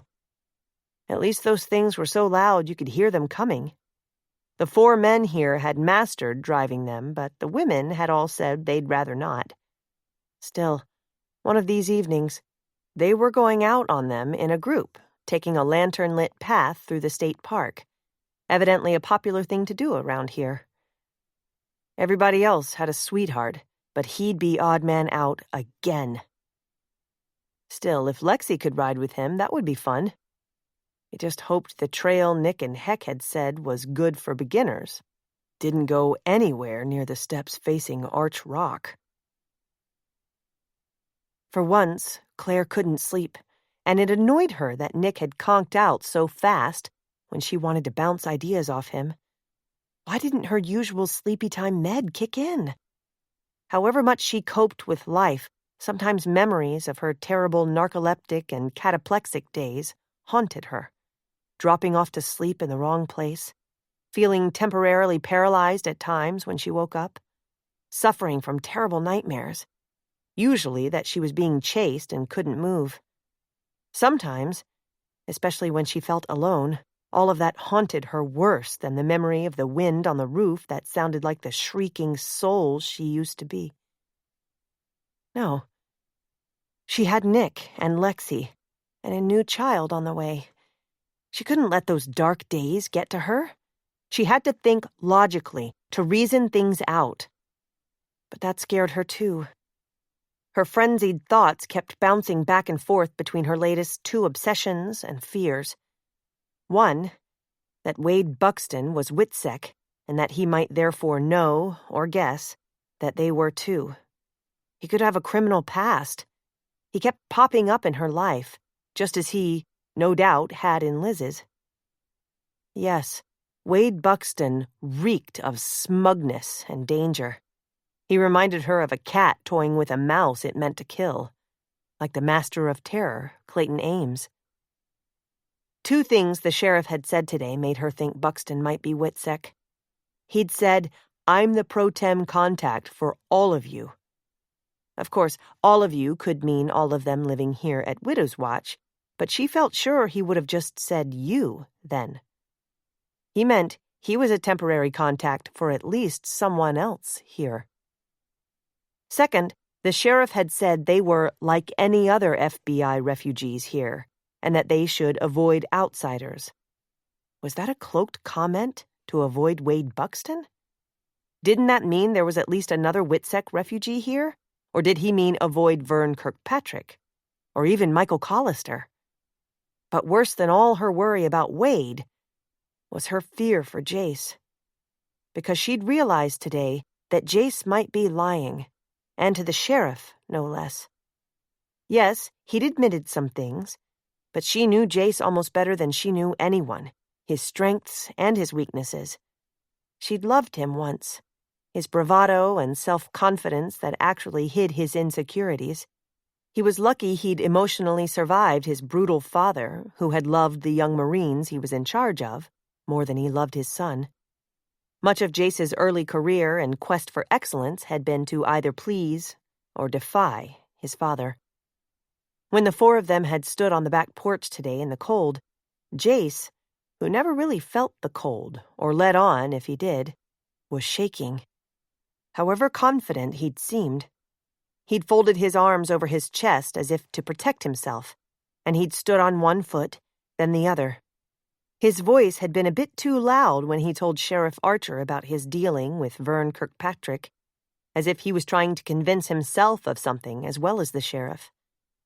She understood some of that, of course, but there was something Jace was still holding back. She sensed it, and she feared Nick knew it. Even Lexi had picked up on it. "Oh, please, dear Lord," she prayed, "don't let Jace have had anything to do with Julia's death." The checkout girl at Dowd's Market joked that we'd brought the polar vortex with us this year, Claire told everyone at dinner, before they planned a group ride on their 3 snowmobiles. She said because the ice is forming early, the winter boat with the double hull, I think it's called the Huron, usually runs from about November 15th until the lake freezes. But it's so cold now, it's already running, and may not be able to for long. She tried to sound light-hearted, but she'd felt as if she was being watched today, and followed as she'd walked back from the store. No one was in sight, but she'd been alone, and the sensation was strong. Of course, there had been others on the streets or on snowmobiles. Half expecting to see Wade Buxton appear only to disappear again, she'd hurried home, out of breath, glancing back. She felt foolish and didn't even mention it to Nick. Heck said, Yeah, it's cold so early that the lake's starting to freeze solid already. The entire U.S. and Canada are supposed to have a rough winter, according to what I've read online. Jay said, I heard they send out some daring souls to try the so-called 4-mile-long ice bridge between here and St. Ignace. Then, in the new year, everyone donates their Christmas trees to line the safest, strongest path over the ice. I also heard the ice is often crystal clear, so you can see water swirling below. Caramba! Did anyone ever break through it? Gina asked. I heard so, Jace told her. One guy even put down snag lines and resurrected his snowmobile. Though how he hauled up all that weight, I don't know. Well, Claire said, we're not going over any ice bridge on those heavy snowmobiles across one of the Great Lakes. No way. But it will be fun tonight, Mommy, Lexi coaxed, for once seeming like the adult. Don't be afraid. They finished up and went outside into the vast, cold night, studded with stars. Their breath made puffy white clouds when they spoke or even breathed, all bundled up, even with scarves across their faces, under their helmets and goggles that made them look like a group of bandits. Mr. Logan would have had a posse after them. They mounted their snowmobiles. Bronco steered the first one with Nita sitting behind him. Jace drove the second alone, but towing Heck and Gina, who rode in the large sled box, which would ordinarily carry groceries or supplies. Bringing up the rear to keep an eye on the others, Nick drove the largest one, and Claire held on behind him with Lexi warmly wedged in between them. Jace had planned to ride with Lexi, but the stubborn child had wanted to stick with Claire. Poor Jace. Again, she thought. They took what Andy Archer had told them was the shortest and tamest of the two-lane, two-way trails through the snow-laden trees. Battery-powered lanterns were hung along the path at regular intervals, though their headlights also lit the way, and others had left tracks to follow. Claire felt good that people were on this dark path, as they headed into the dense forest of firs. The tree limbs had snagged snow, making a beautiful sight, as if the dark green branches were etched in white. Claire thought the only problem with the frosty beauty of the night was the noise their machines made. It would be so perfectly lovely if it was silent here. People increased on the trail, both ahead and behind them, and occasionally coming at them, shining headlight or sometimes even helmet light in their eyes. She held on to Nick's waist, and that kept Lexi firmly in place. The child had squealed in delight at first, but was quiet now, peering around Nick at oncoming snowmobiles. Some drivers waved, some nodded, some just plunged on. No way to know who was who, of course, since they all wore helmets and visors, which seemed to isolate each of them. She heard Nick shout, however muffled it came out. Ahead! Look ahead! She leaned a bit around him and gasped. A flash from the past flew through her mind. The approaching driver was not wearing a helmet, but a black and white distorted fright mask that reminded her of that dreadful painting, The Scream. She and Nick had seen it before, on someone in Florida. Someone they'd decided must have been sent to torment them by Clayton Ames. In the darkness between two lanterns, that solo rider plunged not past them, but right at her and Nick's vehicle. She heard a scream and knew it was her own. Chapter 30. The masked driver of the vehicle hit into their snowmobile, near the front, and veered away, gunning his engine. Claire hung on hard to Nick and Lexi as their vehicle spun madly off the path and slammed its back bumper into a tree trunk. The impact sent them all flying sideways into the snow. For a moment, they lay stunned. Nick must have killed the engine. The fir branches on the tree they hit quivered, shaking snow onto them like a wake-up call. "Are you all right?" Nick asked, getting up and hovering over where Claire still held Lexi. "Anything broken? Hurting?" "I'm just shocked," Claire said, her voice not her own. "Lexi?" Nick asked again, helping them to sit up in the snow. He didn't know how to drive, She choked out and burst into tears. and he can't see with that mask. Nick hugged Claire with Lexi between them. "I say he did know," Claire insisted. "Remember driving from Naples to St. Augustine that day we saw the man with that mask?" "But are you all right?" Nick demanded. "Not shaken up? Inside?" He meant the baby. She felt all right, at least that way. Her big down coat and the cushioning snow had helped. But there had been a big jolt. "I think I'm okay. Just shook in general," she told him. Our helmets helped too. She took hers off and shook her hair free, then gasped. "But look! There's a ravine just beyond. Maybe he knew that and wanted us to fall." She said no more because of Lexi. A sudden confusion of people exploded around them. It had surely been just a few minutes since they were hit. Heck's voice. "It took us a minute to see you weren't behind us, and turn around to come back, boss." Nita hugged and held Lexi. Gina helped Claire up while Heck and Bronco hovered near Nick. Jace, dedicated pilot that he was, after he hugged Lexi and saw that everyone was all right, walked around the snowmobile to assess the damage. Kind strangers stopped on the trail to help, and it seemed everyone spoke at once. Several people had flashlights, so sharp beams of light zigzagged about as some asked questions, some tried to comfort them, and some just stared and murmured. Jace announced, "The front bumper and fiberglass hood have deep dents, but the tree took the worst of it." Claire muttered to herself, "No, my courage did." Jace, whom they had never told about the man with a fright mask in Florida, was obviously trying to buck them up. "Andy Archer can get it back in shape in no time at his shop, and you'll have to call the sheriff." Then he whispered, "Again." As other people slowly scattered, driving away on their own machines, a bearded man said, "After all, Halloween's tomorrow. Some idiot probably got juiced up, put on a mask to freak folks out, and lost control. If the sheriff finds him, he'll pay a fine, 'cause driving drunk on these machines is against the law. Thank God you didn't spin out more and flip out into the ravine right here."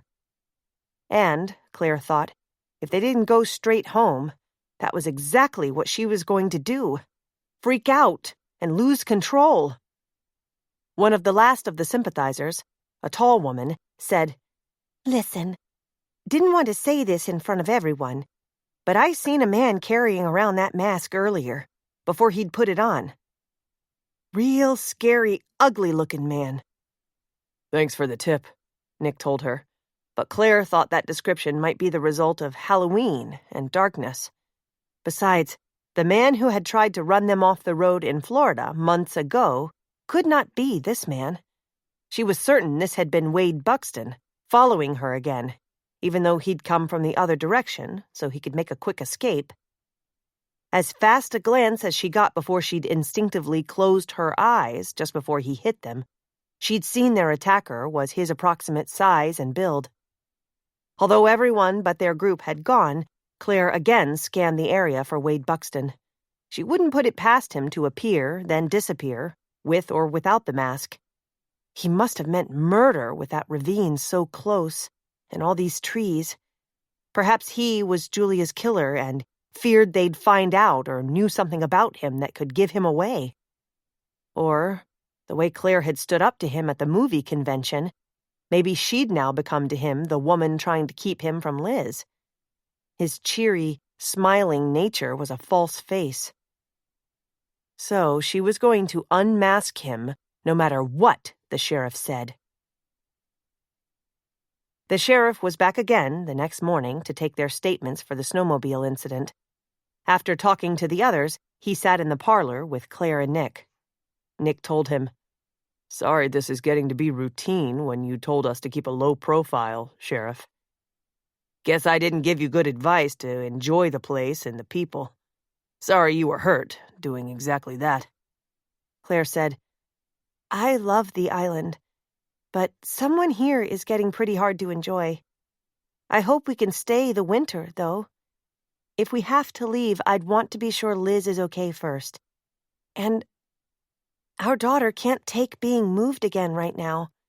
That pony in Julia's stables means the world to her." "It sounds like you were targeted. But the driver could have been drunk, and the mask. Yeah, it's Halloween today. I'll have my brother keep an eye out for a dented snowmobile brought in for repairs and get him to fix yours up. Outsiders aren't allowed to bring them onto the island, but there's a lot of them here, so that driver's dented one won't necessarily stand out. So, now to the nitty-gritty. I have a message for you from the friend you had dinner with the other night." At first, they both froze, sitting on the sofa side by side. Then, Nick leaned farther forward. "Let's hear it." "He thinks this is still the best place for you. At least until spring, when the Lilac Festival brings thousands of outsiders back here again." Claire sighed. "I could use spring and some lilacs right now. That is good news, if we can only stop whoever's trying to scare and harm us." "But," Nick said, "there's more from my book editor, isn't there? 2 more things. You will soon have a new WITSEC contact here, so I won't keep getting in the middle of things and can concentrate on finding out who's out to scare you off, or worse, with Julia. The new handler contact is a visiting doctor who will be working at the Mackinac Island Medical Center for the winter. So, sorry for putting it this way, but he'll oversee diseases and you. That will mean your med student, Gina, who works part-time there, will be the liaison with information. Hope that works. I assume you can trust her." "Yes, we can trust her," Nick said. "Good. Gotta tell you, we haven't had anything or anyone Cuban here. And now we have Kirkpatrick's imported Cuban cigars and your friend Gina." "And the second thing you have to mention from our friend?" Nick prodded. "Can't say I understand this part of it, but he said your so-called uncle. He said you'd know what he meant, Jack. May have fled to Mexico, and they're trying to trace him with hopes to extradite him for trial. So you're to keep gathering research for your book. That's the last of the messages. Oh, yeah, and to be careful. Did you tell him about the almost accident last night?" "I did. Anything else?" "Sheriff," Claire put in, "I swear Wade Buxton has been following me, or us. The man who hit us was built like him." "If he has, why?" "Who is he, really? Is he a WITSEC witness, too?" "I can't say." "Can't or won't? Could he think that I know something about Julia's death that implicates him? I did try to keep him from harassing Liz at the movie conference Saturday evening." "Let me know if you or Liz want to file harassment charges against him. But my advice to you is to stay wary and stay safe. Just leave him alone, and I'll talk to him. Like I told Jack at church last Sunday, Wade's definitely in the mix for having a motive to harm Julia. Liz has explained all that to me, and I guess he used to dog her steps too. A guy who's used to getting his way on his looks and charisma." "Used to getting his way, like Kirkpatrick," Nick put in. "They're a pair." "Funny you say that," the sheriff said as he stood. "But I can't find anything to link them to each other. As for Julia's death, I plan to speak to Michael again before he leaves the island. My job on Mackinac may even be more remote than a county sheriff's, but it's common practice to look at the family members, especially ex-mates, first." Jace's nervous revelations weighed heavy on Claire's heart again. They'd never mentioned to the sheriff how her own ex had tried to hit on Julia. After Nick saw the sheriff out and came back in, Claire said, "I swear he's protecting Wade because he's Witsec." Yeah, but so are we, Witsec, so take his advice. If you go out, and I can't go, or Jace, take Bronco, not just Nita or Gina. And not Lexi, unless we're together. So what does this mean for trick-or-treating tonight? We promised her days ago we'd at least visit a few houses, and she still has her Somewhere in Time costume she's dying to wear again. I don't think she'd go for us having a party here. I told her we could go out in the snowmobile, though that was before that fiend hit us. Then we'll take one of the good snowmobiles and just go to Liz's. If we call ahead and arrange it with her. We'll take an apple for Scout, maybe a whole bushel of them. If Lexi gets to spend time with the pony, I'll bet nothing else will matter. You're a genius, she told him and looped her arms up around his neck to press a kiss on his cheek. Well, you've got to be to write this huge murder mystery I'm working on, he said, hugging her to him. You know, if I really were doing that instead of preparing court documents and testimony to use against my uncle, I'd sure have a cast of characters. But these are real guys, Claire. Possibly very, very bad guys. Considering how upset Liz had been last time Claire was at her house, she seemed in a mellow mood on Halloween evening.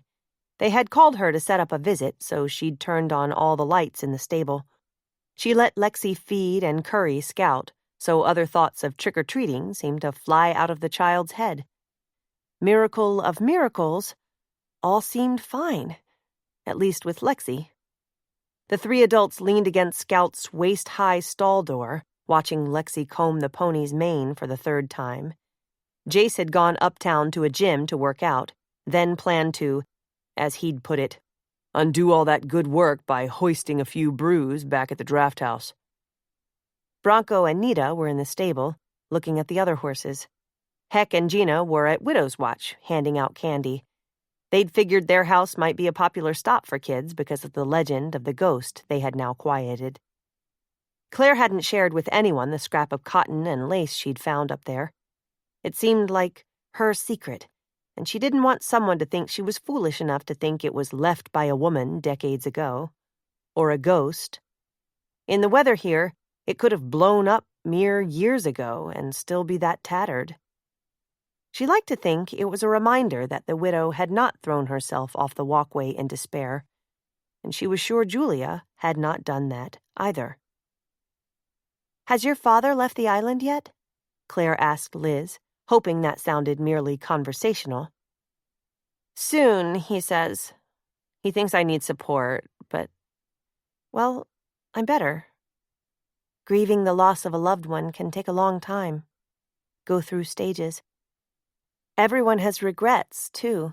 Things they wished they'd done differently or wished they could do over or again. I still say you're a shrink, isn't she, Jack?" Liz asked.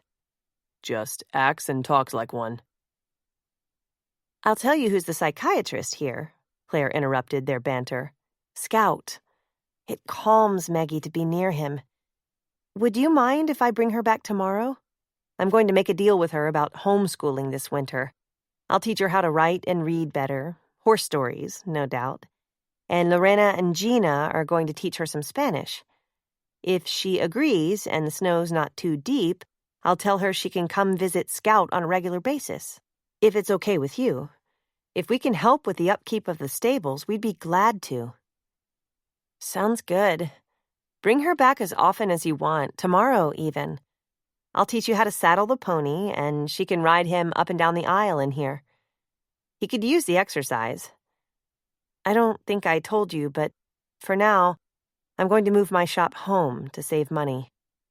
"A great idea," Claire said, but she was thinking that, at least, would keep Wade from cornering her alone since Mr. Logan and Doug would be here. "Any new corset orders from the publicity we passed out at Grand Hotel?" Claire asked. "A few. I'm thinking, though, since that crowd was mostly visitors, it would take a few days for them to get home and then contact me. Fingers crossed, she said, and lifted 2 crossed fingers. Claire crossed hers, too, and they touched fingers. Claire thought it was their own version of 2 friends clinking glasses or bumping fists. She felt better than she had in a while. They would stay here this winter. Lexi was happy. The attack by the man in the mask hadn't really hurt any of them beyond a few sore spots and black and blue bruises. They knew to be extra vigilant and careful. Surely, things had to be better now. That night, a strange noise dragged Claire from heavy sleep.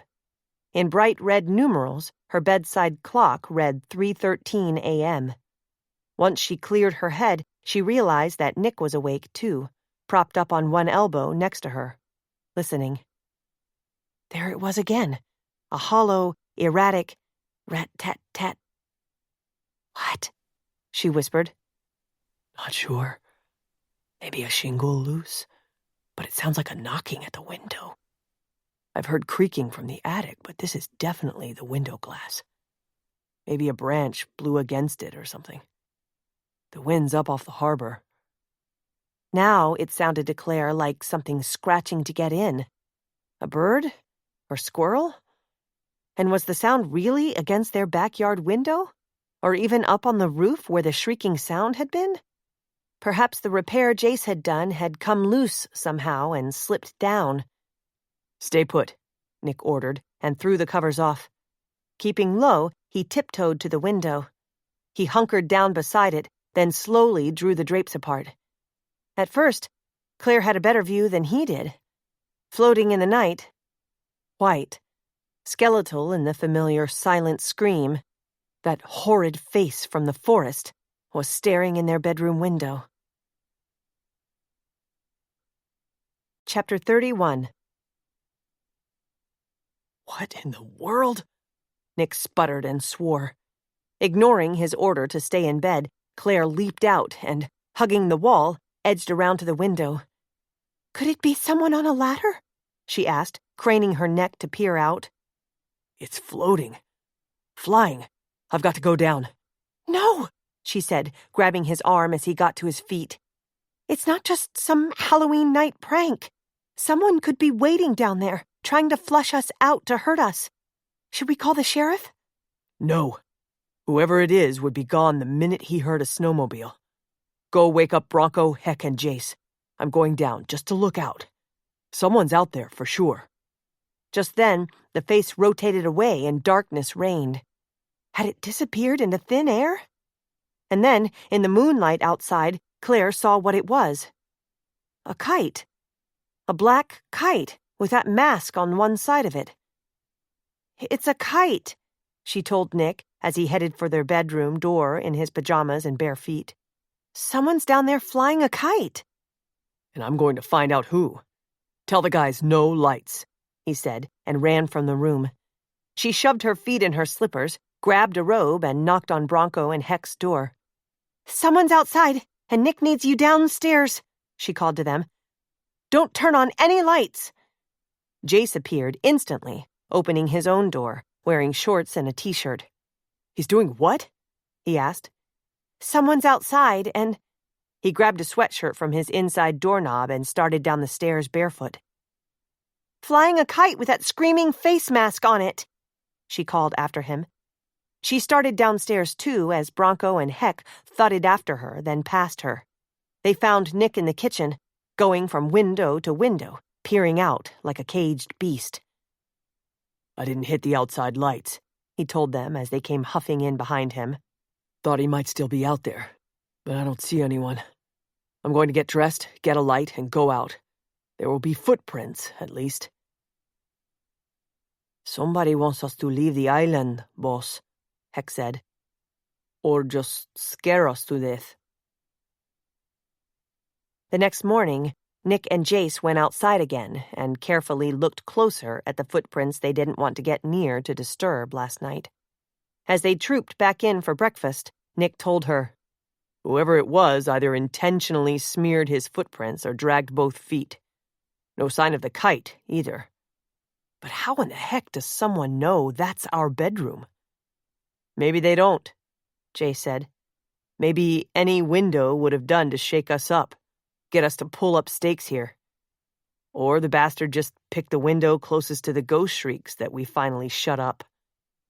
It was Halloween, Claire said. The house is known to be haunted on the Widow's Walk. It could be someone's idea of a prank, even by the same idiot who hit our snowmobile, though that could have been deadly. Let's just be sure Lexi doesn't hear about it. The three of them sat down to a very healthful breakfast of sliced fruit and grain cereals Gina had arranged on the table next to the juice and milk pitchers and coffee pot. Heck sat there as if guarding the food, not eating. He'd already taken Gina to the medical center for her early shift today. You're looking better, Mrs. Randall, Jay said to Claire. Color in your cheeks. Pink, not white. Claire glared at him. She hadn't told Nick that Jace had guessed about her pregnancy, and Heck didn't know. But he looked as if the world was on his shoulders, too. You worries me bad, Heck said, that Gina's supposed to be the go-between for us and the new handler. A doctor, no less, and FBI. I hope he's ugly. Looks like that fright mask, or worse. And what's that you said the sheriff called her? A lying down? A liaison, Nick said. It's a French word and means a go-between. Well, you know how the French are about women, Heck muttered. Nick told him, Don't worry about Gina. She cares for you. Oh, yeah, cares. But she's ambitious and bright and... Mommy! Someone took some of my Halloween candy left over from trick-or-treaters. It was on the upstairs hall table. And I have a bad stomach ache. Lexi cried and came into the room, rubbing her belly through her flannel nightie and robe. Sweetheart, if you have a stomach ache, are you sure you didn't eat too much of the candy Berto and Gina had left over when we got home? No, it's gone. Did you guys eat it? Jay said, Don't look at me, honey. Are you sure it's not hidden in your tummy? Maybe Lily ate it, since she finally got back here on a snowmobile, the child insisted. But she's not going to take the apples I have for Scout. Pulling her next to her chair, Claire said, Lily is not here. Where would she live? All the rooms and beds are taken. Her lower lip thrust out, still rubbing her stomach. Lexi blinked back tears and said, She's living in the attic. I heard her up there. No, Nick said. Your Uncle Seth fixed the broken piece of flashing that made the wind sounds. Last night it was just a kite that got away from someone and hit against our window. You know, eating too much candy can give you bad dreams. I didn't eat that candy, Lexi insisted. But I think I am going to get sick. Claire barely got a napkin up to her mouth before she did. After sitting with Lexi until she fell asleep, Claire left her in Nita's care and went, as promised, to give Scout his apple without Lexi, just for today. Bronco took Claire in a snowmobile, acting as both driver and guard. Heck and Nick were working hard on a list of people to depose if Ames could be arrested and brought to trial. It's amazing about the snowmobiles here, Claire told Bronco as they got off the machine in Liz's driveway, where another, almost identical one, sat. The sheriff assured us that none were ever stolen until lately. He said most people leave the keys right in theirs, and they're always in the same place, unless one of the winter repairmen move it just a little ways. Yeah, well, the way things been going for us lately, I'm not leaving the keys in this one or leaving it unguarded so someone can smash into it, like the other one. That one's already been in the shop for 2 days. I'm guarding you, but this snowmobile, too. Hope I do a better job than I did watching Mr. Logan. I'm sure that wasn't your fault. Yeah, well, not that I can remember, but I'm starting to think he might have been the one hit me. So hope his new watchdog does better. I'll be right back. I'm just going to give Scout this apple like I promised Lexi. We're about 10 minutes earlier than I told Liz we'd be. She wants to show me the clip from that TV show that was shot at the Somewhere in Time party. I'd ask for your autograph for being famous, but not sure which name you'd sign. She had to laugh. For Bronco, that was a pretty clever remark. She hurried into the barn through the side door so she wouldn't have to wrestle with the big double ones where the horses came in and out. There was another door around the back, too, near the bales of hay and sacks of feed stacked for the winter. "Scout," she called out. "Your favorite fan sent me with your apple." She walked past the other horses' stalls. Scout must know his name, for he was whinnying and shuffling through the straw, evidently eager for the treat. She didn't like to get her hand licked the way Lexi did, so she put the apple in the feed tray and stepped back. Right into a big, hard body. She gasped. Bronco? No, he hadn't followed her in. No one had. She tried to shift away, but the stall door was there. She spun around, expecting to have to run from Wade Buxton. It was Michael. "Oh, Hugh." "Yeah, me. The truth is, I feel closer to Julia here. She loved horses. This stable and her little startup of a riding school." Claire tried to step past him, but he didn't budge, blocking her into the corner made by the wall and the stall door. She felt fear and beat it down. "Does Liz know you're out here?" she demanded. "No more than you did. I'm just looking around, getting ready to say goodbye, maybe for good. You're pretty close to her, I see. Liz, I mean. But I guess you were to Julia, too, considering you've been here such a short time." This man knew too much. Was she being followed and targeted by someone who feared she knew a lot about Julia? It hit Claire hard that Michael could be out here looking for the diary again. She needed to get away from him. He wasn't to be trusted, and maybe he suspected she'd overheard him and Liz, or even knew he had a motive to hurt Julia. "I've got to get back to my friend, and Liz is expecting me, so excuse me," she said in her strongest voice. She narrowed her eyes and tried to stare him down. Did Julia face him like this on the cliffside stairs, and then... "Sure, no problem. I'm glad you and Liz are friends. She may live here now, but she doesn't seem tight with many locals since she left for a while. I think she can't wait to take her sexy undies east and conquer the world. I usually tell my friends she designs for a lingerie line and leave it at that."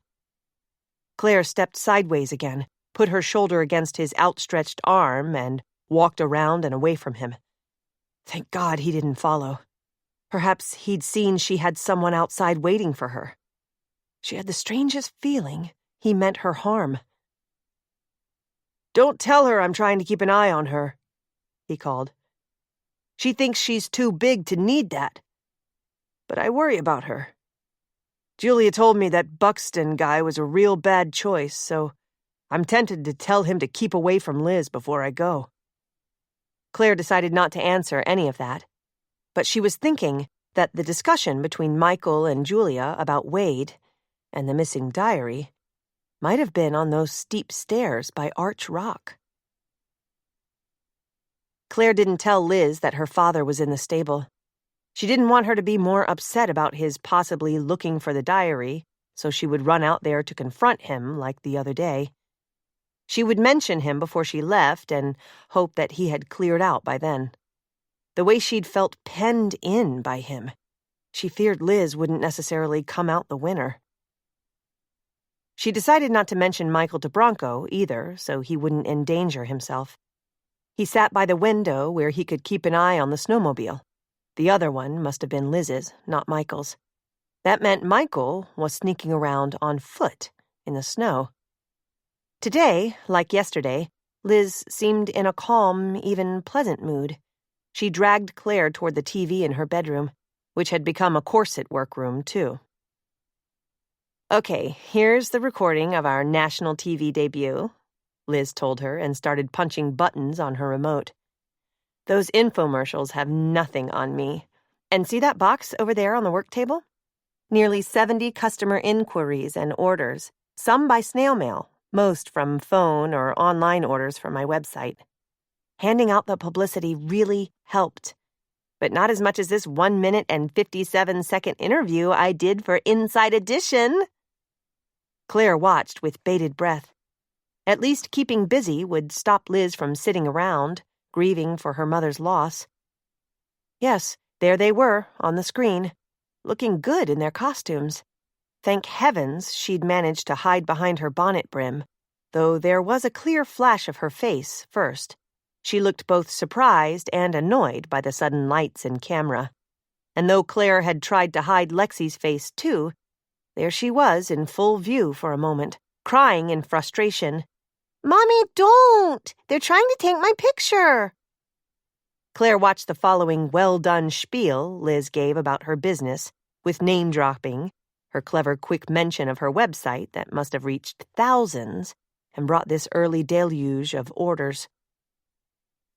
"Liz, congrats on this!" Claire cried when the screen went blank. "You were poised and great, really smooth. I get why you tried to hide. Sorry about that. I've guessed why you're all really here, considering Mom's second occupation. Don't answer this if you can't or don't want to. But was that the Wade connection at first? I mean, your mother extended to him the same help and hospitality that she did to us, and then he found you and figured you should be extra helpful too?" Liz sucked in her lips and nodded. She was about to say something when her cell rang. Obviously glad for the intrusion, she dug it out of her jeans pocket to stare at the screen. "My father's been calling," she said, "but I don't want to talk to him. I mean, right now." "Oh, no, it's not him. I don't know this number. It's local, maybe another order." She took the call. Claire could hear a woman's voice, maybe something about someone being locked up. "Yes. Okay, and thank you," Liz said. "I'll come soon, maybe right away." "Wow," Liz told Claire when she punched off. "I had no idea that Mother left some stuff in a locker at Grand Hotel. It's where the security staff keeps their uniforms, I guess, but who knows what's in it. They'd like me to come empty it out. I swear it's like a ghost town when it's all locked up. I'd like to do it now. I thought I had everything of hers, but each thing's important to me." Claire did not have to wonder what Liz was thinking. The diary must be there. It sounded like such a little thing, but in the first case she had worked for Nick, a diary had given them some key answers. "Can Cody and I go with you?" Claire asked. "Who knows how much you'll have to bring back? I guess I'm just paranoid since that snowmobile accident I told you about Halloween Eve. Safety in numbers." "Okay, sure." As they got their coats on and headed out to the snowmobiles with Bronco, Claire called Nick to tell him where they were going and that Bronco was going too. She could tell by Nick's tone of voice, and what he didn't say, that he realized what she was thinking. "Hope there's something worthwhile there," he said. "Take care." With the fresh inches of snow, Grand Hotel looked every bit the Grand Lady of the Lake, Claire thought. So much white, like the place wore a cloak of ermine. Even the overcast late afternoon and the shuttered windows and rolled-up awnings could not dim the vast sweep of the exterior. But the Lady of the Lake did look alone and deserted. No people, no carriages, no flowers. The familiar rows of white rocking chairs had been taken from the now naked porch. Liz, on her own snowmobile, led them around to a back entrance not visible from the front. Only 2 snowmobiles were parked there. "Claire and I won't be long, Cody," she called to him. "If I recall right, that locker room is just inside. I'm sure, since I just got that call, others will be there. But you can come in, too, if you want, because it's cold out here. It would be okay to leave the keys. I do in mine." "No, Miss Liz. I'll just keep an eye on both of them out here. I'll be fine." After all she'd been through, Claire would ordinarily have asked Bronco to come with them, but since Liz seemed to know her way and others would be inside, she followed Liz into the building. The first room was evidently a storage area for supplies delivered at the receiving dock in back, but few boxes sat upon the wooden pallets now. "I was only in this area a couple of times before, and not for a while," Liz said as they walked through, then down a dimly lit hall. A door at one end was labeled Women's Restroom and Shower, and the men's at the other. They entered the room that was obviously their goal. Claire was surprised to find it deserted. It reminded her of a high school locker room with wooden benches facing two walls of gray metal lockers. Almost none had combination locks on them. Liz found one with Julia's name. "The woman on the phone told me that if I didn't have the combination, which I don't, I could get a pair of bolt cutters from the custodian's room down the hall, even though he's left for the day. Be right back." Claire felt she was guarding the locker just the way Bronco was the snowmobile.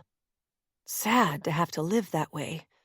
To be so wary and, yes, afraid. But she had the feeling things were opening up now. Perhaps the diary was in this locker. If Julia had tried to be extra cautious, and maybe had WITSEC information in it, smart of her to keep it off her property. Maybe info on Wade was there. Claire would love to know his past, but without his real name, she had no way to research that. And Michael wanted the diary for a different reason. As for Vern Kirkpatrick, wasn't he just after the Gene Autry items at any cost? And had that cost included Julia's life?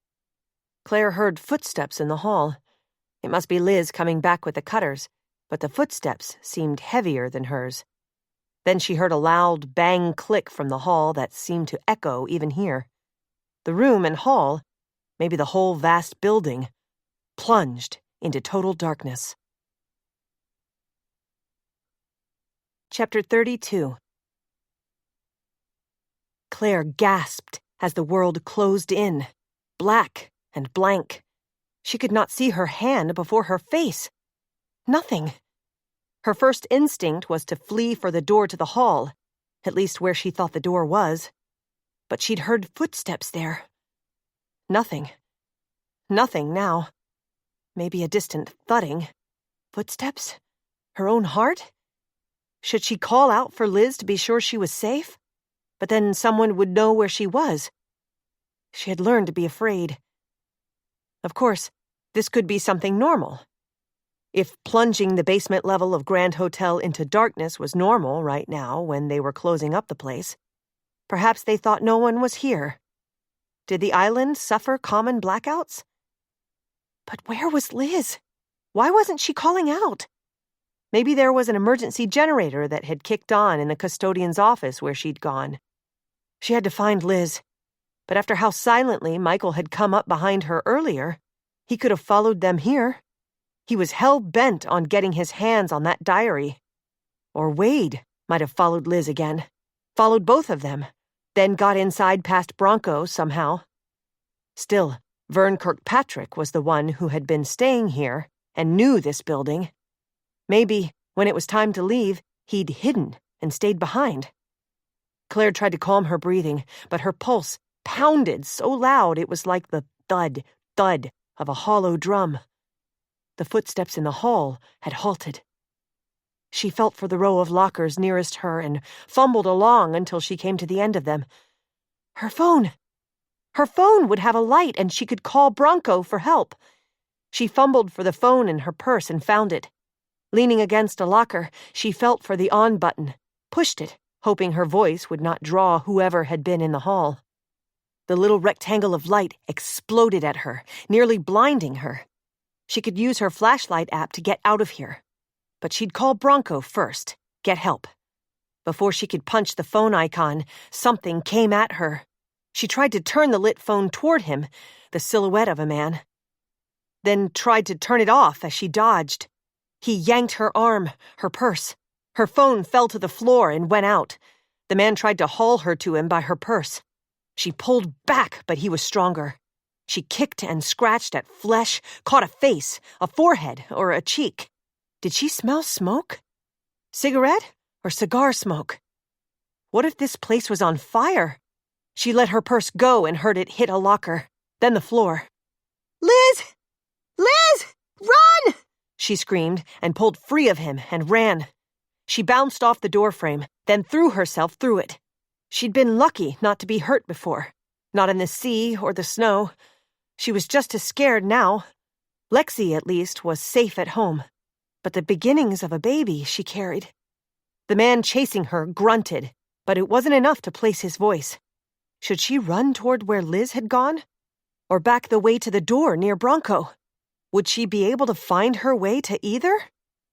A stairway with a dim exit sign at the top loomed above her, one she hadn't noticed on the way in. That must be on a generator. It would be lighter upstairs, and there might be people. She headed up. She stumbled twice on the stairs, banged her knee, climbed with feet and hands. The man was still behind her. She had to get help. Help for Liz. Had someone hurt her just like they had her mother? The stairs seemed endless, and the door at the top so heavy. At least it opened. Wishing she had time to slam it and hold it closed, she knew better. The nightmare of fleeing through the hotel in Cuba rushed at her. But then, she'd had the others with her. Now, alone, she ran on. It was still dark up here, but not as bad. More like twilight. All the lights were off, but remnants of daylight seeped through the closed window draperies, and some of those were even covered over. Was that call Liz got about her mother's locker a setup? If so, who had that woman made the call for? Claire wished she had time to rip a dust cover from a window to get light in here. But she still heard her pursuer behind her, breathing hard. If she stopped and turned around, she'd surely get a glimpse of him. But that could be more dangerous if she could ID him, unless he didn't intend to let her go anyway. She tore down the dim, carpeted hall, past the entry to the main dining room she recognized, even in the gray fog of shuttered windows. She passed the room where they'd had a private luncheon with Julia, where they had first met Liz, and Wade. So Wade knew this place, but, of course, Kirkpatrick and maybe Michael did too.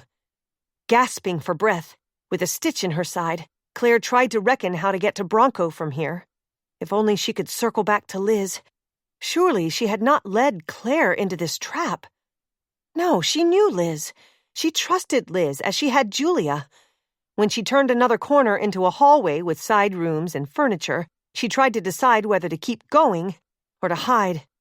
But she could be cornered if she stopped, though she felt that way already. Was it worth the risk of being caught to see who her pursuer was? She could pick up one of these heavy-looking lamps for a weapon.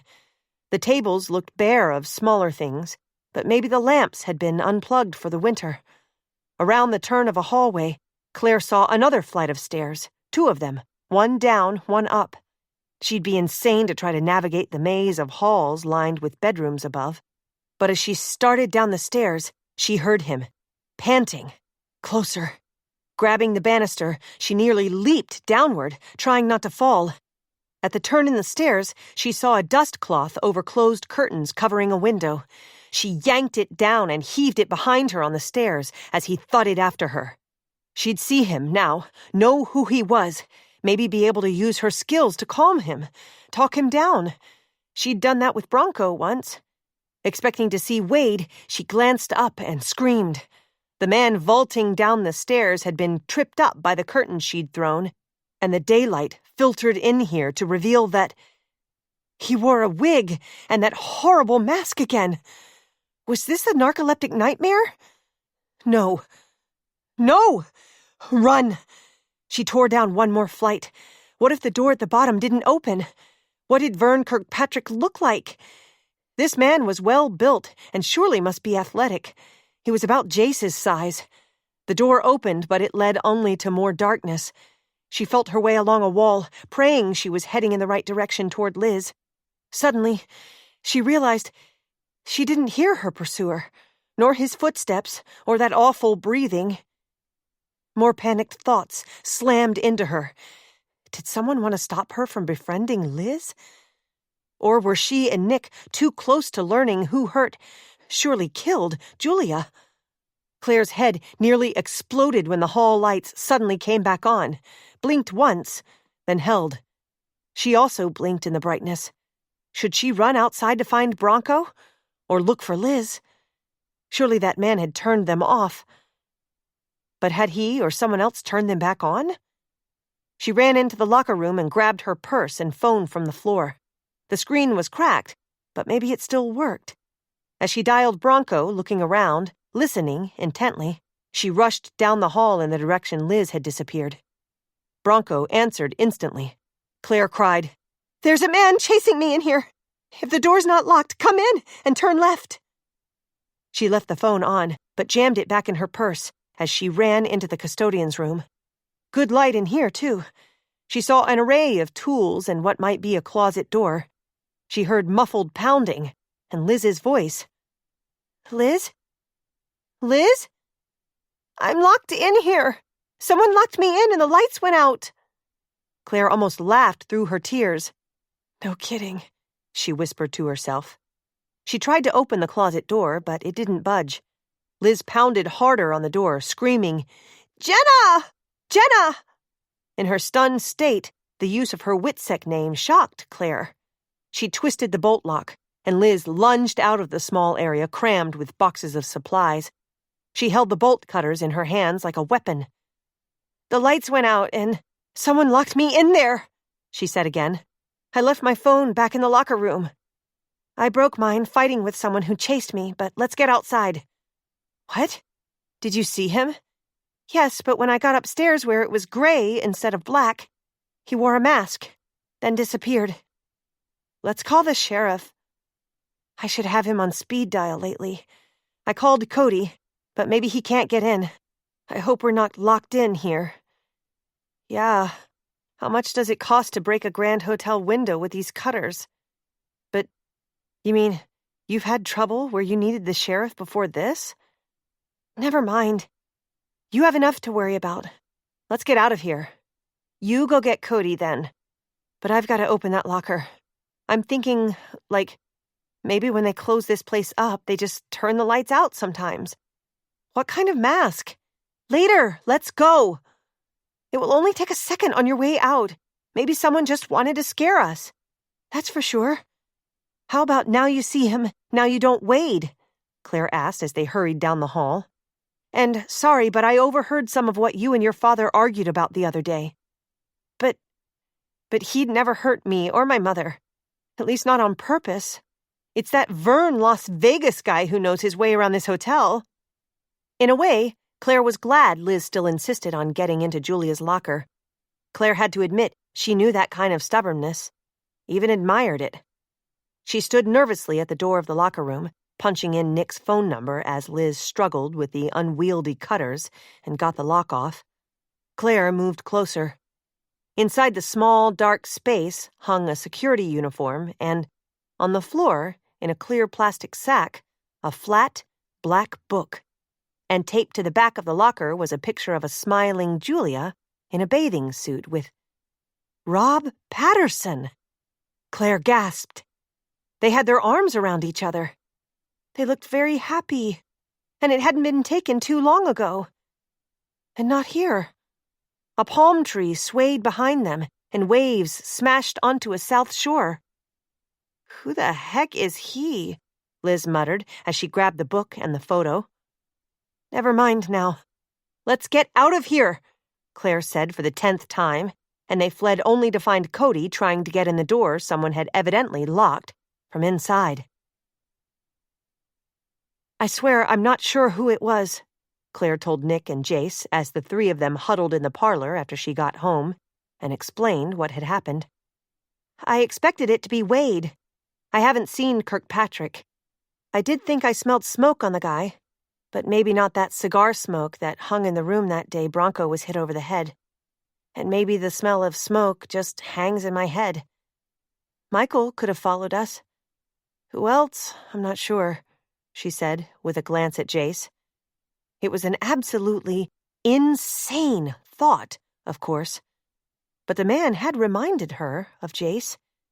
But how much of what she recalled was from raw panic and not reality? With the lights out, It had all seemed a dreadful nightmare. What would that man have done to her if he'd caught her? Had she left a scratch on his face? And since he'd only locked Liz up, in case he meant to come back for her after he'd caught and hurt Claire first, what did he want? And, Nick said, all this on top of that loose cannon Michael Collister cornering you in the stable. It makes me think it's not even safe for Lexi to visit Scout until he leaves the island. Sad to say, Claire, but I'm putting you under house arrest. Wait until the sheriff hears about all this. I thought since Bronco was with you, that would keep you safe. She hated being scolded. I was with Liz inside. Bronco was right outside keeping an eye on the snowmobile after what happened to the other one. I get it.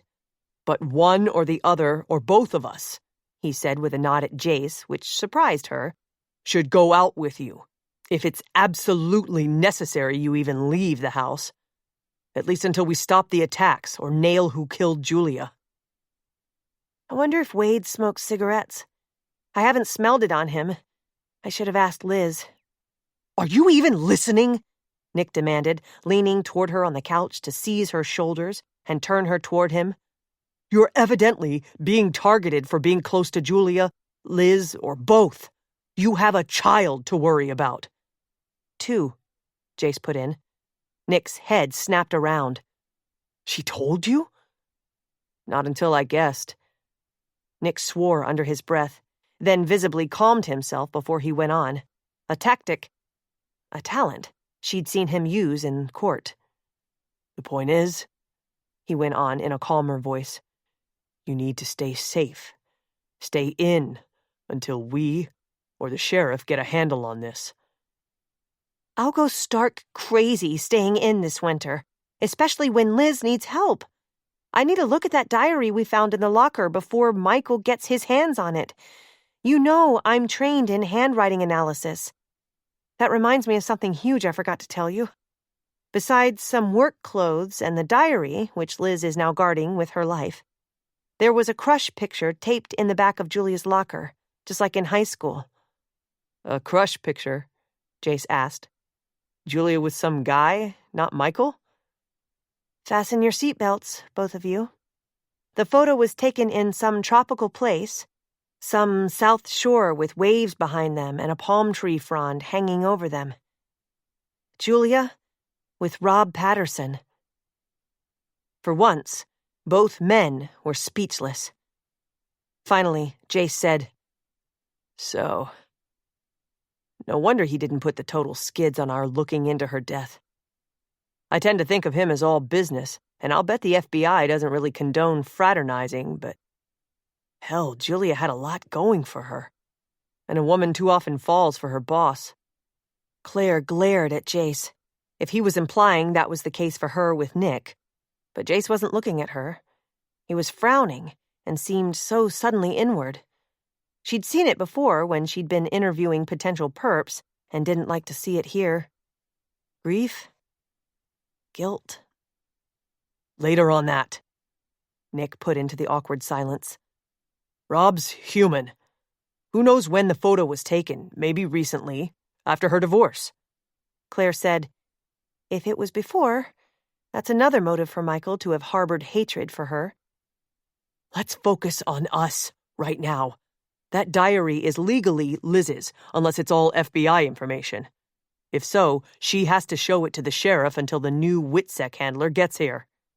I'm sure Liz has enough sense that if there are any threats against Julia in it, she'll share it with the sheriff. Nick, Liz's life may be in danger, Claire insisted. I think I should stay close to her, not just suddenly shut myself off. Fine. Invite her here. Yeah, Jace suddenly exploded in a loud voice, so unlike him. Your life's obviously in danger, too. I'd like to think, and I'm sure Nick and Lexi do too, that you'll be around to write in your own diary someday, and not be thrown down some flight of stairs, or out the window, or off that porch at the Grand Hotel, or anywhere else. Claire turned to stare at Jace. His eyes shifted away for a moment before he met her gaze. She had to talk to him alone. He was hiding something, being overly defensive. It seemed he was almost picturing where she'd been chased. He had been off work, just as he had the afternoon Julia died. She vowed then that somehow she must question and face down Jace alone, without telling Nick. Chapter 33. See you in a little while, Nick told Claire when he finally calmed down after hearing what had happened in Julia's stable and at Grand Hotel. I'm tempted to tie you to my waist or to our bed, he muttered as he finally got up from nearly pinning her onto the couch. I need to head back to working with Heck for an hour or so. We've got a lot of the lock aims up for life work done, but we need to finish this section today so we can get it to Rob. And then, he added, his voice bitter, if they can ever get their hands on him in Mexico or on whatever South Shore where he's hiding out now, the government can prosecute. For once, he seemed content to leave her alone with Jace. Anything to keep someone's eye on her, she supposed. But she couldn't let this go any more than Nick could stop his obsession with stopping Clayton Ames. Claire was going to try to bring up the day of Julia's death, because something about that was bothering him, and she hoped it wasn't that he'd been with her at Arch Rock. He'd wanted to see it, since Julia had taken the rest of them there. But before she could speak, Jace glanced out the window and blurted, "Who the heck is that?" She turned around to look out. Where? Oh, that man with the camera? I've seen others taking pictures of this house and others along here. It's so picturesque, even with the snow. No way to stop that, I guess, unless they really trespass and he's in the street. But he's got one of those big telephoto lenses, he said, standing and squinting out the window. And the face behind it is really ugly, poor guy. Chase! I know we're all on edge, but do you need to say that? She didn't mean to scold, but she was very nervous about questioning him, and this was not a good beginning. She sighed and turned back around on the couch. So, do you have the whole day off? She asked, hoping to just sound conversational. Always start with something seemingly innocuous, then circle in, she told herself. Just working the twilight shift, he said, sitting back down. He propped his elbows on his spread knees and stared at the floor instead of out the window, or at her. The ill guy I replaced is getting better, so I hope they don't cut my hours. If so, you and I will suffer from cabin fever together this winter. I'm going to homeschool Lexi in reading and writing. Since you've been all over the world, you could work with her about foreign places, kind of pre-kindergarten age history or geography. Yeah, I'd like that. Poor little girl with 2 daddies.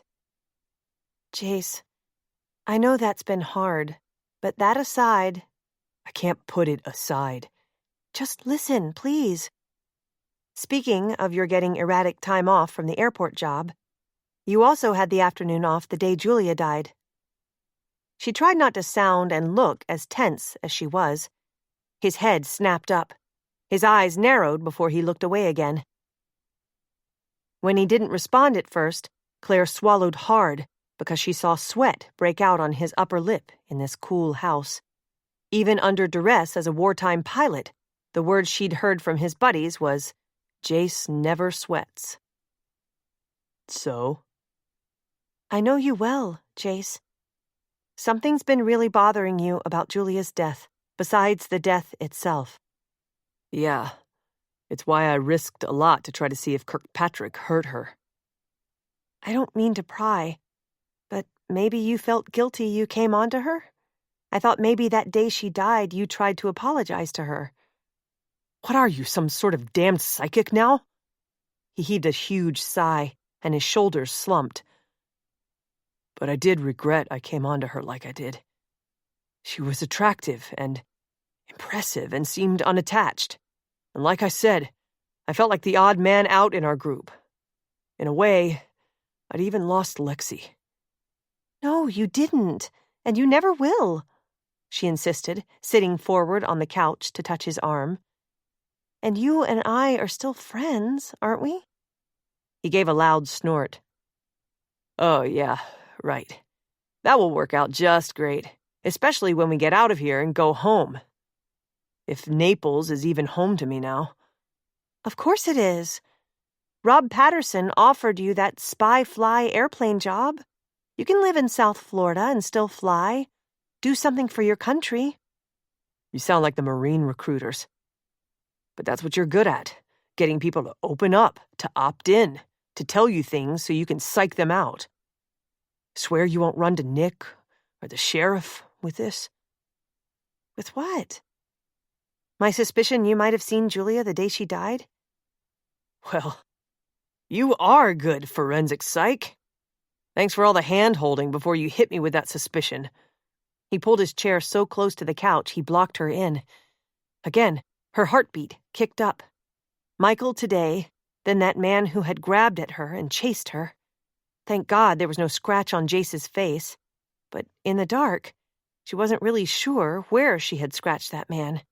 And now Jace was going to admit something dreadful, she was sure of it. Well, she said, her voice sounding choked as she blinked back tears. Claire, you know I didn't harm her, don't you? I do. But why did you really agree to work for that Vern Kirkpatrick, and did you see him with her that day? I think he was in her house. Maybe he was the one who hit Bronco. No, I didn't see him. Just her. Damn. I wish I could have kept her there, talking, so she wouldn't have left and ended up dead. Truth is, I went to her house, maybe to apologize, maybe to tell her I wanted to be friends, I don't know. She hardly gave me the time of day and was on her way out, and that was that. I didn't follow her. I didn't see her again. You want me to swear on a Bible, Your Honor? You should have told Nick and the sheriff. No way! Someone like Wade, what's-his-name, might need protection from past crimes, but I don't need the sheriff, or you, or Nick, thinking I was there when she fell. God's truth, I swear I didn't hurt her. She was fine when I left her. Well, maybe a little upset about something. I need you to believe that. Nick, too, if you tell him. Jace, I'll say it again. You should have told him. Told the sheriff. Your evidence goes to her state of mind, that she would, or would not, have killed herself. Don't blame yourself that you might have upset her, because she had plenty else to be upset about. But she knew those stairs and would not have just slipped, even though accidents do happen. You commented from that day on the rocking ferry when we first met her how sure-footed she was. He seized her hands and she squeezed his back. She thought he would pull her into his arms, but they stayed like that, frozen somehow. Yet all her forensic psych training told her he'd hit several of the keys for telling someone was lying or guilty. He'd offered a lot of detail. He'd invoked God's name and swore he was telling the truth. He'd been more emotional than usual. He'd even tried to set someone else up as the guilty party by getting close to Kirkpatrick. But it just couldn't be. He was guilty, not Jace. He was surely telling her the truth. Her voice was shaky. She said, I've kept my fears to myself because I wanted to protect you. But you have to tell the authorities exactly what happened. Sheriff Archer is helping us, and we have to help him. Please. Otherwise, it's obstruction of justice. Claire blinked back tears and went on. It's up to you. Otherwise, things only get worse. Someone's out not only to scare us, but stop us too, any way he can. Maybe the same person who killed Julia. Of course it wasn't you. But we have to find out who. Jace squirmed in his chair when the sheriff phoned Nick a short time later, while some of them ate a late dinner. Nick excused himself from the table and took the call in the hall. Claire was the only woman at the table. Nita was upstairs giving Lexi a bath, and Gina was trying to convince the child that just because her tummy ache was gone, that didn't mean she should have the rest of the leftover Halloween candy. At this point, Jace had to admit to himself that Claire was right. He had to talk to Nick and the sheriff about what he'd been hiding. He surprised himself by wishing Nick could be his lawyer and represent him in case the sheriff actually wanted to press charges of some kind. Like Claire said, obstruction of justice, or something worse. At the least, he'd have to swear he saw nothing suspicious at her house, no one hanging around. If only he'd lingered longer. He might have seen who came to hit Bronco and let the old man loose. It had to be Kirkpatrick shortly after he left, because of the cigar smell mentioned, which he had not caught a whiff of. Smiling for once, Nick came back in and sat down at the table again. Jace clenched his fork tighter. Some good news, for once? One suspect down. You're in the clear on it, Nick told Jace. His insides plummeted. Had Claire had time to tell Nick he'd been with Julia? Nick went on. So that you wouldn't be implicated or have to testify that Kirkpatrick was stealing from Hunter Logan, the sheriff had his deputy tail Kirkpatrick, who led him to the stash of things you mentioned. The sheriff gave Kirkpatrick the choice of leaving the island for good and a cease and desist order about never contacting Hunter Logan again, or being charged with a felony, namely grand theft. Kirkpatrick said he'd fight him on that, said the old man had agreed to let him have those items. In Hunter Logan's condition? Claire said. Unless he thought Jean Autry came back from the grave to ask for them, no way. But good for Sheriff Archer. I'll drink to that, Jace said and raised his wine glass, trying to keep his hand from shaking. I regret I was a party to hiding that contraband. It's just lucky you were on the record for telling him about that before he found it some other way, Nick said, lifting his glass as the others followed. A toast to a small island sheriff who is a big man in my eyes. And to my brother, Seth here, for coming clean about it before he was implicated for aiding and abetting. They reached across the table to clink glasses and drank. Jace could feel Claire's steady gaze on him, burning into his forehead and his brain. But damned if he was going to make some kind of mea culpa speech right now about being with Julia shortly before she died. He drank, but the wine tasted bitter. Claire went up to tuck Lexi into bed with a happier heart. The FBI did indeed try to shield its Witsec witnesses, though she still had to talk with Jace again. Maybe, now that he'd been cleared from helping hide stolen items by telling the truth, he'd tell the sheriff his brief background with Julia. If he didn't, she hated to think how she'd keep silent about that, how she'd avoid telling Nick. It was so hard to be caught between the two of them. Once they got back home and weren't all together so often in such a hot house, in a cold house, situation, surely tensions would ease up. Mommy, I'm glad you're here, Lexi said as Nita left the bedroom and Claire sat down on the bed beside her. Lorena says Lily isn't real, but you talked to me about her, so I know she is. Claire unwrapped the child's arms from over her chest and pulled her a bit upright so she could hold her. Dealing with a desperately needed imaginary friend was delicate. There was a fine line to walk between the child's needs and the truth. She'd try reality first, but tread carefully. Then, depending on Lexi's reaction, maybe backtrack some. I know I've talked to you about her, Claire said in her best soothing voice, but only to try to say she isn't real. I can see you wanting a friend, and I know you miss your cousin. I think it's okay to have an imaginary friend when you are lonely, but not one like Lily, who acts bad and is mean. She's only mean to others, not me, because she's my friend. You know, Lorena is your friend too, so she would tell you the truth. All of us here at the house on the island for the winter are friends. Uncle Seth and your daddy and I, they're not real either. Their names, I mean. I'm not Meggie either. I'm Lexi, and Lily knows the truth. Meggie is pretend, not Lily. She's back from Florida, where you sent her, and she's living in the attic. I heard her up there, and she goes up and down the back steps. I bet she's up there now. It's cold in the attic. I've been up there. So have several others, and we haven't seen her or any sign of her living there. Maybe that was before she came back. I want to go up to see her. Tell you what, Claire said, deciding to change tactics so that Lexi wouldn't be sneaking up in that cold, dark attic. I'll go up now. I'll take that lantern from downstairs and check all around. I sure hope she went back to Florida again where it's warmer, but I'll be sure, then come back down to tell you.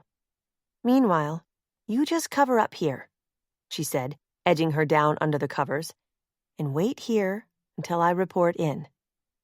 All right, she said with a yawn.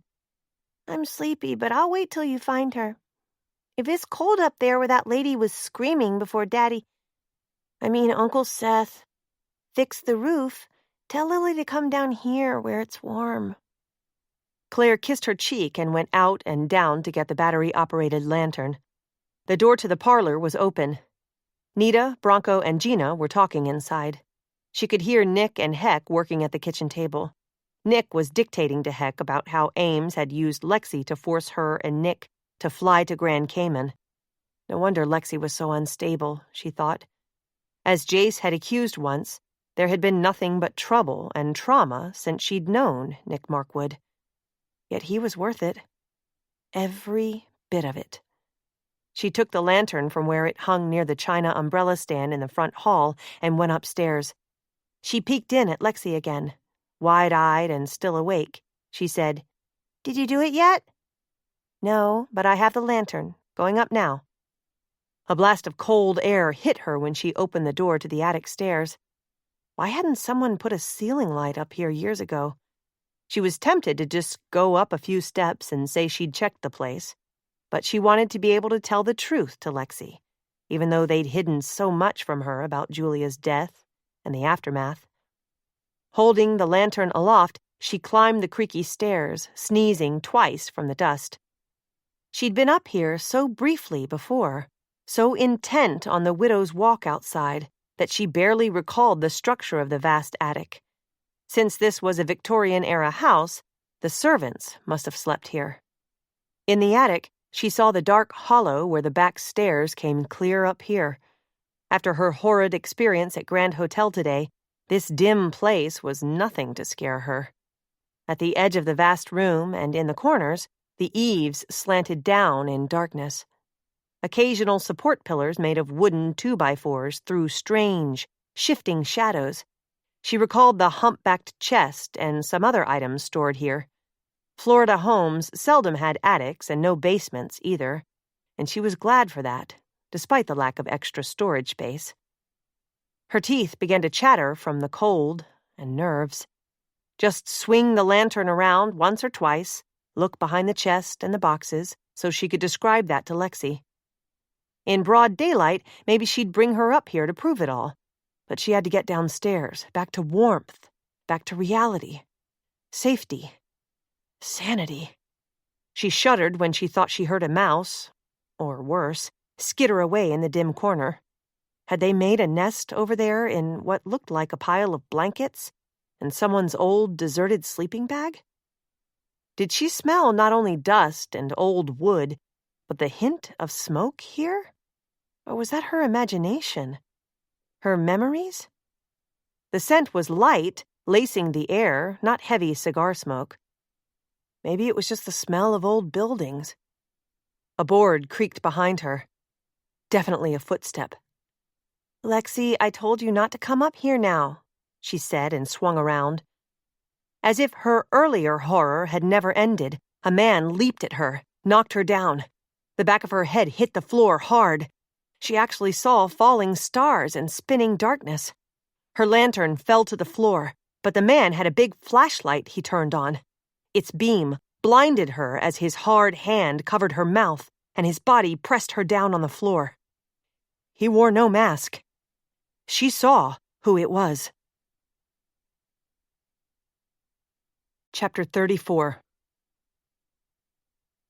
We have to stop meeting like this, he whispered with a low chuckle. His breath, laced with the tinge of cigarette smoke, heated her face. She was so stunned from hitting her head that his words sank in slowly. Sadly, he went on, you and I are now going to break up because, like Julia, you are in my way. This is going to be one damn long, boring winter, and I'm spending it with Liz at her house. Then I'll take her to New York with me when I testify. It's where she wants to go, and you're going off the edge of that widow's walk. Wade. It was Wade, a maniac hiding in their attic, one being protected by Witsec. He'd murdered Julia, and he'd just said he meant to kill her. If only she could talk to him. Better yet, cry out. But would they hear her all the way downstairs? She could not let him shove or throw her off the way he must have Julia. And not for 1 minute did she believe Liz was in on this. She had to save not only Liz, but herself, too. When she saw he wasn't going to move his hand from her mouth, she did what she had to, not fighting, but lying still, moaning to make him think she was even more dizzy or injured than she was. She let her eyelids flutter, moved her eyes erratically. She began to shiver from shock, but she felt hot. Sad, too, he whispered, 'cause I like redheads even more than blondes. But time's a-wasting, baby. Let's go. I've had a ball visiting up here. Took the key to your back stairs out of Julia's bedroom when I was waiting for Liz once, and Julia was out somewheres.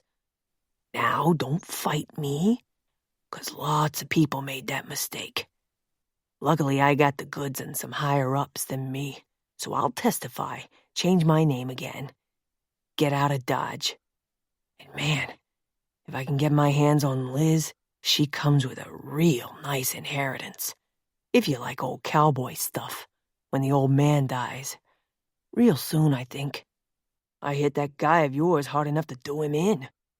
But he must have a skull of concrete. Claire murmured against the press of his palm over her mouth. He had to let her talk. Michael might want to get Julia's diary from Liz, but this madman wanted Liz. You trying to kiss my hand, baby? He asked, pushing harder into her mouth when she struggled to speak. I'd like that. More than that, but like I said, time's a-wasting. No talking, no screaming, no way. He lifted his hand only long enough to push some sort of cloth into her mouth. She instantly began to gag, but she overdid how bad it was, pretending to choke, desperate to do anything to distract him from his intent, to stall for time. Once before, when she was trapped, she'd faked going limp to save her energy for one last strike. At least, if he intended to make it look like she jumped or fell, he wasn't going to try to rape her and leave evidence. He'd just take his sleeping bag and stroll down the back stairs as easily as he'd disappeared after shoving Julia to her death. It made her want to throw up that he'd been staying here, sleeping so close to all of them, especially Lexi. What if she'd come up to find Lily herself and found Wade instead? Claire was desperate for someone to find her, but prayed it would not be Lexi. And this new life she carried, her and Nick's, he was pressing her down so hard. Damn, he said, and shifted slightly off her. But we're crushing the cigarettes I got in my pocket under this down jacket. Down jacket for a mastermind who pushes people down. Get it? She hardly heard all that. She was gagging, fighting for air through her nose. She almost lost track of what he was saying. I'm always a hit with the ladies, he was saying with a chuckle, as if he had to keep entertaining and explaining. Maybe that's why I've been a professional hitman, huh? But I don't even have a gun here on the island. Part of the deal. So I have this, he said, and, with a smile, produced a long knife he flashed before her face. Again, she fought to calm her panic. He wouldn't use that if he wanted it to look like she jumped or fell. How many victims had he terrorized and murdered? Horrible that Witsec had to protect such people to get to the more horrible ones on top. As if he was bored with talking, he hauled her to her feet and shoved her toward the locked door to the widow's walk. She managed to snag the wire handle of her overturned, lit lantern with one foot and drag it the few steps to the door. But it was no good to her since he held her arms brutally behind her as he fumbled with the bolt on the door. She concentrated on breathing through her nose, trying to calm herself, but her brain rattled on. When they found her body, would they be able to tell he'd bruised her wrists? That she'd been gagged? Wade had drawn the message in the snow to blame Kirkpatrick. He must have flown the kite, maybe sneaked down at night and ate Lexi's candy. But why the mask sometimes and not others? She still felt he wasn't the one who had chased her at the hotel earlier today. That man was built like Jace. But Wade was probably working with someone, had hired someone to scare her, even a woman to phone Liz to come get things out of the locker. As he opened the door to the walkway under the cupola, an icy blast of air smacked them. No one would believe she fell or jumped. Not those who loved her, knew her. Nick and Jace would see a pattern. A terrible pattern. When he tried to pull her gag out, she writhed in his grasp and bit down to keep it in so whoever found her dead below would know. Would know. He cursed and shook her hard. Her head bobbed like a rag doll's. She remembered she had the lantern handle around her ankle. But what good was that? She was sweating, freezing. It was so cold out here that her limbs went numb. Like Julia, she was going to fly and die. She let her knees buckle, went completely limp. As he tried to grab her, she pulled him off balance. With one hand free, she ripped the gag out and screamed, but her voice was muted, ragged in the wind and the dark, cold night. But then, from below, somewhere on the ground outside, a man's voice shouted, "Leave her the hell alone, you bastard!" But the voice, not one she knew. Not Nick, not Jace, not even Bronco or Heck. Someone had heard them, or the lantern had drawn attention. Just someone passing by the house? But they were facing the harbor, the backyard. "Let her go, or you're a dead man," sounded from below. Did that voice have a southern accent? Wade swore again and threw her, face down, on the narrow floor of the widow's walk. She tried to scramble away, but he blocked her attempt to get back inside. On hands and knees, she realized she was still dragging the lantern. She yanked it off her foot and swung it upward at him. It caught him on the chin. In that split second, his face was lit. She saw no scratch on his skin. Thank God his knife flew away, and several pieces of what looked like Halloween candy. Lexi's spilled onto the floor. Wade scrambled inside on all fours, and then she heard a voice she knew. Nick. Nick calling her name from the attic. "Nick, stop him!" she cried, but her voice was not her own, and lost in the rush of cold wind. "It's Wade! Stop him!" She saw an erratic light beam inside. Despite the wind, she heard both men's voices raised. A scuffle, grunts and blows. Dear God, Wade was younger and stronger. Nick nursed his bullet wound sometimes and still limped a bit. She had to help him. She staggered to her feet, picked up the lantern again. Dizzy, she stumbled back inside, nearly slipped on a flashlight on the floor. Then she cold-cocked Wade Buxton with a lantern, so hard, its light went out, and glass shattered all over the floor. Nick held Claire hard to him as she sobbed in his arms in the reflected light of his flashlight beam. They had rushed together and then sank to the floor in relief. Though Nick had closed the door to the walkway with his foot, they were both shaking. Wade Buxton lay sprawled face down next to them. "I went to find you in Lexi's room," he told her, his lips in her wild hair. "She said you went upstairs to find Lily." "And found him instead," she choked out, holding tight to him. "Who knows how long he's gone in and out of here on the back stairs? Is he dead?" "No, he's breathing. While I watch him, can you make it downstairs to get someone to call the sheriff and ask Gina to bring that medical kit of hers up here to tend to us?" "He hurt you too." Yes, I can do it," she said, but didn't budge at first. "He must have been stalking you. Been the man in the hotel in the dark today." I don't think so.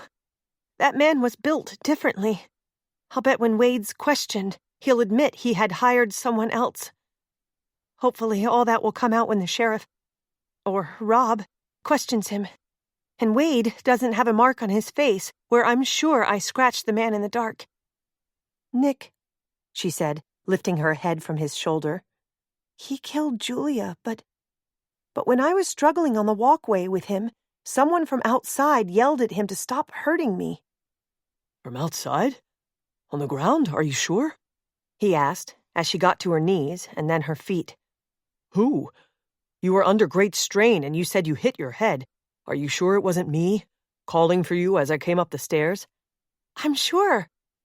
I'll have someone call the sheriff. I'll get Gina and be right back. Claire, sweetheart, he said, and reached out to grasp her ankle before she could move away. Julia's death is solved. If the terrorist in the hotel wasn't Wade, it must have been, like you said, someone he hired or knew. You can testify all that privately to the sheriff, even to Rob, but they'll want to keep us, and what Wade did, hidden so he doesn't spill everything about Witsec. We'll be safe here now, even if Witsec might have just lost one of their witnesses. Thank God, not you. You don't think they'll trust him to testify, do you? After all this? I mean, he said he was a hitman, I guess, based in New York, but since he killed Julia and meant to kill me... I don't know if they'll still use him. But maybe that picture of Rob with Julia will come into play here. If he cared for her more than as a co-worker, 10 to 1 he gives Buxton a one-way ride to incarceration. Maybe they could just reduce the bastard's sentence of life without parole instead of lethal injection for his hired gun testimony. Go on now, and be careful on the stairs. That's what the man below called him. A bastard, she said as she moved away. Whoever he was a guardian angel, one with a southern accent. Here in northern Michigan, no less. Lots of things have been strange around here, he whispered, almost to himself. As she went downstairs, Wade started to stir and moan, so Nick tied his hands behind his back with the guy's belt and sat against a support pillar with his feet on Wade's rump, like a footstool. Nick heaved a huge sigh. He knew Claire was not the kind of woman to ever stay barefoot and pregnant in the house, as people like to say. But she had to stop solving their cases this way. Man, it was cold in here. And he could hear the waves crashing into the harbor seawall below. But somehow, he felt a warm glow that this island of refuge would give them smooth sailing from now on. Chapter 35. Relief and a sense of immense triumph filled the widow's watch that night. After the sheriff had left with Wade under arrest, Officer McCallum had taken Claire's and Nick's statements. Even as Wade departed in handcuffs, bruised and battered, he was boasting he'd be released because he could send several very rich Manhattan movers and shakers away for life, as well as a New York congressman. After that tirade, Claire had taken time to call Liz with the news. Answers at last! But how horrible, Liz had said. Claire could tell she was crying. It's my fault that he thought Mother stood in his way to dating me. I should never have encouraged him at first, but he was such a handsome diversion. You're not to blame. He was obviously a sick, evil man. I'll just bet if we looked into his childhood, he had some female figure he hated, or who abused him. But you were blessed with a wonderful mother to remember always. See? You are a shrink to psychoanalyze Wade that way. And a good friend to comfort me. Want to figure out my father? He was hell-bent on getting his hands on Mother's diary. Jenna, I don't know if the sheriff told you, but that book from the locker must have been a Witsec business book, because it's all in some sort of code she made up. I called the sheriff and turned it over, so he's been a busy man tonight. I still can't believe it was murder, and that Wade did it. Thank God he didn't kill you, too. Claire heard her dissolve in tears. She let her cry a minute, praying she didn't just hang up. Then she tried again. Liz, listen, I'll be there late tomorrow morning so we can talk more. But this is really going to upset your father, too. So better let the sheriff tell him, if you tell him. They had talked a little longer while Nick waited nearby. Strange how good she felt to have exposed all that evil. She was grateful to the stranger, her guardian angel, who had called up to Wade from the backyard below. Sometimes, in dreadful situations, people were saved by unexplained, heavenly help. But with a southern accent? Jace hugged her in front of Nick before he went upstairs to bed. She hugged him back, so relieved he had not been the one who had hurt Julia, and that there was no need for him to explain everything about going to see her on her last day. She felt so much better. Nick actually made her laugh about something that had looked so dire and dangerous. "Sweetheart," he said, "you're simply going to have to stop fleeing for your life through historical hotels. There has to be a better way to visit them." "You should talk," she said, lightly punching him in his hard midriff. "But I did like it better when we were running together, and it wasn't pitch dark." "Then from now on, let's just run after Lexi playing tag and run on the beach once we get home and have our baby. Let's keep Nita on as a nanny for now so we can work together sometimes, too." "That will keep Bronco nearby, if not in the house. Nick, we're going to have to look for a bigger house once we get home." Finally, they went up to bed together. He held her close, and when she slept, she did not dream of running for her life through sugarcane fields, or of a snowmobile accident, desperate darkness, or of a widow walking high up above, grieving her husband's loss. No nightmares. Though near morning she had a crazy dream that her and Nick's baby was born in the dark attic, with a scar on her forehead, and everyone insisted they name her Lily. Jace went to work at the airport the next morning. Despite the fact they'd got rid of Vern Kirkpatrick and Wade Buxton, he was still uptight over everything that had happened. And a freezing fog suddenly settling in from Lake Huron to turn the air an icy gray didn't help. At least the plane with Sheriff Archer taking Buxton to jail on the mainland had taken off before this all set in. Jace had one more plane to get to its gate despite the soupy atmosphere. One where the pilot, when directed to land at St. Ignace instead, had radioed that was even more socked in and he was coming here. It was so cold out on the tarmac that Jace waited just inside the glass doors, listening to the continued control tower chatter in his headphones. The pilot would only see the runway lights about 2 minutes before he landed, but the guys in the tower had said he sounded professional. The plane had come from somewhere points south, so he hoped the pilot was used to ice on the wings and the runway, even though it had been plowed clear of snow. He glanced down at a discarded copy of the island, The Town Crier newspaper, which had predicted an early, brutal winter. "No kidding," Jace whispered to himself. For the first time in years, the polar vortex had frozen the so-called ice bridge over Lake Huron to St. Ignace solid already. Several daredevils on snowmobiles had tested it and marked it with pine branches for the day and lanterns at night. But some people were using it already. When they'd picked up their repaired snowmobile at Andy Archer's shop, he'd advised waiting a week because spots could be soft, especially if you just got a little off the marked trail. "Seth," sounded in his headphones from the tower. "Plane approach. It's all yours." He yanked his gloves on, pulled up his hood, and grabbed his 2 batons, hitting their lights on. He strode out, straining to listen in the wind, squinting to see the headlights. Yes, there it was, on track. The guy was good if he could do an instrument landing at an airport he'd never seen, one with a short runway in the fog. There must be something or someone important on board. It landed with just one bump and braked beautifully, turned in, and Jace took over, signaling the small jet to the gate. It was a new one, really nice and worth big bucks.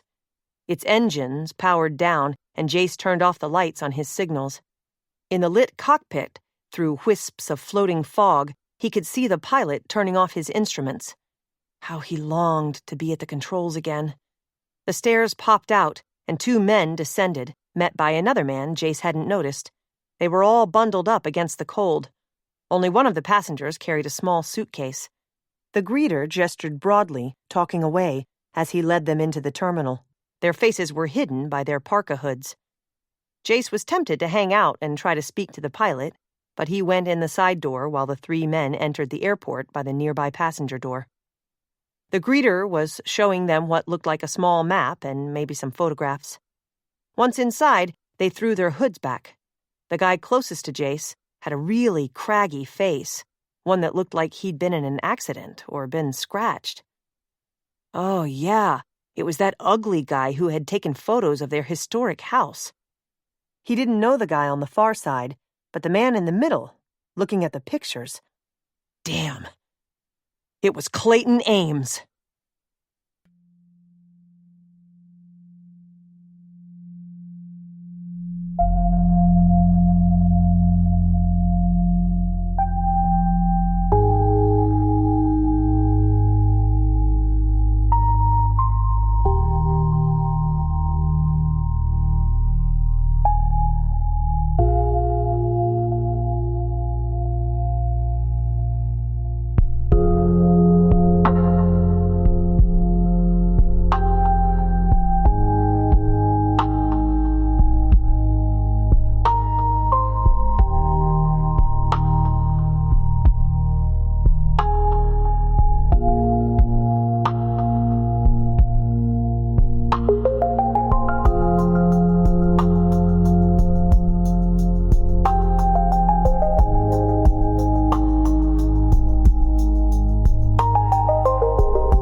So, how was Liz?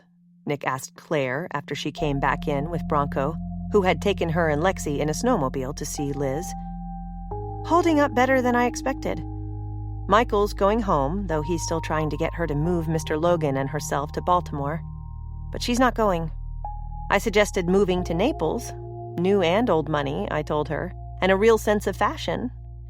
Needless to say, I didn't mention places like Goodland and roughing it in the Glades. Not in a corset, anyway. He laughed, and they hugged with Lexi pressed between them. I hope you two got to see Scout, he told the child. Of course we did, Lexi said with a smile. When Mommy said Naples to Miss Liz, I told her, bring Scout. We're going to go home there, aren't we? And real soon? If winter comes, can spring or home be far behind? Claire mused, almost to herself. Not right now, sweetheart, but soon. Lexi said, remember what Dorothy said in The Wizard of Oz? There's no place like home. There's no place like home. So all we need is red shoes to click together. And Scout, she added as she headed upstairs to tell Nita they were back. Claire sighed with relief. Lexi had accepted that Scout would be her friend this winter instead of Lily. Things were definitely looking up. I'm going to call Liz again because I told her I'd check in when we got home. She's still scared something will go wrong. You two remind me of you and Darcy, he said, and patted her bottom. I'm going to phone that number the sheriff gave us to see if he knows what all they are going to charge Wade with. Always the lawyer, she teased. Always the forensic psychologist, he countered. Stick with me, my love, and together we'll conquer the world. And Clayton Ames. Jace pushed his snowmobile to top speed. Clayton Ames, here! However that happened, no time to analyze or agonize. There was only one reason he would be here, and that was to stop Nick, all of them, before they could stop him. He had to warn everyone, but the monster had a head start on a large snowmobile the ugly guy was driving, and the greeter was with them. All three men were on it, and they had a good lead. Jace had tried to phone both Claire and Nick, but their cell numbers were busy, and he didn't have the others' numbers on him, so he'd left a desperate voicemail. He tried to plan ahead. He had one advantage, and that was that Ames hadn't seen him. You might know the sheriff wasn't on the island. If he didn't have to steer this thing with both hands, he'd call his office anyway, find out where Officer Stan McCallum was, get him to Widow's Watch to guard the place. He had no doubt that was where they were headed, if not directly, soon. No wonder Ames's lackey had taken pictures of the house, not just to ID it, but to make a plan to access it. But how had they located them here on a northern island, with new names? He had to catch up, but he had to be careful in these turns. The branches of the fir trees hung heavy. In the fog, his headlights didn't go far, but at least, in these conditions, no other vehicles were coming at him. Once on Main Street, he pushed the snowmobile as fast as it would go. At least there were some lights here. But he didn't see Ames's machine ahead. He'd go directly into the carriage house, then rush in to warn everyone. Even in late afternoon, this area was nearly deserted with the snow, cold, and fog. He was almost tempted to cry out for help to the few strangers abroad, get a posse like in the old days. He thought of Mr. Logan, whom he hadn't met but had heard about, lost in his imaginary world of good guys versus bad guys. Trouble was, with Ames here, that was the real world too. I heard Jace's snowmobile in the carriage house, Claire told Nick, so I'd better put that other pizza in the oven. He can split that one with Gina and Heck when they get back. I wasn't expecting him yet, but I should have known there'd be no planes with this freezing fog socking everything in. Sure, fine, he said, hardly paying attention as he watched a Detroit Lions football game on the muted TV set mounted on the kitchen wall. My pizza's pretty hot, Mommy. I'm blowing on it, Lexi said. Oh, I think I heard Gina outside yelling, so they're back too. Maybe they forgot their key, Claire said, but that isn't like Heck. And Jace would have a key, but maybe that wasn't his snowmobile we heard. Claire went to the side door. Gina stood there, wide-eyed and gagged, with a gun to her head. The man who had taken photos of the house, and who had a livid scratch on his forehead, was the one holding the barrel of a handgun to her temple.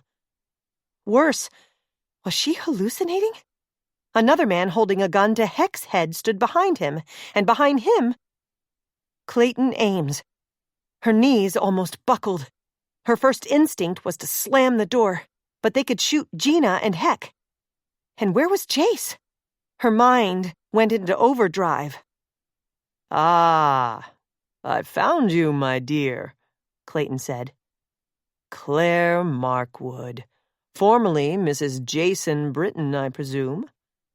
Oh, and everyone's favorite hotshot pilot, your previous husband, is unconscious from a rap on his hard head and tied up in the carriage house here.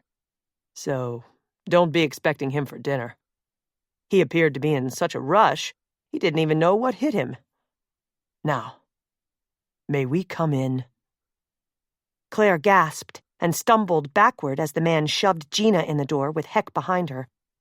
Both had their hands tied, and Heck was gagged, too. After everything, this was impossible. The ultimate nightmare. Surely, Wade had not been working for Ames and had tipped him off. No, that could not be. Ames himself had a gun, which he now pressed into Claire's back as he pushed her ahead of him, leading the others in. He whispered, "Shall we not tell Nick you and little Lexi are the ones to blame for this impromptu final visit? One of my Acapulco maids watches American TV and had Inside Edition on when I was passing through the room. There you were. What a surprise! Everything is luck and timing, isn't it?" Claire felt sick to her soul. This was her fault. She had blown it, trying to help Liz. In the kitchen, Nita saw them first and screamed. Nick had a piece of pizza partway to his mouth. Her fault. Her fault sounded in her head. "Nicky," Ames said in his most taunting tone. "You're together again with Uncle Clay. But you can consider this a farewell visit. I thought my plan to send you all down in that FBI plane would work. That cost me a lot of money in bribes to have you followed to Key West and have the plane tampered with. I was hoping an accidental, watery crash would end your conspiracy against me. But then you turn up nearly on my doorstep in Havana." "How did you find us here?" Claire demanded when Nick looked, for once, too stunned to speak. She could only hope that he was thinking of a way out of this, planning something. If she could somehow keep Ames talking, maybe that would help. At least he seemed in a boastful, almost jovial mood, and more dangerous than ever. Ames went on, ignoring her, still talking to Nick. "One of my men spotted you at the Hotel Nacional, where I sometimes do business. I put a tail on you, but it was your friends who found my hacienda," he said with a nod at Heck and Gina. "We almost snagged you that day, but you disappeared from the hotel and then Havana. Learning things from your Uncle Clay, aren't you? Like a cat, you seem to have 9 lives. Sadly, you're all out of them now." The color drained from Nick's face. He blinked, shook his head as if he could erase it all. "You've betrayed me, Nicky, and now everyone will have to pay. You and your lovely bride have made my Grand Cayman home off-limits to me, watched by the U.S. feds, and you've even screwed up my Cuban retreat by tipping them off, the FBI, no less. So let's just end this all now and be done with it." To Claire's amazement, Nick merely dropped the piece of pizza on his plate, shrugged, and said, "The FBI has so much on you that you'd have to get a mansion on Mars to escape them. Trying to stop me won't stop them." He looked shocked and shaken, but his voice was lawyer steady. "Well, aren't they clever to stash you here in a northern Never-Never Land? Hello, little Lexi," he said, and dared to smile at the child as she clung to Nita. "Your Uncle Clay is here." "My name is Maggie, but you are not my uncle. And Lily's upstairs calling the police because we are friends with them." Ames jerked his head to the side. "You said from who was here they are all accounted for," he barked at the ugly man. No doubt he was the one with the mask who hit them on the snowy trail. Claire recalled a woman who stopped after their accident had said she'd seen an ugly man before he put on that mask. As if Nick was thinking the same thing, or wanted to get Ames's focus off Lexi, he said, "That always was your philosophy, wasn't it? Torment not only the person in your crosshairs, but someone closest to them? Kidnap Lexi? Terrify Claire?" "Shut up," Ames said, dropping the fake friendly tone. "Tom, go check the rooms upstairs for this Lily. The child must have told the truth, and now Nick's trying to get us off track." "Sure, boss." "I'll check right now." Claire was shocked again. This Tom had a southern accent. He had yelled at Wade to let her go, but he must have only done that to save her so that they could torment her and Nick. As Nick had said, it was always Ames's M.O. to attack those his real target loved. But what terrified her now was that he'd said final and farewell. He was here not only to terrify them, but to end it all. The man he'd called Tom took the pistol away from Heck's head and ducked out. They heard him take the stairs up 2 at a time. For once, Claire thought, Lily might serve some purpose. One fewer man with a gun in the room. If she could only get Ames's gun off her back, that left only one gun here. For the first time, her eyes met Bronco's. He looked shocked, but he was furious, too. He'd slowly inched sideways to stand between Nita, Lexi, and a third gun. The big man looked coiled to strike, and with a sudden shout, "Hide up there, Lily! Hide!" Bronco leapt into action. In one quick move, he threw Nita down and Lexi under her and rolled low into the third man's legs to send him flying. That gun flew across the floor and skidded way under the old-fashioned chest freezer. In the chaos, Claire jumped aside, elbowed Ames, caught him in the stomach and tried to grab his gun, but couldn't. Nick leaped up from behind the table and slammed a fist into his face. Ames went down to the floor but still had the gun. Nick stepped on it and his hand and ripped the gun away, then pulled the tablecloth off the table, sending everything flying, and rolled Ames up in it. "I have others coming," he gritted out. "They're already here on the island. I called them before we came in. You're all dead. The game is over, and I win." Claire grabbed a dish towel and gagged Ames, then untied Gina's and Heck's hands. Bronco stopped beating the third man's head against the floor to stuff one of his own gloves in his mouth, then bound his wrists behind his back with his belt. But the guy upstairs still had a gun, and a lot of rooms and an attic to search to give them some time. "We've got to run," Nick said. "Snowmobiles. Grab coats on the way to the carriage house." "Jace is tied there," Claire said. "The sheriff's off island, but are we calling Officer McCallum or taking these guys to him?" Nick ignored all that. "Out! Out!" he ordered, and swung Lexi up into his arms. "Bronco, drag Ames. We can't take a chance on staying here, even on the island, since he said others may be coming." Those who weren't in their coats ripped them off the pegs by the side door and tore into the carriage house, where Nick turned on the light. Jace was conscious, but woozy, gagged, tied hand and foot.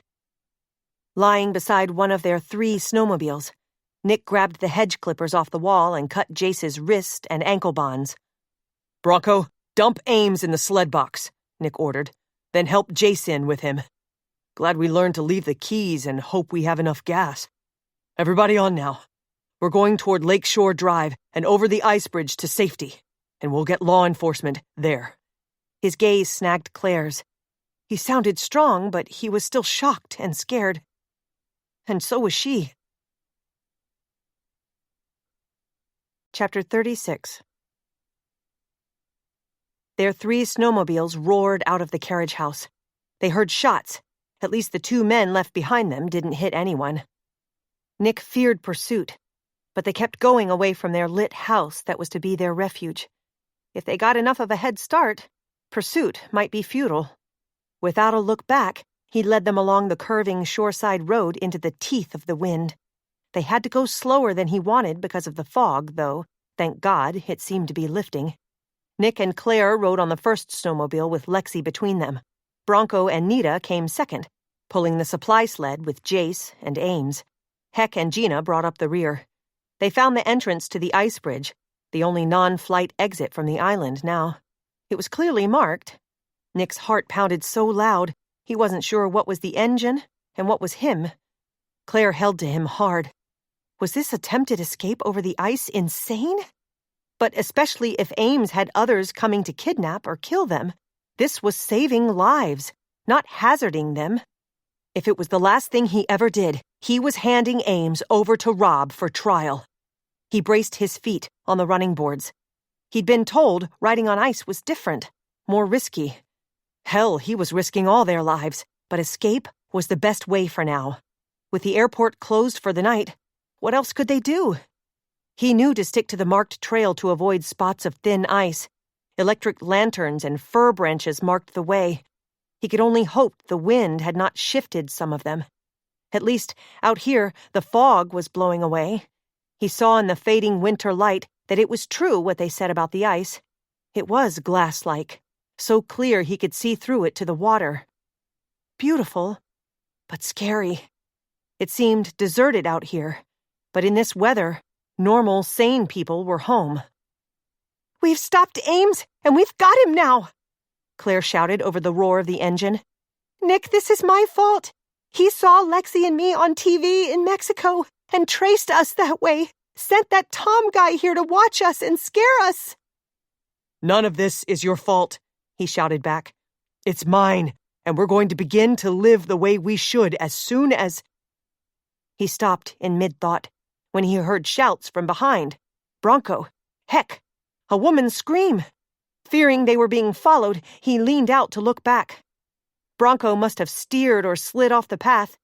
He'd either made or hit a hole in the ice, which Heck had bypassed, but the second snowmobile, pulling Jace and Ames, was tilted hood up with its red tail brake lights sinking into the jagged, widening hole.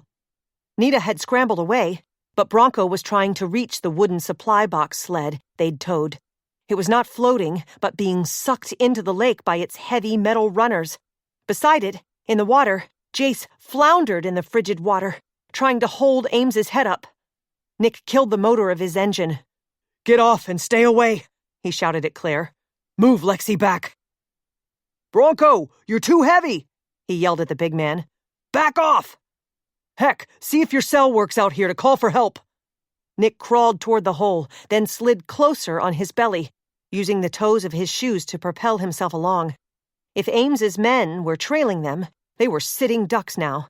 But Ames usually lied. Nick had always known that he had killed his father and staged his suicide. Jace was trying to hold Ames's head above water since he was still wrapped in the tablecloth. Both were gasping for air and kept going under in their heavy, soaked winter coats. If Jace was lost here, Claire would be his alone, because he knew she still cared for Jace. Lexi would really need a new dad then, but he meant to save Jace over Ames, if it came to that. He owed Jace, and his girls loved him. "Jace! Take my hand to keep your head up!" he yelled. "He's too heavy," Jace gasped out. "We're going under! I know you want him to stand trial. All that work!" "Shut up and take my hand before you go numb. If you have to, let him go, and we'll fish him out later. Do it, Jace!" Jace's hand was slippery, so cold. They locked wrists. "I can't hold him. I can't boost him up," Jace cried as the snowmobile shifted lower. "He doomed himself years ago. If we can get him out, we will. You first. Heck!" Nick shouted when he realized he had no traction to haul Jace out. "Lie down and hold my legs. Pull my legs. Bronco's too heavy." Heck did, and Gina held his legs. Slowly, they pulled Jace out, head, shoulders, onto his stomach. The ice began to crack around him again. "Pull now!" Nick yelled, and they did, dragging Jace out where Heck could get to him and tug him back. Nick, on his belly on the ice, inched closer to the hole, wondering if Ames might surface again. But he only stared at empty, choppy water where the snowmobile and Ames had been. He'd slipped under and, God help them all, was staring, wide-eyed and very dead, with his mouth and eyes open, gazing up at Nick through the glassy ice. Nick saw again his father's dead gaze when he'd found him so many years ago. Finally, justice, salvation. It was over, and a new, safe life for him, his little family, and their friends had just begun. Chapter 37. 3 months later, in Naples, Florida. With Ames dead and the henchmen who had been with him under arrest, there was no need for a trial, or for Nick and Claire to testify more than they already had privately to Rob Patterson and an FBI panel. Dangerous Witsec and lovely Mackinac Island were in the past, although Claire still grieved Julia's death. If this baby she carried was a girl, She and Nick had decided that Julia would be her middle name. So much had happened since they'd left the island. Nick sometimes had nightmares of Clayton Ames climbing out of that hole in the ice of Lake Huron, shaking off the frozen tablecloth and coming after them. Wade Buxton had been set to go on trial for Julia's murder, though no doubt he was responsible for others. Rob had assured them Wade would get a life sentence without the possibility of parole. But months before his trial, it appeared that Wade had hanged himself in his jail cell with a window blind cord someone must have smuggled to him. Nick figured whoever was afraid Wade might name them in the trial, from petty hoods to powerful politicians, just might have arranged that murder-suicide, too. And that is one, he'd vowed to Claire, you and I are not going to investigate. So, at last, they felt safe and free. They were living in Nick's house, but they were looking for a newer, larger home, one not too far from Claire's sister, Darcy. Nita was living in a nearby rented condo with Bronco, who was job hunting, and they were planning a wedding. Nick was helping Heck pay for Gina's medical school in Miami, and Heck was burning up his tires visiting her whenever she had a few hours off. Best of all, Lexi was once again best friends with her cousin Jilly, and there was no hint of Lily. But if Lily ever does appear again, Nick whispered to Claire as they sat on the back patio overlooking the canal, I'm giving her a pass to live with us, since she hid out from Ames's hitman upstairs at Widow's Watch to give us time to escape. Claire had to laugh at that. Now she, too, lowered her voice since Lexi and Jilly were playing nearby with their Barbie dolls and plastic saddle-and-ride horses. I hated to praise Lexi for invoking Lily, but she probably saved us from him. Rob got a good laugh out of that when we told him. Have you heard anything else from him lately? No, but I take it Jace has, and we'll start on those South Florida spy fly missions soon to track cell phones of criminals from the air. He's like a fish out of water without flying. I don't even think he'll mind being away from that friends of the animals, friend of your sister he's been dating.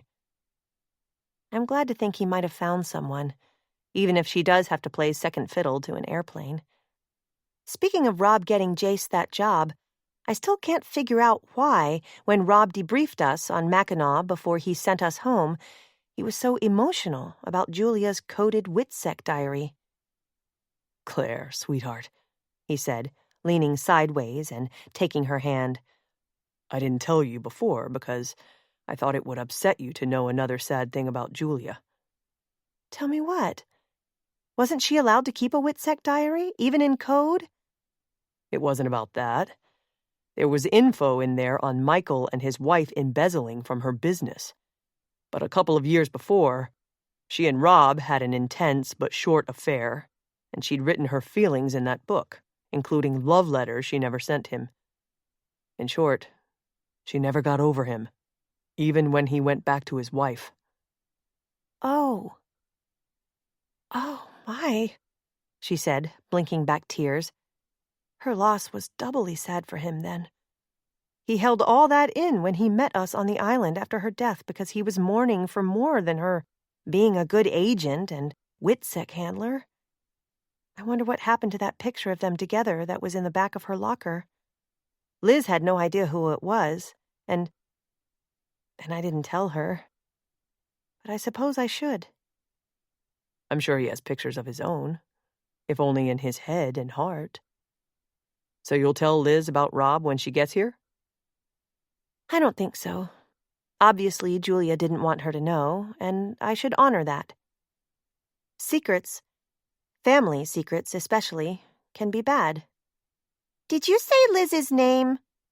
Lexi said, coming over with the horse and cowgirl Barbie in her hand. Only 2 more weeks and she'll be here with Scout. Although Liz had wanted to move to New York City, 3 things had changed her mind. She'd become good friends with Claire.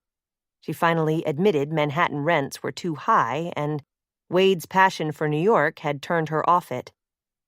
She was already advertising Naples as a great place for her wealthy and celebrity clients to visit while she did their corset fittings. Yes, and your dad is going to fly Gina up there so she can drive back with Liz, pulling that trailer with all her house goods and clothes, and Scout for you. Then Mr. Logan's friend, Doug, is going to fly with him to a new kind of retirement place here, where he can have his cowboy things, and we'll all go visit him with Liz someday. I hope Liz and Gina bring those pretty clothes we wore on TV, Lexi said, bouncing her horse across Claire's knees.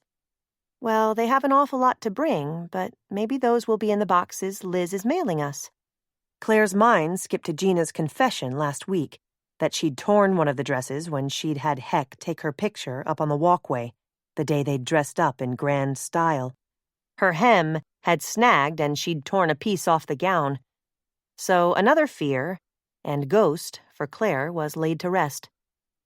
Oh, well, with Ames gone now, things would be so calm and tame.